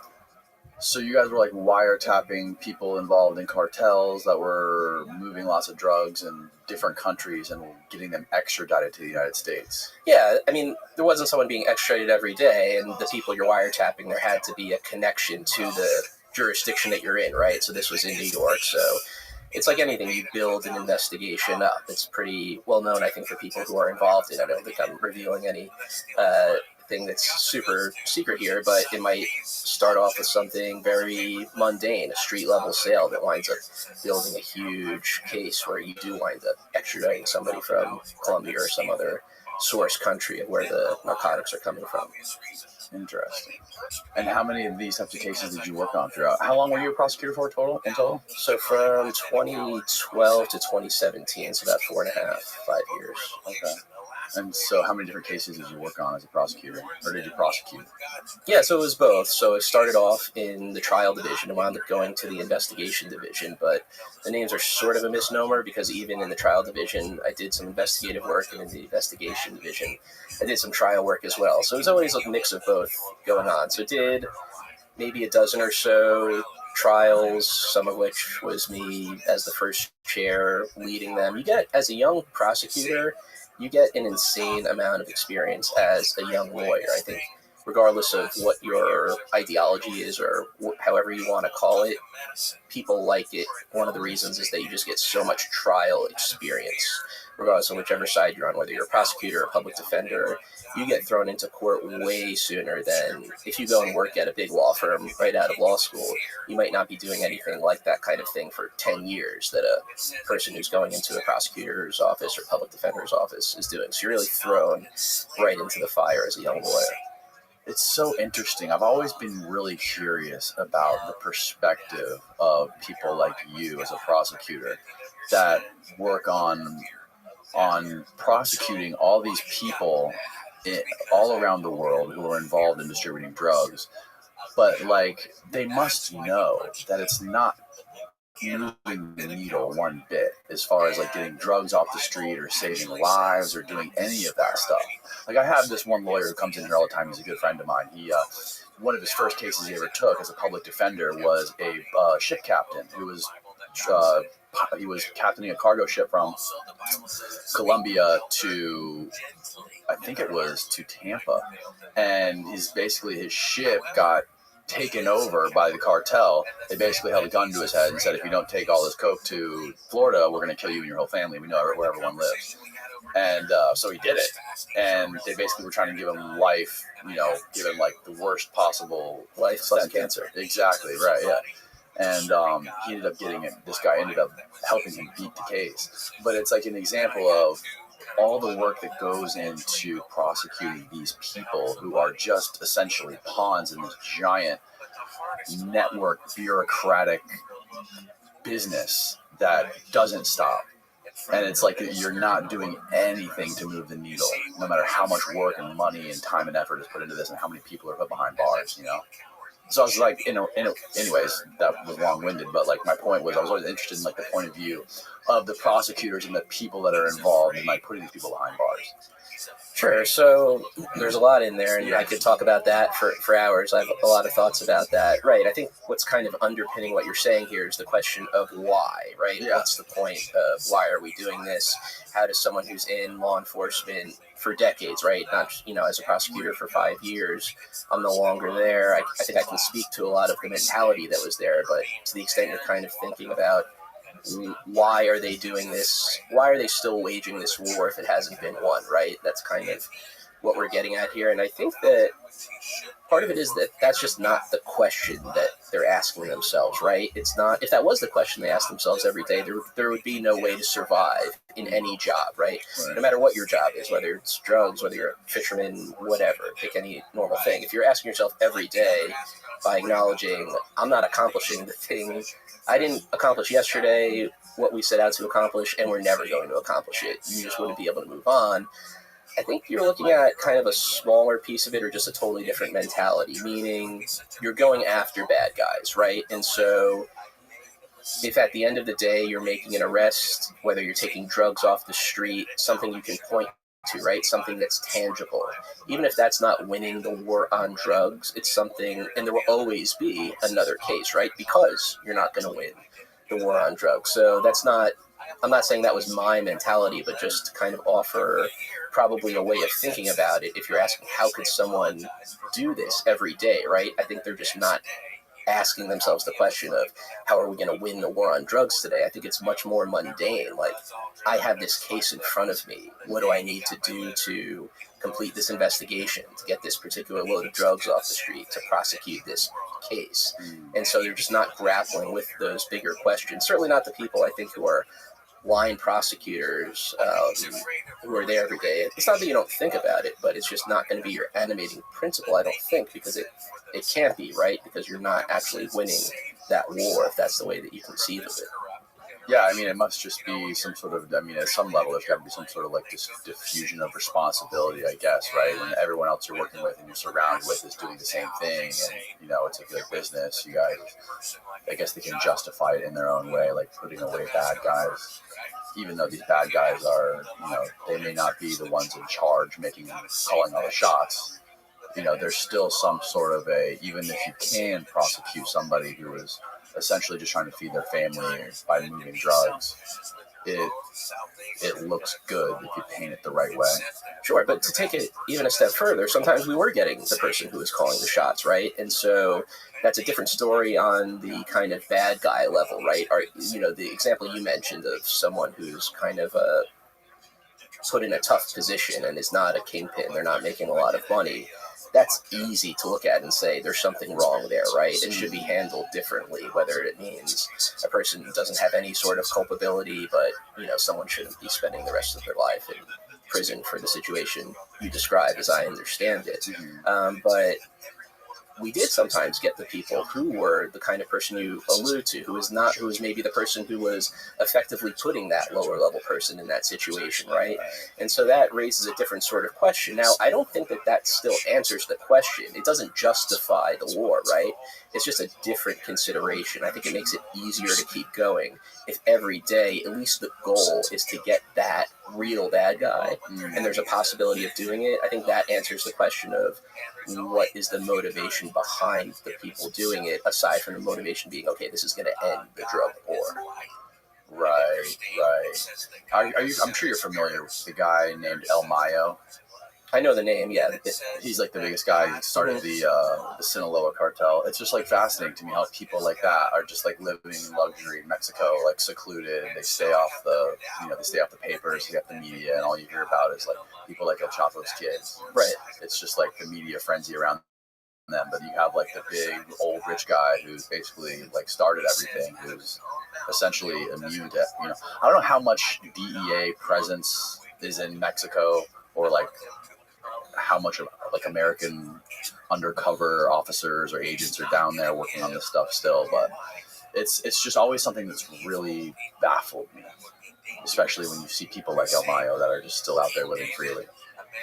Right, but that's kind of an example of, if you're in the DEA, you look at kind of situation that described and say, okay, that's who we should be going after, right? As opposed to saying, we should just get out of this business because we're not solving anything, right? So it's kind of two different ways to look at it. And I'm not even saying that that's the way I look at it. Right. It's just kind of another perspective if you're beating your head against the wall and saying, how is this possibly going on? And that doesn't justify it, but I think it does explain it in a real way. Mm-hmm. And then the other dimension of this is the fact that if you did take out somebody like that, it would just be a power vacuum, right? Somebody would replace him instantly.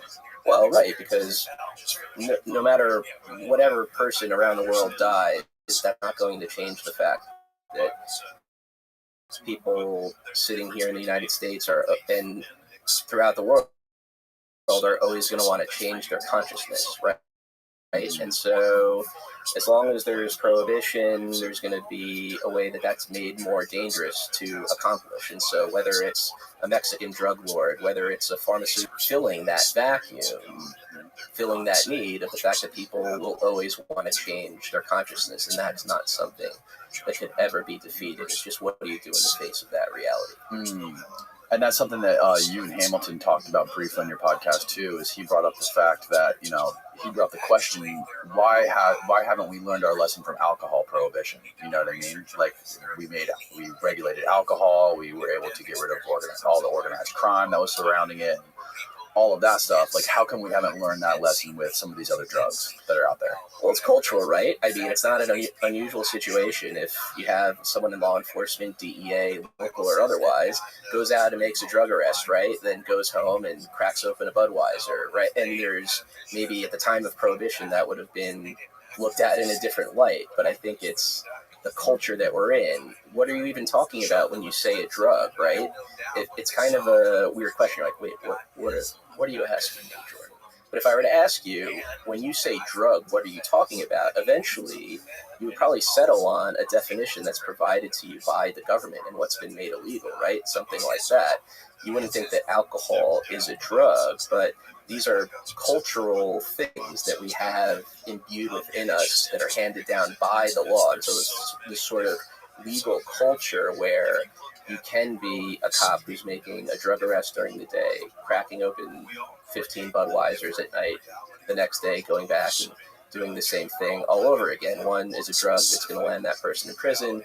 The other is something that helps you take the edge off after a long day. The thing that's taking the edge off after a long day might well be more dangerous than whatever that drug is that you arrested someone for. But I think it's a cultural thing where someone could listen to what I just said and say, well, come on, right? Come on.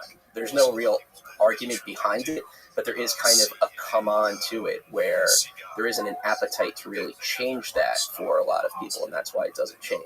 Right. So you said prosecuted for 4 years. And 4.5. What made you decide to leave that? Yeah, it was not something that I was expecting to leave anytime soon. It was partly with my wife, now my wife.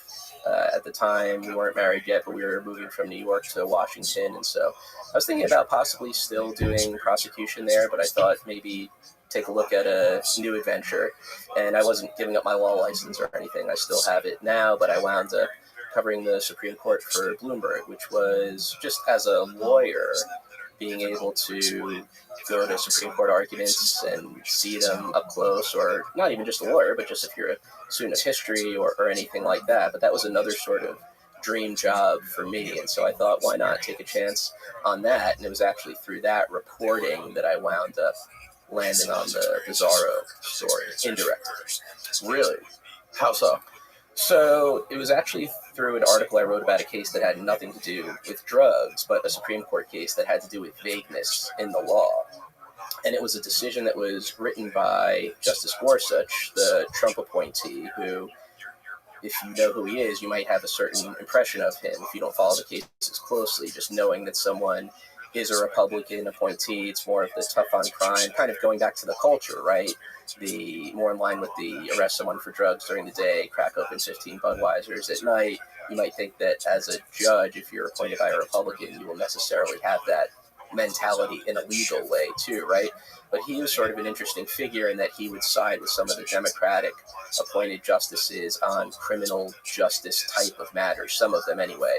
So, long way to say, he wrote a decision involving vagueness in the law, which sided with more of the defense type position instead of the government type of position, because there's this basic notion in the law of due process, which I think undergirds a lot of the story of Bizarro, that laws need to be clear if we're able to abide by them. And so I wound up writing just a fairly routine article about that, and in response to that article, I got an email from a lawyer for Burton Ritchie, who wound up being one of the main characters in Bizarro, so to speak, saying, hey, I saw you wrote this article about vagueness in the law. I have something similar that's going on in a case of mine with a vague drug law. The story I wrote about wasn't drugs, but he said there's this secret law where people are being imprisoned and there's no way to comply with it, and if I was interested, I should follow up with him. And so you get an email like that out of the blue, and maybe you take it with a grain of salt, right? You get, as a journalist, as a lawyer,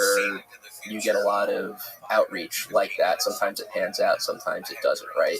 So did wind up getting back in touch, and that's what wound up leading to the story of Bizarro, that law being the Analog Act that Burton Ritchie's lawyer was talking about, was that secret law.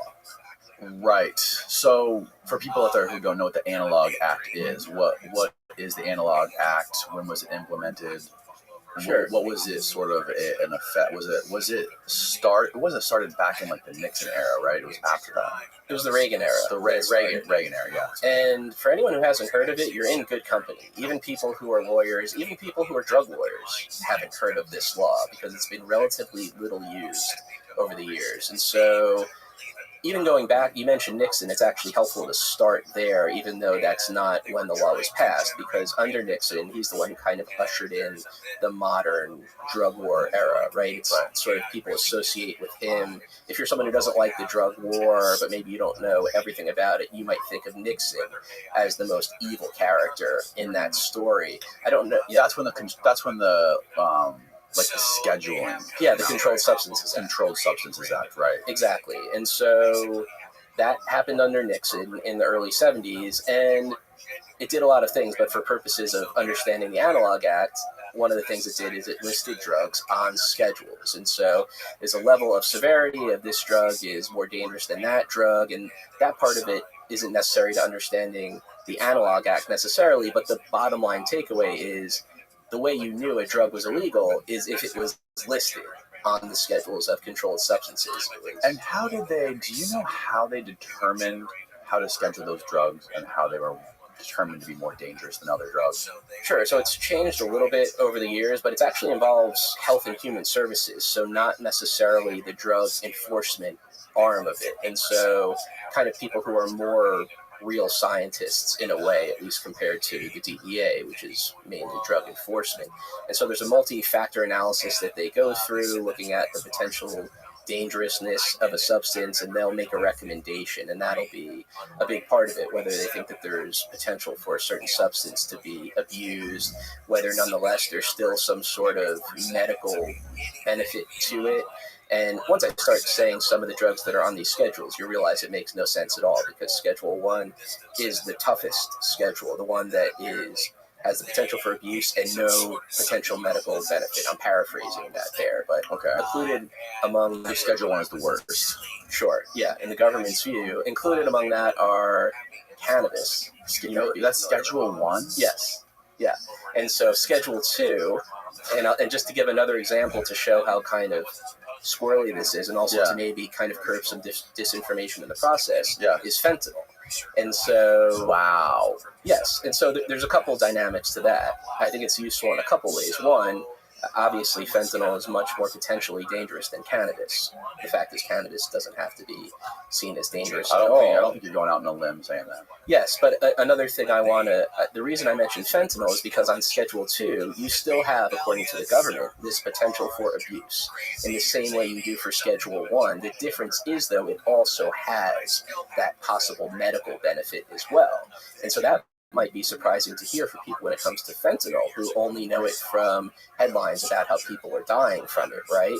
But it's used in hospitals for pain relief all the time. And so that's in a very short way explaining how absurd it is, obviously, that something like cannabis is listed as more dangerous than something like fentanyl, even though fentanyl, by the way, does have more medical benefits than people might think of at first glance if they haven't, thankfully, needed it in a hospital or other sort of pain relief setting. What are some other things that are Schedule 2 or Schedule even 3, like below fentanyl? Yeah, well, once you get lower, you get into the stuff that you might find more in like cough medicines, things like that. And off the top of my head, I'm hesitant to say one that's incorrect, but the bottom line is not all of them make sense, to put it. What about like meth? Meth, that might be Schedule 2, I want to say. Because, again, you're talking about something that's an amphetamine, right? And there's controlled amphetamines that kids take every day. Yes, and I really don't want to veer. I am not a scientist. I don't want to veer out of my lane, and I don't pretend to be one. But, again, methamphetamine, I think someone who's more knowledgeable about the science of it will tell you that there can be, similar to fentanyl, somewhat of a scare issue there too when you look at what you're actually talking about at the end of the day, like, oh, this person's a meth head or something like that. Whereas if you look at the actual thing that's in it, you might know somebody, or you yourself might be taking substances that are not that different from it all the time. Right, exactly. Okay, we explained the scheduling and how that all got started, and how did that parlay into this Analog Act? Sure. And so if you take nothing else from our discussion about scheduling and how it doesn't make sense, at least take the fact of they're at least listed as illegal. So however stupid it is that whatever drugs are on the schedules, they're there. And so if you get arrested with them, you can't say, oh, I didn't know. Too bad, right? Those are illegal. So what people would do, though, underground chemists, is they would look at the substances that are scheduled on these lists and say, okay, well, if I'm not doing something with something that's not on this list, then I'm in the clear. So you take a look at the chemical formula, whatever it is, something like, cocaine, hydrochloride, whatever the technical chemical term for it is. And again, this is something that I'm making up by way of example. And you change it from cocaine to cocaine plus 1, cocaine minus 1, right? And that's something that's not going to be on the schedule. That's not a medical or scientific term, but just to say you're tweaking the substance just slightly enough that you're now dealing with a substance that is not that listed drug. Okay. And so if you can tweak this molecule ever so slightly for any type of drug that's on the Nixon-era Controlled Substance Act list, then, okay, you're in the clear, right? The government can't touch you. So that creates a problem because, okay, so in my made-up hypothetical of cocaine plus 1, what does the government do when cocaine plus 1 starts hitting the streets? You start arresting people for it or trying to, but you can't charge them, so you try and get it scheduled as quickly as possible, right? The problem is this multi-factor scheduling process can take a long time, months at least, and so that's a longer time than it takes for someone to make a new drug and for that to hit the street. So what first happened is in 1984, they had emergency scheduling, which sped up the timeline of the Nixon-era Controlled Substances Act. So basically a quicker version, so you can schedule things more quickly. Again, though, so now cocaine plus 1 is emergency schedule. You can't put it out on the street anymore. You can prosecute anyone who's dealing that going forward, but you can't get someone retroactively. So the person who was one step ahead of you to start will always stay one step ahead of you, even if you can get that drug scheduled and off the street. So that's where the Analog Act comes in, because so you're in. I was going to say when you say retroactively, you mean that like if they create something and then later they create a law, you can't charge them for it. Exactly. Right. That's a basic, and again, that kind of goes back to the due process point that I mentioned earlier.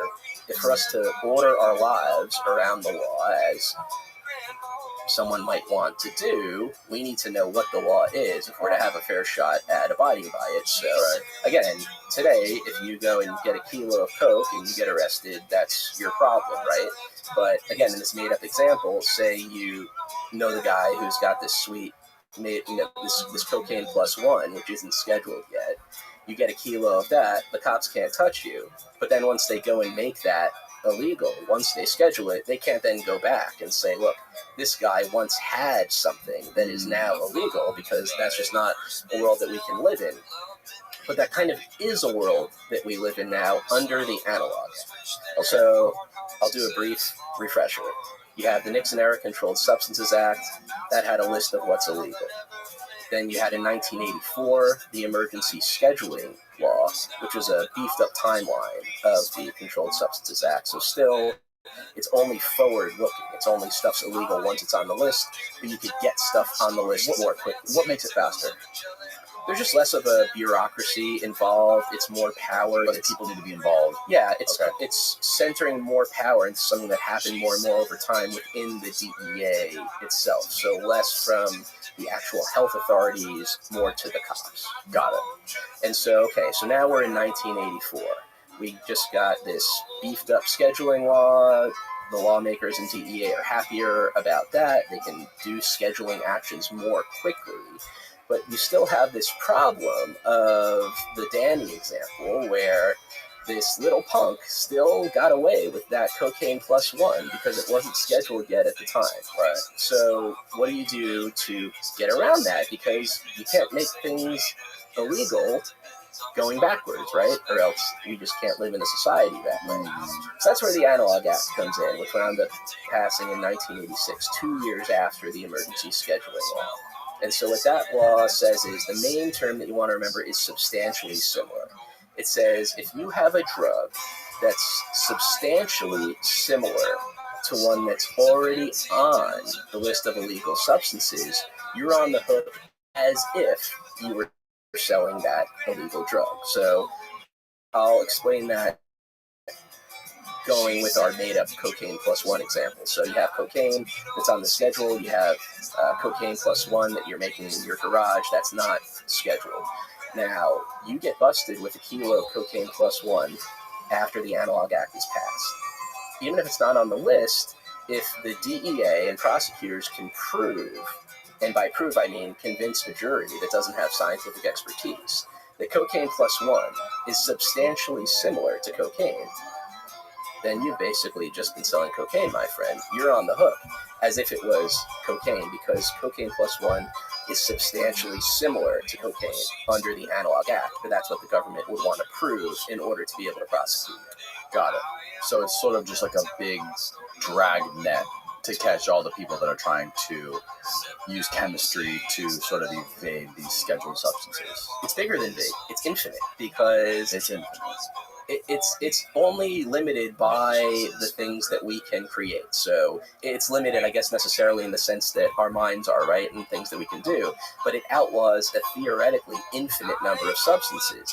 Anything that a prosecutor can convince a jury is substantially similar to a drug that's on the schedules. Okay, in reality, obviously, if you're holding a pencil, you would think you're probably okay. That's not going to be substantially similar to heroin, right? But once you get closer and closer and closer, it starts to get a little trickier. And in any event, the phrase substantially similar is not a scientific term. And I think that's probably one of the most important things that I could emphasize, because when the Justice Department was pushing Congress to pass the Analog Act, it gave, at the very least, a strong impression that this was something that came from the lab, so to speak, that this was this term of science. And if you don't know anything about science, as I don't know what you know, but you could be forgiven for thinking maybe that is some kind of technical term, right? And I don't know exactly where they got it from. I have some guesses, because the term has actually been used elsewhere in the law, not in criminal law as far as I'm aware, but for example in copyright law for a long time, that would be one of the tests that was used, is the song substantially similar to this other part of the song, such that you're copying it. And it's been elsewhere in the law too, so I've had sort of a theory that I haven't confirmed one or the other, that the Justice Department lawyers at the time maybe borrowed that from either copyright law or some other part of civil law where that term had been used. So it wasn't necessarily introducing a new term into law, but as far as I know, it was introducing a new term into criminal law, and it was introducing it in a way that sort of acted scientific, but really wasn't. Because if you ask any scientist, even with the DEA, at least now, after the Analog Act has been passed, when they testified in these cases, whatever else they'll say, they'll concede that substantially similar is not a scientific term. So it could basically mean whatever they can get it to mean. So you said it's not being used as much now as it was used in the past. So it really was never used as much as the quote-unquote regular drug prosecutions under the Controlled Substances Act. One of the reasons being, I think, is because it's hard.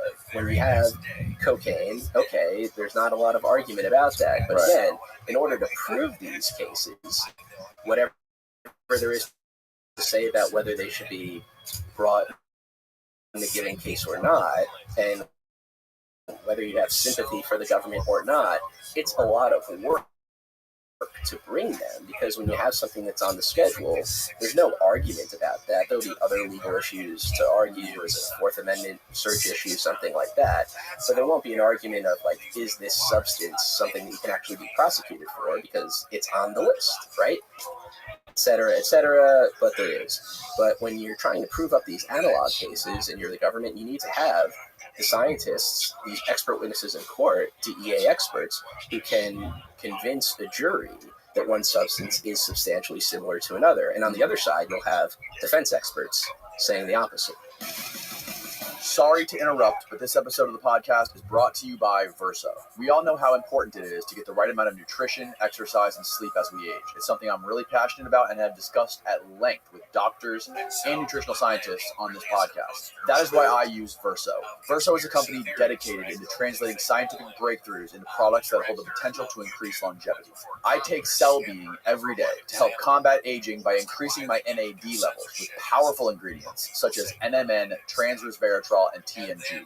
NAD plus is arguably one of the most powerful molecules in the body, but declines with age. Keeping NAD plus levels high helps guide longevity genes called sirtuins. Sirtuins are called longevity genes because by activating them, they support overall health and slow down aging-related effects by regulating important processes inside of cells.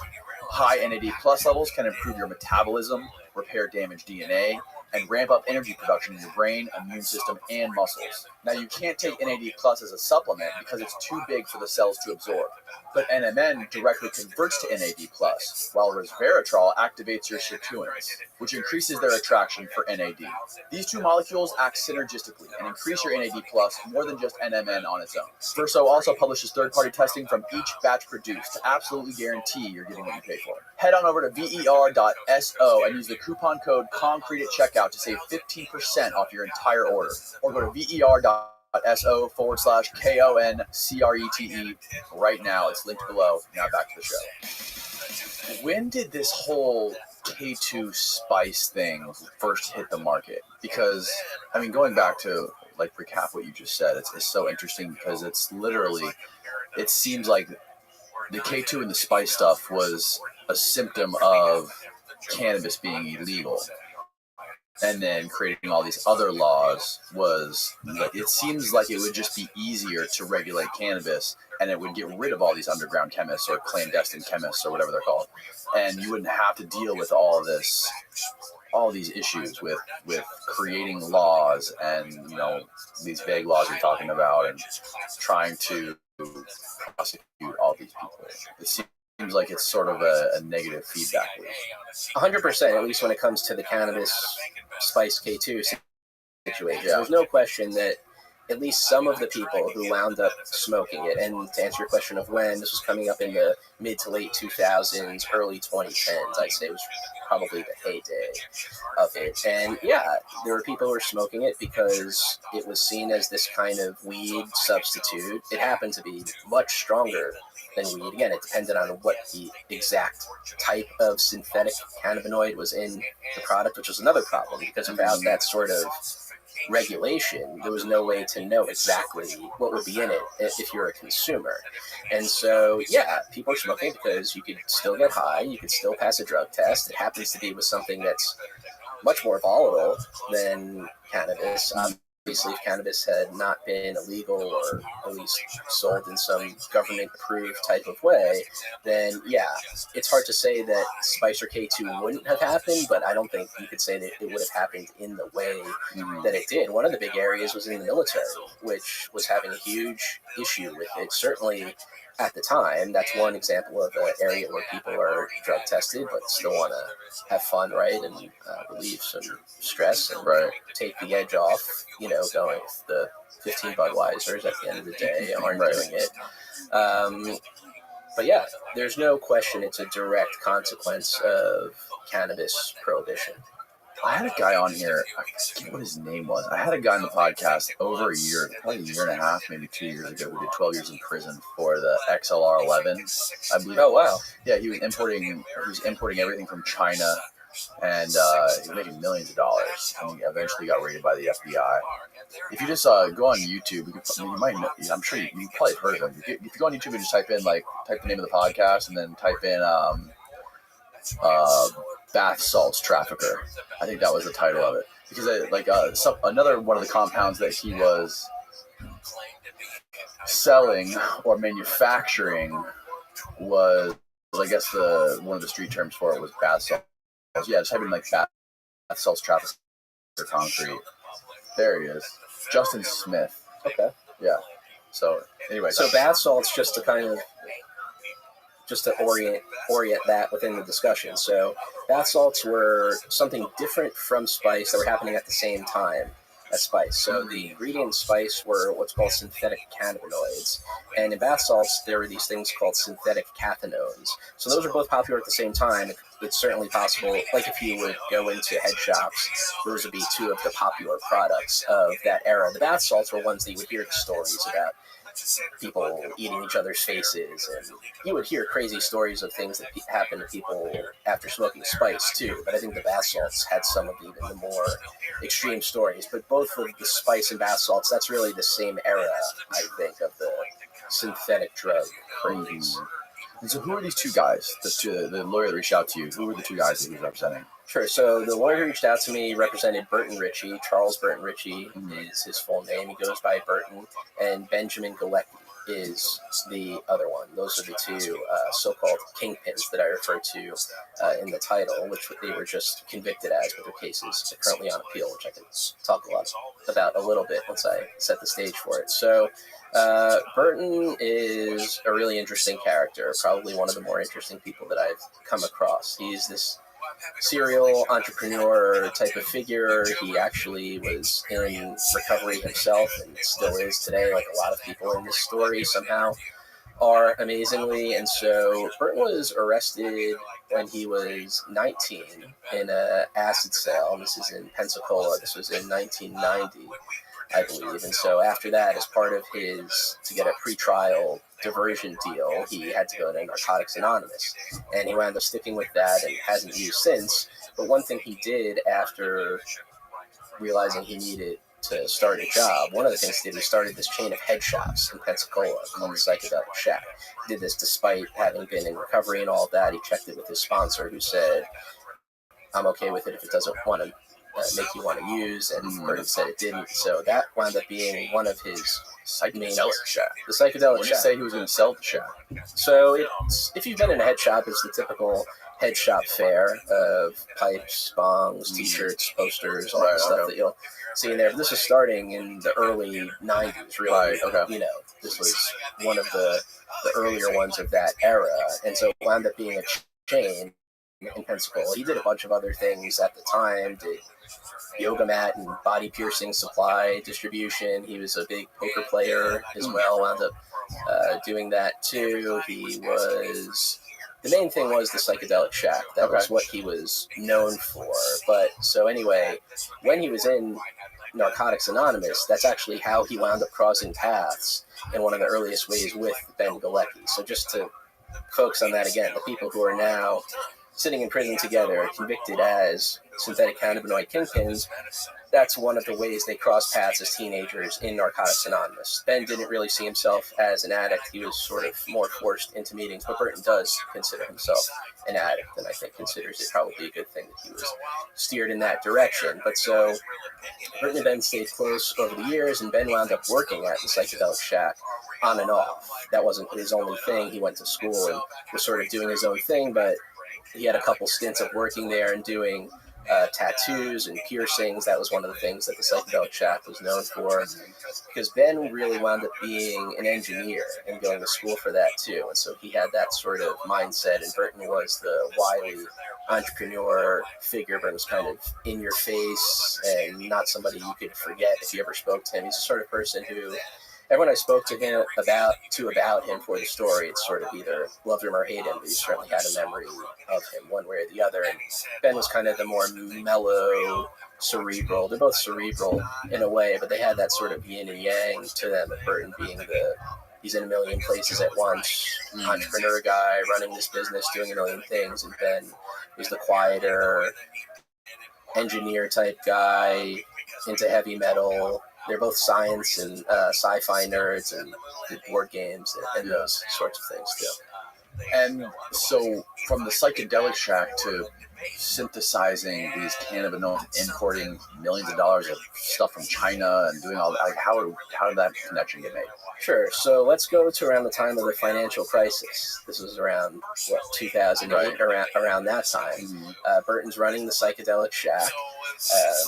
The market's crashing. He's also heavily invested in real estate. Again, he has his hand in a million different pots, and so he's almost at risk of losing the business, the Psychedelic Shack. He needs something to turn it around. And this is when the product happens to be becoming popular in the late 2000s. They're in Pensacola, mind you. This is a military area. And so you had sailors who were coming in. They're asking him for this stuff. And he took a chance and ordered a batch of it. And it wound up flying off the shelves. And wow, that wound up saving the business and really him being Burton at the time. Of course, it down the road wound up putting him in prison right now. But So there was no question to the legality of selling the spice in the shop? Like, he didn't question that at all? there was no... I think that's fair to say, because over the years, there have always been these sort of legal high type of products. Herbal ecstasy was another one earlier on. Like, they would start selling these things in head shops, maybe a law would come down or someone would have some kind of health issue, then people would stop selling them and you would sort of move on. And so I think it was... His thing was he's doing everything out in the open. If the cops tell him not to do something, he won't do it. He would have, cops, security in the store. He would call the cops on his own employees for doing illegal drugs. So he was kind of a hard ass in that way from a businessman mentality. That really is what he is, I think, at the end of the day, is a businessman. He just happened to be someone who's running a chain of head shops and is in recovery himself. But he was very open about this with law enforcement. He would call them if his shop got raided. Walter White was a businessman, too. Exactly. Yeah. The problem with businessmen is they fly too close to the sun sometimes. Exactly. And so I think he would concede probably that they flew too close or would have done something different, right, however he would put it. But that's how it wound up taking off, was basically cannabis prohibition combined with a real estate crash, combined with restrictions on military personnel. If people in the military were allowed to smoke weed at the end of the day, maybe this wouldn't have happened. So a million different things you could point to. Right. So he was sort of like it was like the perfect sort of Goldilocks zone in the era they were in and what was going on with the recession and real estate. And he needed to figure out a way to make money. This wasn't necessarily illegal, but it was sort of like in this gray area, and I'm sure a lot of other people were doing it. He was seeing other people making money, so he thought, like, better to beg for forgiveness and ask for forgiveness. Right, and I think, it's not just that everyone was doing it, but everyone was doing it out in the open. So it wasn't, you just wouldn't be selling coke out in a shop, and so it was...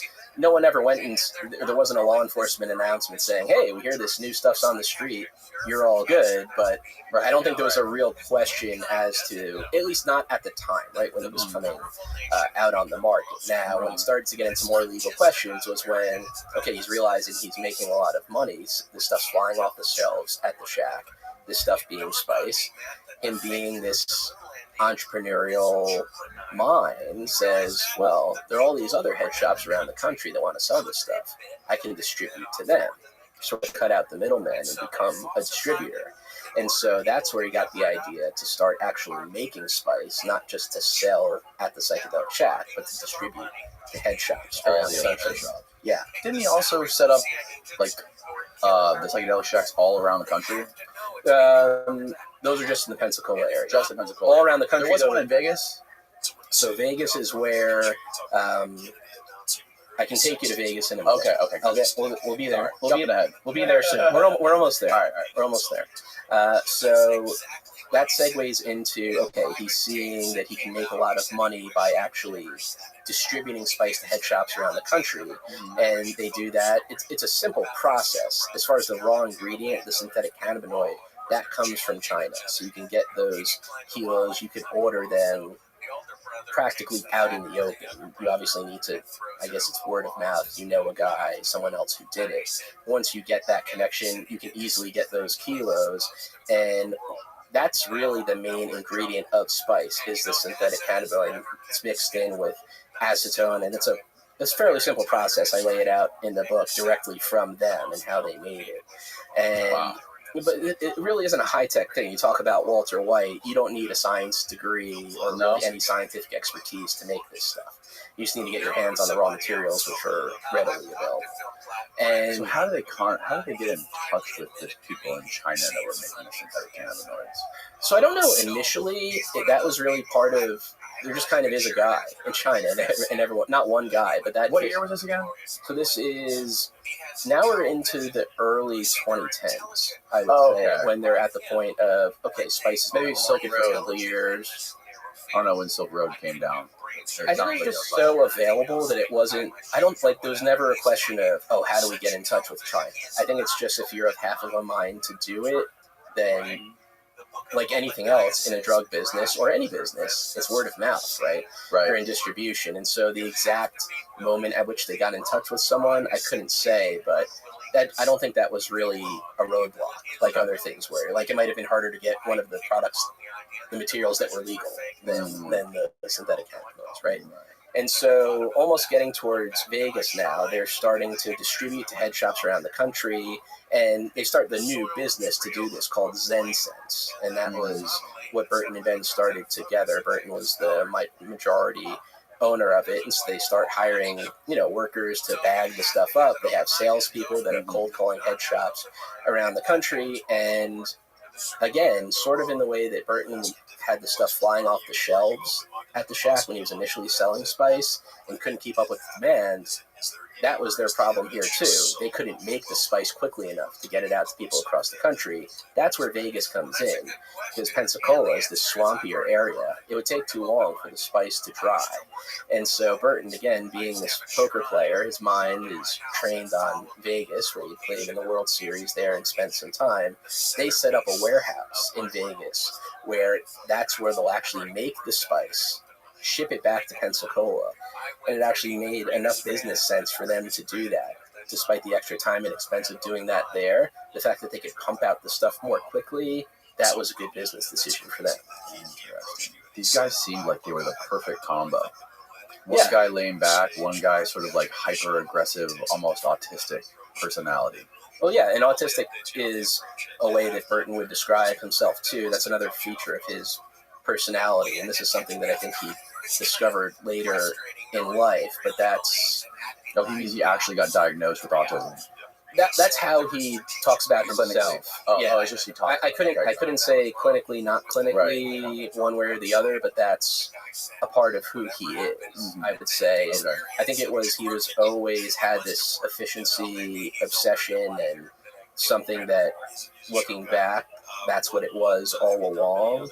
And so that's part of his drive, too, I think. And so I'm certainly not an expert at anything like that, and so I hesitate to kind of psychoanalyze or medically diagnose anyone. But that's not coming from me. That's from him and in my conversations with him now. And so that's 100% accurate for what he would say. Where is he at now? So right now is actually kind of an interesting question. So most recently they've been in Talladega, Alabama.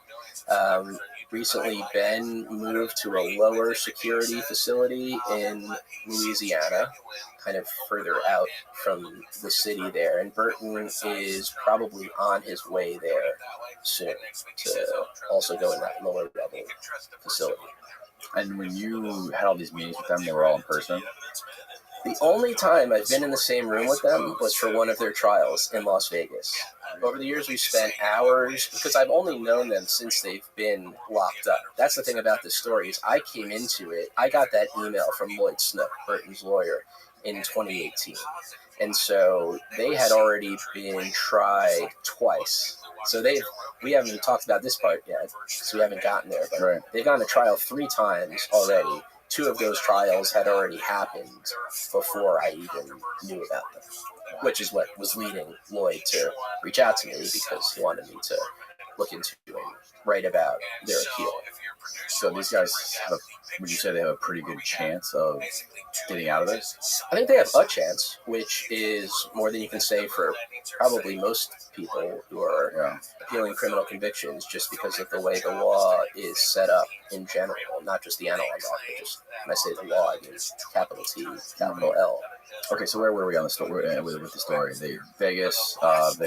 We're getting the distribution business off the ground, and so they're in Vegas, and so having that warehouse in Vegas and making that decision to again take it to the next level, get that extra edge, is what winds up taking them down. Again, you can point to a million things. What's the thing taking them down? But very proximately, that's what winds up getting raided as far as this nationwide raid in 2012 called Operation Logjam. Operation Logjam, yes. Yeah, so and that took down a few places around here too. It was really all over the country. It was the first nationwide raid for synthetic drugs. Wow. Oh wow, there's a map right there that shows, what is that, where all the raids were? Yeah. So if you zoom in on that map, Is that so? Did these raids go down like simultaneously on all these locations? Exactly. Whoa! And it wasn't like it wasn't like we're taking down one cartel. It was every sort of business like this that they could get their hands on. A couple places actually a lot of places right around here in Tampa. Yeah, a lot of Florida. Fort Lauderdale, Los Angeles, Vegas, lots of like the New York area. Wow. So the southern, very tip border of Texas and Mexico. No way. So what ramped up this Operation Logjam? Like what? Like how did the DEA sort of like become? How did they become aware that this was a big problem, and how did it like get on their radar and to the point where they had to implement this huge nationwide operation? Like anything else, it's when it's becoming an issue in the streets or when they see it as one. Remember, we were talking about bath salts and spice. So bath salts were part of Operation Logjam too. So you have all these instances of people freaking out on the street, hitting emergency rooms because they smoked this stuff and didn't know what it is, and they're losing their minds. And so it lent itself to a lot of pretty extreme headlines, and so it was becoming an issue in the consciousness, and so it built up to something where they felt they had to take it down. It was very easy in a way. There was nothing they had to really infiltrate, if you think about it, because these things were storefronts. These weren't, you didn't need an undercover necessarily to go in and buy stuff that anyone could walk in and buy. Just that you could walk in a police uniform and buy the stuff. They might look at you a little weird, but you could do it just like you could sell to anyone else. So it wasn't difficult in that sense. When you think of a law enforcement operation, it was just a lot of it. And now some of them might have been less upfront than others. And so just as a general description to say this was different in the way that everything under the Analog Act was different. So they were arrested? Not exactly.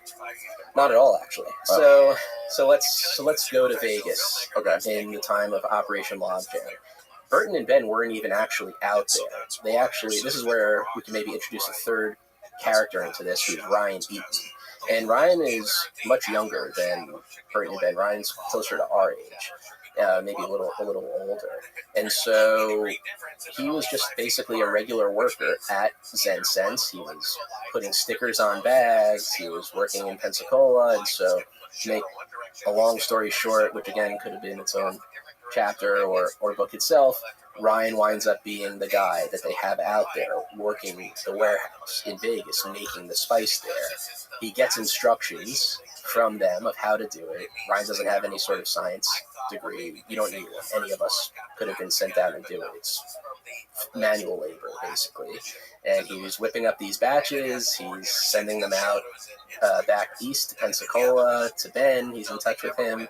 He's living in a house with random guys. They have a pool. He's kind of just living a life out there. And I think it got sort of lonely for him and even boring, which he probably would have preferred to what wound up happening. So he goes to the warehouse one day, and this is happening in a very, very short time period, by the way. As I'm describing this, you might think of an operation that's getting built up over the course of months or even years.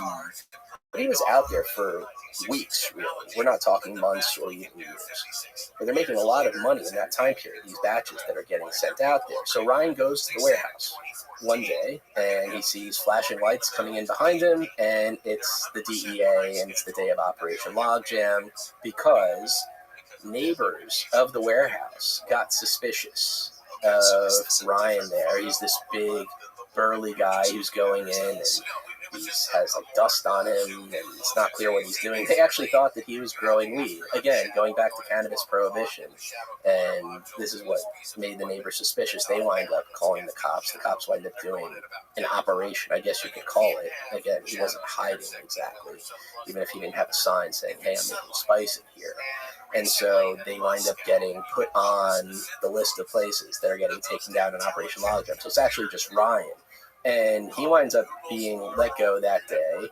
Burton and Ben aren't arrested that day. It's actually almost the opposite of being arrested. When Burton hears that Ryan was picked up by the cops, by the DEA, and that the Vegas warehouse was raided, Burton reaches out to law enforcement in Pensacola, to a cop he knew there who would borrow bombs from the psychedelic shack to do DARE presentations in the area. Again, file that under Burton, open with law enforcement.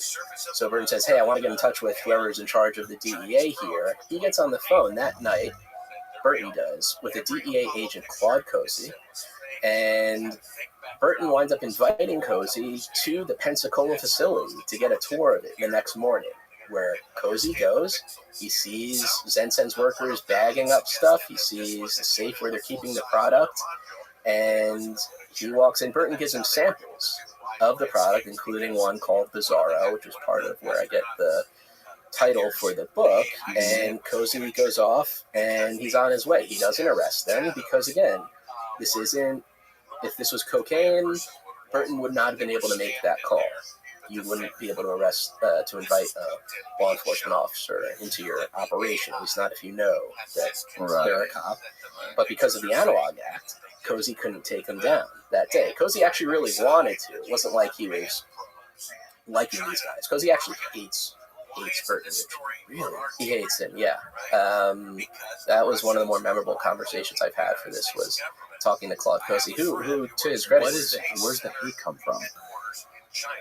I think they're really just opposite personalities. Cozy is the ultimate lawman. Burton's more of the freewheeling head shop owner in the area. And so Cozy is the arrest the drug guy during the day, 15 Budweisers at night. It's cultural, right? Burton is, I don't know if he's the opposite of that, but he's something very different from that. And so Burton had no idea who Cozy was, but Cozy knew who Burton was, because Burton was kind of almost like a small celebrity in the area. That TV commercials for the Psychedelic Shack, which I haven't been able to get my hands on. I really want to. I still want to be able to see one of those, but I've talked to people who've seen them. They're not online anywhere, huh? No, I got in touch with the local TV person there, and they regarded me with some suspicion, but something that I haven't crossed off my list as far as giving up on it, but something I would like to see. Interesting. Someday. So he was getting out ahead of it, and everything's kosher here. Yeah, and again, look, I don't want to editorialize it, right? Because there's a different way to look at it if you want to. You could call it getting ahead of it. You could call it making the best of it, right? I mean, getting ahead of it would have been calling him up before Logjam, if you really, really want to go there, right? But it's, again, just to look at that other side of it, he was doing something that, frankly, would be insane to do with anything that was obviously an illegal drug. Because another thing I should say about their operation is, well, how did they know what was in it, right? You might be thinking, okay, they're ordering this stuff from China. How do they have the confidence? Even assuming the worst intentions on their part, how do you have the confidence to invite a DEA agent into your facility where you have people bagging stuff up that gets people high, that colloquially anyone would regard as a drug, whether that's a good thing or a bad thing? Yeah, that's like something out of a movie.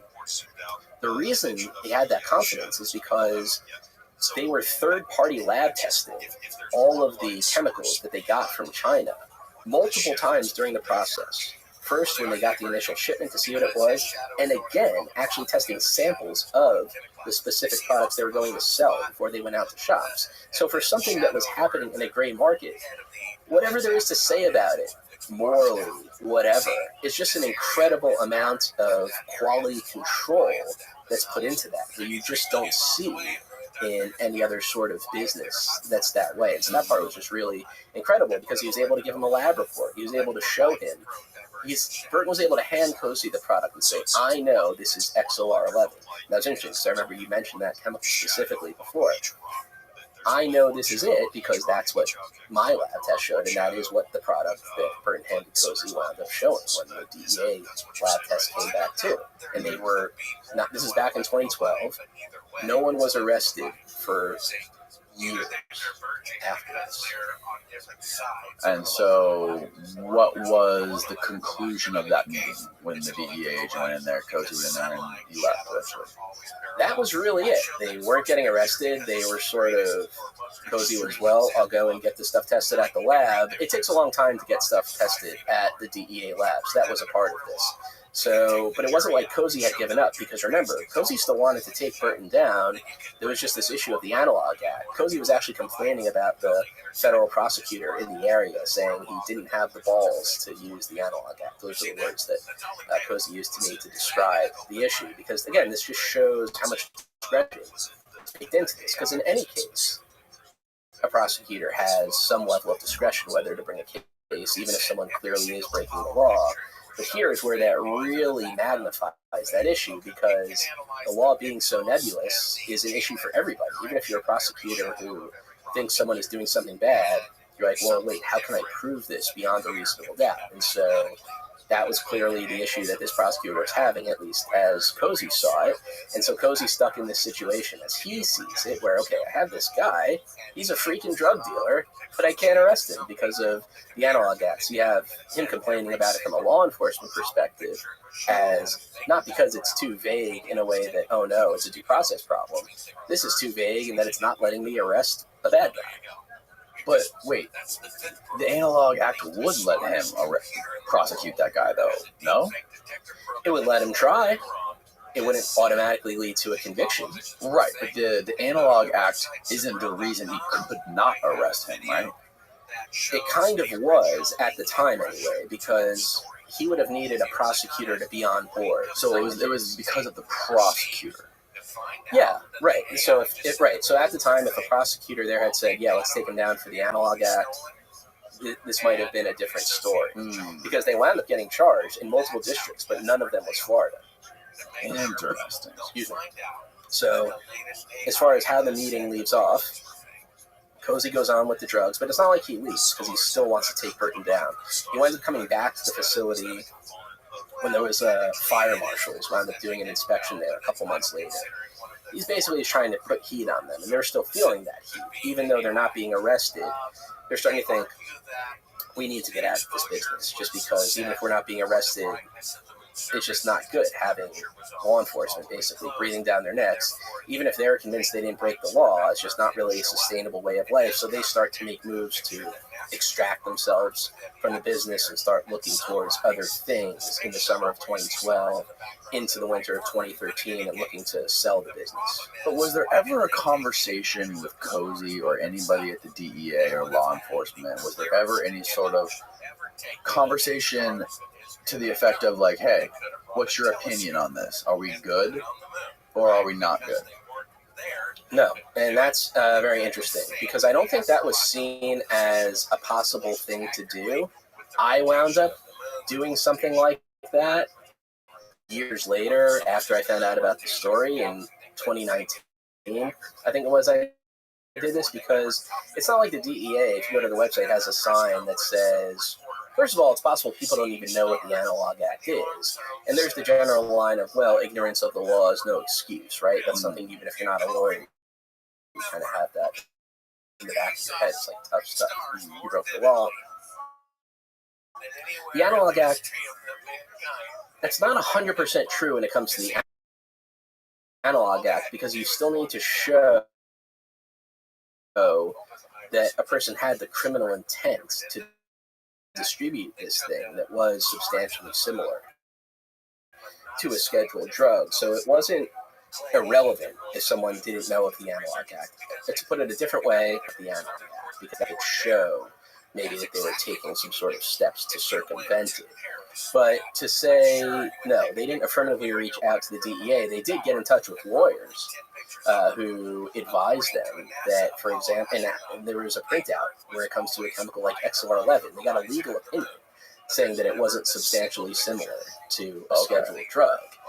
This was something, as far as I know, that they did ahead of time, because that could have put them probably in a better legal situation if they had done that going into it. But as far as the proof that I've seen, I've only seen a letter that they got after the raid from a lawyer saying that this substance is not substantially similar. Still remarkable in any event, not something we'd be able to do in cocaine enterprise. But anyway, bottom line is, after logjam, they're not getting arrested because he's breathing down their neck. They don't exactly shut it down.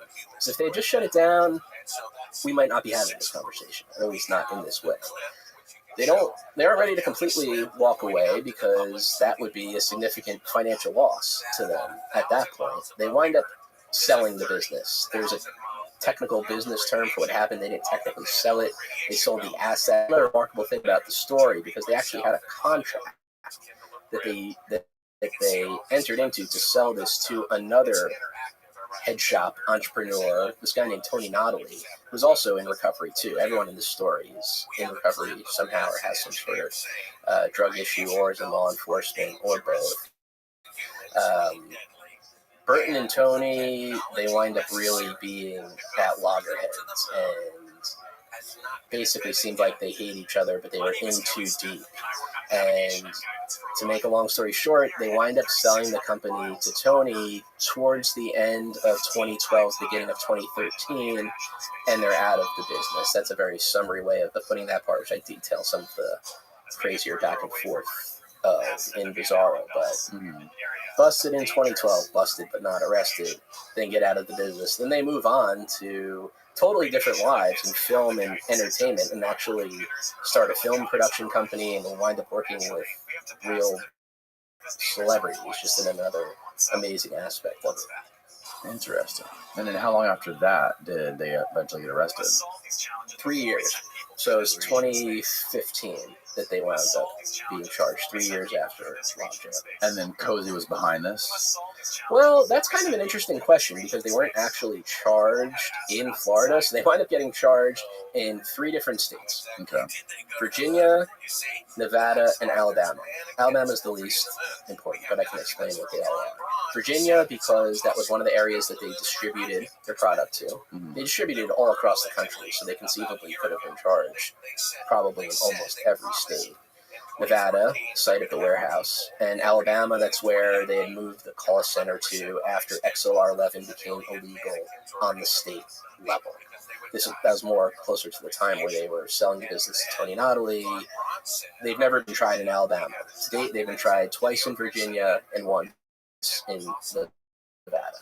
Nevada was the most recent one. Where are we at with all of that? Sure. So with Virginia, the first trial, again, the Analog Act was a direct issue. It was a hung jury because the jury couldn't figure out the analog. They specifically told the judge, we can't make sense of this substantial similarity standard. And so it was a hung jury. The government went right back into it, tried them again. Again, the jury was saying they were having trouble reaching a verdict, but wound up convicting them after the judge told them basically you need to make a decision one way or the other. Then they won that case on appeal, the Virginia conviction. The reason they won it is something that's arguably the most insane thing about this story, which we haven't even talked about yet, which is Arthur Barrier. Okay. So I can talk about him now if you want. Yeah. So if you're looking at this, you might have a question of, okay, the Analog Act theoretically outlaws an infinite number of substances, right? Prosecutors aren't scientists. How do they decide what is substantially similar to a scheduled drug? Well, it turns out, and I've learned a lot about this for the book, is that internally within the DEA, they have a process where they decide what they're willing to support as substantially similar or not, whether they're willing to provide that expert testimony. Right. And that makes sense.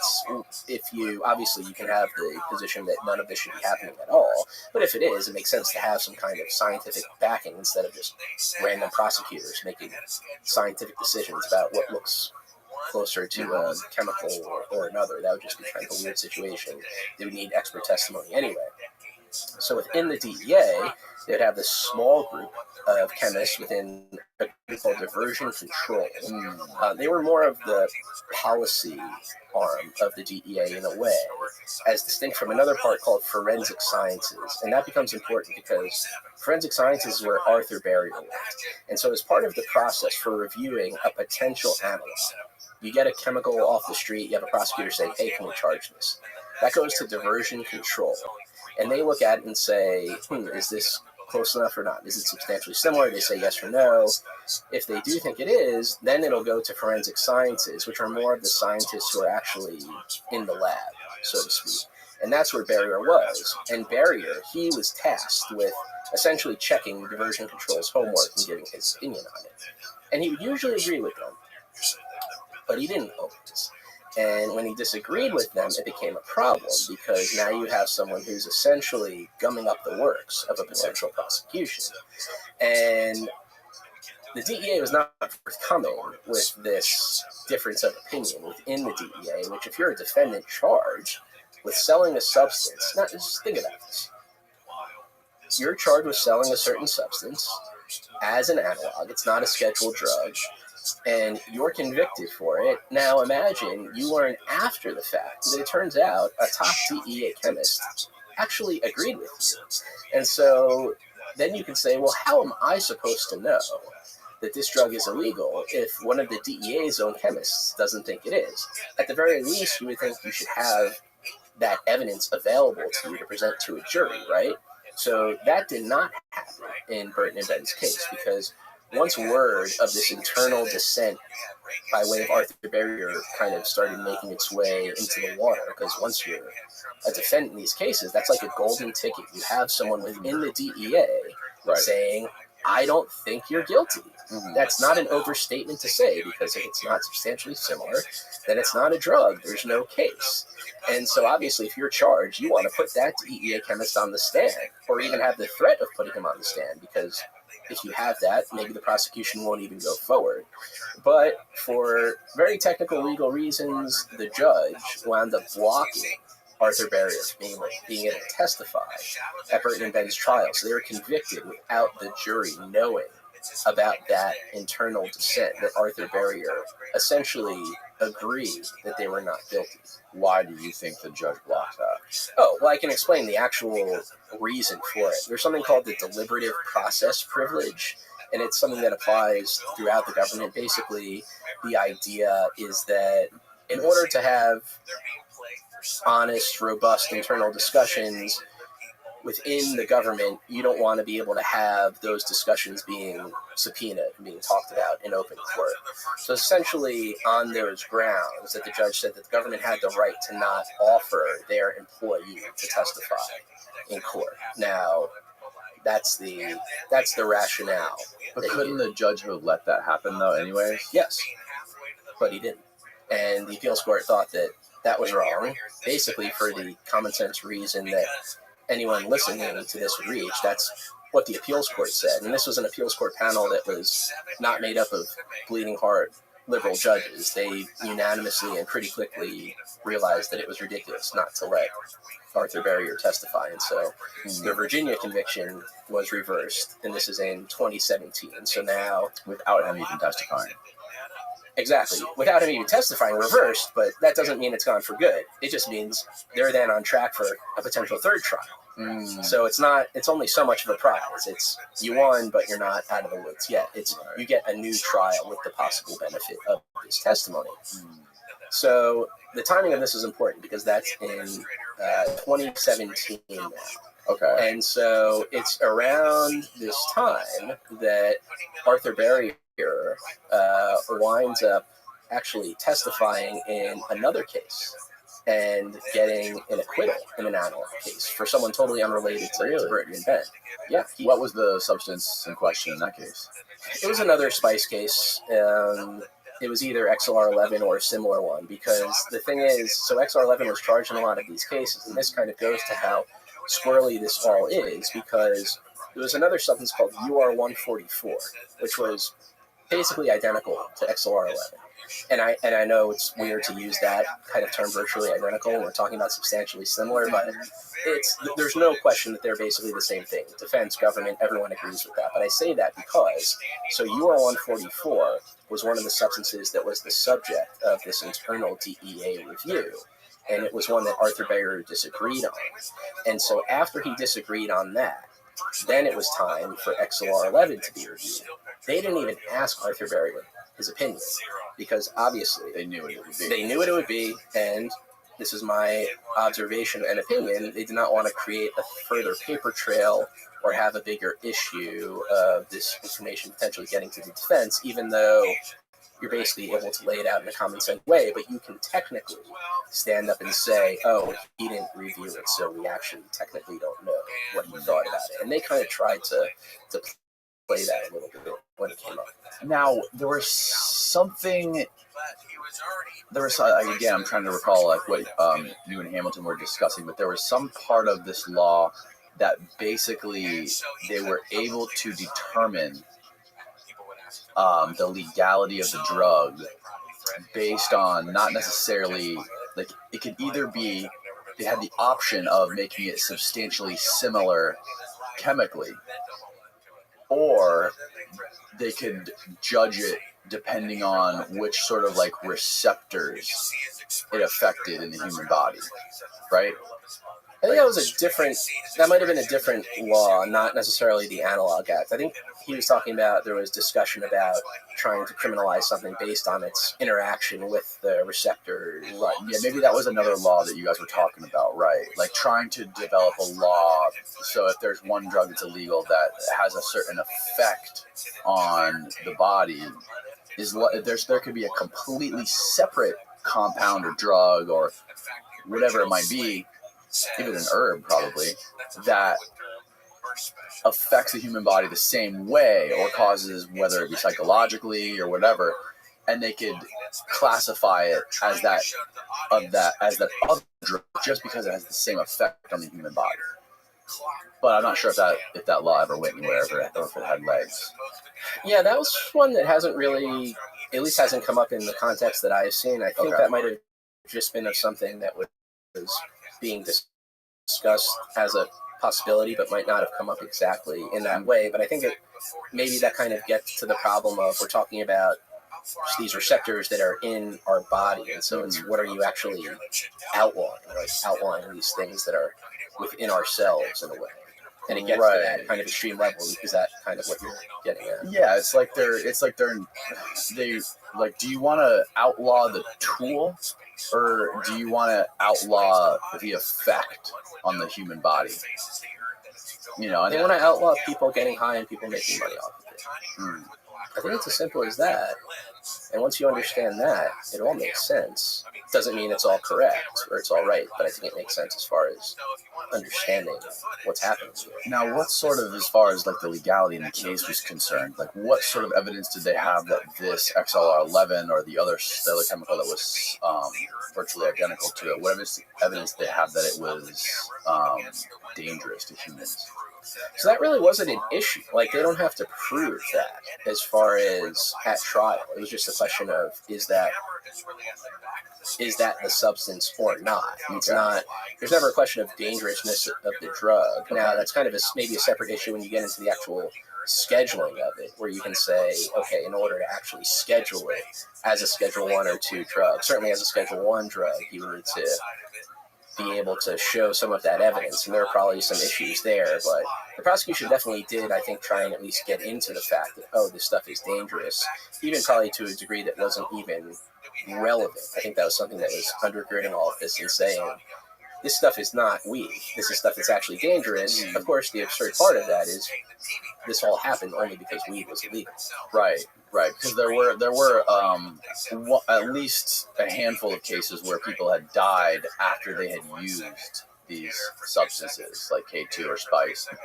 But I don't think it was proven that like that was the actual reason. Like they could have been doing many other things, or like they were certain types of people that were involved in all kinds of things, and there was other chemicals in their body, and there wasn't actually proof that the Spice and K2 was the cause of death.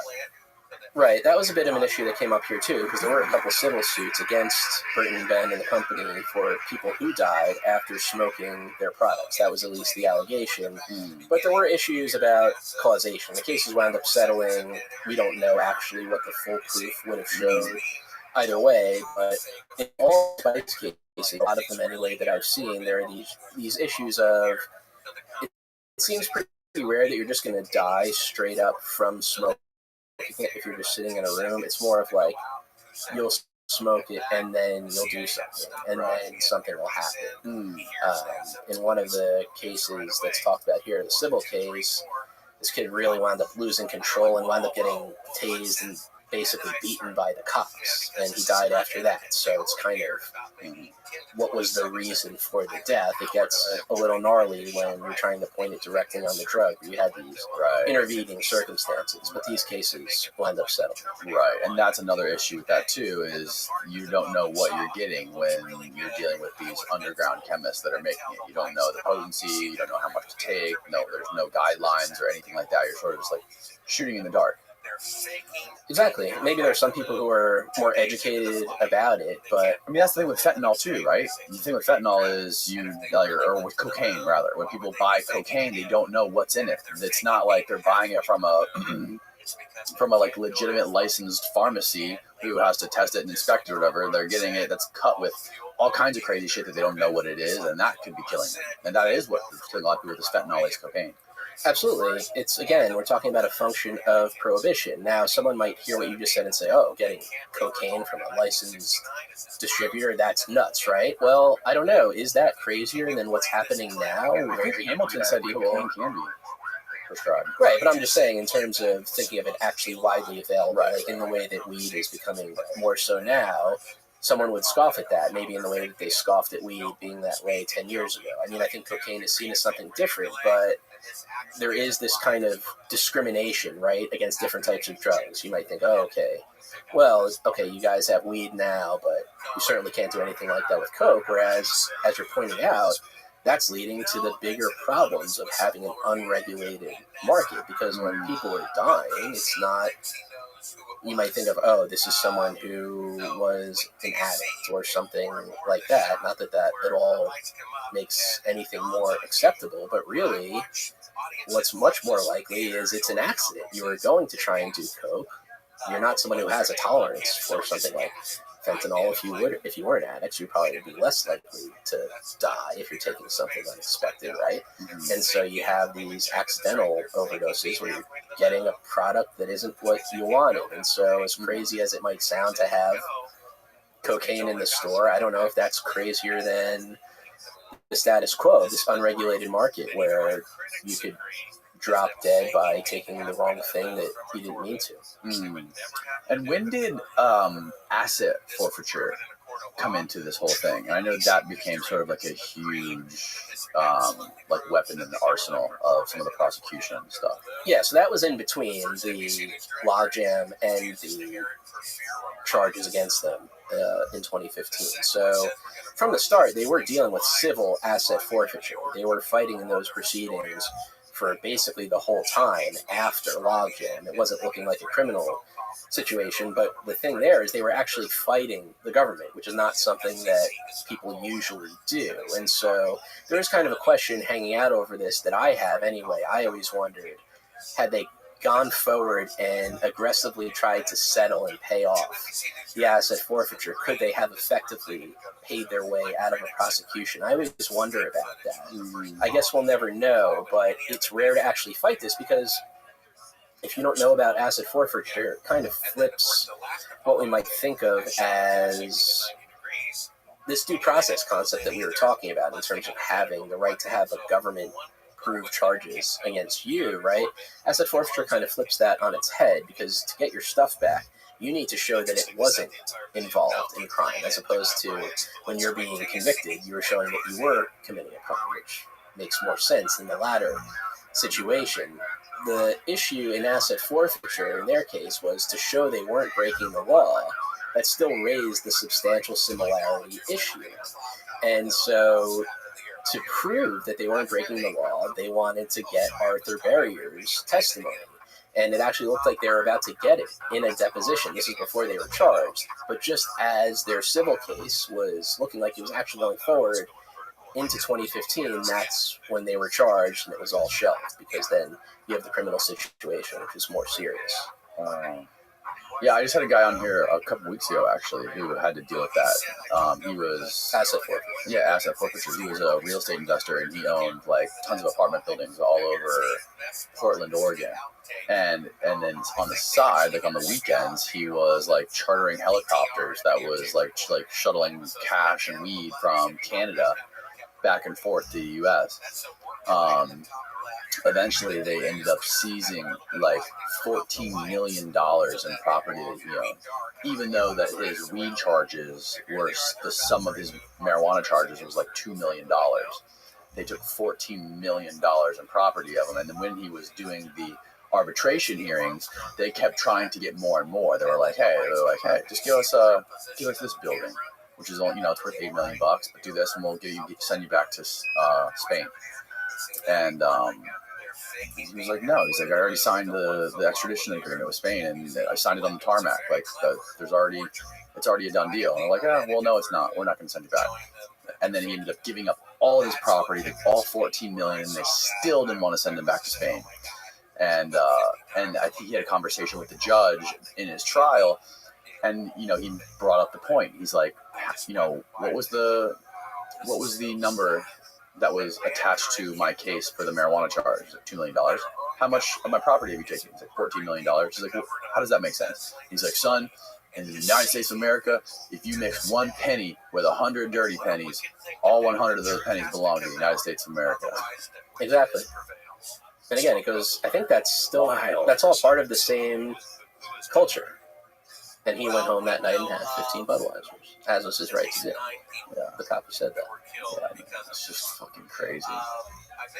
Yeah, the asset forfeiture thing, I think when people hear about that, they're flipped out even more so than when they hear about some of the criminal cases, even that land people in prison. Just the fact that your stuff can basically be taken and it's on you to prove how to get it back. And again, there's the potential of criminal charges for you sort of baked into that. And is there kind of a unstated assumption that you can pay your way out of it? Right. If you can afford it. Right, exactly. Yeah, and this guy was very fortunate to be able to afford to fight it really hard.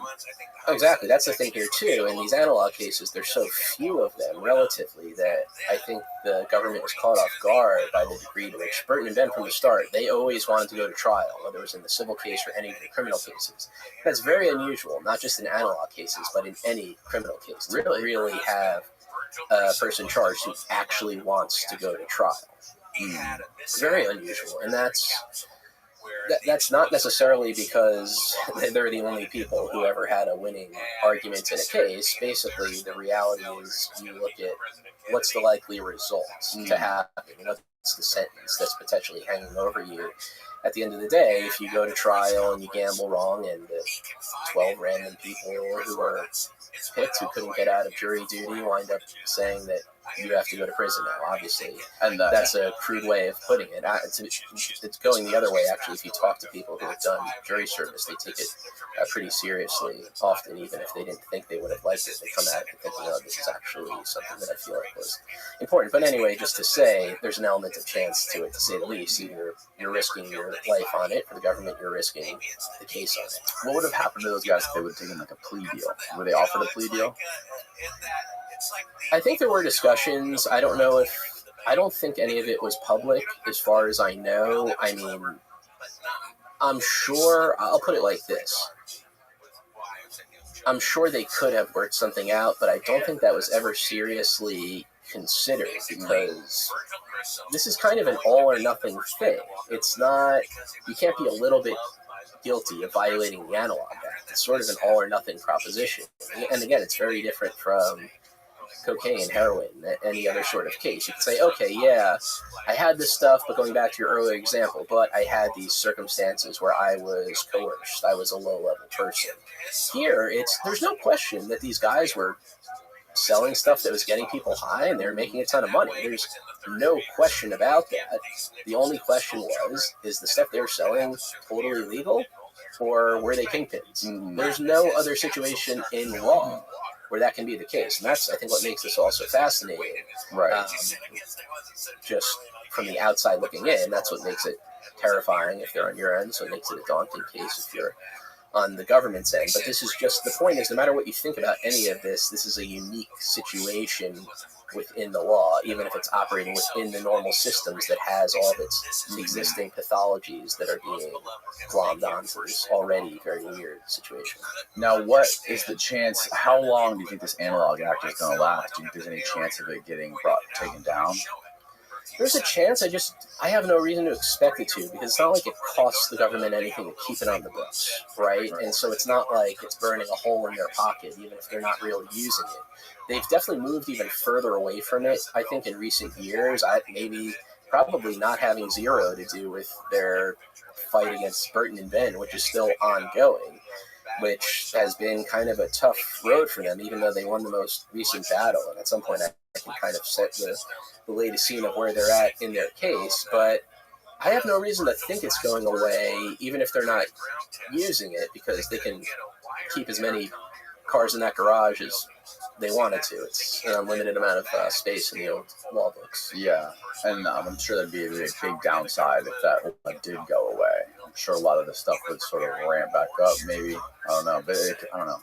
Maybe it's hard to say. I think if you're the government, it's a why not. Even if we don't use it, we could always take it out. I think it's something that its main use might even be less so in the prosecutions in which it's been used, but as kind of almost a scare tactic, or like a ghost or a boogeyman that's hiding under the bed of anyone who's going to be experimenting with substances. Always in the back of your mind, you're worried that the Analog Act could be used against you, and there's no way to know ahead of time for sure until it either does or doesn't happen. So I think for the government, it's almost most useful even when it's not being used, but just given how expansive and, as we've said, theoretically unlimited it is, that's really in its value as something that maybe we'll break this thing out sometime. Maybe we'll never use it again. Maybe we'll use it against you.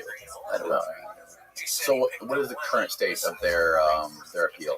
So I mentioned the two Virginia cases, and I hope I got the timeline, the specific years right. And I know the timeline was right. They were tried twice in Virginia. There was first the hung jury, then they were convicted. There were actually a couple of back and forths in their appeals from their conviction, but bottom line is they wound up getting their Virginia conviction reversed. But the reason that they're still incarcerated now is because while all of that was being litigated, they were still tried in Nevada for their third and most recent trial to date. That was in 2019, where they were charged, and this was not charged in Virginia. In Nevada, they were charged under this kingpin law, which is not just an analog law. That's a charge. It's called continuing criminal enterprise. Yeah. It can be used for any sort of drug case. El Chapo was convicted. Ross Ulbricht. Exactly. Yeah. Yeah, that's another great example of it, too. Probably more applicable than El Chapo, although still further removed from That's here. crazy that Ross Ulbricht got the same sentence as El Chapo. Yeah, and it's, well, because it's the numbers can only go so high, right? It's, once you talk about hundreds of years, thousands of years, what difference does it make? But it's a law that has a 20-year minimum is the important thing. Because, again, in a lot of other situations in law, judges will have a lot of discretion, but they won't necessarily have a mandatory minimum. They have no choice but to apply. So in their most recent trial in Nevada, and that's the one, by now I'm now following the story in real time. I'm on board as of around 2018, 2019. So that was the one time I was ever actually in the same room as them, even though I spent hours talking to them on the phone and over email and that sort of thing. But so I was there for part of that trial in the summer of 2019. In the trial in Nevada in 2019, it actually looked like they had a shot of winning that case. They were actually feeling pretty good about it, because actually, to understand the full context of that, we need to bring back into the picture Arthur Barrier, the dissenting DEA chemist, because remember, he was the one who the judge in Virginia didn't let them call it their trial, but that's why their Virginia conviction wound up getting overturned on appeal. Barrier actually wound up being allowed to testify for the first time for them in their Nevada trial. But so then, how did they wind up being convicted? In between the time that Barrier was initially testifying for defendants and helping people get acquittals, not Burton and Ben, but in other cases, and the time that he testified for Burton and Ben in Nevada, Barrier himself was arrested and no longer works for the DEA. Again, that's the internal DEA dissenter was arrested for a charge related to trying to solicit a minor online for sex. Really? Yes, that's what, again, that's one of the most remarkable things about this story. But the important thing on the timeline of that is that when the judge blocked Barrier from being able to testify in the Virginia case, that was before he was arrested. Right. At that time, he's still this pristine DEA witness. He works for the DEA. He doesn't think the defendants are guilty. That seems like a golden ticket, right? But now, in Nevada, after he's no longer works for the DEA, he's this pariah there. He's been convicted for a charge. He's now testifying not as this pristine DEA witness, but as a felon. So, okay, if you're a juror in this case, you're seeing not Arthur Barrier, DEA witness, Right. who's testifying opposite DEA, which is baked in reasonable doubt. I mean, if there's a definition of reasonable doubt, it would be two people from the same government agency. I mean, it's even more than reasonable doubt. It's just doubt, right? But so by the time they actually got Barrier on the stand, he's now the bizarro version of Barrier, you could say. He's testifying as a felon. They wind up getting convicted. You can't pinpoint it necessarily to that, but all I can say is he's testified in at least one other case, not having to do with Burton and Ben, helped leading to an analog acquittal. Every case has their own things going on to it, so it's hard to isolate one factor. But the fact remains, he testified for the defense in another case before he was arrested, led to an acquittal, and in Burton and Ben's case, he wound up not saving him. They wound up being convicted despite having someone say, yes, I worked for the DEA, and I don't think that these guys broke the law. Wow. And so now they had to be sentenced in Vegas. That was in 2020. The judge there, actually at the sentencing, this was happening over Zoom. This was in COVID time, and I tuned into that. But that was very memorable because the judge, he seemed like a fairly down-the-middle kind of guy. The Virginia judge hated these guys, by the way. That's its own. The Virginia judge did not like these guys. So the Virginia judge, actually, before his sentences wound up getting overturned, he sentenced Burton and Ben to about 30 years each. And so those were the convictions that wound up getting overturned. That was even without any mandatory minimum. And so now in Vegas, they don't have to deal with 30-year each convictions, but now they're looking at, okay, what's this judge going to give us now that we've been convicted under the Kingpin law with its 20-year minimum, life maximum, possibly sentence for life, and a bunch of other charges that don't have mandatory minimums besides. They wind up getting sentenced to the 20-year minimum.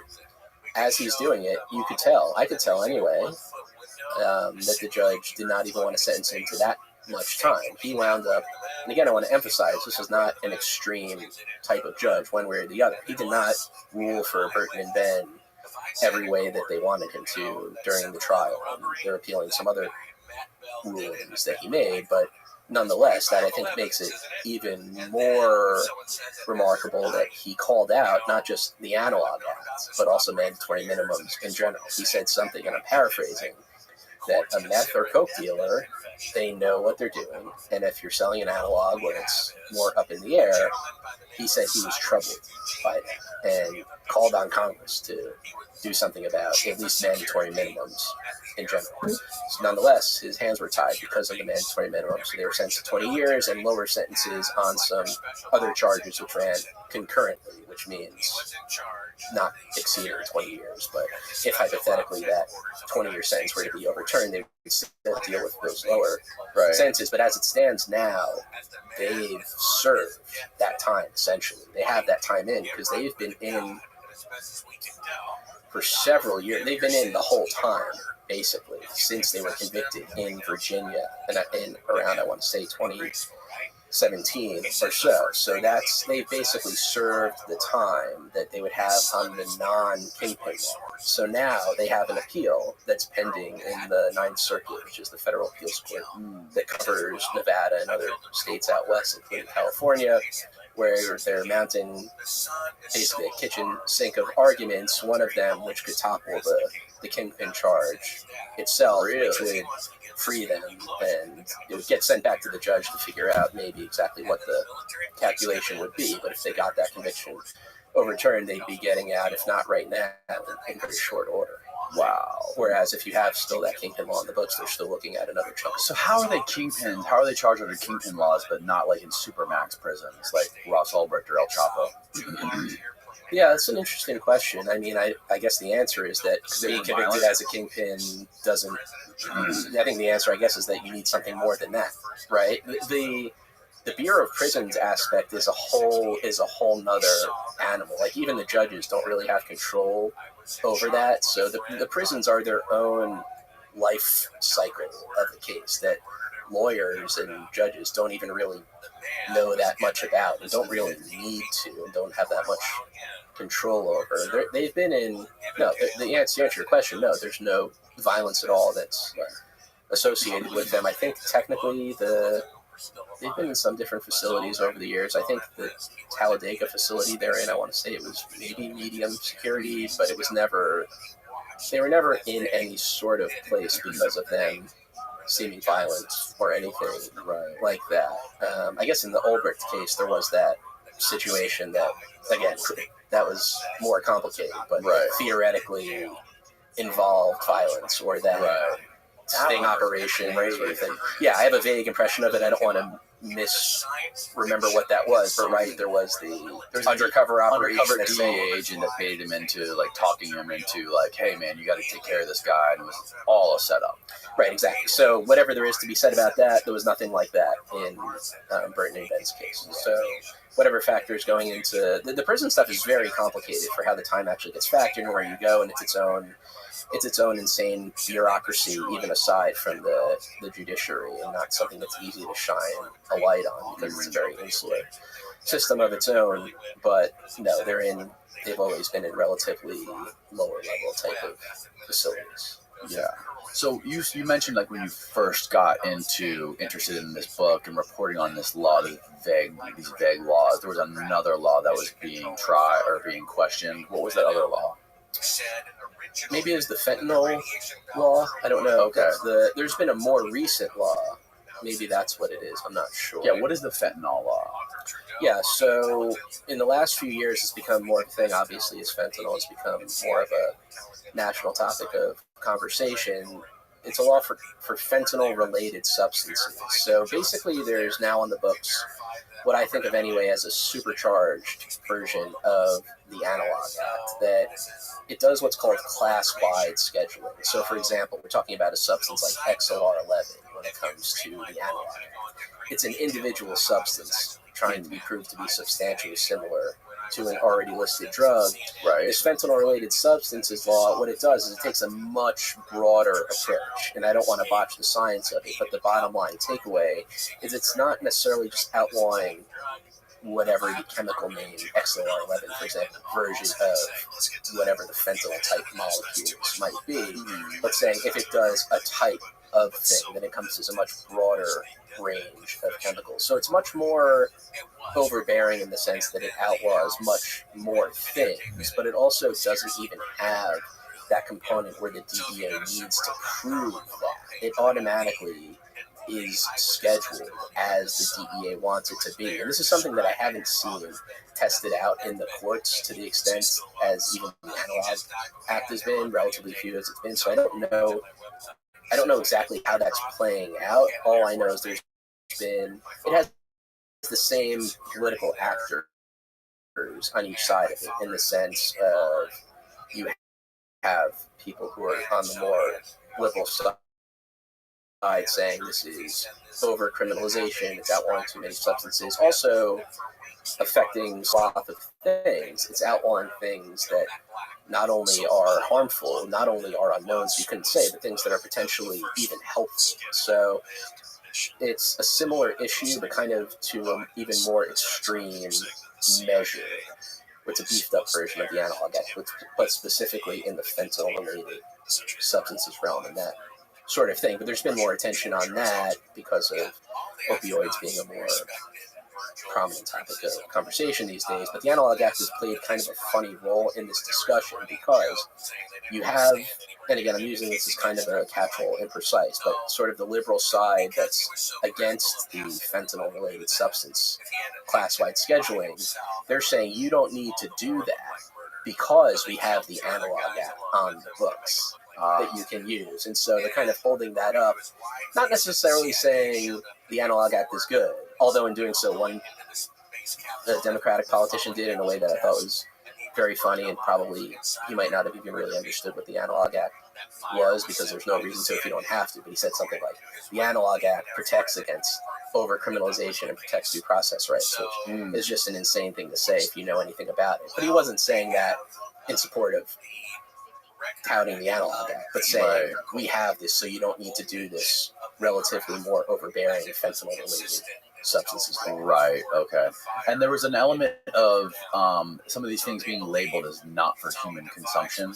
Yeah, so under the Analog Act, it's not just that you can be prosecuted for distributing something that's substantially similar to a scheduled drug. Part of the law is that it needs to be shown that it's done for human consumption. And so I haven't really thought that that's been too much of an issue, although I think other people think about it differently, because yes, if you're a prosecutor, it's part of the case that you need to prove, how do I show that they intended this for human consumption? And so on the labels of the spice products, non-bath salts, at the time, if you saw them, they would say not for human consumption. No one believed it, right? But that was just something, it's like any other sort of business loophole, even for quote-unquote legal businesses. You do things because it's a part of government regulation, right? And also even broader than the Analog Act, because the FDA regulates things that are for human consumption, because if you're selling something that's being consumed, then that you would be potentially dealing with the FDA too. So it's not only the Analog Act, but also for not having to deal with FDA regulations too. But so anyway, so it's technically something that prosecutors have to prove, but I actually think that, again, this is putting my prosecutor hat back on. You might think at first, oh no, this is another thing I have to prove. It's another challenge I need to meet. I actually would like having to have to prove that if I was a prosecutor, because this substantial similarity thing is totally nuts and vague, right? But in this not for human consumption element, you have people who are selling a thing very clearly trying to circumvent this law on the face of it. And so regardless of what all the scientific mumbo-jumbo is, the prosecution experts saying it is substantially similar, you'll have the defense saying it's not, but you can talk to a jury in a real-world way. What they can understand is trying to get something over on someone, right? And so, look, these guys had this stuff. It was labeled not for human consumption. Obviously it is, because everyone's smoking it. The law says you can't sell stuff for human consumption. That's obviously why they're doing it. So that just adds to the level of shadiness in the picture that the prosecution would try to paint if they're trying to convict someone under the Analog Act. Whereas the reason that they're actually doing it is to try not to violate the law, but in doing so, they're looking like they're trying to violate the law. Right? So and on the flip side, if I'm defending one of these cases, I would concede that element. I would say, look, yes, there's no question that people were consuming this stuff. You'd have to be an idiot to even try and pretend that they weren't. But you still have this substantial similarity issue that's inherently vague that the prosecution and defense can't agree on, and that's where I would probably want to focus the jury's attention on if I was the defense, aside from trying to talk about this more common sense fraud type of thing. Yeah. Because once you're in a position of having to explain, like, oh, no, we're doing, you sound defensive if you're defending yourself. So just say, yes, people were smoking stuff that they were selling. There's no question these guys are making a ton of money, but substantially similar. Even these scientists can't agree on what this means. That's, I think, where the smarter defense attorneys have focused their attention on, and conversely, where smart prosecutors have focused their attention on the not for human consumption part, whether they've realized they were doing that or not. And I think Hamilton touched a little bit on how there's actually some weird aspect of the Analog Act that helped people like him be able to study other drugs. How did he explain that? Yeah, I'm remembering what you're saying, and I don't want to misquote him about that, but there was something that was sort of counterintuitively beneficial about it. I don't know if this was exactly it, but I think for someone like him, he's not making things for human consumption, and so that stands in contrast to someone who would potentially be violating the Analog act. So I don't know if it's that whatever he's doing looks better by contrast, or other people who are making things that are not for human consumption. I remember he's studying things that are very, very similar, like on the fringes and sort of this like weird chemistry. Exactly. And I couldn't even speak to the science of that, but I remember that. Yeah, it had this sort of counterintuitive thing. So it's the analog act is a lot of different things to a lot of different people, but I think everyone can agree it's incredibly weird. Yeah, for sure. What sort of feedback have you gotten on the book from people that have read it? It's all been good, I'm happy to say. I'm definitely still trying to spread the word about it. I think more people still need to know about it, and I don't try and tell anyone what they should think about it one way or the other, but I do think it's something that people should know about, even lawyers, I think, even prosecutors, even drug lawyers. I didn't know about the Analog Act when I was a state drug prosecutor. I think I had some vague idea about it, like sometimes if we had a bust and the lab came back that wasn't something that was listed under it, then like maybe there was some chance of it being prosecuted federally. I think I had some vague notion of that in the back of my head, and maybe that was what the Analog Act was, but it wasn't something that I ever had to think about in any sort of meaningful way. And as a prosecutor, I don't think it's something that, I think prosecutors are happy not to deal with these sort of cases, especially on the federal level where you really just want something that's a sure thing. It's not like they're looking to try any case possible. They want to win, right? And so there's reasons for everybody to hate this law. That doesn't mean it's going to go away. Again, going back to the fact of the government's not paying rent on keeping it in the rent. Exactly. But if they had to choose some other, if there's a gun to their head and say, oh, you can't have some other thing if you still want to keep the Analog Act, they probably would say, okay, fine. What district of New York were you prosecutor in? Manhattan District Attorney's Office, so New York County. Oh, okay. So it wasn't federal? No, it was state. It was state. Yeah. Oh, okay. So it was in the same place. The federal district where that was the Southern District of New York, was down the street. But it was the state version of that. Yeah. And you being a prosecutor working for MSNBC, what kind of stuff do they wheel you out on the TV to talk about? Oh, it's a lot of former prosecutors. Oh, really? Yeah. Actually, I mean, I'm sure they're talking about like the Trump stuff right now. And that's been the big thing. All his I was up late last night. If you see bags under my eyes, we were working on that late last night with the latest, the January 6th indictment. That's a big part of it, I would say. He has his own legal docket that keeps us pretty busy, but I'm relatively new there and still feeling it out. But I think that was probably one of a lot of it's the Supreme Court, so not necessarily related to that, because that was the main thing that I was covering. How does that process work when they ask you to like report on the Trump indictments and all that? Meaning what? Like when MSNBC, they're like, hey, we want to talk to you about the Trump indictments. Like, what is the process as far as like, hey, we want your opinion. Let's start rolling at this time. Is that how it goes? Or? I guess, I mean, it's mainly a writing job, so it's Deadline Legal Blog is the blog where most of my stuff will be. But if it's something on TV, it'll usually be something just happened, kind of doing, I guess it's more analysis, maybe you would say, than opinion. Although I guess whenever anyone's saying anything, there's some element of opinion baked into it, right? Or perspective, or in news in general, because I still see myself as somewhat new to the news industry because it's a new thing that I've embarked on. Coming from law, you're always making choices, right, in what you do or don't cover, regardless of what your perspective is. There's only so many hours in the day. I guess the internet's unlimited in some way, but you have to focus on where you're taking your time. But I think it's more of like, I guess the value is, or at least what I try to do anyway, because trying to break things down and explain legal concepts to people who are non-lawyers, because stuff can be incredibly confusing. So yeah, it's crazy. It's crazy trying to follow all of it in the news and see like pay attention to what people do report on or don't report on. And the thing about the Trump thing is like, it's interesting that they decided to bring it 2.5 years after it happened with the January 6th thing. Yeah. What is your opinion on all of that? On the timing of it? The timing of it, the whole thing. Like, what is your overarching 30,000 foot opinion on everything that's going down right now in like the heat of this presidential race and all of the lawsuits that are being brought down, and then simultaneously the stuff going on with Hunter Biden and all that? I don't know if I have an overarching 30,000 foot view of it. I mean, as far as I could probably provide more value trying to answer specifically. I mean, I think as far as the 2.5 years, I mean, I guess it's just like anything else in the sense of, and I'm not speaking in defense or against anybody, but just trying to explain it.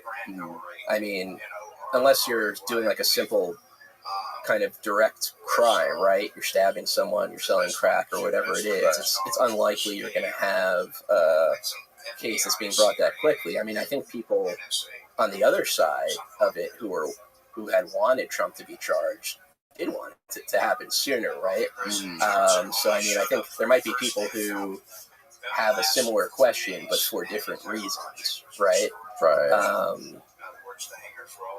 Yeah, like why would they bring it? Why would they bring it down right in the middle of the presidential race? Like it's almost like perfect timing, you know? Yeah, I don't know. I mean, I know what you're saying. I don't know if. Let me put it to you like this. I don't think there's no convenient time to be prosecuted, right? And again, this is kind of tying back into the story that I'm writing about here. I mean, I think I have a pretty good view of kind of what it means for the government to be using their power, right? And so you never want to be on the other end of that, whether you're a regular person, whether you're one of the most powerful people in the world, right? So, I mean, I honestly don't think there's a lot to the timing argument of it, just because I think if that's what someone is saying, you would have something to say about it happening at any time. That's the way that I would think about that. I don't know, maybe not. I don't think it's like, okay, here's the appropriate window where we think it's okay for you to charge someone who's a former president or who's running for president, right? Like, if I had to guess, I would think it would be hard to find somebody who says, yes, I would be okay with this having happened a year ago, but not now, right? Like, I feel like we would have a hard time finding that person. Maybe not. I don't know. I mean, it seems like with the 3 different indictments, it seems like the one with the Mar-a-Lago documents is more like a straight shot. Like they have way more evidence. It seems like more of a slam dunk for the prosecutors than this one does. The January 6th one? January 6th one, yeah. I think that, so, I mean, this is something that just came out last night that, you know, still digesting that one. But I think there's no question the classified documents one is a very severe case that I don't know if I think the biggest question is whether and when it actually goes to trial. And so I think for all of these cases, the federal cases anyway, and I don't mean this glibly, really his best defense is becoming president again, and then thwarting the cases that way. The classified documents case is, no, if I was a defense attorney in that case, and it's not something you could say to literally anyone else in the world who doesn't have a shot at becoming president, but it's the best defense is making the case go away. No one else has that power in the world aside from the prosecutor themselves or the president. As far as, I think it's a good question in terms of like straight shot versus a more expansive January 6th case. And so in the classified documents case, that one was just superseded. It actually has a little bit more to it even than at the beginning. So there's the potential that could theoretically happen with the January 6th indictment too, right? I mean, the January 6th indictment could have been, I think, even more expansive than it is right now. So it is, I don't know if there really is that kind of contract. Did you read it? Yeah. Oh, really? Okay. Yeah, no, that was last night. There was the whole, we're reporting on that, had a whole live blog going right when it came out. But I think that, the classified documents case. You're saying there's like a free speech argument he has. So I think that he might bring that up. I think that was going to be more of a case in a more expansive charge. One thing that wasn't in there was a seditious conspiracy charge, or thing maybe some people were looking for, whether that was going to be there, like some of the Oath Keeper people wound up getting charged with something like that, like for Trump's speech on the ellipse that was sort of, whipping people up before it went in, whether that was going to be a free speech issue there. And he still might raise that sort of argument, but I don't know if that issue is going to be as present. If this indictment is the the last word on it if there isn't additional charges. I don't know if there is going to be, at least not in that way. He might still raise it, I'm sure. And again, this just came down, so I think on all sides of it, everyone's still trying to make sense of it and see what it is. Yeah, you're kind of right to the point where there's really two options for him. It's either win the presidency and pardon himself, or not win the presidency and go to jail, right? Well, a couple things about that. One is I don't think it needs to get to as drastic as pardoning. So that's certainly an option, but I mean, really, when you talk about pardoning, ideally, he would then have another Republican win the presidency, and then they would pardon him, because the self-pardoning question is a bit of an open legal question. Oh, is it? It hasn't happened yet. Okay. I mean, so again, it's. I'm just saying, like, we can game it. There's a bunch of different scenarios, but it's not either pardon or nothing. But look, if it's going to be a Republican, it would probably be Trump, right? Who would win?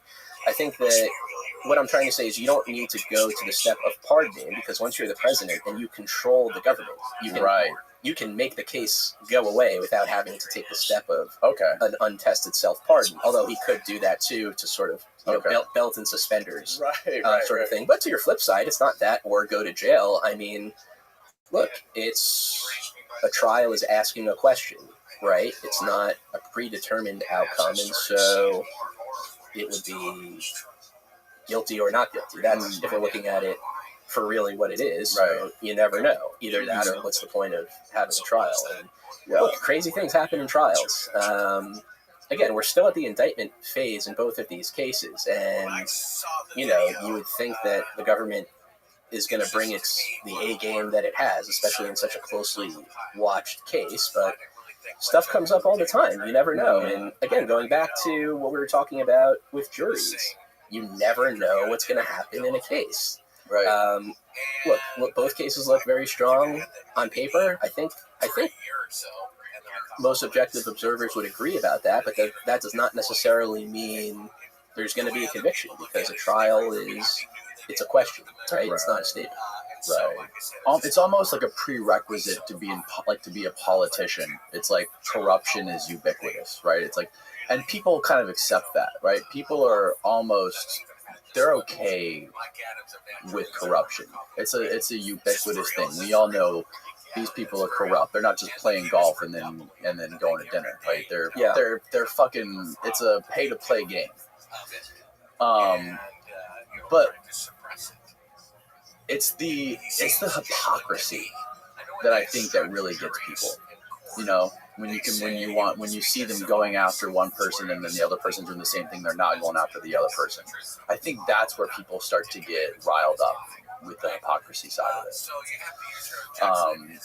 And that's just something that I've noticed, paying more attention to this stuff ever since Trump first got into office. And it's bizarre that it's a whole another thing that these are the only two people that we have to pick from is Trump and Biden. It's fucking crazy. Like, there's no other option. And I think he's winning by a landslide compared to the next two. I think DeSantis is the next one. Trump, you're saying? Yeah. Oh, yeah, there's just a new poll that came out that even with the latest, I think it might have come out before the January 6th indictment, but I wouldn't think that would change. If anything, it seems to be kind of like some kind of superpower, like needing them more, and they more powerful. From what I was alluding to with the 2.5 year thing waiting. No, and I don't mean to dismiss that, but it's kind of like something that I think you need to unpack it, right? It's like, what are you actually saying when you're saying it? Like, I know. Right.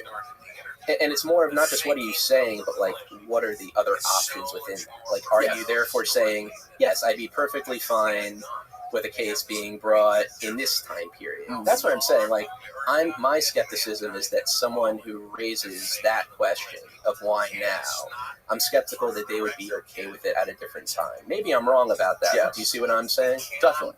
I definitely see what you're saying. But like, the idea say you want to accept the fact that they decided to bring the indictment at this point in time because it's like leading up to the elections, right? Mm-hmm. And they want to sort of like, throw a wrench into his whole thing he's got going. I think that I think it's only going to work against them if that was their plan, because it only makes him more of an underdog, and people fucking love an underdog. Yeah. Like, imagine if his presidential poster was a fucking mugshot. Are you kidding me? You might as well just fucking hand him the presidency right now. Right. Well, that's what I was going to kind of say, though, going the other way. Yeah. Because if you really follow through that theory, the case is being brought now in order to take Trump out of the running. The flip side of that is saying that Democrats don't want Trump to be the nominee. And I don't know if that's really the case. So there's sort of, if you're going to go down that road, you have to go down all the way, right? So it's sort of, I'm sure there are plenty of Democrats who would want Trump to be the nominee because they think that they would be able to beat him, or that maybe they would feel comfortable being whoever the next person is too. I mean, I don't have all the polling in front of me, but it's sort of like, if you actually go down the road of playing out the scenario you're saying, you can't have it both ways there. It's like, either you think this guy is so bad that you're trying to take him out, or it's, oh no, we actually think this guy sucks so much that it would be so easy to beat him, right? It's like, it can't be both of those. Right, yeah, I see what you're saying. And the other case was, what, the Georgia case? Well, that hasn't happened yet. I think that's going to happen soon. There's the New York case. That's the one that's the hush money. That's That's the state case. That's in my old office. Oh, is it really? Yeah. Oh, okay. That's where I was prosecuting. So the fourth one will be the Georgia case. Most likely. Yeah, and that's the one. That one's kind of damning too, because I think there's a lot of evidence of people that were around him. There's overlap with the one that just came down with the federal January 6th case, because if you read the indictment in that one, the one that just came down last night, there's a lot of Georgia evidence in right. Like, remember that whole thing about the call to the Georgia Secretary of State of, I need you to find 11,000 votes. Yeah, right. So that is actually exerted in the federal indictment, and I would think that that's going to play some role in the Georgia indictment too. There's actually kind of an interesting thing too for people who might be wondering, might start to raise a question in their minds about this. And this isn't a Trump point; it's just kind of a general legal point when people start talking about double jeopardy, because this comes up too in the context of the fake elector scheme, where the people from all the different states submitted the false verifications saying that we are the actual electors, not the people who were actually chosen by the people. Whether you can actually be prosecuted on both the state and federal level for the same conduct. And as crazy as it sounds, you actually can be. There isn't a constitutional issue with that, even though it sounds like in a common sense way. Right. Jeopardy, so. Right. Yeah, I remember that period of time being so confusing. It was just like the fucking soup of different fucking news that was just right after January 6th. Right after January 6th. Yeah. I remember I was somewhere and I had like one of my uncles. Where were you? Those goddamn Dominions! You hear about the motherfucking Dominion machines in Venezuela? So he's an MSNBC viewer. Yeah, exactly. Yeah, he's a big MSNBC CNN viewer. Yeah. Big fan of Rachel Maddow. Yeah. And then I was like, what the fuck? And then now you kind of like see the stuff that's going on now, and like sort of like the evidence and find the votes, and it's just like, and then the whole fucking Fox News lawsuit with Dominion, right, and the settlement, and then Tucker Carlson leaving Fox News. Yeah. What did you think about that? Fuck, I don't even know what to think about that. I mean, what did you think about it? I mean, I don't really have a distinct thought about it. I mean, I think this is just maybe more a personal thing about who I am, just to say, like, I covered some of that lawsuit, the Fox Dominion lawsuit, and I guess I just saw more of my role is trying to break down the legal issues of it, as far as where Tucker Carlson works or doesn't work, whether he's on Fox News or not. It's just not something that occupies a lot of my thinking. Well, it's one way or the other. It's like it's a weird thing where like you have these people like Tucker that also someone else new comes up, kind of going back to, again, we're not talking about to take it from another analogy where you talk about El Mayo or whatever it is. It's another, it doesn't change the game. There's a new figure that arises, and it's the same story winds up. But it's just crazy that you have people like him, and there's a lot of other people like him on the other side of the aisle too, who are just as popular and have just as much trust, that are saying things that they know are false, which is like the evidence of him basically saying, this is bullshit, I can't believe this. Like, and then he goes on the fucking TV and basically saying that the thing was stolen. And Tucker, you're saying. Tucker, Yes. yeah. Well, I mean, I guess the answer to that is someone should sue somebody if that's happening, right? I mean, do what Dominion did if you have the cards. Yeah. Yeah, I don't know what to think about all of it, man. It's crazy. It really is. It's just it's a lot. I mean, even just as someone who it's my job to try and know everything that's going on, it's incredibly difficult to actually just really get your head around things. That's one of the reasons I like law in a way, and in terms of talking about court cases and things like that, because at the very least you have kind of a primary document to work off of. You're talking about a legal opinion. There could be all sorts of things that go into it that are fallacious and corrupt, and all sorts of weird things happening behind the scenes, but there's at least kind of like a place to start from, and I feel like a lot of times the issue is just not even having the same conversation or speaking the same language. So when you in situations where you're at least working from the same document, you can at least be talking about the same thing. But that's not always the case. See what I'm saying? Yeah, definitely. Cool, man. Well, thanks for doing this. I really appreciate it. Thank you. Tell people where they can find your book. I'll link it below, obviously. But sure, JordanRubin.net. I'm on all the big booksellers. The audiobook actually just came out too. If you're an ear reader, that's just out now. A lot of ear readers out there. Tantor Media, that's on all the audiobook places too, wherever books and audiobooks are sold. Perfect, bro. Thanks again. Like I said, I'll link it all below. And good night, everybody. Nice day. Are saying that they have images of the moon landing site, right? Because isn't that one of the things that the debunkers or the trackers? No, Russia or China have never said this is the problem with people's memories. They don't remember things correctly. People think when they were a kid, they looked through a telescope and saw the flag on the moon. According to NASA, there's no Earth-based telescope that can resolve to any resolution on the moon. Russia and China have never publicly said that the moon missions are real. Their agreement is that they won't say that they're fake.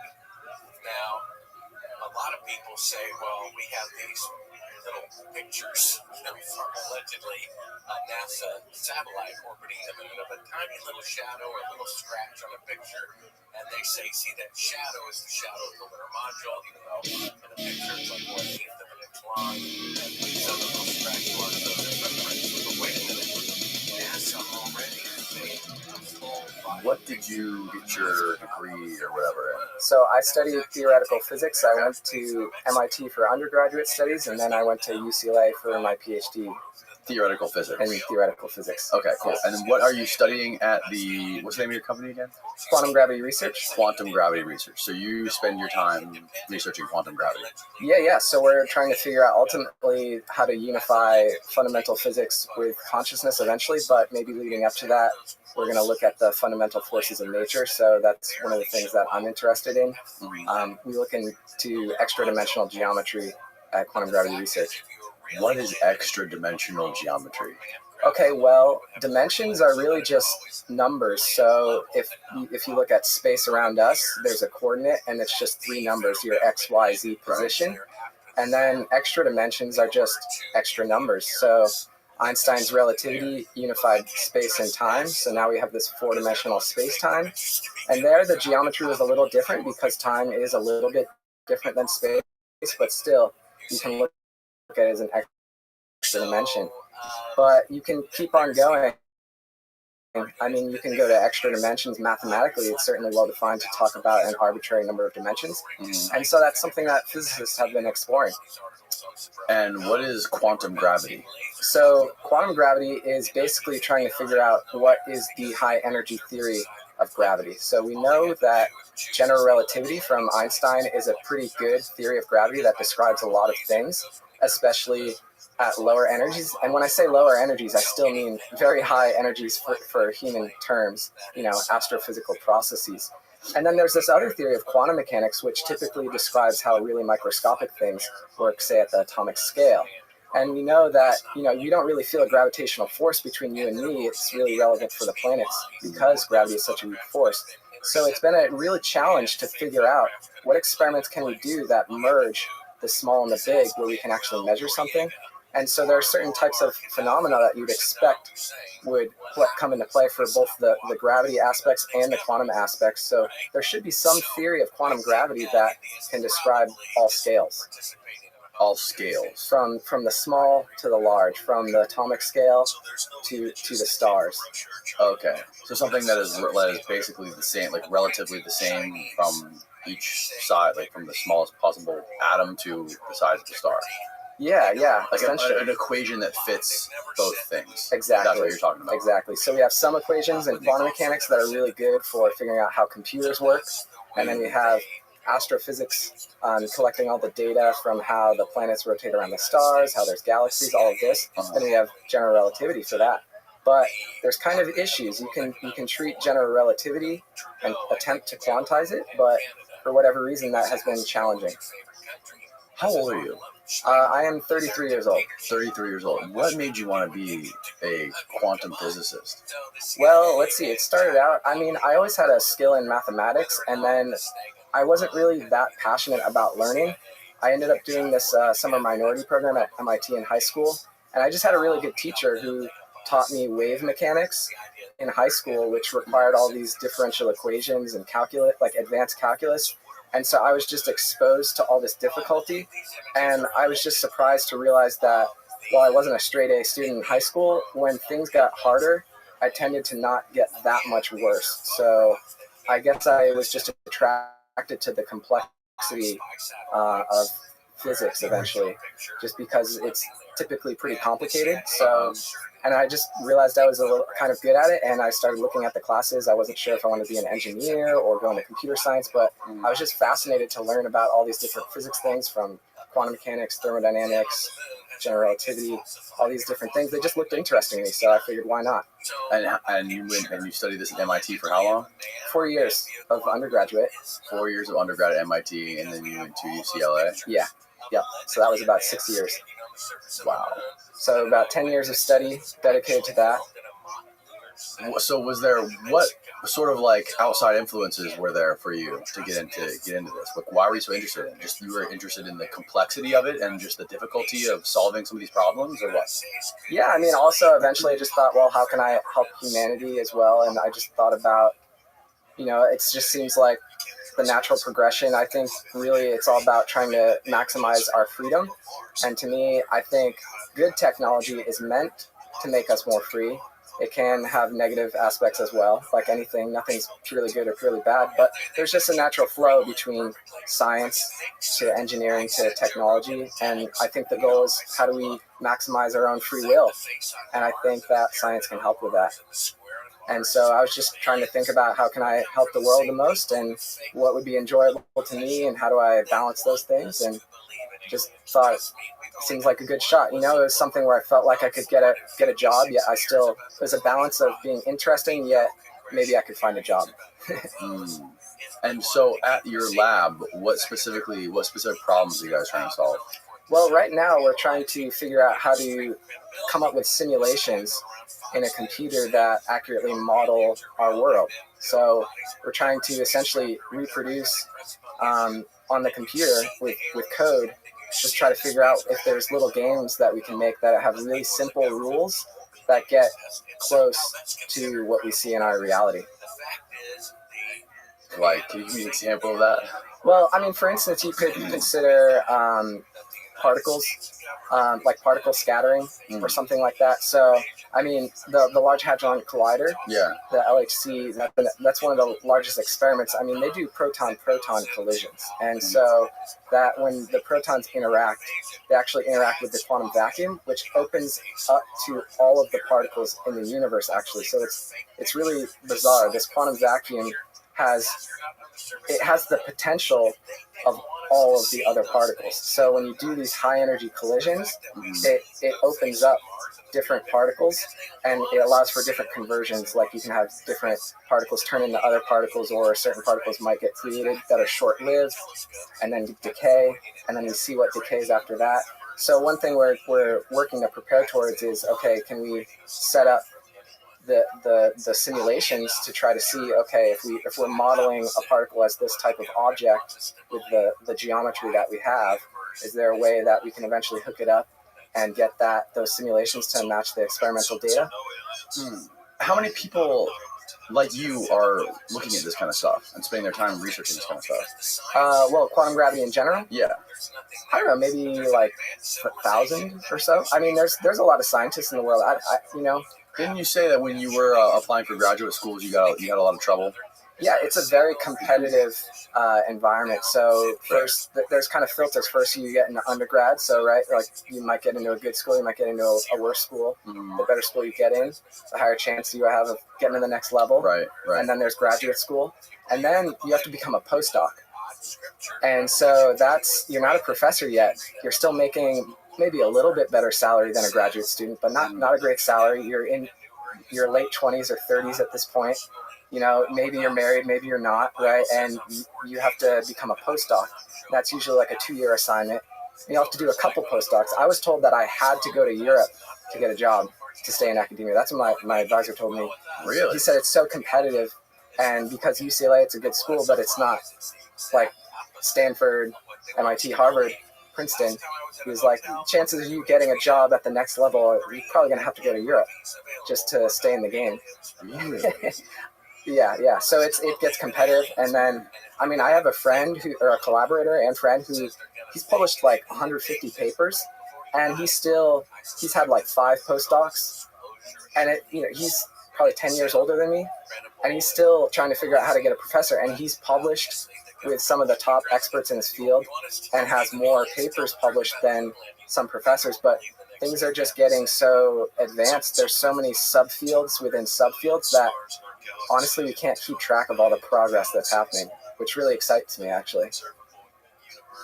That seems like it's a really makes it confusing when there's so many different subfields and so many different categories where people aren't sort of like paying attention to all of it. It's all sort of like siloed or compartmentalized.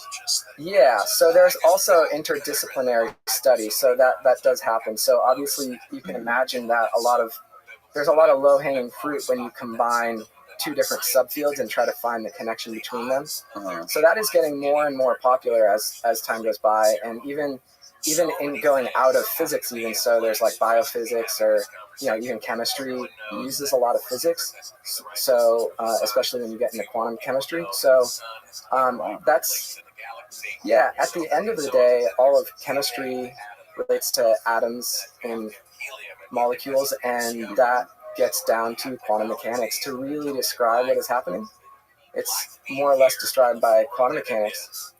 And quantum mechanics, correct me if I'm wrong, quantum mechanics is basically like a flower. That's quantum mechanics, right? Maybe that's one way. That's how Michio Kaku described it. That's how basically I understand it. He's like, for flowers and plants, is like those things are all quantum mechanical. Okay, sure. I mean, I wouldn't describe quantum mechanics as a flower, but yeah, he can get a little poetic at times. Yeah. So how would you describe it, like in its most basic form? Well, it's actually embracing this notion of probability and possibility. So in classical physics, we think of kind of this static reality, like you and me, we're definitely here 100%. And, the system might evolve over time, but it's always well-defined. And quantum mechanics allows for this bizarre thing called superposition. And so you can be in a superposition of 2 different states or an infinite number of states. And so you can have, in a single moment, multiple states coexisting at the same time. And so that's why you have things like the Schrödinger cat paradox, where you put a cat in a box and let's say you have some poison that's connected to a timer, and you don't know when the timer is going to go off and release the poison. The quantum theory predicts that the cat could be 50% alive or dead. There could be a probability, but we're not sure if quantum mechanics is actually stating the true state of reality, or if it's just a tool to model reality based on the information we have. So, right, like you can imagine there's this cat in this box. You don't know. Let's say there's a 50% chance that the poison gets released in an hour. Okay. And you wait an hour. In your mind, is the cat alive or dead? You don't know. You haven't opened the box to look, assuming you can't hear if it's meowing, right? Right. So, logically, if you know how that poison is released, I mean, just from a logical perspective, you could say that you could just create a tool and say, what's my best chances of getting this right? You know, it's 50% of the time the cat's alive, 50% dead. So, you know, the cat could just actually be alive or dead in reality inside that box, but it could just be this mathematical tool that helps us evaluate how to assess different probabilities. That's one way to look at it. Other people are saying, well, maybe quantum mechanics is the final theory. Maybe reality is actually like this. You know, maybe the cat literally is alive and dead at the same time. So that's when it gets into all these paradoxical things and people are like, oh, quantum mechanics makes no sense. I tend to just look at it as a tool. Science is always improving, so I'm not going to assume that quantum mechanics is the final theory. I have no idea what reality is actually like, but I mean, it seems that for the experiments we do, quantum mechanics does a good job of describing those experiments, such as a flower, maybe. I mean, but then again, no one's actually calculating the exact solution of how a flower operates in quantum mechanics. It's way too complicated. So really, you'll learn things just hydrogen atom, like one electron throwing around a single proton. And even using quantum mechanics to accurately describe large atoms is very challenging. So then eventually you have approximation methods. So it's, you know, we have this theory that can describe how things work, but reality is so complex, we can never find all of the exact solutions to these theories. So at that point, yes, we could say quantum mechanics is describing a flower, but it's actually not that useful for us to describe a flower because to actually solve how a flower works in the theory of quantum mechanics is way too complicated to do it exactly. But it's still a framework and it is influencing how we perceive the world. And I think it is a step in the right direction, but maybe it's not the final theory. How much like internal strife is there in science and academia with people that are like developing theories or like analyzing new theories, people that are stuck to them and think like, I got it, I got the silver bullet? Yeah, I would say it's very much just like human culture. You know, you like to think that science is just separate. Like egos and competition. At the end of the day, there's always politics, there's always humans involved. Yeah. However, when you compare academia to the business world, one difference is in business, everyone agrees that you care about making money, right? So you can kind of put your ego aside a little bit more in business because you might do a business deal, you're compromising. Okay, you don't like how that partner is making you feel, but he's giving you some money, and that's okay. Like, that's your end goal. Now with the science, right, it gets a little, it's like the currency, the money are the ideas themselves, right? Because your reputation is all about the work you put out. And if you become a professor and you have tenure, you have job security for the rest of your life. So you're not worried about, I mean, there's still politics involved because you want to get money so you can get graduate students and all of that. But your ego of your own work is definitely more involved, so that it does make it a little, especially now because there's such everyone's after trying to figure out what is this final theory of everything, and then it's basically everyone's trying to say who's going to be the next Einstein, right? And so that puts a lot of pressure on the entire community, and then it turns into this thing where a lot of scientists are so humble that they won't even go and try extremely ambitious things because it's like, how can I be better than Einstein? He was a genius, right? So the types of people that end up looking into the most advanced stuff, you end up getting a lot of these oddball characters, right? Because you kind of have to you have to kind of go against the grain to some degree to be ambitious enough to really dive into the most difficult problems. But at the same time, I should just say there's also just tons of scientists out there who are doing the right thing and are hard workers and are doing a great job and are making progress and are very helpful. Well, I mean, you should have ambition in this kind of stuff, right? You got to sort of like inspire competition. I think it's healthy to like create innovation, and I think that was one of the things that DARPA did. When I was reading that book, I was telling you about that DARPA book by Amy Jacobson. She was saying that they basically hired 2 different labs simultaneously. Instead of hiring only one lab specifically, they hired 2, so they'd have to compete against each other to make better shit. Yeah. And that was interesting because that's a great example of science being mixed with business for specifically for profit or for financial gain. In the military specifically. And, you know, I think a lot of, correct me if I'm wrong, but a lot of people that are in this field of study, whether it be physics or whatever, a lot of them just get complacent when they get tenure and they become professors and they just have like this job for life and they don't have to worry about a paycheck, don't have to worry about money. They just kind of like show up and do what they have to do. Yeah, I would say most professors are doing the right thing and are trying their best. They feel a sense of responsibility, but obviously they're humans at the end of the day, so there's a spectrum. Some, and it depends on the university as well. I would say at the top universities, to get at that level, I mean, everyone's looking at you, so they're going to be top performing all the time, 100%. And it depends too. There's also, when you're a professor, there's teaching and then there's the research. And so some professors, they care only about the research, so they might neglect the teaching a little bit more. That's kind of a common trend. But yeah, and then so there's everyone's a little different. But I would say for the most part, it's not like a huge problem. I wouldn't try to advertise that there's too many professors being lazy, but I think it is a curious model in today's world where it is a little bizarre where you have this job where essentially it's a high risk opportunity to either become a professor or fail, right? You either make it or you don't. And so it's this weird dichotomy of you either get a job for life or you're on the streets. And it's a little strange because there are a lot of really smart people who just barely don't make that cut and then go into industry. And it is bizarre because a lot of people who stay in academia in my opinion, I feel like a lot of them are just trying to figure out what do I want to get as a job? And they're like, I don't know, but I'm good at school, so I'll just stay in school. And they get stuck there. So they're actually very conservative, but it's pretty risky to try to become a professor. Even when I was at MIT, I had an advisor that told me, do not try to become a professor because it's like trying to go to the NBA. Really? It's more or less that competitive. Maybe not that competitive, but it's definitely close to that in terms of getting a top job at a university. Does the professor make good money? Yeah, they make good money. I mean, it depends as well. It depends how you're getting grant money as well. But I mean, there's a base salary. Usually a lot of time, if it's a public university, the salaries might be public.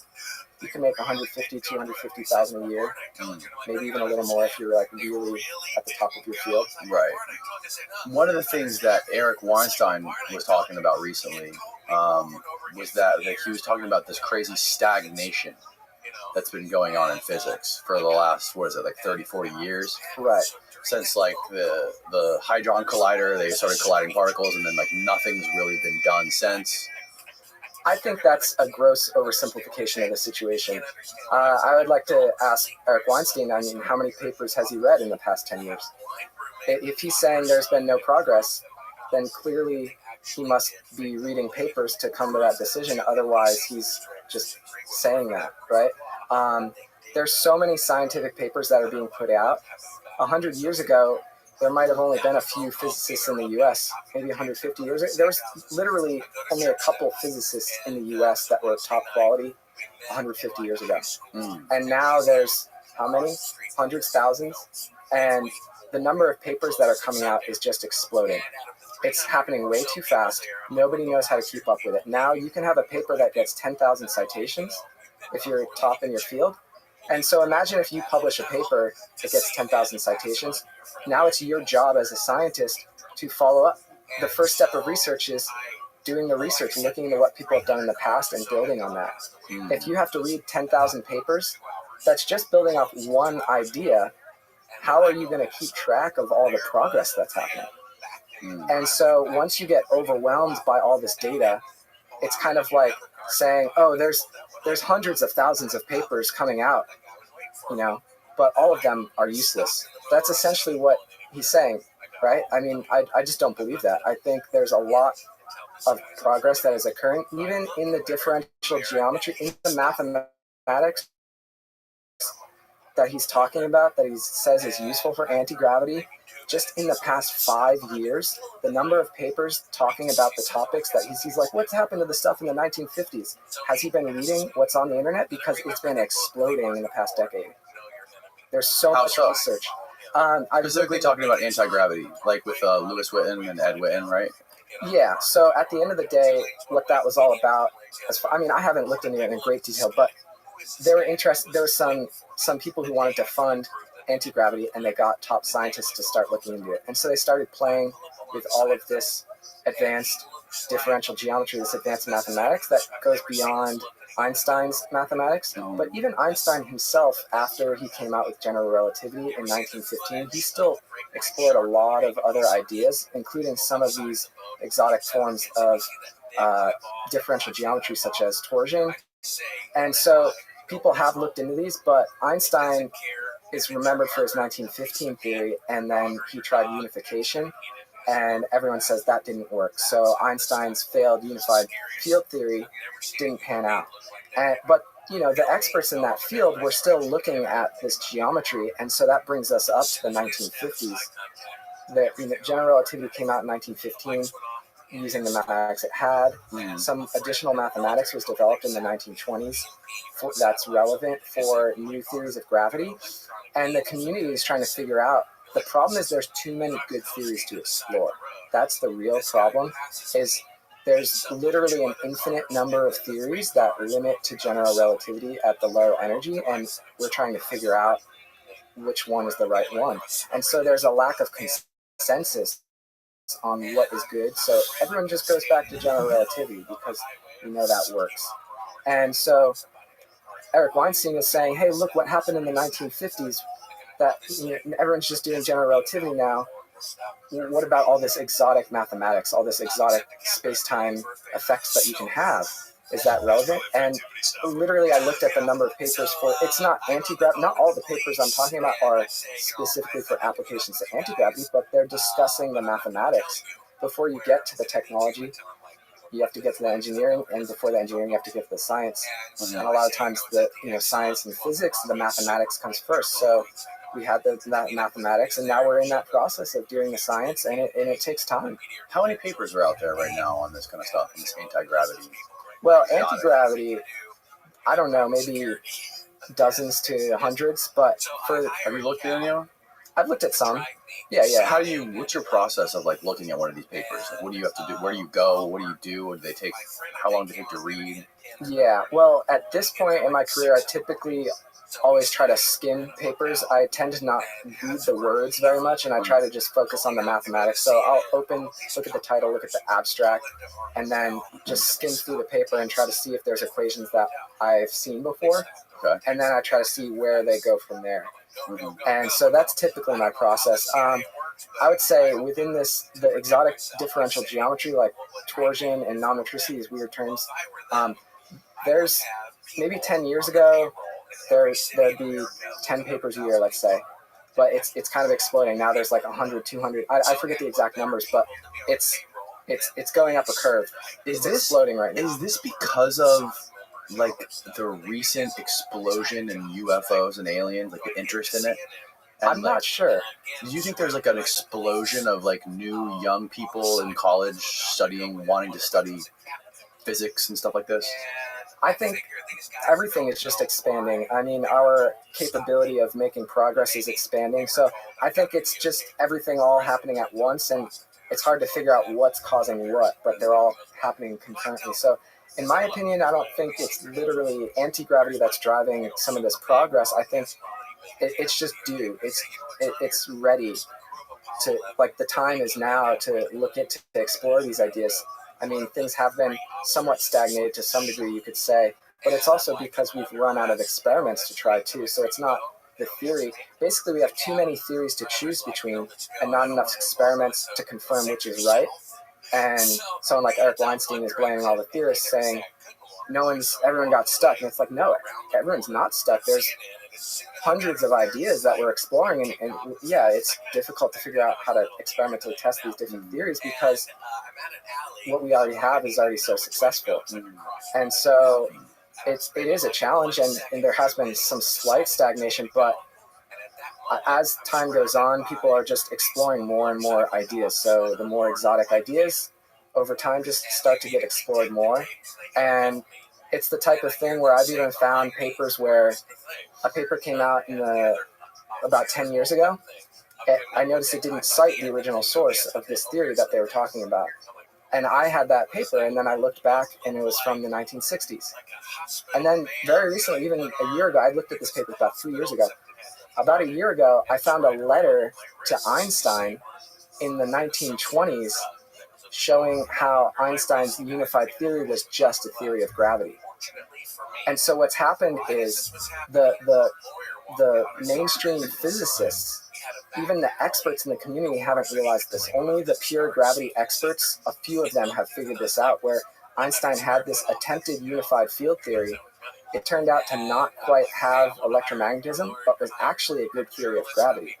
And nobody seems to be paying attention to that. Well, until maybe 10 years ago, it's been starting to explore more.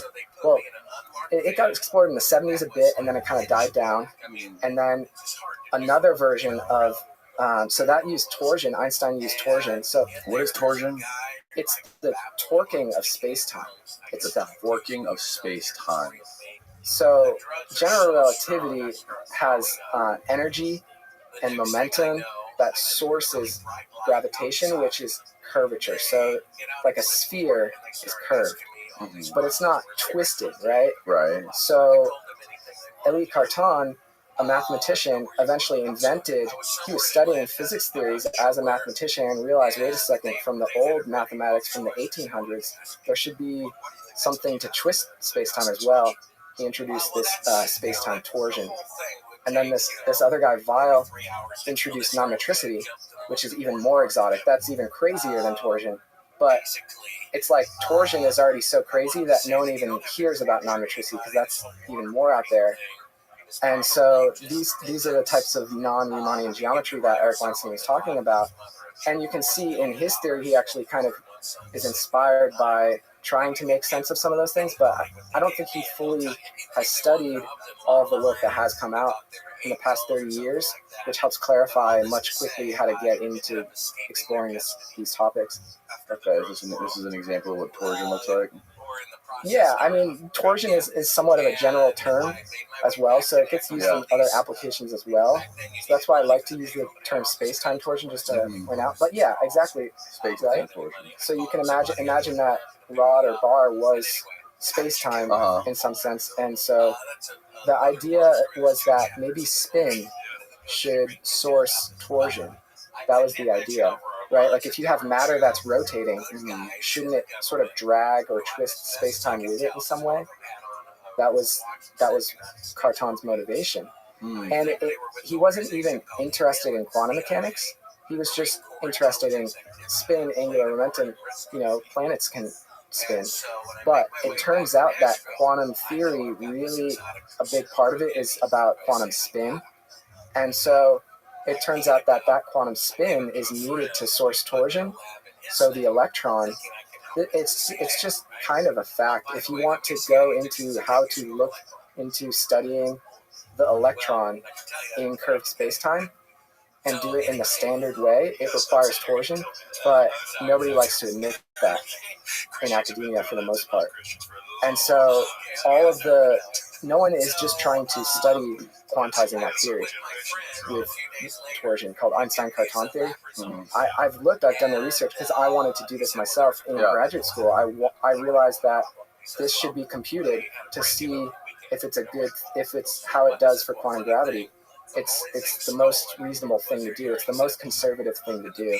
It makes mathematically, if you forget all the stigma of human culture, you just look at the math, it's obvious that this thing to try, but my advisor didn't let me work on it. He thought it was too risky. How would you try it?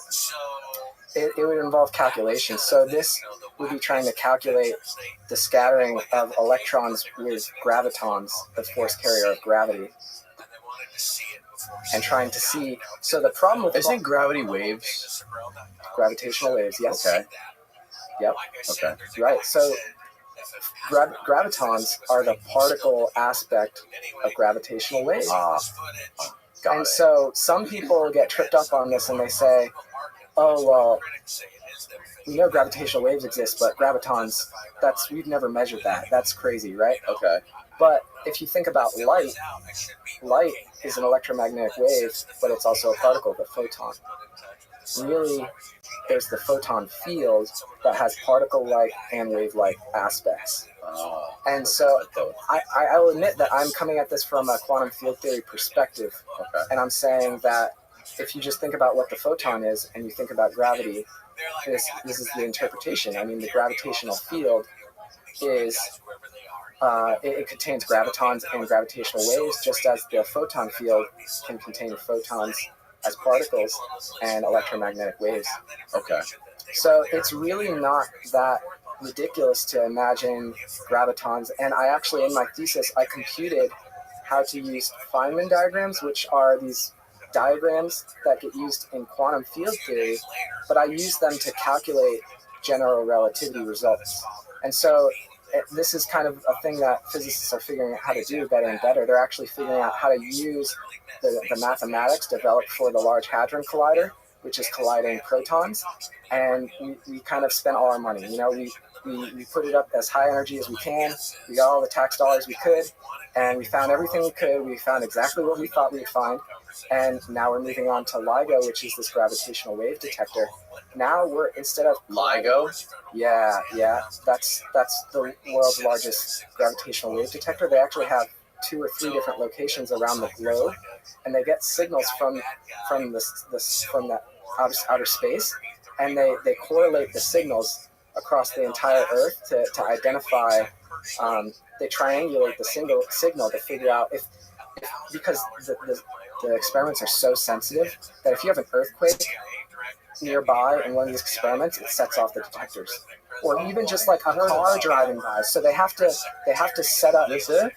Yeah, that's one of the detectors. So it's set up with that geometry to pick up on polarization, basically the spin of the graviton or the polarization of the gravitational waves is related to the design of this experiment itself. That's why it has that L shape.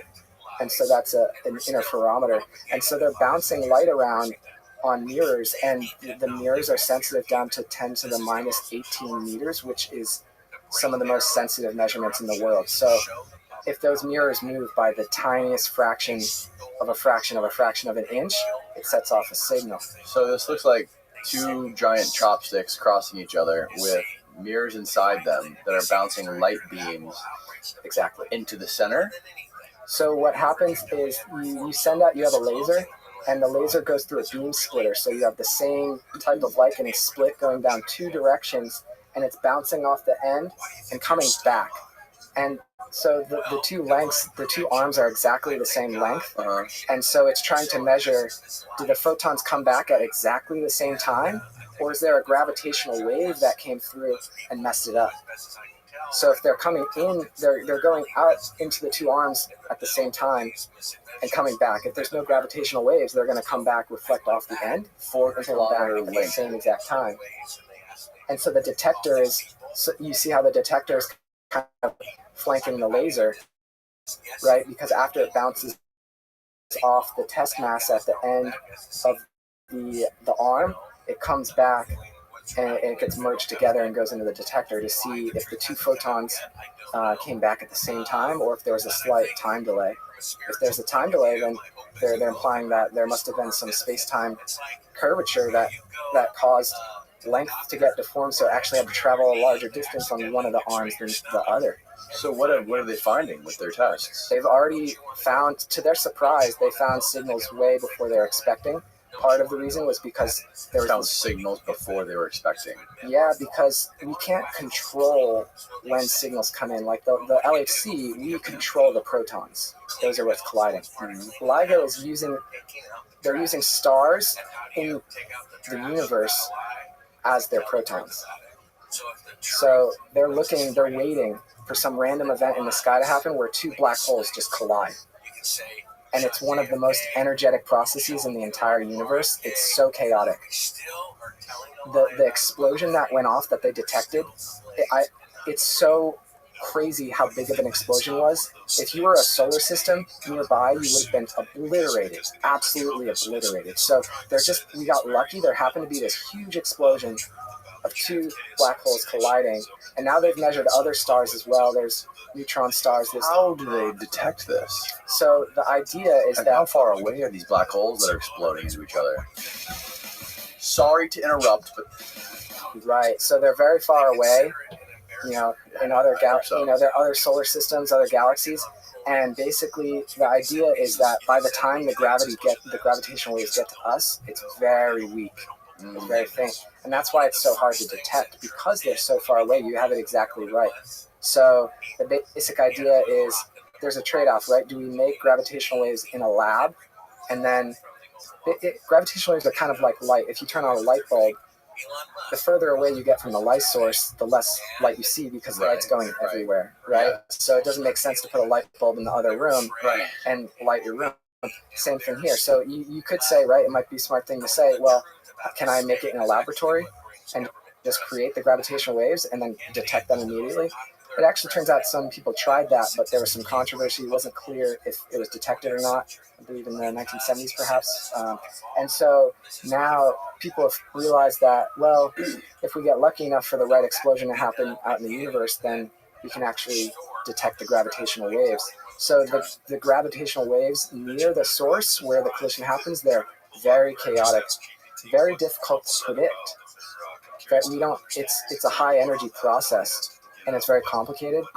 And so, but by the time the gravitational waves get to us, it's so faint, it actually makes it easier to try to understand because you can use the low energy theory because by the time the gravitational waves get to us, it's not too chaotic. Right. So we have a better handle on how to detect that. It's much more established. There's a very solid consensus on how we should detect that. Haven't they been trying to make, or haven't they successfully made a black hole in a laboratory? I heard that. I'm not aware of that. There was speculation that maybe proton collisions could lead to the creation of a black hole, but that was a little bit of a speculative idea that gets caught in the press and gets hyped up a little bit. Can you try to find that, Stephen? Black hole made in the lab? I swear I saw that somewhere.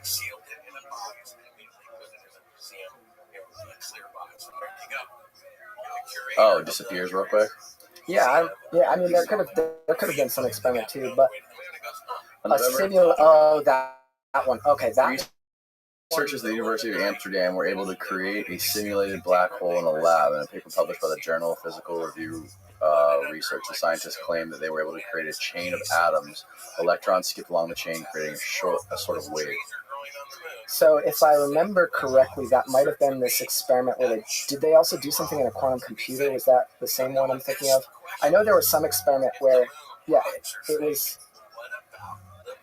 there was like an analogy. So that there's different analogies in these different theories. So I know that maybe this is different than the one I'm thinking of, but I know there was one experiment where they kind of simulated a black hole in a quantum computer in a way, and so people thought it was support for the idea that the mathematics of quantum gravity makes sense, but it's a little, there's like this analogy that's happening there, so it depends on it, assuming that analogy is right. But yeah, I'll have to look more into the details for this one. Okay. Oh yeah, it's in the Netherlands. Yeah, that's the one I saw. Create a lab-grown black hole in the Netherlands. Okay. Maybe that one's a little different then. That's interesting. Zoom in on that highlighted stuff, on that highlighted part. Using a single file chain of atoms to simulate an event horizon. Mertens allowed electrons to skip from one position to the next. This caused certain properties of the element to vanish, creating an event horizon that changed the wave-like nature of the surrounding electrons. What does that mean? Well, it's hard to tell, right? Because they're saying it simulated an event horizon, which to me means, was it a real event horizon? It's hard to tell. What does that even mean?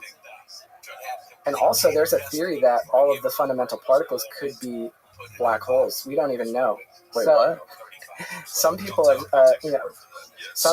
Frank Wilczek who's a Nobel laureate, has said that elementary particles such as an electron could be an extremal black hole, a black hole that's kind of at its limit. And so that's an idea that we're not sure yet. This has been studied in string theory a lot as well, but we're still trying to figure out how to connect string theory to the real world. But so in some sense, it might turn out that once we have a unified field theory, the notion of creating a black hole could be a trivial thing, because a black hole is just a massive particle, really. It's a point source of mass at the end of the day. It creates an event horizon. I mean, even the sun, if you're really far away from the sun, mathematically, the first approximation is just to pretend the sun is a black hole, because it's a point object. Right. When you're really far away and you don't care about the size of the sun, you might as well just pretend it's a black hole. If you're far enough away. Okay. It's just a mathematical approximation that does the trick really well.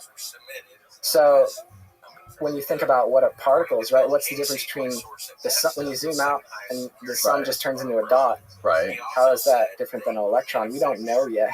We're still trying to figure out how an electron should work in quantum gravity. And so one possible solution is to say, well, maybe electrons are actually black holes, but stable black holes. Right. So, but now what's more established, what's hot in the community is to say, well, we know that black holes can radiate Hawking radiation. There's more and more evidence suggesting that this is possible. So they're unstable. They slowly radiate energy away and eventually become smaller. So we don't understand exactly those different theories. There's a lot of work actually exploring this, and I haven't even looked into all of the literature because, as I was mentioning, there's so many papers. But some people are saying eventually everything will just Hawking radiate away and the whole black hole will disappear. Other people are saying, well, no, eventually it's going to reach this limit where it can't radiate anymore and it could become a stable particle. So that's something that's still, I would say, up for debate. Going back to string theory, what basically is the debate between scientists with string theory? Like, what's going on with string theory? Why did Weinstein call Michikaku crazy and out of his mind? Well, okay, so I would say that there has been some political issues. I would say string theorists are very bad at PR. They're scientists, not marketers. And also just the way that the culture works, academics got comfortable with getting support from the government after World War II. And so they got comfortable to not explaining their ideas to the public because they were getting funding, because they were saying, hey, look, if we research this, we got to stop Russia. We got to stay on top of Russia. That whole mentality in academia is dying off. So now when you get into this... Well, to some degree. I mean, it's not the Cold War anymore. I mean, yeah, okay, things have been heightened to some degree, but I don't know. To me, I wasn't alive then, but I feel like the tension after World War II is a little heightened, I would say. Oh, yeah, for sure. And so now we're at this point where people are asking for money in the same ways that they used to in the 70s, and it's getting a little bit harder, and they lost their skills at communicating. I mean, scientists aren't always the best communicators. But okay, let's dive into the details a little more. So string theory at first, in the 70s, was just an attempt to describe the strong force, which relates to the proton-proton collisions. You get a lot of the forces involved there are the strong force. Okay. And so they were trying to figure out what happened there, and they realized that the math kind of got simpler when you look at high-energy processes. And notice that key, the math got simpler. At higher energy. Yeah, and that's true in general. And so what they realized is when you look at this high energy physics, it actually looks like the force carrier of the strong force might actually be a string, an extended object, rather than a particle. Okay. And so that was the idea, and they ran with it, but they started studying this theory more, and then they realized it was a theory of quantum gravity. So that got exciting. But then it kind of hit some other roadblocks. Eventually they started to realize that it seemed to solve problems that other theories ran into. But there's a debate over that. It's some people, it's a very small community, a very small minority thinks that result maybe not be as important. But anyways, basically what happens is the string theorists find successful things that make the theory look like it might be a good theory, but there's no concrete experimental evidence. And so one of these things that was predicted was extra particles. And so, but part of the problem is they haven't explored all the ways to use the math. And so they developed one theory, the minimally supersymmetric standard model, okay, and that predicted some extra particles. They didn't know the mass of the particle, and they wanted grant money. So they said, hey, maybe the LHC can detect these particles. But there was actually no reason to ever suspect that the LHC could detect those particles. They had no idea and it seemed like the mass of these particles had to be really high. And Einstein said E equals mc squared, so high mass means high energy. Right. And so as I was mentioning, this high energy theory, that's where things, that's the unknown. We don't know what's going on there, right? And so we know the string theorists were saying they think that these particles should exist, but they have no idea what energy. I mean, it could be way higher. But they said, hey, maybe it's really low energy, even though there was kind of argument with it anyways, and the entire community didn't, like a lot of the experts in the field latched onto it and believed the story to get the grant money, and it didn't work. The LHC never detected anything else. But there was never actually a good reason to expect it in the first place. So then a lot of people say, oh, that proves string theory is wrong because, you know, and so they could always say, well, these particles come in at higher and higher energy, so people claim it's unfalsifiable. And a lot of string theorists also aren't sure if it's falsifiable or not. I think it actually is falsifiable for other reasons, but you know, and I want to stress that I don't see myself as a string theorist either. I didn't want to study string theory in grad school because I didn't like the state of the community. So I'm not saying this as someone from the inside, so to speak. I looked at myself as an outsider of the string theory community. I cared more about quantum field theory. My whole thing was gravity can be treated as a quantum field theory. And the string theorists are basically saying, no, quantum field theory doesn't work for gravity. But it turns out even to get good string theory, which is some of the work that Michio Kaku did, was for string field theory, which is quantum field theory of strings. So from my perspective, string theory is kind of ripping off quantum field theory because at the end of the day, string theory is just another quantum field theory. And so they're trying to portray it as this different final theory when really we know quantum field theory works well for the LHC, all the particle collisions. And so there's kind of this dilemma, right? This marketing campaign issue where people are labeling, to me, it's all the same stuff. But some theories have supersymmetry, some theories don't. And then the ones with supersymmetry often get looped into string theory, which is just some weird symmetry. It's just some weird mathematics that they like that gets around some no-go theorem. And so Eric Weinstein is basically saying, can't we just ignore all the no-go theorems and play around with ideas? And I mean, in some regards, that's a little disrespectful to previous work, right? If someone puts out a paper and says this whole direction doesn't work for some reasons, I mean, typically, if you want to publish something else, you have to describe, if you come up with a new answer, that's fine, as long as you can describe why that no-go doesn't apply to your work. But Eric Weinstein is saying, let's just ignore all these no-go theorems. Let's just carry on anyways and just disregard what other scientists are saying. What is a no-go again? Okay, yeah, so this happens a lot where they'll come up with some like math theorem that says you can't do this. It's a no-go. Okay.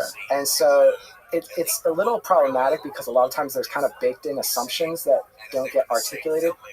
Really what usually happens is the paper is written really well and the assumptions are stated very clearly. And so they'll say, assuming A, B, and C, D is impossible. But then culturally, people read the papers and they start to forget about the assumptions, and they start to get a little dogmatic with it. I've seen this happen in string theory where, I have some work that got around some of the no-go theorems, and I can't even, it's difficult for me to share my work with the string theorists because they won't even look at it because there's this no-go theorem that I heard about that I haven't even looked into because there's so many papers. So I don't know how to, I feel uncomfortable, so I'm not even going to touch it, right? So that's pretty common, where really everyone's overloaded with work and trying to identify what's something concrete that they can actually understand and make progress with. And so that's why I don't get too mad at people for suppressing. It's not suppression. It's just that everyone has a finite attention span and is trying to focus on what they can grasp.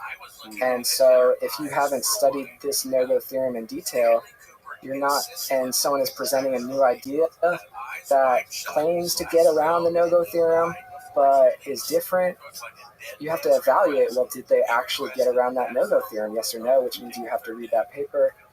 And sometimes they can get pretty technical, and some people don't want to spend their time doing those things, so they prefer studying something that they understand better. I mean, one time my advisor told me, why do poets write poetry?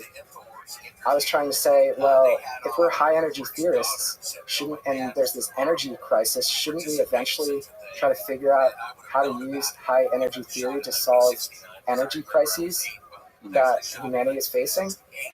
And I got a resounding no. That's not the idea, right?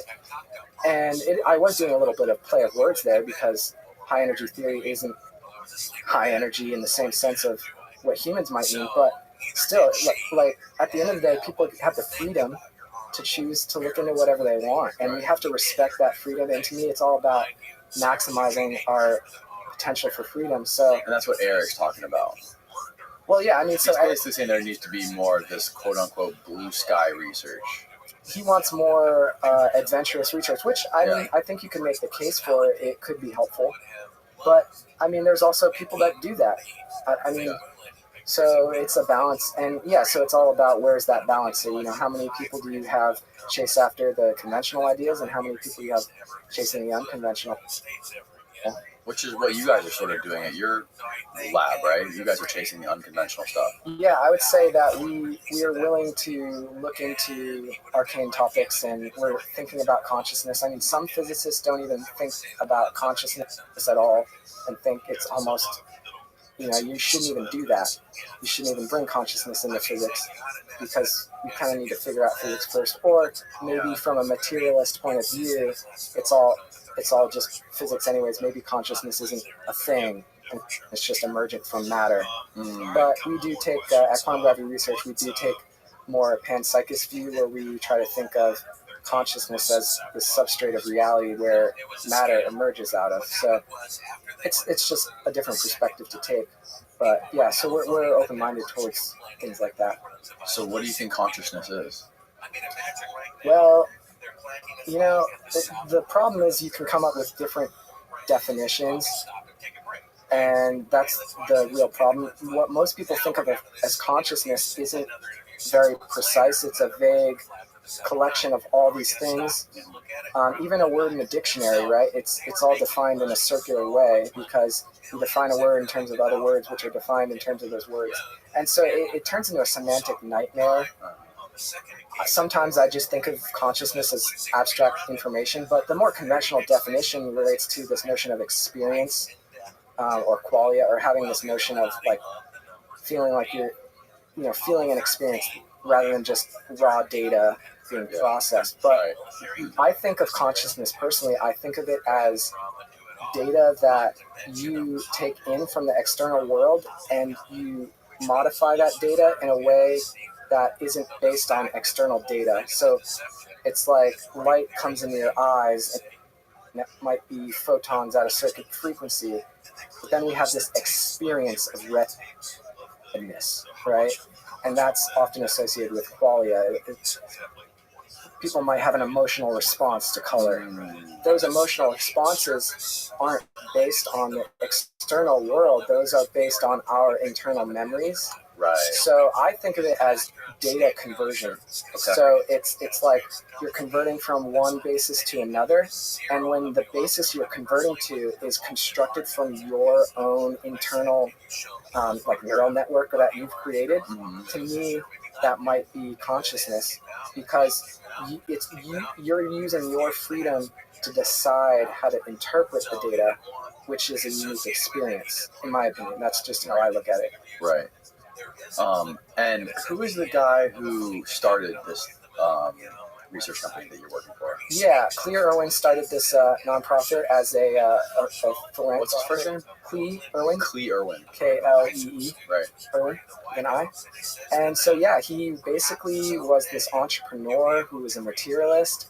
And then he had this son who had psychic abilities and could remote view. And that blew his worldview.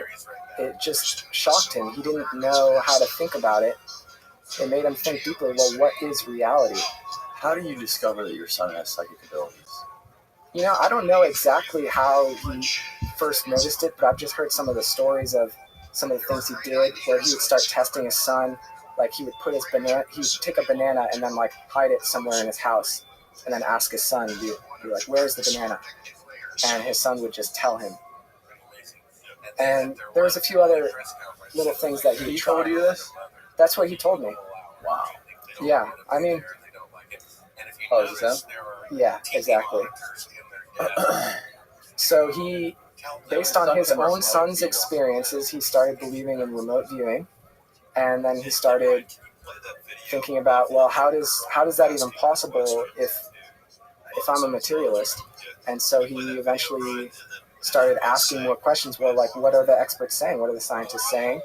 And he started to realize we don't understand as much as maybe he thought we understand. We have theories that can give you solutions, but they don't always explain why. Why is always a very difficult question to answer. You can answer what, or, I mean, why. You can say what might happen next, but why it happened is a little deeper. And so I think that question of why kind of motivated him to start this institute, where he decided, well, he was a successful businessman, so he decided that he wanted to help and give back to humanity, and that's how he thought he'd help the most. At first, he thought of looking into solar cells. He wanted to help the world with the energy crisis and the issue there, and then he looked into it and he realized, well, there's actually a big impact when you're making all the chips that go into the solar panels. So he stopped that business venture because he realized it wasn't helping the world as much as he thought. Manufacturing the chip? Yeah, there's silicon that goes in the solar panels. So, I mean, once the solar panel is built, they're very efficient, and they're low impact on the environment. But to create those solar panels in the first place, I mean, if you make a few of them, it's fine. But if you're trying to make it for the entire planet, eventually you're running into resources that need to create those solar panels. And that has an impact as well on the environment. So, yeah, self-motivated to try to figure out how the world works, really. And he's basically just dumping all this money into this with no expectation for any sort of return on any investment. He's just fascinated by this. Yeah, for him, his return on investment is developing his theory. So it's not exactly like we have full freedom to explore whatever we want. He's very mission critical. He's also in the research process. He's one of the scientists now. He's been co-authors on all the papers that we've been doing, and so he's helping out guide that process. He sees it as almost like a Manhattan Project, where mission critical. We're trying to figure out what this theory of consciousness and information and energy and how it all fits together. Most people aren't even attempting it because it's too taboo. What does he think it can solve? I mean, everything to some degree. I mean, you could ask, well, how far will we eventually get? I mean, maybe we'll just find some approximation that gets us closer to the truth. That's a possibility, right? I mean, trying to describe how the world works always leads to unexpected consequences. It's very hard to predict. Sometimes you can predict some of the things that might occur. I mean, electricity, maybe. I mean, Nikola Tesla is a great example of someone who could see where the technology would go, because he invented alternating current, and then he even had designs for crafts. He saw this vision of transferring files through the air, like Wi-Fi, but he wanted to do it differently, a little bit differently, but he had that vision to see where the technology would come from the science. But sometimes it's hard to predict what will come out. You develop the theory, and then a few decades go by, and you get surprised all the time. We talked about this a little bit yesterday, but we were talking about free energy. Can you explain what free energy is? Well, okay, so yeah, speaking of Tesla, he had this dream of somehow providing free energy to everyone. Yeah. Essentially, he was contracted to build some energy grid, and he decided to do a side deal. Rather than building what he was asked with the money he was given, he wanted to give free energy to everyone. And unsurprisingly, the investors weren't very happy with that, right? They didn't get their return on investment, so Tesla didn't finish that dream.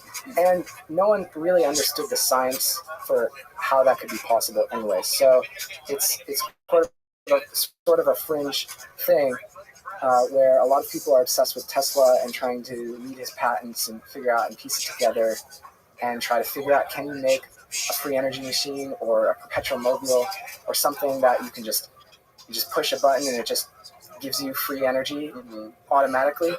And so I started looking into some of these things just because I was originally not interested in free energy. I was just interested in efficient uses of energy, which is fine. Right? And we're always making more efficient engines. And I was curious to see if quantum field theory would eventually help create new engines. That's what I started looking into. So I thought about it as physics leads to engineering, leads to technology, and it's hard to see how quantum field theory could lead to technology right now. It's very difficult for us to see it because it's so technical, it's so advanced, but I kind of made a bet that it will one day lead there, just as quantum mechanics did. Before we had computers, before we had transistors, people were studying this new mathematics that seemed weird. And I'm sure it was probably difficult to see how quantum mechanics might be.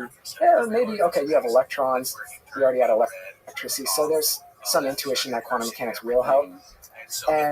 But it helped technology a lot. So I just figured, well, can quantum field theory help technology? And when I started looking into how that might work, a lot of it was grounded on thinking about this quantum vacuum, which, as I was mentioning, is something that it's very subtle. It gets excited by all particles. So it has access to the potential of all particles, but they're not actualized in some sense.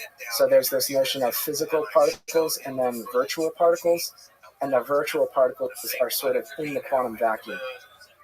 And Paul Dirac, who came up with the theory for the electron, who's a titan in physics, said that the ether is this quantum vacuum. The ether, which originally was, this goes back to Greek philosophy, it's this medium, but around the 1800s, people thought there was this electromagnetic ether, this luminous